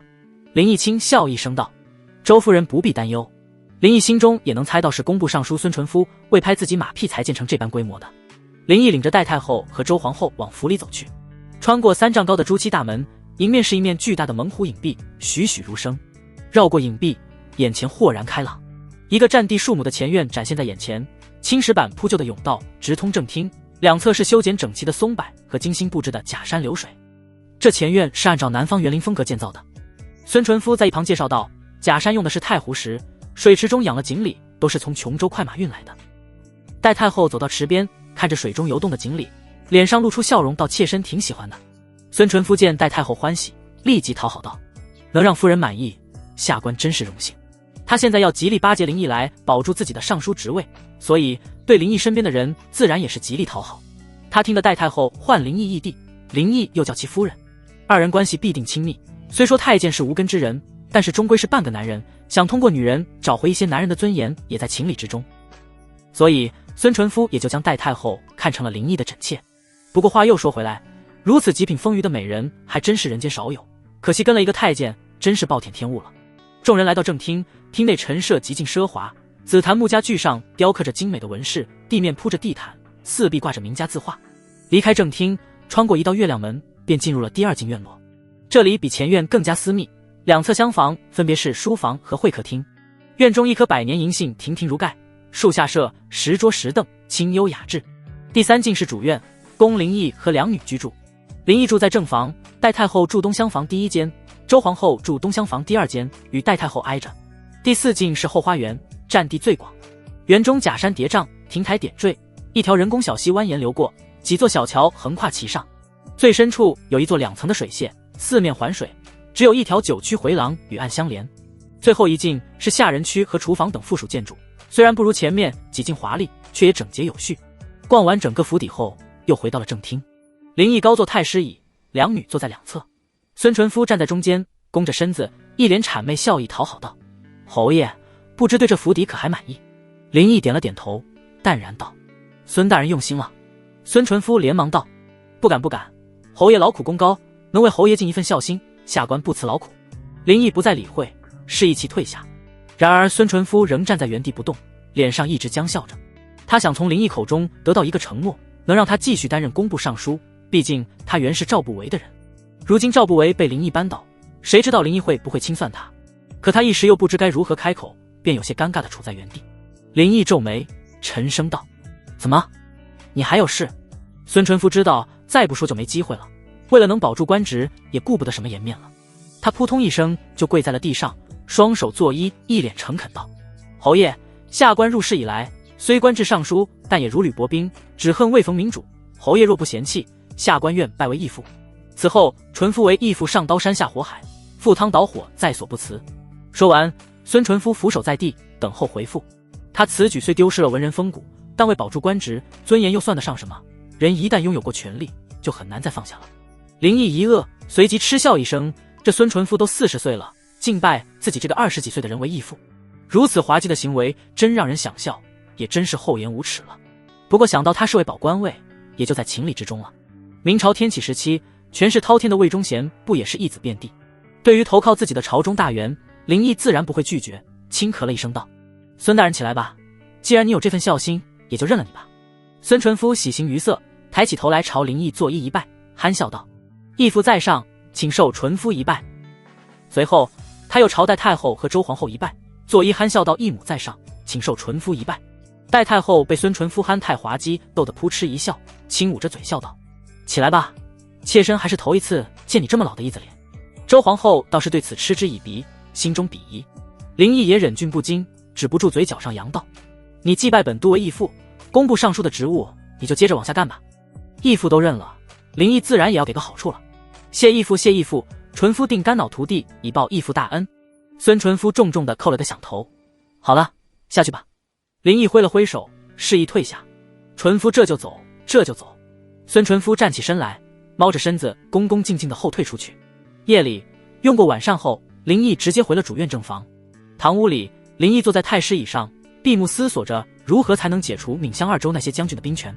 闽襄2州的将军里有赵不韦的义子，也有赵不韦亲儿子，对赵不韦的忠诚度极高。想单纯靠圣旨免去这些人的兵权不太现实，他们只要一察觉到有异常，必然起兵造反。用赵不韦的命作为要挟更是行不通，只会马上逼反他们。如此难题，真有些让他束手无策了。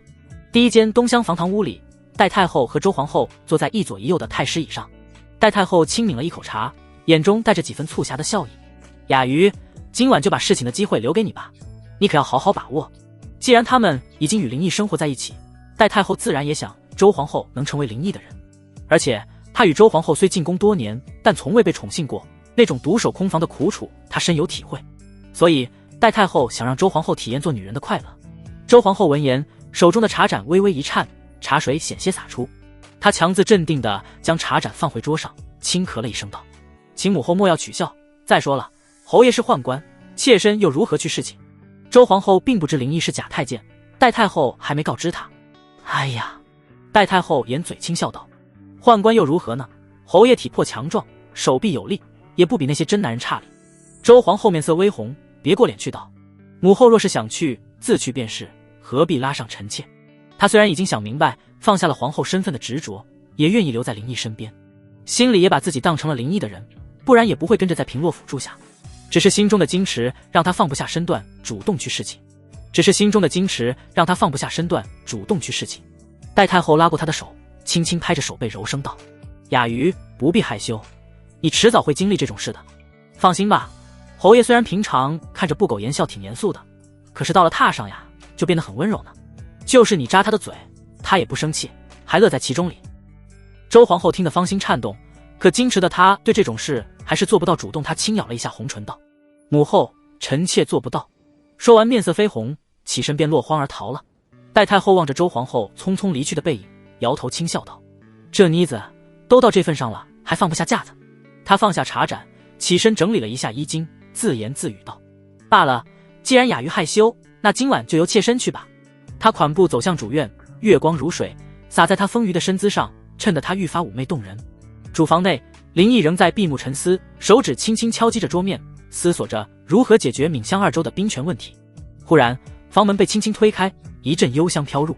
林毅睁开眼，便见戴太后笑盈盈地站在门口，眸光流转，风情万种。侯爷，这么晚了还在想事情？他柔声问道，莲步轻移走到林毅身旁。林毅抬眸看他，淡淡道：夫人怎么来了？戴太后轻哼一声，故作幽怨道：怎么，妾身不能来？还是说侯爷厌烦妾身了吗？林毅此时为事所困，心情比较低落，挤出一个笑容道：夫人说笑了。戴太后顺势坐到他腿上，纤纤玉指抚上他的胸膛，娇声道：侯爷，妾身本想让雅瑜过来的，可她跑回自己房间去了。林毅挑眉问道：哦，她是不愿意。戴太后轻笑道：她只是矜持而已，还放不下身段主动呢。不过侯爷放心，妾身会慢慢开导她的。林毅不置可否，只是伸手揽住她的腰肢，低声道：夫人，本都今夜心中甚是烦躁。戴太后娇媚一笑，凑到他耳边，吐气如兰道：侯爷，朝堂上的侍妾身无法为君分忧，只能用自己的方式为君排忧解难。此时周皇后已回到自己的厢房，心绪难平。她坐在梳妆台前，望着铜镜中的自己，脸颊仍带着未退的红晕。今夜真要去侍寝吗？她喃喃自语，手指不自觉地绞紧了衣角。她心里并不是反感侍寝，而是说服不了心中的矜持去主动。想起戴太后那意味深长的话语，周皇后只觉心跳愈发急促。我既已留在她身边，又何必这种时候矜持呢？可是若是我真去找了她，又该如何开口呢？她又会不会因此看低我？真是的，难道她就不能主动一些？她咬了咬丰厚的红唇，心中纠结万分。犹豫了好一会儿，她最终还是决定去找林毅。周皇后深吸一口气，站起身来，对着铜镜整理了一下衣襟。镜中的她面若桃花，眼波流转，哪还有半分昔日皇后的威严，分明是个为情所困的寻常女子。她推开房门，夜风拂面，带着几分凉意，月光如水，将庭院照得如同白昼。她缓步走向正房，心跳随着脚步越来越快。刚到正房门前，却听见里面传来戴太后惨叫声。周皇后听得芳心大乱，吓得立即跑回了自己的房间。回到房中，周皇后双手紧紧攥着衣襟，胸口剧烈起伏，那声惨叫在她脑海中挥之不去，让她既惊又怕。难道是母后惹怒了侯爷，被惩罚了吗？她咬着嘴唇，心中认为定是林毅心情不佳，正拿母后撒气哩。想到这里，周皇后不由一阵后怕，若是她先去找了林毅的话，那这气就要撒在她的身上了。看来男人心情不好的时候，还是别往上凑。翌日清晨，三人坐在膳堂吃早膳，身后站着奴婢伺候着。经过一夜之后，林毅心情大好，也决定暂时不去想那烦心事。待太后面容焕发，嘴角带着微微的笑意，一脸开心。周皇后低头吃着饭菜，沉默不语，心中奇怪，昨夜侯爷明明惩罚了母后，为何二人现在都如此开心？林毅先行吃完后，便去后花园散步了。戴太后和周皇后仍坐在席位上。周皇后再也忍不住心中的好奇，看向戴太后问道：母后，昨夜侯爷生气打你了？戴太后闻言先是一愣，随即明白过来，掩嘴轻笑出声道：雅瑜昨晚去过正房吧？周皇后颔首，很是不解道：母后说过侯爷是温柔之人，可昨晚只因他自己心情欠佳，便动手打人，这有何温柔可谈？还有，母后不觉得这是受凌辱吗？戴太后又是一怔，明白雅瑜是误会了，以为林毅昨晚打了他。想想也对，毕竟雅瑜还不懂事。戴太后放下筷子，眼中闪过一丝促狭，想戏弄他一番，故作凄惨道：侯爷因朝堂上的难事，确实打了妾身一顿。当时义弟很生气，青筋暴起，重重地打在了我身上。周皇后闻言，先是气愤，又关心问道：母后，快让臣妾看看你的伤，臣妾要去找侯爷理论。戴太后再也忍不住，扑哧一声笑了出来，轻掩嘴笑道：雅瑜，刚才是骗你的，侯爷疼妾身还来不及，怎会舍得打妾身？周皇后闻言，面露困惑道：那母后又说侯爷很生气，气得额头青筋都暴起了。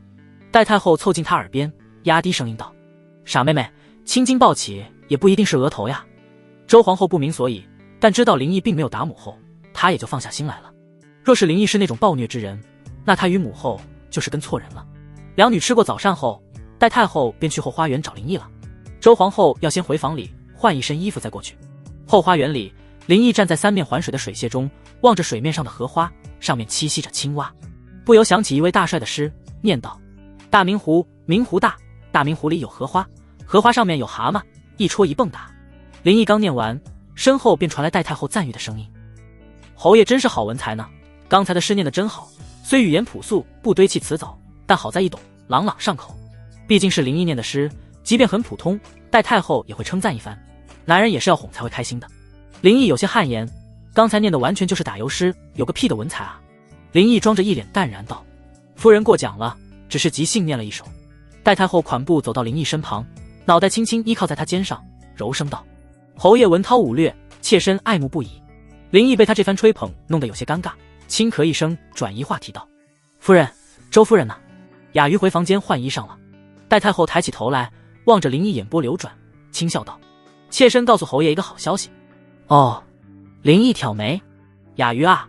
戴太后凑近他耳边，吐气如兰：他昨晚可是偷偷来过正房呢。林毅脸上露出几分意外，在他看来，周皇后是万不会主动的人。戴太后掩嘴轻笑道：只是听到些动静，就吓得跑回去了，还误会侯爷是在打妾身里。不过以妾身看来……他意味深长地顿了顿。雅瑜他已经动心了，只是还放不下那份矜持。林毅点了点头，对于周皇后，他倒是不急。戴太后贴近林毅怀里，忽然感慨起来：妾身与雅瑜在周国，虽贵为太后皇后，但遭受昏君厌恶冷落，时常会受其他婉妃欺辱。原以为这一生会在后宫中孤独终老，再也不能体会到人生的乐趣。幸好遇到了侯爷，把妾身从冰冷的皇宫中解救出来，也让妾身体会了女人的快乐。日后妾身和雅瑜会好好服侍侯爷，也请侯爷联系我们。戴太后说的情真意切，她动情地踮起脚尖，红唇轻轻贴上林毅的嘴角。林毅没有说话，只是用行动来回应她。林毅搂住戴太后的腰肢，嘴盖住了她丰厚的红唇。就在这时，水榭外突然传来一声轻呼，两人唇分望去，只见周皇后呆立在九曲回廊上，她神色有些慌张，连忙别过脸去。对不起侯爷。周皇后手足无措，脸颊瞬间微红，妾身也许来的不是时候。林毅嘴角上扬，向周皇后伸出手，示意她过来道：不，你来的正是时候。怀里的戴太后也是一脸笑盈盈地望着周皇后，她轻声道：雅瑜，快过来啊！周皇后闻言一怔，脸颊更红了些，她迟疑片刻，脚步不由自主地向林毅走去。来到林毅面前，周皇后心跳如鼓，低垂着眼帘，纤长的睫毛微微颤动，不敢去看林毅。林毅见周皇后娇羞的模样，只觉与她平日里的矜持不同，反倒别有一番风味。林毅嘴角噙着温柔的笑意，手臂揽住她的腰肢，将其抱入怀中。周皇后浑身僵硬，心跳如肋骨，她能清晰地感受到林毅强健的胸膛，以及另一侧戴太后柔软的身躯。戴太后轻笑一声，伸手抚上周皇后的脸颊，道：妹妹的脸好烫呢。母后。周皇后羞赧的轻唤，声音细若蚊蝇。林毅望着怀里面男儿痴的周太后，温和道：周夫人，既已愿做本都的人，也就不必感到拘谨和难为情，可学你母后一样，自然从容一些。戴太后轻笑劝慰道：雅瑜，不必害羞紧张，侯爷就是我们的夫君，与夫君亲密天经地义里。周皇后水眸盈盈，羞怯地点了点头。林毅一手揽着戴太后，一手环着周皇后，满脸春风得意，感受着怀中两位风雨美人的风情。京城右厢徐府书房中，徐从哲站在书桌前，手中提着毛笔，俯身在白纸上重复写着一个字：人。身旁的严颜一脸焦虑，着急道：相爷，左明光人左相后利用锦衣卫搜集伪造罪名，把我们的人大部分都关进了北镇抚司牢里。还有赵不韦倒台后，他以前的人纷纷投靠了阉党，尤其是那孙纯夫，竟恬不知耻的认那林毅做了义父，反而洋洋得意。您老再不出面，这整个朝堂都将被阉党给掌控了啊！徐从哲不为所动，仍书写着忍字。哎呀，严颜不由气恼道：“相爷，您写这破字有什么用啊？我们越忍，阉党越是得寸进尺。依我看，不如与那阉党拼个鱼死网破，总比这坐以待毙要强。”徐从哲写完最后一个忍字，将毛笔放在笔架上，看向严颜哼声道：“拼？我们拿什么去拼？如今赵不韦倒台，皇上又站在林毅那边，就算是拼，我们又有几分胜算？”严颜听后激动道：“那相爷的意思，就任由着那些阉党把持朝政，蒙蔽皇上，祸乱朝纲。”徐从哲神色黯然，叹气道：“老夫老了，再也无心朝堂之争了，也该退了。”这些天他闭门不出，一直在思索破局之策，可百般思索后，他得出的结论是：已成定局，与其被阉党伪造罗列罪名后羞辱入狱，还不如体面的隐退。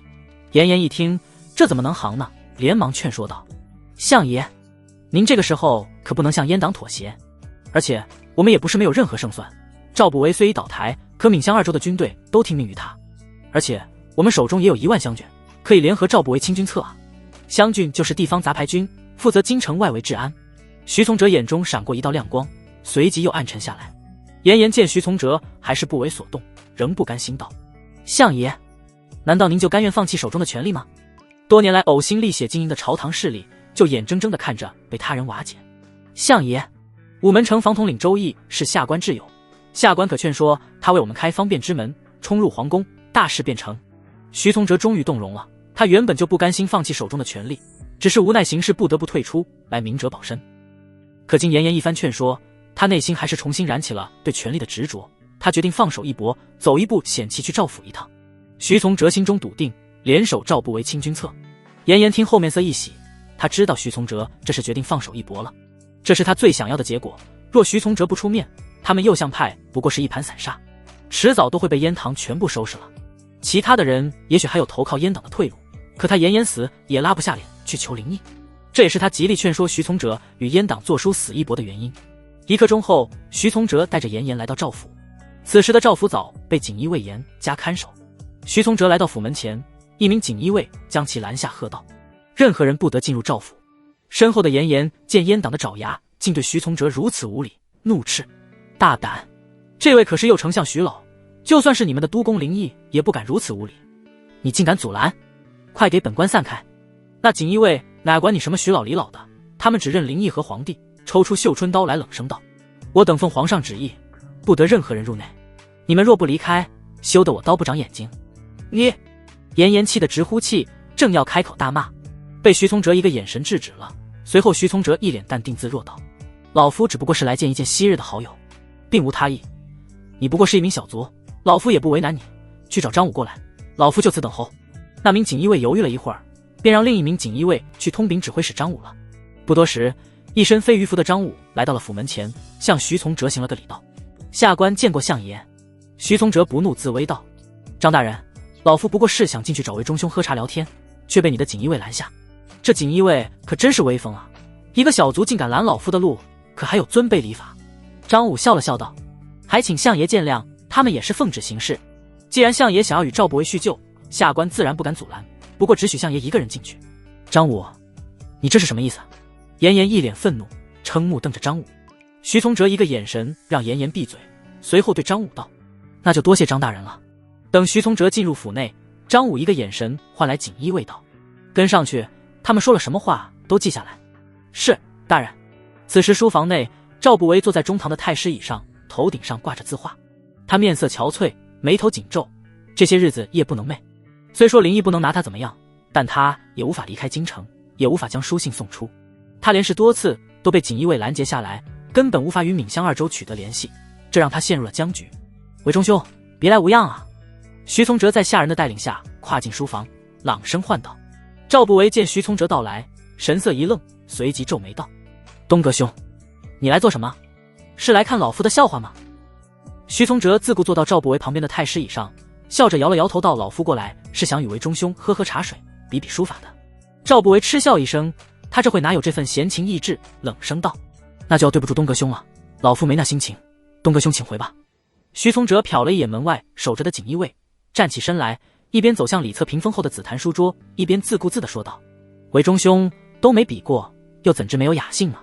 不如这样好了，老夫先写一幅字拿与你看，待见过之后，韦中兄再决定是否与老夫一笔。”说完，徐从哲拿起架上的笔，在一张纸上写了起来。赵不韦皱着眉头望着徐从哲奇怪的举动，心中疑惑这老东西要干什么。片刻之后，徐从哲拿着写好字的纸来到赵不韦面前，双手拿着展开给他看，嘴角上扬说道：“韦中兄，老夫的这手字如何啊？”赵不韦看了一眼上面的字，你我联手，清君侧。他神色微变，随即动容笑道：“东哥兄，多日不见，比上功夫又精进了不少啊。”徐从哲将纸收入袖中，面露笑意道：“怎么样，韦中兄可有兴致与老夫一较高下？”哈哈，赵不韦大笑起来，近日心中的阴霾一扫而光。他起身抓住徐从哲的一只手臂，拉着徐从哲往屏风后的紫檀书桌走去，嘴里高兴道：“东哥兄啊，东哥兄，你可真是一场及时雨啊！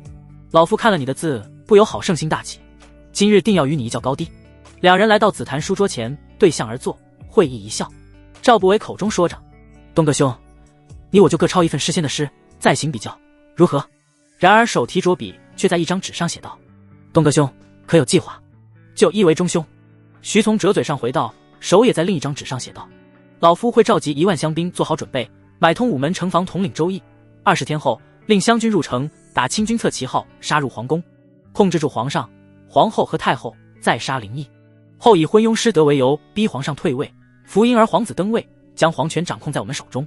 同时，为中兄调闽襄2州军队入京，控制京城，以防纪王领兵擒王，如此大业可成。”赵不韦看后面露喜色，在纸上写道：“好，东哥兄，事成之后，你我共分大汉天下。”徐从哲颔首一笑，随即又在纸上写道：“门口有锦衣卫把守，你我需写一份诗仙的诗，以掩耳目。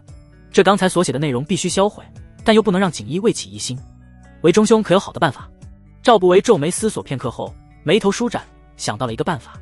赵不韦唤来下人道：“你去把夫人叫来。”不一会儿，一袭白色罗衫裹着丰润身段的楚碧莲走进书房，他来到赵徐二人面前：“妾身见过相爷，不知相爷找妾身有什么事吩咐？”楚碧莲一副我见犹怜的模样，语气绵绵柔软。赵不韦嘴上对他说道：“叫你来是要你给老夫与徐相嬷嬷。”他手却在纸上写道：“把这些写了字的纸塞进你的亵衣裤内，然后带出去秘密的用火烧了。”楚碧莲看后瞪大了双眸，难以置信，心中很是抗拒，将这些墨迹未干的纸塞入亵衣裤里，那岂非将墨汁全弄到肌肤上了？况且此举岂非是在辱羞他？楚碧莲咬了咬丰厚的红唇，楚楚可怜地望着赵不韦，摇了摇头。赵不韦眼神一瞪，目露凶光。楚碧莲吓得娇躯一颤，虽心中很不情愿，也只得可怜兮兮地同意。好在赵不韦还是给他留了一丝尊严，没让他当面把纸塞入衣内。“东哥兄，没墨了，就先让贱内磨好墨，你我出去坐一坐，再进来继续如何？”赵不韦故意说给外面的锦衣卫听。徐从哲点了点头，与赵不韦从屏风后来到中堂，两人一左一右坐在太师椅上。赵不韦望了一眼门外的锦衣卫，心里一声冷笑，饶是你们再盯得紧，也不会想到老夫会有这招。赵不韦手拿着茶壶盖在壶口滚了一圈，为徐从哲和自己斟上茶。他眼中露着得意之色，嘴角上扬，看向徐从哲笑道：“东哥兄，请。韦中兄，请。”徐从哲会意一笑，端起茶杯一饮而尽。两人刚才的密谋让他们仿佛看到了城市的曙光，心态都变得豁然起来。不过多时，楚碧莲从屏风的走了出来，她向赵不韦扶了扶，脸上神情有些难受，微蹙着眉头，轻咬着丰厚红唇道：“相爷，墨妾身已磨好了。”此时的他只觉很不舒服，纸张紧贴着肌肤，粗糙感让他难以适应，而且纸张的边角割得细嫩的肌肤生疼。赵不韦没有半点怜香惜玉，淡然地吩咐道：“退下吧。”楚碧莲怯生生地应了一声，便缓缓地退了出去。随后赵徐二人又去了屏风后，装模作样地比起书法来。楚碧莲回到房中，便立即唤来婢女，吩咐其准备好热水，她要沐浴。随后她来到内室，连忙将衣衫脱下，藏在衣内的纸张掉落在地上，有几张因上面墨汁未干粘在了肌肤上。楚碧莲只觉一阵恶心，将其扯下，厌恶地扔在了地上。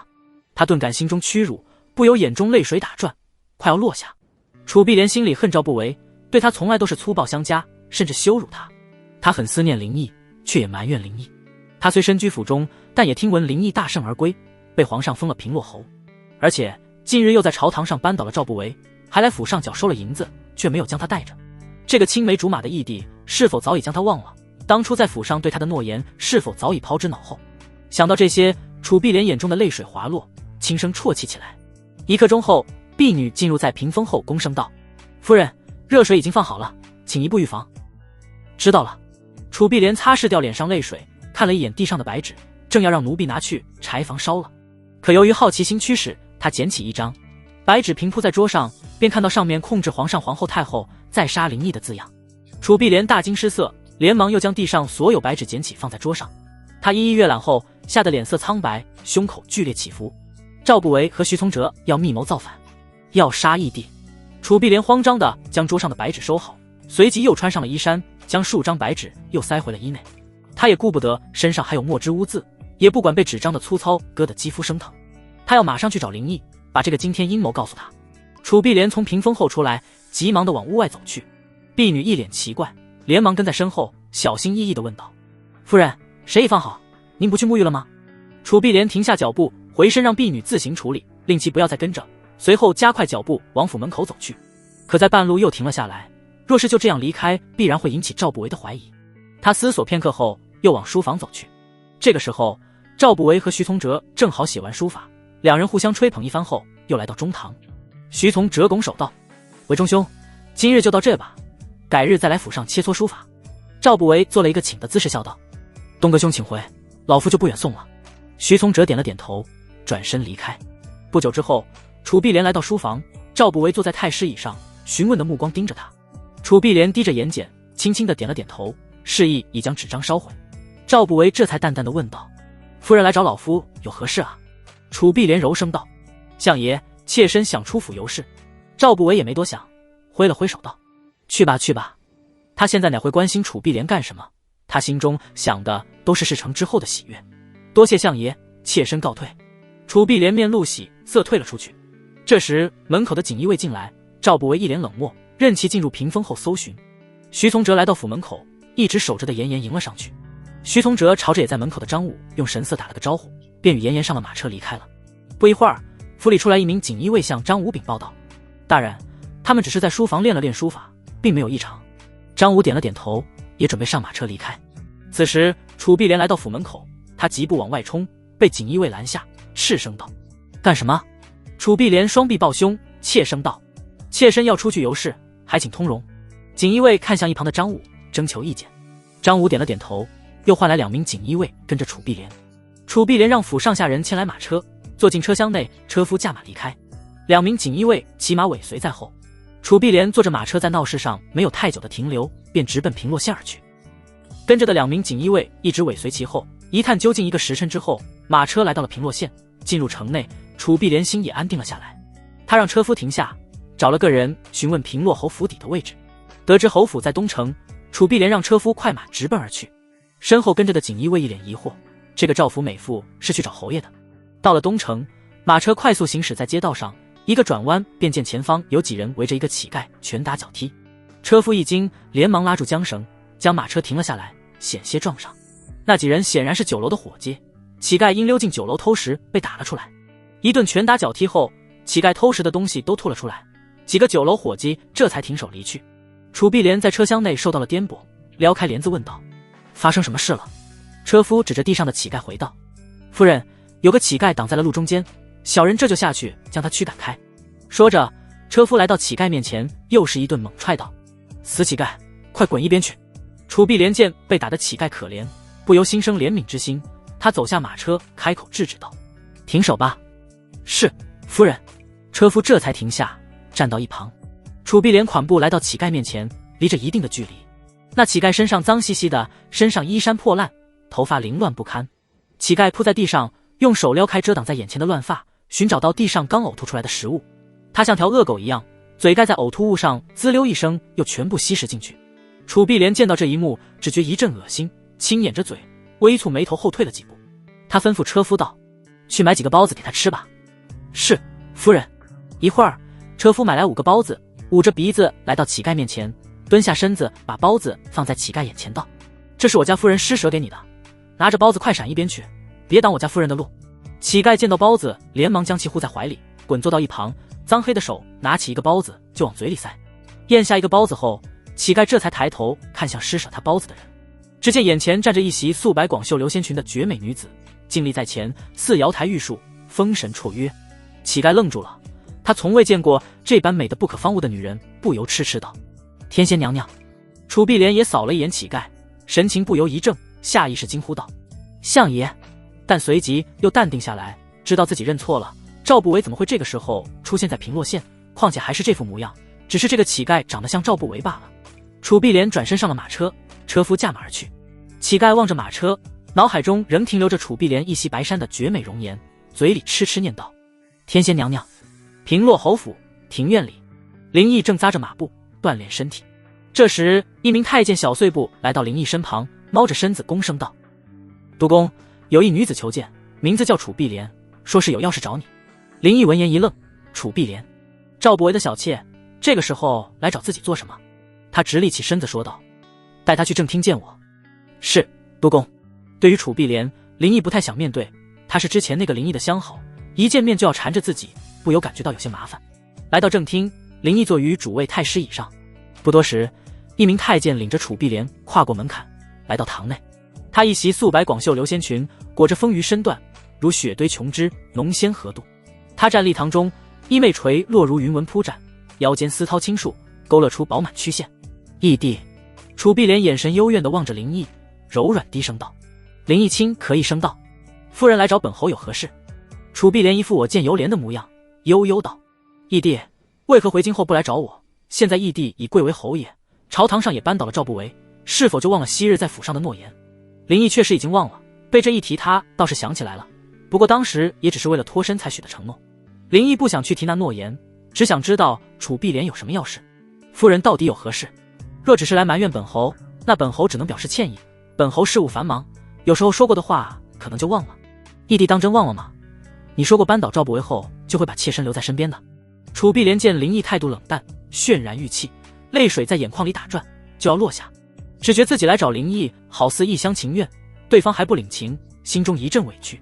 林毅见他哭哭啼啼的，心中叹了口气，语气稍稍柔和道：“夫人，本侯好像是说过吧，不过此事暂时搁放一边，夫人还是说说找本侯何事吧。”他轻咬了一下丰厚的红唇，手放到腰间解开束带，开始褪去衣衫。林毅一愣，随即皱眉沉声道：“夫人还请自重。”她虽好女色，但也不是只想着裤裆里那点事，而且她心中对楚碧莲有些芥蒂，或是因为她与之前那个林毅的关系，又或是她做过赵不韦的小妾。楚碧莲闻言身体一颤，咬着红唇委屈道：“义弟，你误会妾身了。”说着，楚碧莲从衣内拿出白纸，递向林毅，可怜兮兮道：“义弟，这是赵不韦和徐从哲密谋造反的证据，妾身见纸上写着要杀你，便马上过来，想把这事告诉你。”林毅闻言不由动容，连忙起身来到楚碧莲面前，接过一看，上面写着密谋造反的计划。他面色凝重，没想到徐从哲会主动去找赵不韦联合谋反，看来这徐从哲也不甘放弃权力，要拼死一搏。既然已经知道了他们的计划，也就可以提前布防应对，来个瓮中捉鳖。林毅不由面露冷笑，心下思索，正好利用这次谋反除掉徐从哲，将他在朝中的势力一网打尽。只是赵不韦这里杀他势必会引发闵襄二州的造反，得想一个万全之策才行。楚碧莲见林毅神情凝重，不由开口关心道：“义弟，怎么了？事态很严重吗？没办法解决吗？”林毅回过神来，看了一眼楚碧莲，这才注意到她身上好几处白嫩的肌肤被白纸磨得微微红肿，身上还有一些墨汁污渍。他心中不由有几分感动，柔声说道：“夫人不必担心，我已想到应对之策，夫人先去沐浴更衣吧。”楚碧莲感受到林毅语气神态的变化，喜极而泣，轻轻地点了点头。林毅唤来婢女，将楚碧莲带去沐浴。他坐回太师椅，手指轻敲着桌面，嘴中自语道：“该怎样才能稳住闵襄二州呢？”一刻钟后，楚碧莲已经沐浴更衣，来到堂内，心情变好的他走到林毅面前，轻声唤道：“义弟。”林毅从思绪中回过神来，抬头看了一眼楚碧莲，珠圆玉润，同样是丰腴的身段，但与戴太后和周皇后不同的气质。楚碧莲看上去就是一副我见犹怜，小家碧玉，更像是贤妻良母。夫人，坐吧。林毅这时心中对她有些许感激之情。楚碧莲在林毅旁边的太师椅坐上，想起一件事来说道：“对了，义弟，妾身在平洛县城里的路上碰到了一个乞丐，说来也挺奇怪的，那个乞丐与赵不韦十分相像呢。”林毅闻言金光闪烁，一个想法出现在脑海中，可以利用这个乞丐来解决闵襄二州造反这一难题。他他激动地站起身来，转向楚碧莲，将其从椅子上拉了起来，把她揽入怀中，语气难以兴奋道：“夫人，你可真是帮了本侯大忙啊！”对林毅突如其来的举动，楚碧莲不由一怔，随即面露惊喜，一双玉臂紧紧地抱住林毅的腰，脸贴在林毅胸膛，闭着眼睛，一脸享受的神情。他虽然不知道林毅为何会有如此大的反应，但他也来不及多想，只想紧紧地贴在林毅怀里，感受林毅的温暖。夫人，那个乞丐你是在哪碰见的？林毅双手轻按着楚碧莲肩上，将她从怀里往外轻推开。楚碧莲不解林毅为何会对一个乞丐感兴趣，但见他一脸认真，便回忆了一下，说道：“妾身是在一家酒楼门口的街道上碰见那乞丐的，好像叫万香楼。”林毅松开楚碧莲，朝门外喊道：“来人！督公，奴才在。”一名太监进来，躬身拱手。林毅吩咐道：“去前院吩咐锦衣卫，将万香楼门口的乞丐带回府来见本督。”“是，督公，奴才这就去办。”“义弟，你为何会在意一个乞丐呢？”楚碧莲忍不住问出了心中的疑惑。“本督要用这个乞丐替代赵不韦。”林毅嘴角一笑，赵不韦手握闽襄2州军权，使得林毅处于两难局面。如今有了这个乞丐，他就可以除掉赵不韦，以假代真。楚碧莲闻言一惊，身体微微一颤，义弟竟是想除掉赵不韦，用那个乞丐替代他做赵不韦的小妾多年，心里对赵不韦还是有着骨子里的恐惧。1刻钟之后，2名锦衣卫押着一乞丐来到堂内，林毅坐在主位太师椅上，楚碧莲已经跟着奴婢去了主院。跪下，2名锦衣卫将其按在跪在了地上。那乞丐一脸恐惧，他都不知道发生了什么事，他本在街上睡得好好的，突然2个当差的来到他面前，将他架上，话也不说，一直把他拖到这里。他以为是自己惹了什么官司，全身颤抖着，不停磕头求饶道：“大人饶命啊，大人饶命！”林毅让2名锦衣卫松开退下，盯着那乞丐冷声道：“抬起头来。”乞丐这才停下叩首，缓缓地抬起头，怯生生地看向林毅。还真是像。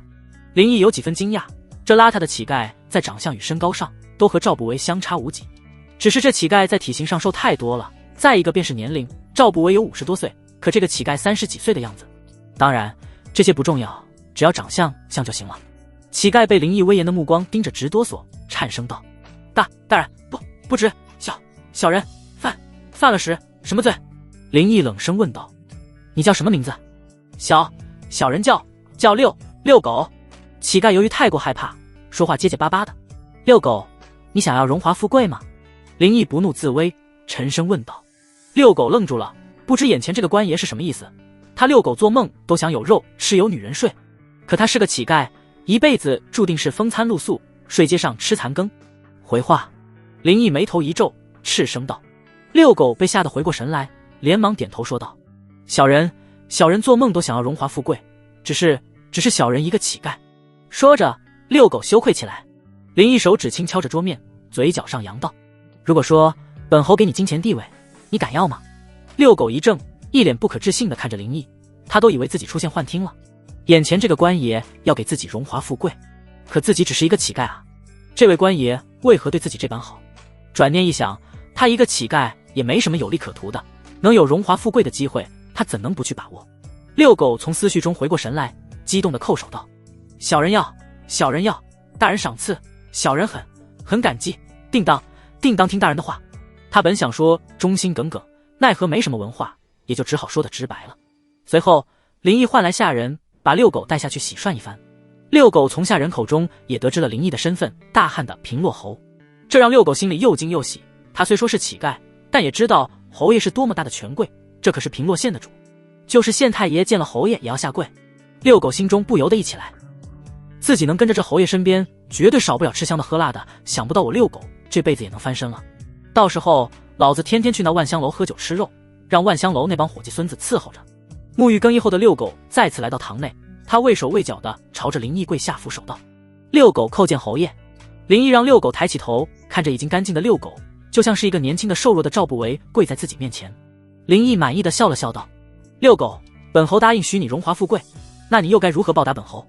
遛狗先是一愣，随即很是机灵的跪爬到林毅脚下，仰着头讨好道：“侯爷大恩大德，遛狗一个乞丐没什么能报答，唯有给侯爷当一条听话的狗。”说完，遛狗乖巧的学着狗叫汪汪2声。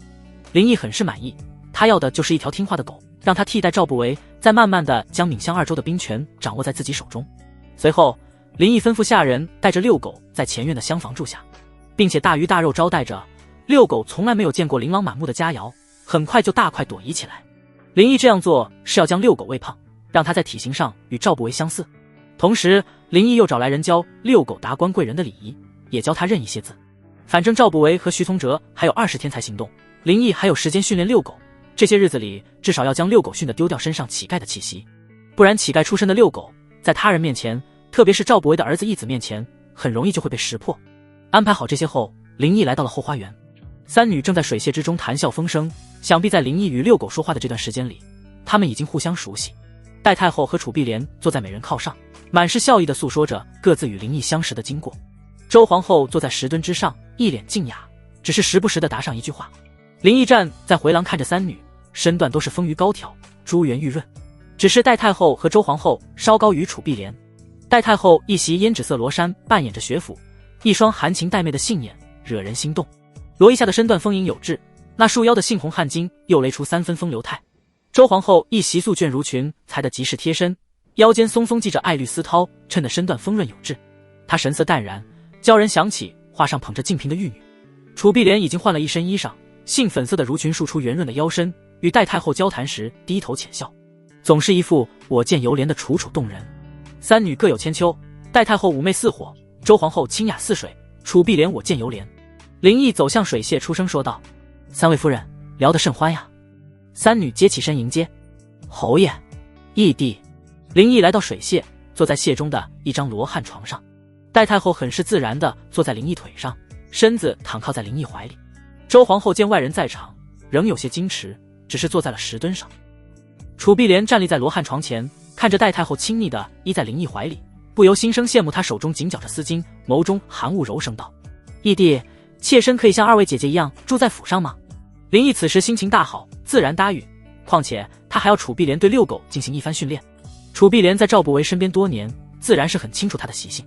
夫人这几日就在府上住下吧，就住西厢房第2间好了。有些事情还需夫人帮忙，妾身一定为义弟尽心尽力去做好。楚碧莲很是激动，只要能留在侯爷府上，留在林毅的身边，让他做什么都行。碧莲妹妹，日后我们就一起服侍好侯爷吧。戴太后笑盈盈说道。楚碧莲轻轻地应了一声，满心欢喜。随后，林毅带着三女回到正厅吃中膳。膳后，戴太后和周皇后回了内院，林毅带着楚碧莲来到前院厢房。这个时候，遛狗正4叉8仰地躺在床榻上睡大觉。下人立即一脚踹在遛狗身上，斥道：“起来！”遛狗从梦中惊醒，正要发怒，见到林毅的面容后，吓得立即从床上滚了下来。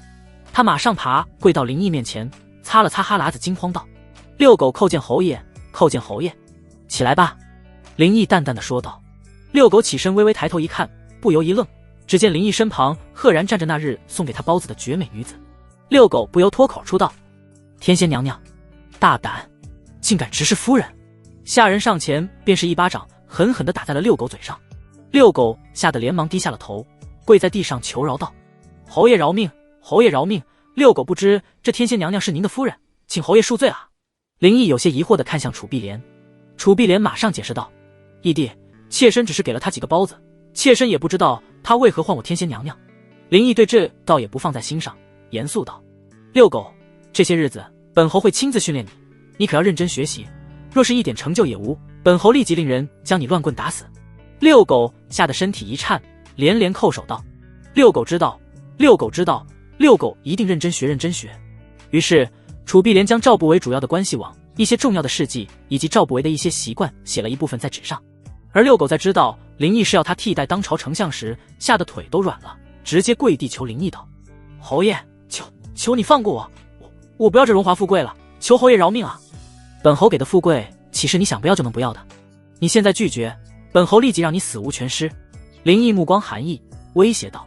遛狗为保命，只好答应，不敢再多言拒绝。随后，林毅让遛狗将楚碧莲写在纸上的内容全背下来，又教他改口自称老夫本相。好在这遛狗虽是乞丐，但记忆力不错，背了半天便将赵不韦的关系和主要事迹记了下来。夜里，林毅睡在主院正房，戴太后一身轻纱过来伺候。床榻之上，戴太后依偎在林毅怀里，玉指抚着他的胸膛，娇媚道：“侯爷为何不唤那碧莲妹妹过来哩？”使了2-3刻钟的劲儿，林毅已有了些许倦意，鼻里轻哼一声，慵懒道：“本侯虽已留她在府上，但本侯心有芥蒂，戴太后若有所思的点点头，也能猜到林毅心中的芥蒂。只是这样的话，就要苦了那碧莲妹妹了。翌日，林毅又继续训练遛狗。楚碧莲对于林毅昨夜未唤他去房间，心情有些低落。在写下一部分有关赵不韦的信息后，便离开了厢房，回了后院花园。楚碧莲独自一人站在水榭中，望着水面上的荷花，黯然伤神。昨晚夜，他原以为会被林毅唤去房间，可怜他迟迟等待，最后也没等到林毅的召唤，反而是他去到正房前时，听到了戴太后的声音。他倒不会妒忌戴太后，只是不明白义弟为何不唤他。若是要以太监身份为由，可他听得出昨夜戴姐姐的欢乐，既然可以给戴姐姐，又为何不能给她呢？想到这些，楚碧莲不由潸然泪下，轻声抽泣起来。这时，戴太后悄然来到了楚碧莲身旁，轻声道：“碧莲妹妹，怎地一个人在这伤心里？”楚碧莲对于戴太后突然的出现不由一惊，连忙擦拭掉泪水，慌声道：“戴姐姐，你什么时候来的？”戴太后轻叹了气，心中明白楚碧莲伤心的缘由，不由怜惜道：“碧莲妹妹，妾身知道你对侯爷情深意切，妾身也喜欢的妹妹锦鲤，只是侯爷对你心存芥蒂，恐怕日后侯爷都不会召你去正房里。”楚碧莲闻言也能猜到林毅芥蒂什么，不由更是伤心，哭得梨花带雨道：“戴姐姐，你说我该怎么办呀？”戴太后见他如此伤心，有些不忍，但又不知该如何安慰才好，便随口问道：“碧莲妹妹，你跟留在侯爷身边有什么最想要实现的吗？”楚碧莲轻声啜泣道：“妾身最想要的是能有义弟一个孩子，可他已是太监之身，已然不现实。妾身又想能夜里服侍义弟，可他心有芥蒂，也无可能。”说着，楚碧莲坐在美人靠上，伏在围栏上大哭了起来。戴太后微微愣了一下，没想到碧莲妹妹也不知道侯爷假太监的身份。见她如此可怜，戴太后不由动了恻隐之心，轻拍着她的后背安慰道：“碧莲妹妹别哭了，妾身虽不能改变侯爷对你的芥蒂，但妾身或许可完成你的第一个意愿。”楚碧莲闻言止住了哭声，抬起头来疑惑地望到戴太后，气声道：“戴姐姐，刚才的话是什么意思呢？”戴太后伏在楚碧莲耳旁悄声道：“碧莲妹妹，妾身告诉你一个秘密，侯爷其实是假太监里。”楚碧莲听后瞪大了眼眸，一脸震惊，不可置信道：“义弟，他怎么会是假太监呢？”戴太后在他身旁坐下，轻掩着嘴笑道：“妾身亲自体验过，还会骗你不成？”楚碧莲眸中闪过一道亮光，随即又黯然下来，苦涩道：“就算义弟是假太监，那又如何呢？他心里对我有芥蒂。”戴太后促狭一笑道：“碧莲妹妹，虽说义弟对你心存芥蒂，但妾身有个办法满足你的第一个意愿，让你怀上侯爷的孩子里。”楚碧莲眼眸又泛起了光，轻抓住戴太后手臂，期待道：“戴姐姐，是什么办法呢？”戴太后凑到她耳边轻声道：“碧莲妹妹，今晚你这样。”楚碧莲听后脸上一红，有些难为情道：“戴姐姐，这能行吗？”戴太后笑盈盈地看着她道：“能不能行，只有试了才能知道。妾身也是不想看碧莲妹妹独自伤神，才出此下策的礼。”楚碧莲微低着头，轻轻地应了一声，想着刚才戴太后的话，脸上更红了。虽觉得有些荒唐和难为情，但眼下也只有这个法子了。夜里吃完晚膳，戴太后给楚碧莲递了一个眼神，便跟着林毅直接回了正房。楚碧莲会意，独自回了西厢房等待。周皇后有些奇怪两人之间的小动作，但也没去过问。正房内室里，床榻的罗帷停止了晃动，林毅沉沉睡去。戴太后强忍着倦意，从床榻上下来，紧拢着双腿，踩着小碎步，小心翼翼地离开了正房。她出了房间后，又往西厢第二间楚碧莲的住处走去。此时，楚碧莲坐在床头，双手绞着衣角，一脸紧张地望向房门。直到听到门外戴太后的声音：“碧莲妹妹，快开门！”她才放松一些，立即起身来到门后，将房门打开。只见戴太后披了一件衣袍，弓着身子，拢着腿。楚碧莲随即便明白过来，连忙将门槛用力抬起拆了下来，让戴太后走进房内后，她关上门，扶着戴太后小心翼翼往内室走去。两人来到床榻坐下，对视一眼，戴太后露着一丝促狭的笑意，楚碧莲红着脸颊，眼神闪躲，很是难为情。翌日，林毅叫上楚碧莲来到前院继续训练遛狗。与昨日不同，楚碧莲很是开心，脸上总带着憧憬的笑意。林毅不由好奇问道：“夫人这是怎么了？心情如此美丽？”楚碧莲脸上一红，只是偷乐着，也没回话。林毅心下疑惑，但也没多问。给遛狗训练完后，他又吩咐府上的锦衣卫给张武传信，将赵徐二人密谋之事告知，并令张武带人去控制住禁军统领周毅。午门禁军统领周毅府上，堂内严颜和周毅一左一右坐于太师椅上。周毅喝了口茶道：“不知严兄今日为何而来？”严颜也喝了口茶，开门见山道：“周兄，如今皇上遭阉宦蒙蔽，朝堂被阉党把持我大汉江山，岌岌可危。召徐二位相爷欲起兵清君侧，诛杀阉宦林毅，以正朝纲。我此次来找周兄，便是想与你共谋，以成大事。”周毅听完心中一惊，他也知道如今朝局的形势，赵不韦和徐从哲说是清君侧，无非就是为了夺回权力，起兵造反。但对他而言，不论是阉党得势还是赵徐二人得势，他这个禁军统领都不会受到任何影响，所以他并没有必要去涉险掺和两方的夺权争斗。他表面不动声色道：“严兄，我周毅职位低微，怕是帮不上什么忙，况且我深受皇恩，皇上站那边，我也就站那边了。”严颜心里冷笑一声，沉声道：“周兄，你不会忘了，你能当上禁军统领这个位置，我和徐相可是帮了很大的忙。若是徐相倒台了，你的底细可能就会呈现到林毅和皇上面前。你说到那时，你还能当这个禁军统领吗？”周毅闻言脸色一沉，他虽名义上不是右相派的人，但也是受严颜暗中相助，才得以做到禁军统领这个位置。现在严颜威胁起他来，他还真很为难了。严颜又开始利诱道：“周兄请放心，此次计划周密，且万事俱备，只欠你这一股东风了。事成之后，你就不再是午门禁军的一个小统领，而是全皇城的禁军统领。还有，这里是100两黄金，事成之后5倍奉送。”说着，严颜拍了拍手，一名仆人捧着一个木匣来到周毅面前，打开后里面是灿灿发光的金子。周毅望了一眼金子，也并没有多大的心动，他只是担心自己的底细被泄露后官职不保。见周毅犹豫不决，严颜又威胁起来道：“周兄可要想清楚了，相爷在你这统领就当下去，可若是相爷不在了，你这统领也就到头了。”周毅权衡利弊后，咬牙道：“严兄，这可是造法，得加钱。”严颜一愣，随即哈哈大笑起来道：“好，周兄能鼎力相助，加钱自然是应当。”达成约定后，严颜便离开了周毅府邸。就在他离开不久，张武带着锦衣卫便冲进府里，将周毅绑了起来。你们要干什么？”周毅一脸惶恐道。他知道事情肯定是败露了，只是没想到锦衣卫来得这么快。张武一个耳光便扇在周毅脸上，冷声问道：“严颜是不是要与你密谋造反？”周毅只好认栽，低下头道：“是。”张武哼声道：“你一个禁军统领，深受皇恩，不思回报，还敢吃里扒外，简直死不足惜！把他拖下去，剁碎喂狗！”周毅一惊，连忙求饶道：“大人饶命，饶命啊！还请给末将一个将功赎罪的机会。”张武也不是要杀了他，而是要利用一番。张武坐在太师椅上淡然说道：“念在你有悔过之心，本指挥使可以饶你一命，不过从现在开始，你要听本官的命令。”当然，下官一定唯命是从。”周毅连连点头，擦了擦额上的冷汗。张武嘴角一笑，随后命锦衣卫将周毅控制起来。半个月之后，林毅将遛狗训得也差不多了，还有几天，徐从哲就要率乡兵行动了，也该是除掉赵不韦，用遛狗代替的时候了。侯府前院厢房里，林毅坐在椅子上，威视着遛狗道：“遛狗，从今日起，你不再是乞丐遛狗，你的名字叫赵不韦，知道了吗？”遛狗已经画上了苍老的妆容，再加上半月里大鱼大肉，体态也壮实了起来。此时的他与赵不韦相差无几。他站在林毅面前，弓着身子，畏畏缩缩道：“不，本相知道了。”林毅见他卑躬屈膝的模样，微皱眉道：“遛狗，这些天叫你的礼态都忘了吗？大汉曾经的丞相可不是这副模样。”遛狗闻言，立即挺直腰杆，一脸严肃，仿佛真的赵不韦。林毅满意的点了点头道：“今日你随本侯回京城吧。”“是，侯爷。”遛狗马上又恢复了低下的谄媚神态。随后，林毅唤来下人，命令去准备2辆马车，并吩咐锦衣卫把遛狗带上马车，在府门前等候。林毅来到主院，刚进堂内，戴太后便从椅子上起身，一脸笑容道：“恭喜侯爷，贺喜侯爷，侯爷要当爹了呢。”林毅一怔，随即有些意外问道：“夫人有事了？”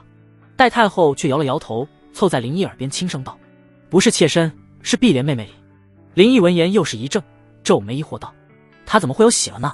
本侯并没有与她。”在林毅的记忆里，他可没有跟楚碧莲同房过。戴太后掩嘴笑道：“侯爷是没有招过碧莲妹妹，碧莲妹妹是借种的礼。”林毅听后眉头紧锁，借种，那就是和府上下人了。他不由微怒道：“借种？借谁的种？”戴太后见林毅误会，又促狭笑道：“侯爷误会了，碧莲妹妹借的是妾身的礼。”这可让林毅一头雾水，好奇地看了戴太后一会儿道：“夫人，你是女子，又岂会是你的呢？”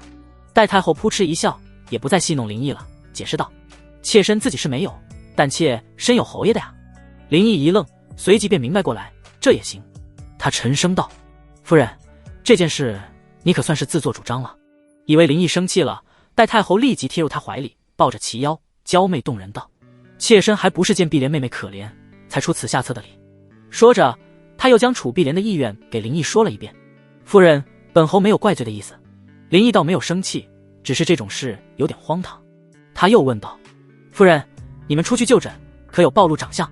待太后笑盈盈道：侯爷放心，妾身与碧莲妹妹都是带着斗纱出府的，并没有人知道我们的身份。林毅点了点头，楚碧莲有喜这事若是被人知道跟他有关系，那他这假太监身份就暴露了。眼下这个时候，除了最亲近的人可以知道他假太监的身份外，其他人知道对林毅来说都是危险。楚夫人呢？林毅见堂内并没有楚碧莲的身影，便问道：碧莲妹妹这个时候在房间里等着侯爷呢。不过话又说回来，碧莲妹妹运气真好哩，这么快就有喜了。待太后语气有些羡慕，手指抚着林毅的胸膛，媚眼如丝。林毅心中突然产生了一个恶趣味，他要在除掉赵不为前恶心他一番。随后林毅来到楚碧莲的房间里，他正坐在椅子上，一脸幸福的模样。见林毅到来，他不由脸一红，羞涩地低下了头，不敢去看林毅。毕竟他有喜的原因太让人难为情了。夫人，由于本侯心里的芥蒂，让你难为情了。林毅走到楚碧莲身旁坐下，柔声道。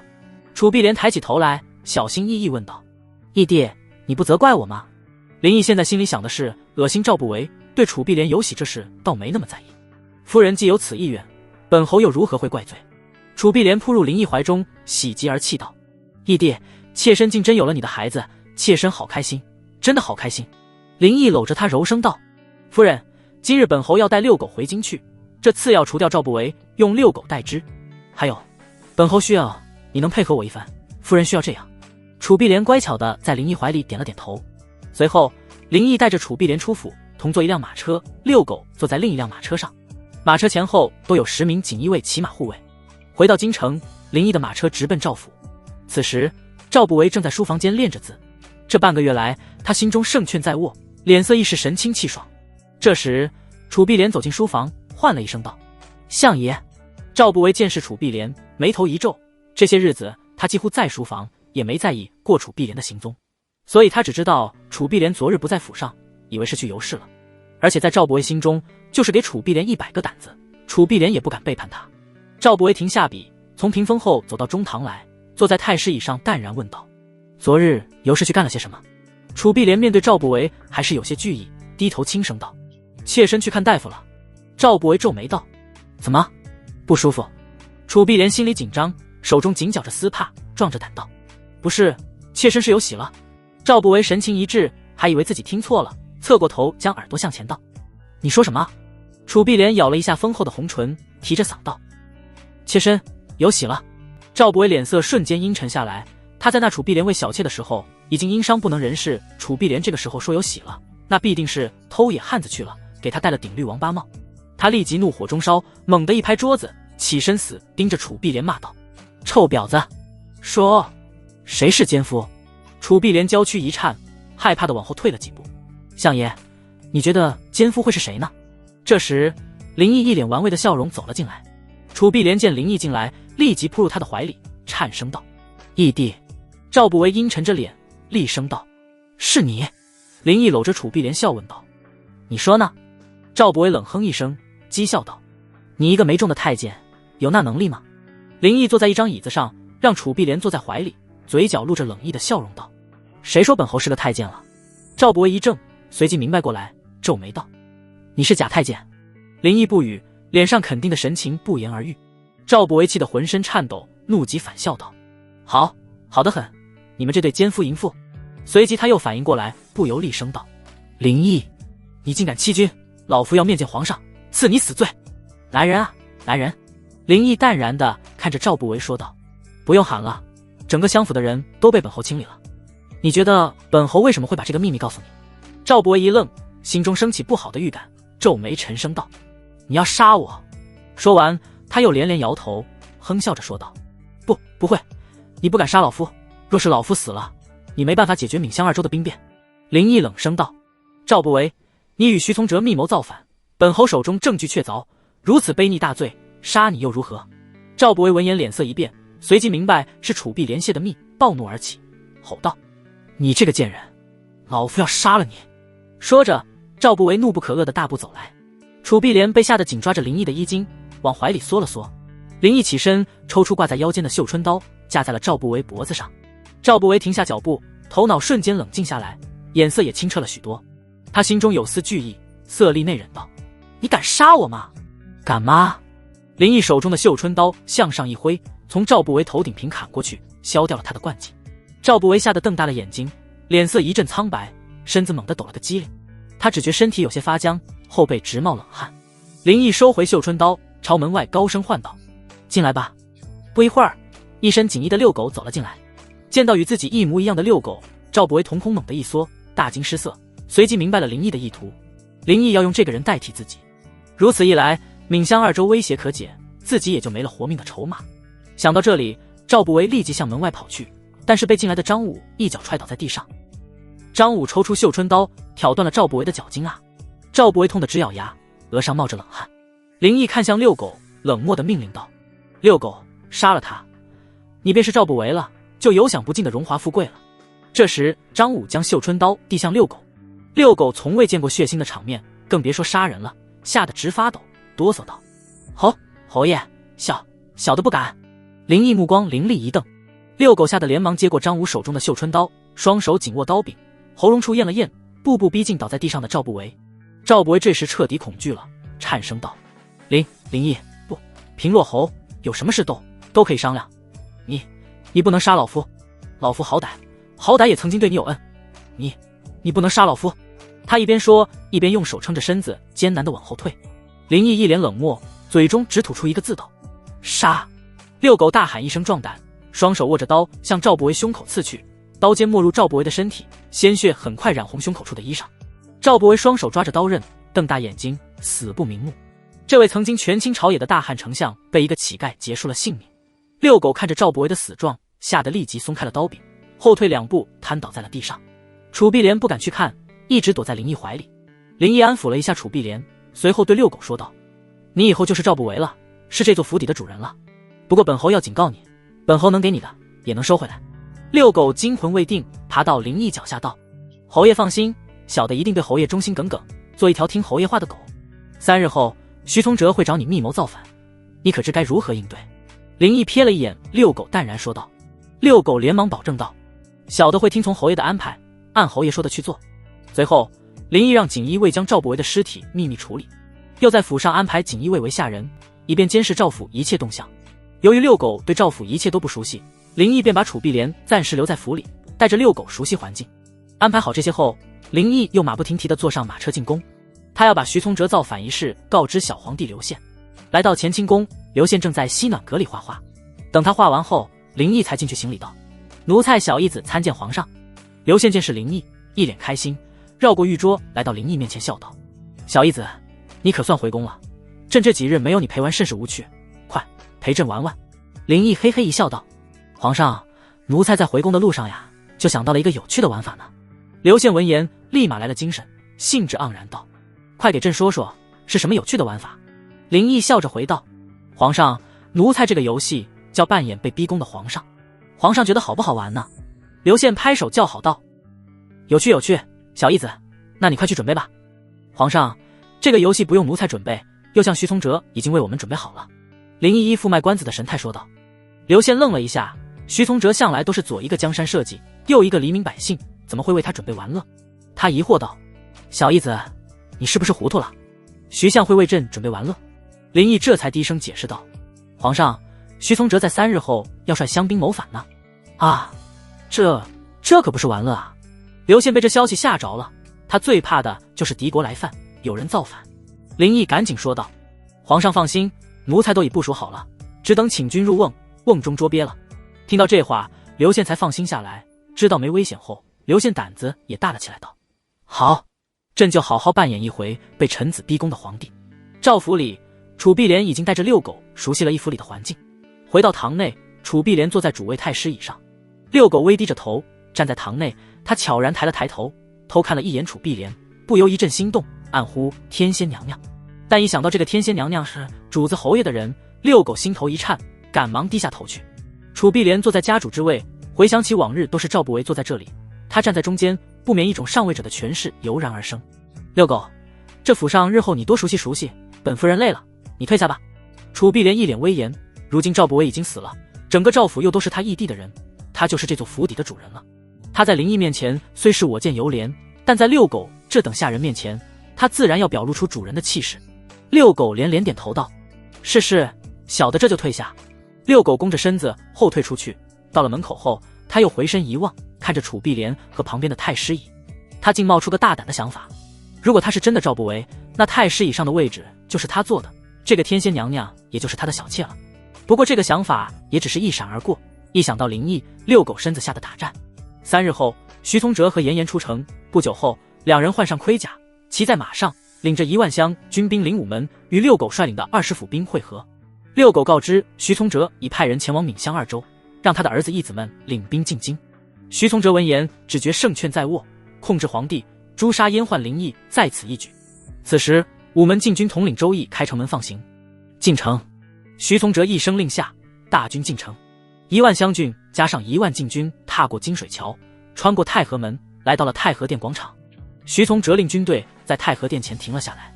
这一路上，宫里竟出奇的安静，就连守卫也没有一个。而且此时的太和殿大门紧闭。徐从哲顿感不妙，心中生出一股不安，但是已至此，他已然是骑虎难下了。相爷，为何停下？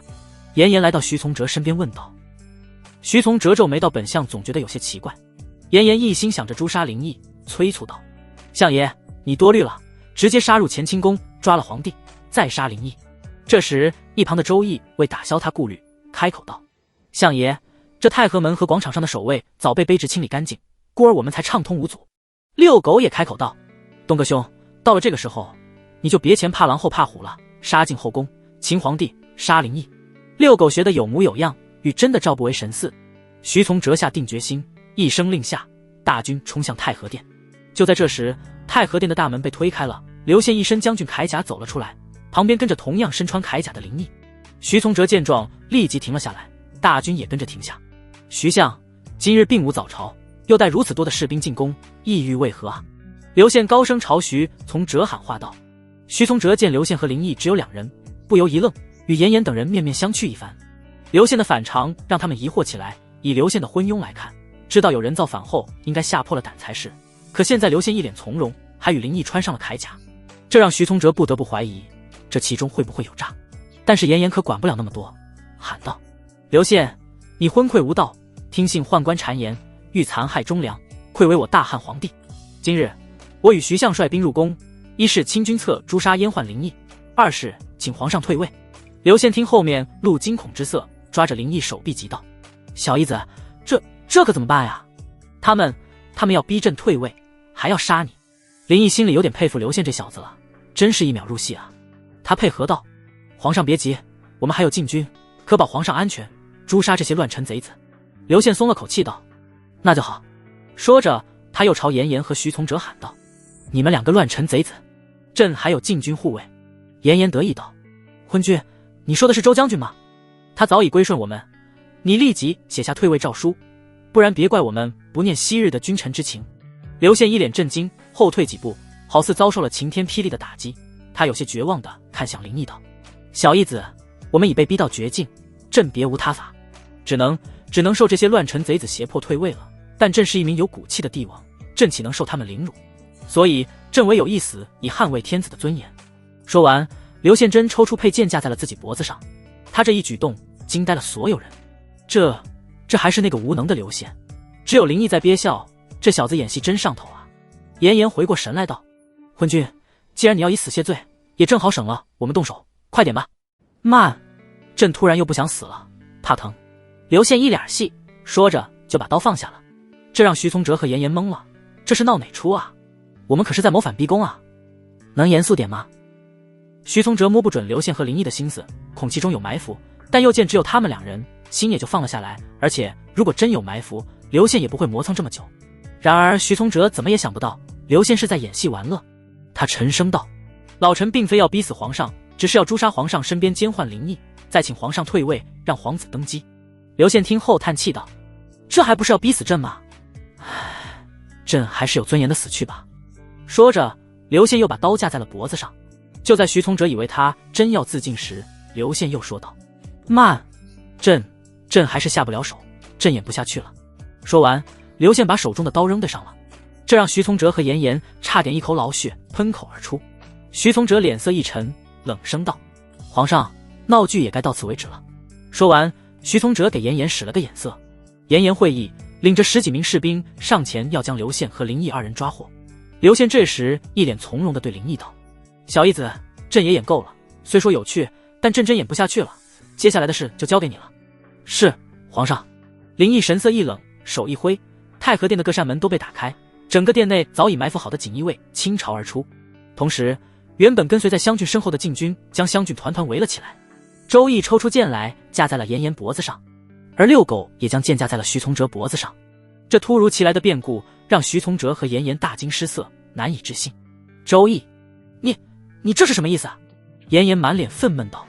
周易哼声道：本将深受皇恩，岂会与尔等行篡逆之事？不过是假意投诚，以诛杀你们这些乱臣贼子。严颜气得呸了一声，啐道：你这反复无常的小人，我严颜真是瞎了眼。周易冷哼一声，不去理会。徐从哲神情黯然，他知道大势已去，眼神中满是疑惑，望着遛狗不解道：韦中兄，这是为何？对于周易的背叛，他能理解，但是对赵不韦的反水，他实在是想不通，也找不出一个能说得通的理由。遛狗一脸冷漠道：东阁兄，你我都是臣子，有什么话都可以直面皇上说嘛，又何必兵戎相见？徐从哲紧盯着赵不韦好一会儿，才开口道：你真的是韦中兄？遛狗闻言身子一颤，眼神不由闪躲起来，强装一脸镇定。这时被围的1万湘军乱成了一团，原是友军的禁军反水，2个主帅又被制服，他们只能面面相觑，都不知道该反抗还是投降。叛军听好了，只要你们放下武器，本都和皇上可饶你们一死。林毅走到单壁前高声喊道。这些湘军本来就是地方杂牌军，早已军心不稳，一听到这话立即放下武器，跪伏在了地上。随后周易带领禁军将投降的湘军压了下去，林毅命锦衣卫将徐从哲和严绑了，押解到了太和殿。刘宪高坐御座，林毅站在一旁，徐从哲和严被锦衣卫押跪在殿上。刘宪对处理2人没什么兴趣，看向林毅道：小义子，你来办吧。林毅点了点头，上前一步宣布道：又向徐从哲、左都御史严，你2人身为臣子，却犯下逼宫谋反的大不敬死罪，行径简直十恶不赦，现将你2人凌迟处死，夷3族，妻妾充为官妓，并着锦衣卫抄没家财，钦此。罪臣谢皇上圣恩。说完，徐从哲默默地闭上了眼睛，叩首在地，准备赴死。此时他不禁心生悔意，若是当初不听严怂恿，不做这谋反逼宫之事，他虽会失去一切权势，但也能全身而退，安享晚年。虽说听信怂恿也怪他自己，但偏偏又没一个靠谱之人。严信誓旦旦说周易是他挚友，结果就把他们卖了。严又近年与赵不韦合谋，结果赵不韦又反水了。就连这1万湘军都没一点凝聚力，事况一变便缴械投降。他不由暗骂自己真是老糊涂了，竟会信了严的话。如今身败名裂，还连累了家族，徐相成王败寇，反正横竖都是一死。你又何必向这昏君和阉狗低头？凌迟又如何？我严和徐相绝不皱一下眉头。刘宪，你这侏儒昏君，宠幸奸宦，致使朝纲失常，大汉的江山迟早会亡在你的手里。严一脸硬气，淡然生死的咒骂道。这可把身旁的徐从哲气得连忙呵斥道：严，你快给老夫闭嘴！闭嘴！严仍不收敛，继续大声辱骂。刘宪被气得一脸铁青，他最讨厌被骂昏君，还被骂侏儒。小义子，给朕用最残忍的酷刑，让他们去死。林毅本就对严拱手道：皇上。严口出狂言，辱骂君父，奴才以为诛其九族。刘宪咬牙切齿道：对，诛他们2人9族。严听了却哈哈大笑起来，癫狂道：昏君，阉狗，诛9族，就算诛10族又如何？我和徐相虽是败了，但你刘家的天下也快亡了。徐从哲被严的狂悖气得猛地直咳嗽，破口大骂道：闭嘴！闭嘴！你这蠢货，给老夫闭嘴！刘宪被气得颤抖道：好，小义子，你说该怎么处置这2个不忠不义的猪狗东西？林毅也表现得感同身受的愤怒道：皇上，既然严提了这要求，奴才以为就诛他们10族。刘宪冷声道：好，就诛他们10族，带走。林毅手一挥，锦衣卫驾上二人往殿外走去。严颜口中还在破口谩骂，气得徐从哲猛地踹了严颜一脚，怒骂道：“闭嘴！你这疯癫的蠢货，老夫被你害惨了。”随后刘宪回了后宫，林毅让遛狗回去府邸，他自己领着锦衣卫先是来到了严府。抄家这活他一定要亲自干。府里的所有人都跪在前院，这些人中有不少年轻漂亮的女人，想必是严颜的妻妾。不过林毅对这个没兴趣，他关心的是能超出多少银子。1刻钟后，锦衣卫将府里翻了个遍，一共搜出白银80万两，还有一些珠宝字画，估值有个7、8万两。接着林毅又领着锦衣卫来到徐府，同样的场景，府里所有人都跪在前院，不过人数是严府的3倍。一阵搜刮后，共搜出200万白银，还有古董字画，值个20万两。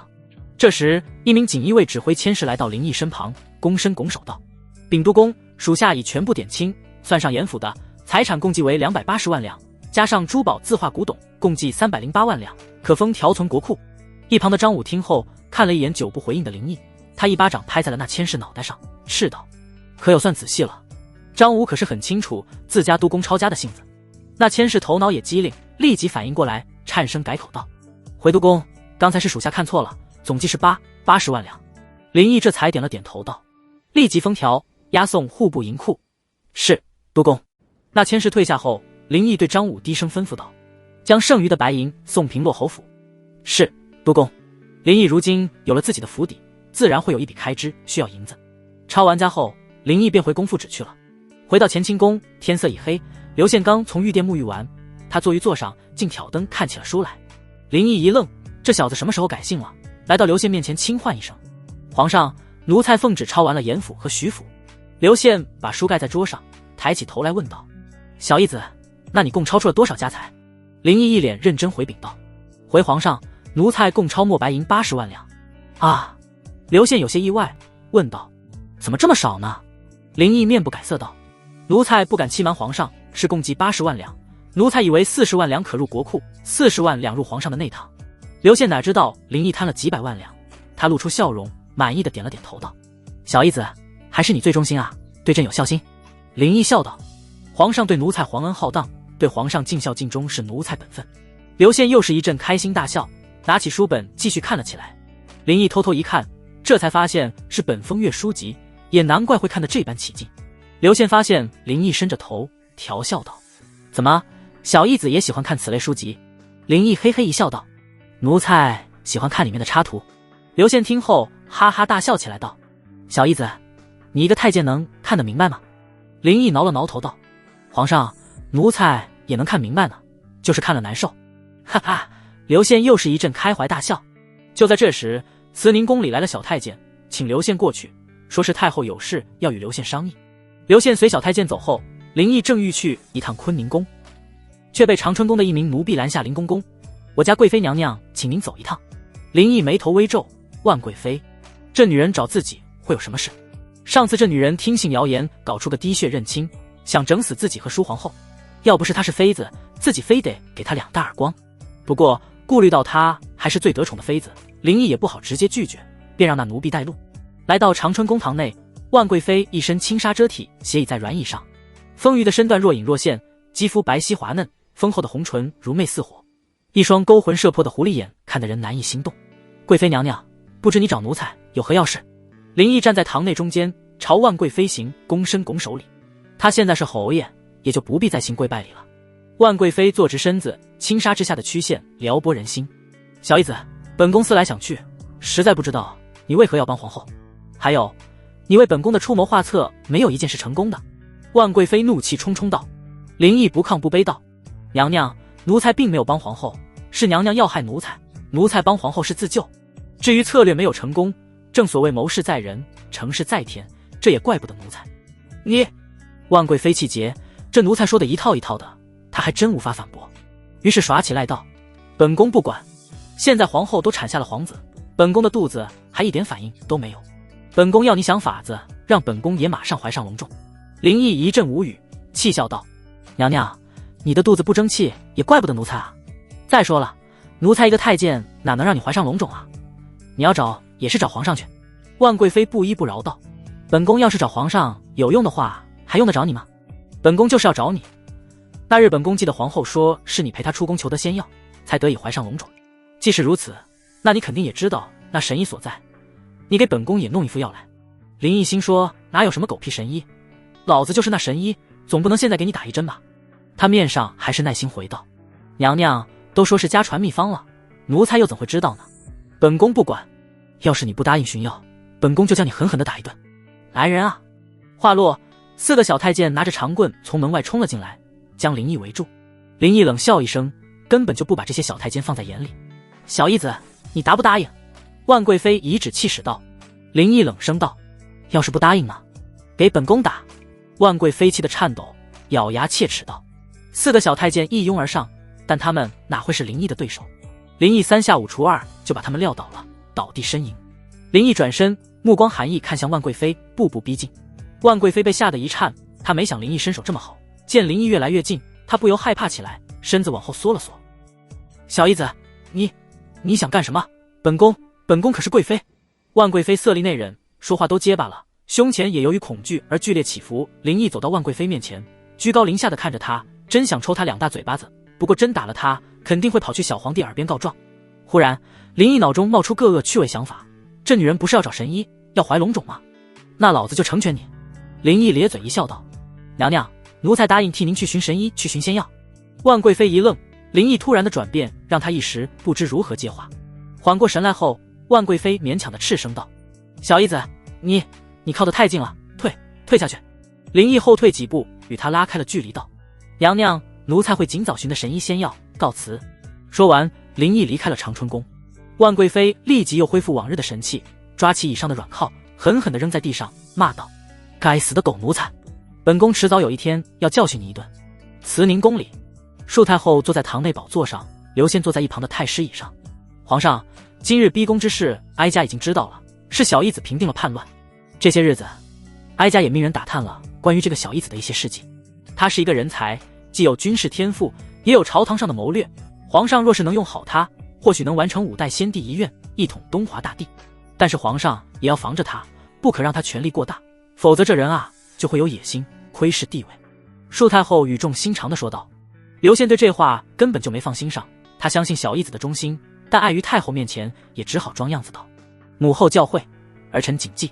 恕太后也知道刘宪没认真听进去，叹息道，如今朝堂徐从哲已经不在了，赵不韦又被罢免了丞相，这小义子难免会一家独大，然君权之术在于平衡，皇上可在适当的时候扶持一下赵不韦吧。刘宪点了点头，询问道，那依母后看来，朕该在什么时候给赵不韦和官职呢？大汉以孝治天下，恕太后虽不是刘宪的生母，但刘宪也很是尊重与听从他。恕太后摇了摇头道，哀家也不能确定，等着小义子不在京城时再做安排吧。随即他又轻叹一口气道，如今大汉10个州的藩王，除了纪王，其余皆是平庸之辈。穷南王死于匪贼，其长子已离京就藩，可也是泛泛之辈。闵襄2王早已被当地将军架空，成了傀儡，要想完成一统大业，也只能依靠外人了。但愿这个小义子能忠心不二。他虽知道宦官的权力都是来源于皇权，可历史上造反的宦官也有先例。刘宪哪会关心这些，装着若有所思的模样，点了点头。随后恕太后拿出一本折子，递向刘宪说道，皇上，徐从哲倒台，那些依附他的官员全被清除，朝中就会空出很多职业，想必那小义子会向皇上举荐一些人，哀家这里也举荐一些我们刘家的人，就按名字的顺序次第任职吧。刘宪接过折子，应声道，儿臣回去后就你指照办。林毅离开长春宫后，也没再去坤宁宫了，直接回到永欢斋睡下了。翌日，刘宪将林毅叫到乾清宫，吩咐他去拟旨，将昨晚太后给他的名单都安排了。林毅看着都是刘姓的名单，心如明镜，知道这太后是开始忌惮自己了，不想自己独揽朝纲。林毅也并未太过在意，因为目前为止他还没有想过篡权自立。借着这个时机，林毅向刘宪进言道，皇上，奴才以为皇城守卫力量太过单薄，像昨日逼宫谋反一事，徐从哲只率湘军与禁军勾结，便能轻易攻入皇宫，所以奴才建议扩建京城防卫，在京城设5军3000，神机3大营，数卫京师。刘宪不耐烦起来，摆摆手道，小义子，这种事你用心去办就好了，不用请示朕。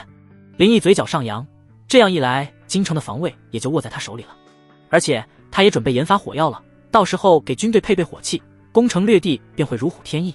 小义子，朕今日想好好玩乐一番，你可有什么好主意啊？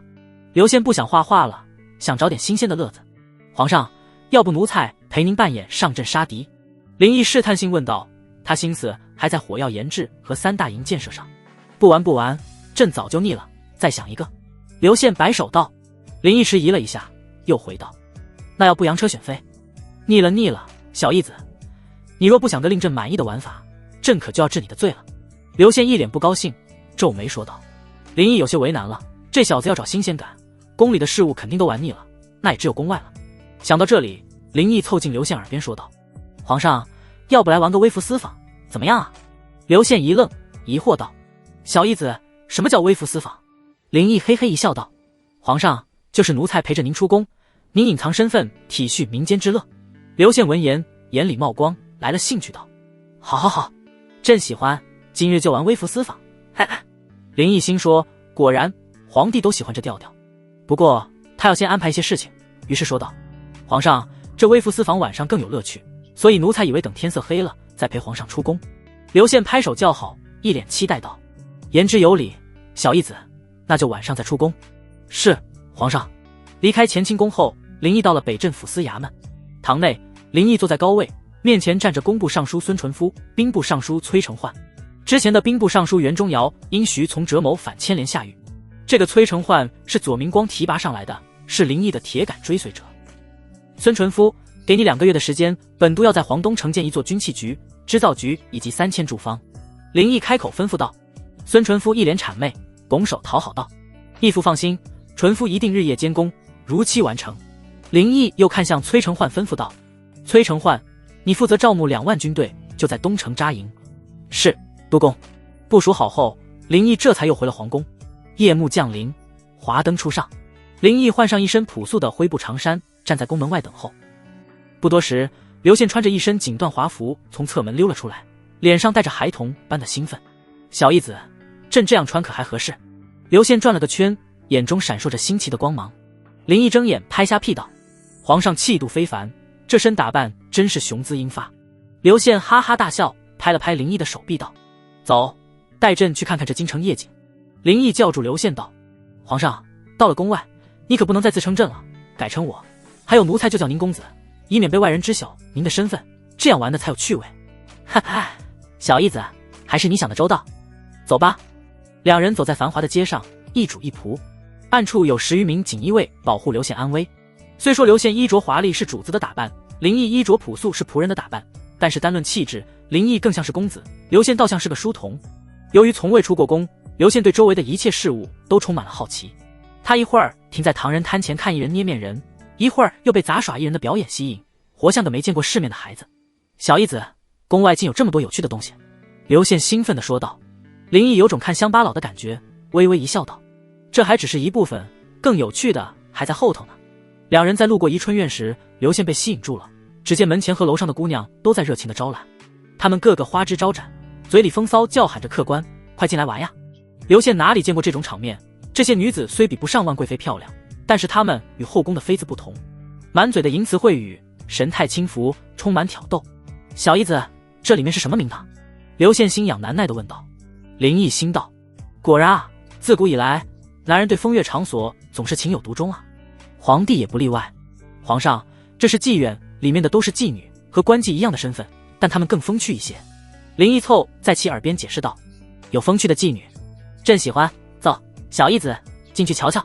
刘宪大步流星地往宜春院里走去，林毅跟随在身后，在经过门口时，向暗处的锦衣卫使了个眼色。宜春院内灯火通明，丝竹声声。老鸨见2人衣着不凡，立刻满脸堆笑地迎了上来，热情道：“2位公子面生啊，第一次来我们宜春院吧？”刘宪不知道该怎么接话，林毅上前一步，从袖中摸出1锭银子，塞给老鸨道：“给我们安排个雅间，再叫几个会唱曲的姑娘来。”老鸨掂了掂银子的分量，笑容更加灿烂道：“好嘞，2位公子楼上请。”雅间内熏香袅袅，不多时，几个打扮艳丽的女子走了进来，有的抱着琵琶，有的拿着箫笛。刘宪看的眼睛都直了，这些女子与宫中嫔妃截然不同，衣着遮掩着身体的部位恰到好处，那种若隐若现，最是诱惑。而且这些女子表现得很是大胆，不像宫中妃子那般拘束，只把刘宪当成一个普通的嫖客小义子，朕就要他侍寝了。刘宪指着一个徐娘半老的丰腴女子激动道。林毅一头黑线，连忙低声提醒道：“公子，别暴露了身份。”好在这些女子并没有在意刘宪刚才说的话。刘宪这才反应过来，连忙手捂住嘴，然后低声对林毅道：“小义子，朕就要这个女人侍寝了。”林毅看了一眼那个女子，少说也有30几岁，果然刘宪这小子还是喜欢比自己大的，而且喜欢小马拉大车。林毅把那徐娘半老的女人叫到刘宪身边，给他吹箫陪酒。刘宪一脸享受，玩得不亦乐乎。这可为难了林毅，他这假太监想站又不能站起来，只能是憋坐着了。他有时无意地往刘宪身上瞥了一眼，不由感叹，也难怪万贵妃受宠这么久还没怀上龙种，对万贵妃来说，刘宪真是一个门外汉啊。就在这时，雅间的门突然被推开，一个醉醺醺的锦衣公子闯了进来，嘴里喊道：“本少爷倒要看看是谁把老子的香玉给要走了。”香玉也就是那个徐娘半老的女子了。林毅见状，知道惹事的人来了。此时刘宪正和香玉玩得起劲，见有人来打扰，立即怒声道：“小义子，立即让他滚出去！”那锦衣公子眯起眼睛打量了一番刘宪，出言羞辱道：“哪来的矮冬瓜，敢叫小爷滚？知道小爷是谁吗？”刘宪哪受得了被人喊矮冬瓜，站了起来愤怒道：“大胆，你可知我是谁？”锦衣公子叫嚣道：“小爷管你是谁，总之立马把香玉还给小爷，不然把你这矮冬瓜再打矮一截。”刘宪气得浑身颤抖，直接就要亮明身份道：“我要诛你9族！你可知我是？”刘宪话还没说完，林毅便拉住他，伏在他耳边低声说道：“皇上，先别亮身份，奴才想到个有趣的玩法，叫装逼打脸。”刘宪一听也来了兴致，但又疑惑问道：“小义子，什么是装逼打脸啊？”林毅嘿嘿一笑道：“皇上，待会你就知道了。你们两个嘀嘀咕咕在说什么？告诉你们，我爹可是金兆尹，你们俩是哪来的葱？”曹少爷很是嚣张，说着就要走过来拉刘宪旁边的妓女香玉。林毅上前挡住，一脚便就将其踹倒在了地上。哎呦！曹少爷在地上呻吟起来。这时老鸨慌慌张张地跑了进来，见那曹少爷被打，双手一拍大腿，急道：“哎呦喂，你们怎么敢把曹少爷打了呢？你们可闯大祸了呀！”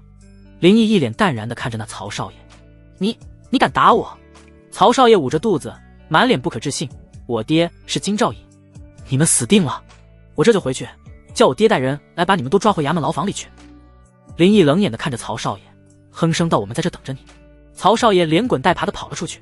这时那老鸨吓得脸色苍白，连忙对林毅和刘宪劝说道：“两位公子，你们可是惹了大祸，你们赶紧逃命去吧。”逃命！林毅轻笑一声，从袖中掏出一块令牌，在老鸨面前晃了晃：“认识这个吗？”老鸨定睛一看，顿时双腿发软，那是锦衣卫北镇抚司的令牌。在这京城，谁不知道锦衣卫的厉害？大人！老鸨声音发颤，扑通一声跪了下来。刘宪见状，眼中闪过一丝兴奋，他学着戏文里的样子，端起酒杯轻抿一口，故意拖长声调：“小义子，这装逼打脸果然有趣。”林毅会意，转身对老鸨道：“去，把你们这儿最好的酒菜都上来，我家公子今晚要尽兴。”老鸨连连点头，正要退下，林毅又补充道：“对了，把门关上，待会儿无论听到什么动静都不准进来。”雅间门刚关上，刘宪就迫不及待地凑过来：“小义子，接下来怎么玩？”林毅神秘一笑：“皇上且安心饮酒，好戏还在后头。”不到半炷香时间，楼下突然传来一阵嘈杂声，紧接着雅间的门被猛地踹开，10余名衙役持刀冲了进来，为首的正是金兆尹曹德。“大胆狂徒，竟敢殴打本官之子！”曹德厉声喝道。刘宪不慌不忙地放下酒杯，抬眼打量来人，只见曹德40出头，面白无须，一身官服穿得笔挺，倒有几分威严。林毅挡在刘宪身前，冷笑道：“曹大人好大的官威啊！”曹德这才注意到林毅，眉头一皱：“你是何人？”林毅不答，只是从怀中掏出一块金牌，在烛光下熠熠生辉。曹德定睛一看，顿时脸色大变，那是御赐的金牌，只有皇帝近臣才能持有。这……曹德结巴起来，额头渗出冷汗。就在这时，门外又传来一阵整齐的脚步声，10余名锦衣卫鱼贯而入，为首的正是北镇抚司指挥使张武。这时那曹少爷还没看明白形势，在一旁叫嚣催促道：“爹，你跟他们废什么话，都给他们抓了下狱，好为儿子出口气。”曹德头上冒着冷汗，不敢言语，他大抵猜到林毅和刘宪的身份了。陈锦衣卫指挥使张武救驾来迟，请皇上恕罪。张武单膝跪在刘宪面前，声音洪亮高声道：“这一声皇上，犹如晴天霹雳，震得曹德魂飞魄散。他双腿一软，直接跪倒在地，结巴道：“臣参见皇上。”刘宪起身，面露威严地盯着同样被吓愣住的曹少爷。林毅一个眼色换来锦衣卫，将带着的包袱里的龙袍拿了出来，展开拿着在刘宪身上比好，震声道：“大汉皇帝在此，尔等还不跪迎？”这一声呼唤，雅间里的所有人连忙跪在地上，惶恐道：“吾皇万岁万岁万万岁！”那曹少爷更是双眼一黑，直接倒在了地上。刘宪哈哈笑道：“有趣有趣，小义子，朕喜欢装逼。”林毅含笑点头，收好龙袍。刘宪来到曹德面前，嘴角玩味道：“适才你儿子骂朕是矮冬瓜，还要把朕打矮一截，你说这该当何罪啊？”曹德面如土色，连连磕道：“臣教子无方，罪该万死，罪该如死，求皇上开恩，求皇上开恩。”林毅适时插话，恐吓道：“皇上，辱骂君父，一律当诛九族。”曹德闻言几乎晕厥过去。刘宪看着眼前场景，突然哈哈大笑：“诛九族就免了，不过……”他眼中闪过一丝狡黠道：“你得陪朕玩个游戏。”曹德如蒙大赦，一边扇自己耳光，一边叩首：“谢主隆恩，谢主隆恩。”刘宪指着桌上的酒壶道：“你与你的儿子学狗叫3声，然后叼着这个酒壶爬出去，朕就饶你全家性命。”曹德脸色一阵青一阵白，但在生死关头哪顾得上尊严，一巴掌将昏过去的儿子拍醒。他怒骂道：“逆子，还不快点给皇上谢罪！”曹少爷早就没了嚣张气焰，跪爬到刘宪脚下求饶道：“小人有眼无珠，狗眼不识泰山，请皇上恕罪，恕罪。”刘宪目露寒光，斥道：“学狗叫去！”汪汪汪！曹氏父子学着狗叫，然后用嘴叼起酒壶，在众目睽睽之下爬出了雅间。刘宪笑得前仰后合道：“小义子，这装逼打脸有意思，皇上喜欢就好礼。”林毅在刘宪身旁低声笑道。随后刘宪在雅间又待了半个时辰，他喜欢那妓女香玉的吹箫技术，这是万贵妃从没有觊觎过的。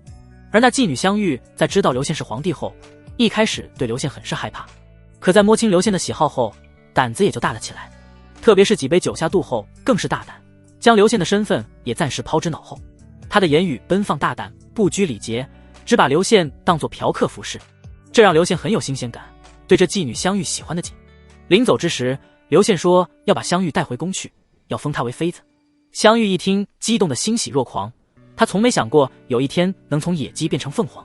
于是林毅带刘宪回宫时，也把妓女香玉带回了宫里。有了香玉的吹拉弹唱，刘宪整日在乾清宫与香玉腻在一起，倒让林毅清闲了下来。1个月的时间，孙纯夫赶工完成，在黄东城建好了军器局、织造局和3000驻方，并招募了大量工匠、裁缝，共计3000人。同时崔成焕也募集了2万士兵，驻扎在军器局旁，分成5军营、3000营、神机营，由牛浩统领练兵。军器局内，林毅召集了3000工匠裁缝，训话道：“尔等既入军器局和织造局，就要勤恳认真办事。凡为本侯为朝廷出力者，本侯是不会亏待你们的。本侯早已建好3000住房供你们住，并承诺为你们解决1日3餐。除此之外，凡因工伤者，朝廷出钱医治；若意外死亡，朝廷给其家人发安抚金。”3000工匠和裁缝闻言，不由一片哗然，有的不可置信，有的激动万分。他们从没想过给朝廷办事还能有如此待遇。林毅又继续道：“尔等的上工时间分昼夜，白日为辰时初至午时末，未时初至申时末，共计5个时辰；晚上则从戌时初开始，直至卯时末，共计6个时辰。手里拿白字号的为白日上工，手拿夜字号的为晚上上工，白字号与夜字号每1月轮换一次。”话落，工匠和裁缝们都看向放在自己手中的字号，纷纷的点了点头，表示明白其意。林毅顿了一下，继续说道：“在本侯这里做事，本侯不会像其他官绅一样压榨你们。那些官绅把你们当牛马，都是些王八羔子。本侯视尔等为家人，给予你们丰厚报酬，故而每人每月工钱5两白银。但需交1两白银，这并不是本侯要你们的钱，而是拿你们的钱给尔等养老。”他们一听5两白银还给养老，直呼活菩萨啊，纷纷跪地叩首道：“拜谢侯爷大恩，愿为侯爷日夜上工。”林毅满意的点了点头，他要的就是这些人能拼命上工。随后林毅先是把从周国带回来的骑士库交给裁缝，并画好瑜伽裤图纸，取名为果库，投入制作。然后林毅将硝石、硫磺、木炭混合研制了火药，并将配比方案交给工匠大量制造。接着林毅又将元朝时期的火筒、明朝时期的鸟筒的结构图纸交给工匠，让他们批量制造。3天之后，林毅拿了6件果库，4件命人送去了平洛侯府。他自己带着2剑回了皇宫，直奔坤宁宫而去。正殿里，舒皇后坐在宝座上，两旁奴婢小心伺候着。林毅跨入殿内，随意行了个礼道：“奴才参见皇后娘娘。”舒皇后也有好些天没见着林毅了，心里挺想念的。她挥退奴婢，佯装怒道：“好你个奴才，竟敢这么多天不来看本宫，要罚！”林毅走到她身边坐下，搂住其腰，淡着脸道：“不知娘娘要如何处罚奴才呢？”舒皇后玉指在林毅额上轻轻一戳，娇嗔道：“罚你亲我的嘴。”林毅嘿嘿一笑，将她揽入怀里道：“横的还是竖的？”舒皇后一愣，疑惑道：“小义子，什么跟什么脸？”林毅笑笑也没解释，而是转移话题道：“娘娘，奴才想送样东西给你。”舒皇后慵懒地靠在林毅怀里，轻声问道：“是什么呢？”林毅从袖里拿出2件裹裤，放在他眼前道：“这是奴才设计的裤子，名为裹裤，娘娘穿上一试。”舒皇后坐直身子，接过打开一看，好奇道：“这么紧的衣物能穿吗？”林毅凑在他耳边轻声细语了几句。舒皇后一脸羞意，没好气到穿上就算了，干嘛还要在中间开个口子呢？林毅又在其耳旁低语几句。舒皇后羞红了脸，轻捏着林毅耳朵道：“好你个小义子，坏得很呀你！”乾清宫里，香妃坐在刘宪怀里，刘宪手把手的教其作画，这可是难得的一幕。按刘宪以往的性子，他喜独自一人静画，这教人作画还是头一回。香妃自然就是从宜春院带回来的妓女香玉了。皇上，你的画技真是神乎其神啊！臣妾一个不懂作画之人，竟在皇上手中画出如此栩栩如生的人物。香妃在刘宪怀里轻轻扭动着，夸赞道。刘宪很是受用，给意道：“朕的作画水平也才发挥1/10而已。”香妃装出一脸仰慕，目光崇拜道：“皇上，臣妾对你的敬仰如滔滔江水连绵不绝，又由黄河泛滥，一发不可收拾。臣妾愿拜皇上为师尊，请皇上收臣妾为关门弟子，以授神笔作画技术。”说着，香妃从刘宪怀里站起来，来到御座前跪下道：“她是妓女出身，交谈过很多嫖客，人情世故见得多了，心机很重。她知道要抓住皇帝的心，除了用身体之外，投其所好才能更长久。”刘宪哈哈大笑起来，起身绕过御座，来到香妃面前，扶她起来道：“既然爱妃想学，朕定然倾囊相授。”香妃佯装激动道：“师尊在上，请受徒儿一拜。”刘宪被他这举动又是逗得开怀大笑。就在这时，一袭金丝绣凤华服的万贵妃走了进来，见到刘宪与香妃有说有笑，不由醋意大起。他心里是恨透了这个新入宫的香妃，也不知道皇上从哪里弄来的野女人。自从有了这香妃，刘宪一次都没去过他长春宫了，他感觉自己已经失宠了。皇上什么事这么开心礼？万贵妃忍着心中的妒忌，面上笑靥如花的来到刘宪面前，扶了扶行礼。刘宪正是心情大好，回道：“香妃刚拜了朕为师，朕要授其画技。”这时一旁的香妃怯生生地看了一眼万贵妃，故意在万贵妃面前示弱道：“臣妾参见贵妃娘娘。”万贵妃打量了一番这个香妃，不如她年轻，也不如她美，身材更不如她高挑。虽说也较为丰腴，但明显已有松垮下垂之势。她不明白，说这样的女人，刘宪有什么好宠爱的？皇上，你都有好些日子没去臣妾的长春宫了。万贵妃扭了扭身子，带着撒娇的语气说道。刘宪都没在意过这事，想起来也确实有段日子没宠幸过万贵妃。不过有了香妃，他对万贵妃的兴致也少了许多。哦，是吗？朕都不记得了。爱妃来找朕有何事吗？刘宪一门心思在香妃身上，还想继续教她作画。万贵妃心中一凉，平日里刘宪对她都是如胶似漆，眼下这般淡然的神态，她知道宠爱被这个香妃夺走了。她心中不甘，轻咬了下丰厚的红唇道：“皇上，臣妾想你陪着去御花园赏花。”刘宪哪有心思赏花，摇头拒绝道：“今日朕没那个雅致，就不去了。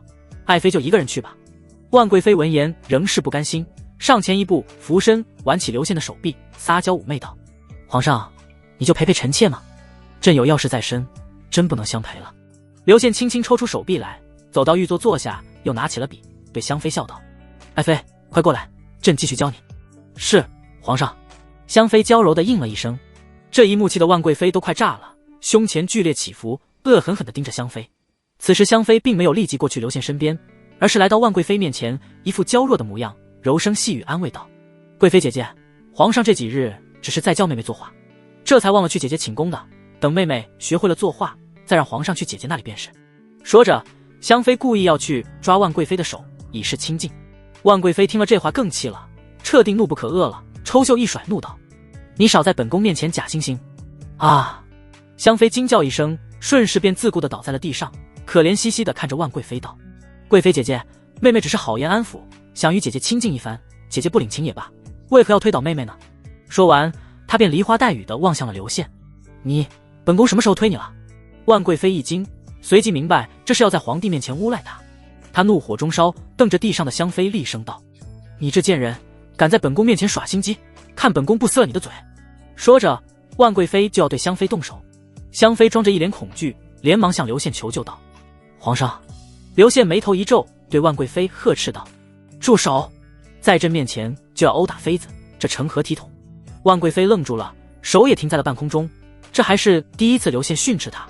趁着这个间隙，香妃马上起身，跑到刘宪身边，哭哭啼啼道：“皇上，您可要为臣妾做主啊！”刘宪安抚一番香妃后，看着万贵妃，神情微怒道：“快给香妃道歉！”万贵妃哪能受这气，跺了跺脚，便哼声拂袖离去。“你真是越来越不像话了！”刘宪气道，但真要他惩罚万贵妃，他也做不到。虽说他现在更宠爱香妃，但对万贵妃还是有感情的。回到长春宫后，万贵妃一顿发脾气，摔东西砸门。“娘娘息怒，娘娘息怒啊！”一干太监和婢女跪在地上连连叩首，但又不敢上前阻止，只能任由万贵妃发摔砸。万贵妃发泄完后，这才坐在宝座上气喘吁吁。跪着的太监和婢女连忙起身收拾。万贵妃想到自己已经失宠，又没能怀上龙种，她日后肯定也会受到冷落，皇后之位更是无望。想到这里，万贵妃不由得伤心抽泣起来。在后宫都知道母凭子贵，就算皇帝不宠爱，有了皇子，地位总能保住，可眼下这两样她都没有了，她该怎么办啊？思来想去，万贵妃觉得必须要怀上龙种才行。她唤来一名婢女，急切道：“你去找小义子来，找小义子来！”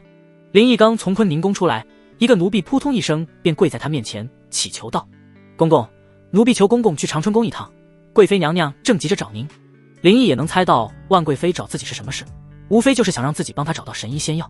既然她这么想怀上龙种，那自己就送她一场造化好了。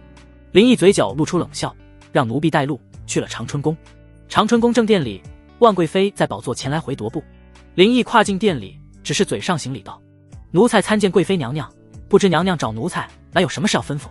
万贵妃停下脚步，坐在宝桌上，朝林毅气冲冲道：“小义子，皇上不知从哪里带回来了个野女人，整日与其腻在一起，都快把本宫忘了。”林毅一脸随意道：“听说那香妃会吹拉弹唱，特别是吹箫一流，皇上迷恋她也是人之常情，谁叫娘娘你不会吹箫呢？”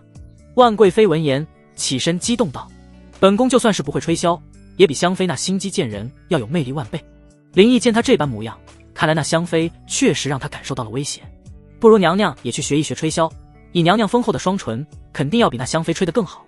林毅故意调笑道，这更加激怒了万贵妃，她指着林毅的鼻子厉声骂道：“好你个大胆的狗奴才，还敢耻笑本宫，看本宫不打烂你的嘴！”万贵妃被气得一时失去了理智，也不顾身份，亲自来到林毅面前，抬手就要给林毅一大嘴巴子。林毅眼疾手快，一把便扣住了他的手腕。万贵妃又另一只手扇来，林毅同样伸出另一只手扣住了他的手腕。林毅冷声道：“娘娘又何必拿奴才撒气呢？”万贵妃双手都被林毅扣住，无法动弹，十分窘迫，胸前的一片雪白又因这个姿势被呈现得一览无余。他又羞又怒道：“狗奴才，还不快放开本宫，你弄疼本宫了！”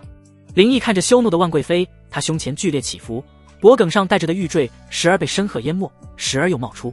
他故意调戏道：“娘娘这般风情万种，奴才要是皇上，可舍不得把你晾一边呢。”万贵妃脸上一红，心中激起荡漾。这狗奴才虽对自己出言轻浮，可自己心里竟有一丝异样感觉。他慌声道：“你好大胆子，竟敢出言不逊，不怕皇上和本宫治你罪吗？”林毅轻笑道：“奴才只是实话实说而已，娘娘风情有目共睹。”说着，林毅松开了万贵妃手腕，负手而立。万贵妃得以解脱，双手互揉手腕，神情顷刻变幻，恶狠狠地盯着林毅，厉声道：“小义子，你个狗奴才，敢出言轻薄于本宫，本宫要去向皇上告发。”林毅闻言并不在意，而是一脸玩味地说道：“娘娘不会向皇上告发的，因为奴才已经找着了一个神医，他的药能助娘娘怀上龙种。”万贵妃愣了一下，神情瞬间又激动道：“当真？神医在哪里？可有药方？”见他变脸如此快，林毅哈哈一笑道：“奴想又何必骗娘娘呢？只是那神医行动不便，需娘娘出宫就诊。万贵妃以为是和皇后外出寻药一样，没有一丝迟疑道：那好，小姨子，你现在就带本宫出宫去见那神医，求一副仙药来。倘若你要是欺骗本宫，本宫定要好好教训你一番。林毅心中好笑，到时候谁教训谁不一定呢。他心里已然有了计划，趁这个时机掌控住万贵妃。娘娘放心，奴才定是不敢欺骗娘娘。林毅拱了拱手道。万贵妃哼声道：谅你这奴才也不敢。随后林毅驾着一辆马车带着万贵妃出了宫，来到了北镇抚司衙门前。娘娘已经到了，下马车吧。林毅跳下马车对车厢内喊道。万贵妃带着斗纱掀开车帘一看，见是北镇抚司衙门，她不由一愣，皱眉问道：小姨子，你带本宫来这里干什么？不是说要去见神医吗？你骗本宫。林毅随便编了个理由解释道：娘娘，这神医就在北镇抚司衙门里，我把他关在了一间房里。万贵妃信以为真，朝着林毅伸出手臂，林毅将其扶了下来。随后林毅带着万贵妃来到北镇抚司后院，来到一间房前，两人站于门口。此时房间门窗紧闭，看不见房里的状况。林毅对万贵妃说道：娘娘，这神医就在里面。万贵妃面露喜色，迫不及待的要推门而入。林毅却伸手拦下了她，笑道：娘娘不可心急。万贵妃眉头一蹙，沉声道：小姨子，你这是什么意思？林毅不怀好意的解释说道：娘娘，这神医看病比较怪异，其一是他不以真面目示人，常年戴着一张面具，故而在行医过程中切不可摘其面具。其二便是神医不会说话，有任何指示都写于纸上，娘娘待会照办便是。其三嘛，便是这神医的药方比较奇特，还请娘娘有个准备。万贵妃急于服了药方后能快速怀上龙种，也未多想，点头遵从道：放心吧，本宫听那神医的便是了。林毅露出一丝未被察觉的阴险笑容，他说道：那就请娘娘先在门口等候，奴才进去请示一番神医。万贵妃顿感麻烦，不过为了能怀上龙种，也只好耐着性子说道：那你快点吧。是，娘娘。林毅点了点头应道，随后将门推半开，用身子挡住万贵妃的视线，侧身挤了进去，又立即关上了门。万贵妃一脸好奇的想往里面看，奈何全被林毅身体给挡住了，她什么也没看见。哼，该死的小义子，还搞得这么神神秘秘的。万贵妃不由低声骂了一句。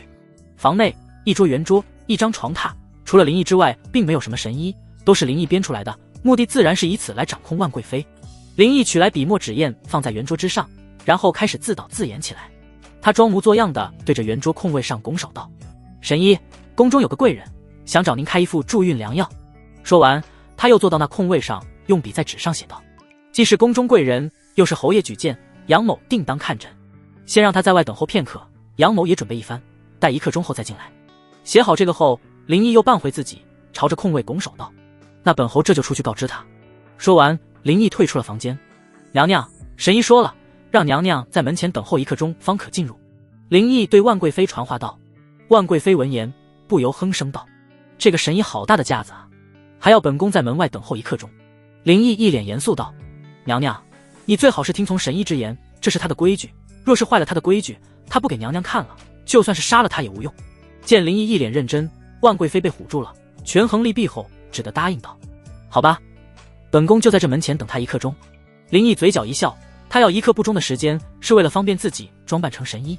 随后林毅命人给万贵妃搬来一张软凳，让她坐下等候。林毅则是以有事务为由离开了后院。然而他走出后院后，立即让张武找来一张面具以及一件深色褂子。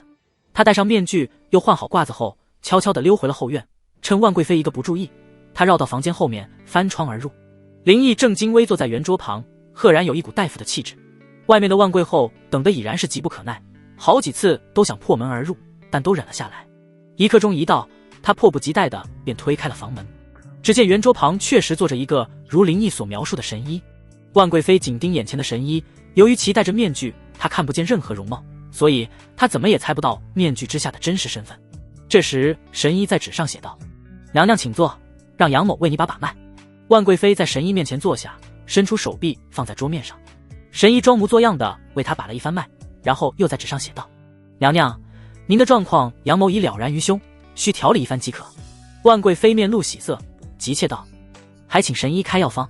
神医却是摇了摇头，然后在纸上写道：杨某的调理并无药方，只需1个字：脱。万贵妃看着神医在纸上写的内容，眉头微皱，疑惑道：“脱，这是何意？”神医指了指万贵妃身上的衣裳，万贵妃一愕，随即一拍桌子，起身愤然道：“放肆！胆敢非礼本宫！”神医在纸上继续写道：“妃爷，娘娘误会了，杨某只是正经治疗而已。先前也有宫中贵人前来问诊，与您病症一致，亦是这般治疗。娘娘若是不信，大可不治。”万贵妃犹豫了起来，但想到皇后也是这样治疗，心中便打消了疑虑。况且小义子也不敢骗她。她咬了咬丰厚的红唇，还是坐回了凳上，依神医所言。半个时辰之后，万贵妃从房里出来，脸色容光焕发，面容更是娇媚动人。她整了整身上的衣裳，又敷了敷发髻，戴上斗纱，踏入庭院里。这时张武迎了上来，躬身拱手道：“还请娘娘您等候片刻。”万贵妃心情大好，只觉美翻了，轻笑道：“小义子呢？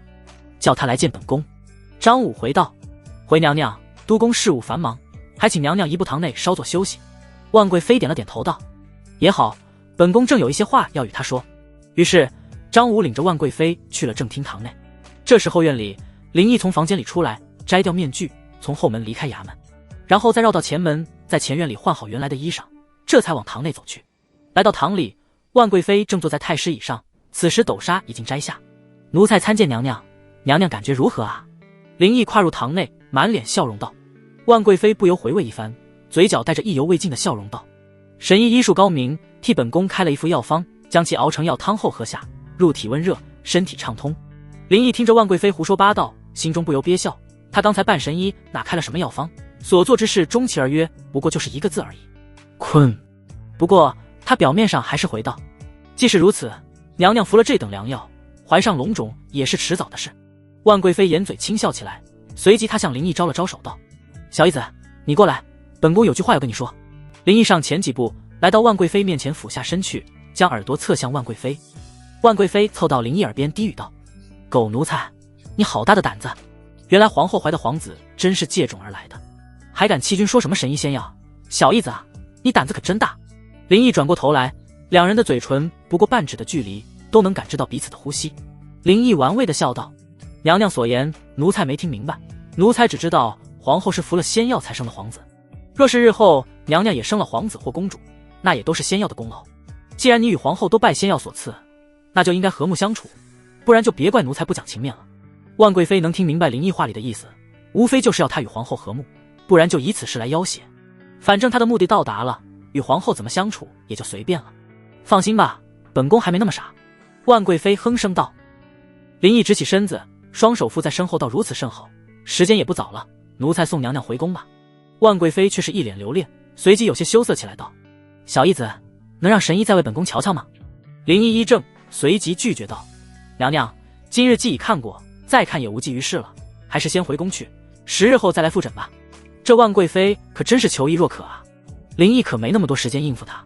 不过话又说回来，万贵妃虽受宠多年，但那刘宪就是个门外汉，导致多年来都未怀上龙种。然而这个神医医术厉害，万贵妃能感觉只要多来医治几次，必能怀上龙种。随后林毅驾着马车将万贵妃送回了皇宫。此时礼部会同管理，辽国的大王携王妃前来寻求救援。礼部尚书田英元得知辽国是来求援，便立即让人去禀告林毅。林毅刚送完万贵妃回长春宫，听到这消息，心下疑惑：辽国地处大汉西面，屡犯大汉边境，常抢掠往西洋各国经商的汉人，怎么会来向大汉求援？林毅来到会同馆正厅，田英元正与辽国的大王和王妃交谈着。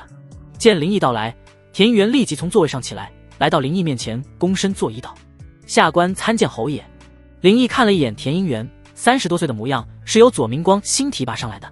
侯爷，这两位便是辽国的大王和王妃。田英元弓着身子为林毅介绍道。说着，田英元又直起身子，面向辽国大王和王妃介绍林毅道：“这位便是我大汉朝的平洛侯，我大汉皇帝最为宠幸的人，我大汉的一切国事皆可由侯爷做主。”辽国的大王和王妃一听便知这是大汉的权臣了，立即起身来到林毅面前。辽国大王很是礼貌道：“侯爷，我是辽国的大王耶律宝。”说着，他又看向身旁的女人道：“这是我的王妃萧媚娘。”林毅打量了一番这个耶律宝，40几岁的样子，腮帮子突出，整个方形脸，身高在1.7米左右，体型有些肥胖。同时也端详了一下这个王妃，高挑丰腴，比耶律宝足足高出一个头，长相妩媚，一双狐狸眼好似会勾人。她一袭丝绸长裙裹着丰腴身段，低垂的领口扮演着2弯玉枝般的弧度，后腰下的裙摆难以遮住那圆润如蜜桃的臀线，简直肥美至极。这时的王妃萧媚娘朝林毅礼貌一笑，她也打量起林毅来，长相俊美，身体强壮，若是在辽国是一个抢手的好男儿。辽国人有一半的西洋血统，所以比较开放。林毅朝着2人含笑点头，以示回礼。随后林毅坐于主位，耶律宝与萧媚娘坐在右边的太师椅上。耶律宝跟林毅表明来意，西地处于大汉与西洋国中间，共有5国：辽、金、蒙、魏、夏。辽处于西地最东边，与汉接壤。西地5国为争地盘常年有互相攻伐，然而此次金蒙魏夏结为盟军，是在要瓜分辽国，在4国联盟军的攻伐下，辽国节节败退。若不是有山谷关地势险要，4国联盟军早就兵临辽国都城城下了。所以耶律宝实在别无他法，只能是来向大汉求援，望大汉出兵援助，击败4国联盟军。林毅闻言喝了一口茶水，冷声道：你们辽国常年骚扰我大汉边境子民，更是抢掠我大汉往西洋的商人，你们还敢来我朝求援？你觉得我朝会答应吗？耶律宝闻言立即起身，一脸冤屈道：侯爷，你真是误会了，骚扰贵朝边境的是金国人，并非我辽国啊。再说了，抢掠贵朝商队，那也多数是4国所为啊。只要大汉肯出兵相助，我辽国愿永世向大汉称臣。耶律宝言之凿凿，将以前对汉人的罪行全推到了其他4国身上。林毅又怎会不知他的这点谎言？不过林毅有自己的打算，这西地与西洋相连，又与大汉相邻，若是能将其纳入大汉疆域版图，既可消除边境之患，又能打通与西洋贸易之路，所以倒是可以趁此机会率兵进入西地，借机一统西地。但是林毅自然不会就轻易地答应了耶律宝。林毅放下茶盏，指节在黄花离案几上轻叩3声，淡然道：即使不是你辽国所为，想要我朝出兵，那就要看大王你有什么诚意了。若是你的诚意能打动本侯，那本侯便奏请皇上派兵入西地。耶律宝早有准备，拍了几个随从抬进来10大箱子，打开一看，全是银子和珠宝。耶律宝笑脸道：侯爷，这是本王竟献给你和大汉皇帝的一点心意，还望侯爷能在皇帝面前替本王多多美言几句。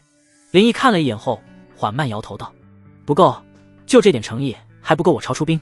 耶律宝脸上的笑容一僵，勉强又挤出笑容道：那不知侯爷的意思是？林毅没有立即回复。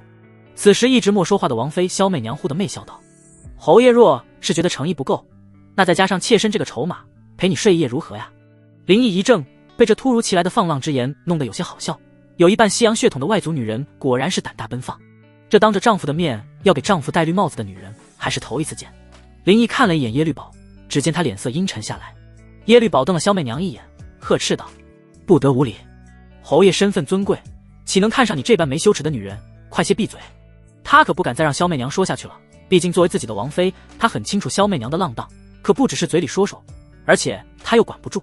若是这个大汉侯爷真同意了，萧媚娘是真会与人睡一夜的，那他可就成绿王八羔子了。再说了，像自家王妃这般风骚的丰腴女人，没哪个男人是不动心的。萧媚娘也不管耶律宝的呵斥，仍自顾自地说道：侯爷都未开口，大王又怎知侯爷会看不上妾身呢？万一侯爷就是喜欢妾身这类女子呢？说着，萧媚娘还故意当面风情万种的给林毅抛了个媚眼。耶律宝气得一脸铁青，可又无可奈何。林毅被这番不知羞耻的轻浮之言弄得有些啼笑皆非，他下意识地望了一眼萧媚娘，高挑丰腴，近1.8米的身高，看着像个女巨人，体格并非寻常女子那般轻盈。这般体态的女子，平常男子还真难顶住。林毅轻咳一声，正色道：本侯所说的诚意是，要想我大汉出兵，辽国需答应一个条件，那就是我军增援所需的粮草和军饷皆由辽国承担。耶律宝听后脸色凝重，一时不知道该不该答应。汉军援军少说也有1万人，而且打仗绝非1-2天的事，这笔开销算下来可是巨款。若是不答应，汉朝不出兵，那他辽国只能坐等被4国瓜分。权衡利弊后，耶律宝咬牙道：好，本王答应侯爷的条件，但本王也有个要求，望大汉立即出兵。林毅却是摇了摇头道：此事不急，本侯须进宫面圣奏请，再调集兵马，这少说也要3天。辽王和王妃就暂驻馆内厢房，待本侯办好一切，再出兵西地。耶律宝思忖片刻后着急道：事态严峻，还望侯爷尽快办好，若是迟了，或许我辽国都城已被4国联盟军攻破了。林毅轻轻点头，淡然道：辽王放心，本侯自有分寸。随后林毅吩咐田银元带着耶律宝和萧媚娘去厢房，他则是立即赶回了皇宫。田银元带着耶律宝和萧媚娘来到厢房门前，拱手说道：“大王和王妃就住在这间房吧，若有什么要求，差下人知会本官一声便可。多谢田大人了。”耶律宝微微鞠躬以表谢意。田应元离开后，两人走进房内，萧媚娘直接来到梳妆台前，让随从的婢女将头上的发簪装饰都取下，一头乌黑长发顺被倾泻而下。接着婢女又为她脱掉长裙，披上轻纱，她踢掉鞋子，露出白嫩的双脚，走到床榻躺下。她望着帐顶，自顾自地说道：“这个侯爷如此年轻，竟就成了大汉最有权贵的人，妾身对这个侯爷好生好奇，真想登门拜访，促谈一番。”耶律宝坐在桌旁椅子上，自斟了一杯茶一饮而尽，皱眉不快道：“你可本王老实点，你看看你的样子，搔首弄姿的，哪有半点王妃的仪态？”萧媚娘坐起身子，哼声讥讽道：“现在怪起妾身来了，妾身素来如此，大王你又不是今日才知。再说了，大王你不正是迷上妾身这点吗？”你耶律宝被气得无言以对，只能干喘粗气。乾清宫西暖阁里，刘宪正在玉座上与香妃玩乐着。30几的香妃面容微衰，体态丰腴，与瘦小年轻的刘宪在一起，更像是一对母子灵异。跨过门槛来到阁内，躬身行礼道：“奴才参见皇上。”他并没有向香妃行礼，因为他知着香妃嫡系，妓女出身，也就没必要行礼了。林毅这一行为却引起了香妃心中不满。她先前虽是妓女，但现在已然是皇妃，一个太监岂有不向她行礼的道理？林毅对她的这番无礼，他心中暗暗记下了。刘宪见林毅到来，很是高兴道：“小义子，你来得正好，快来欣赏一番朕与香妃共画的佳作。”坐在他身旁的香妃竟一脸羞意，撒娇道：“皇上，此画怎可让外人瞧见呢？”林毅怔了一下，这画的是什么？一脸娇羞，还不能让外人瞧了？哎，小义子是朕最宠幸之人，也怎能说是外人？来，小义子快过来。刘宪对着林毅招了招手，笑道。林毅走到玉座旁，往桌上摆着的画作一看，表情不由一愣，也难怪刚才香妃神态娇羞，原来这是一幅记录二人私生活的画作。不得不说，刘宪的画技高超，画中二人的神态很是传神。林毅故作惊讶之态，拍马屁道：“皇上，此画中的皇上犹如雄鹰高昂起首，尽显雄姿英发，而画中的娘娘也表露得娇媚动人，可谓真是神乎其神啊！”刘宪听了龙颜大悦道：“小义子啊，小义子，你说话真爱听。”一旁的香妃闻言心中鄙夷，这个太监比他还会拍马屁些。画中的皇上明明瘦小得很，哪有半点雄姿英发？皇上，奴才所言句句属实，皇上为圣明之君，自然爱听忠言真话了。林毅又是一番彩虹屁，听得刘宪很是享受，又是一阵哈哈大笑。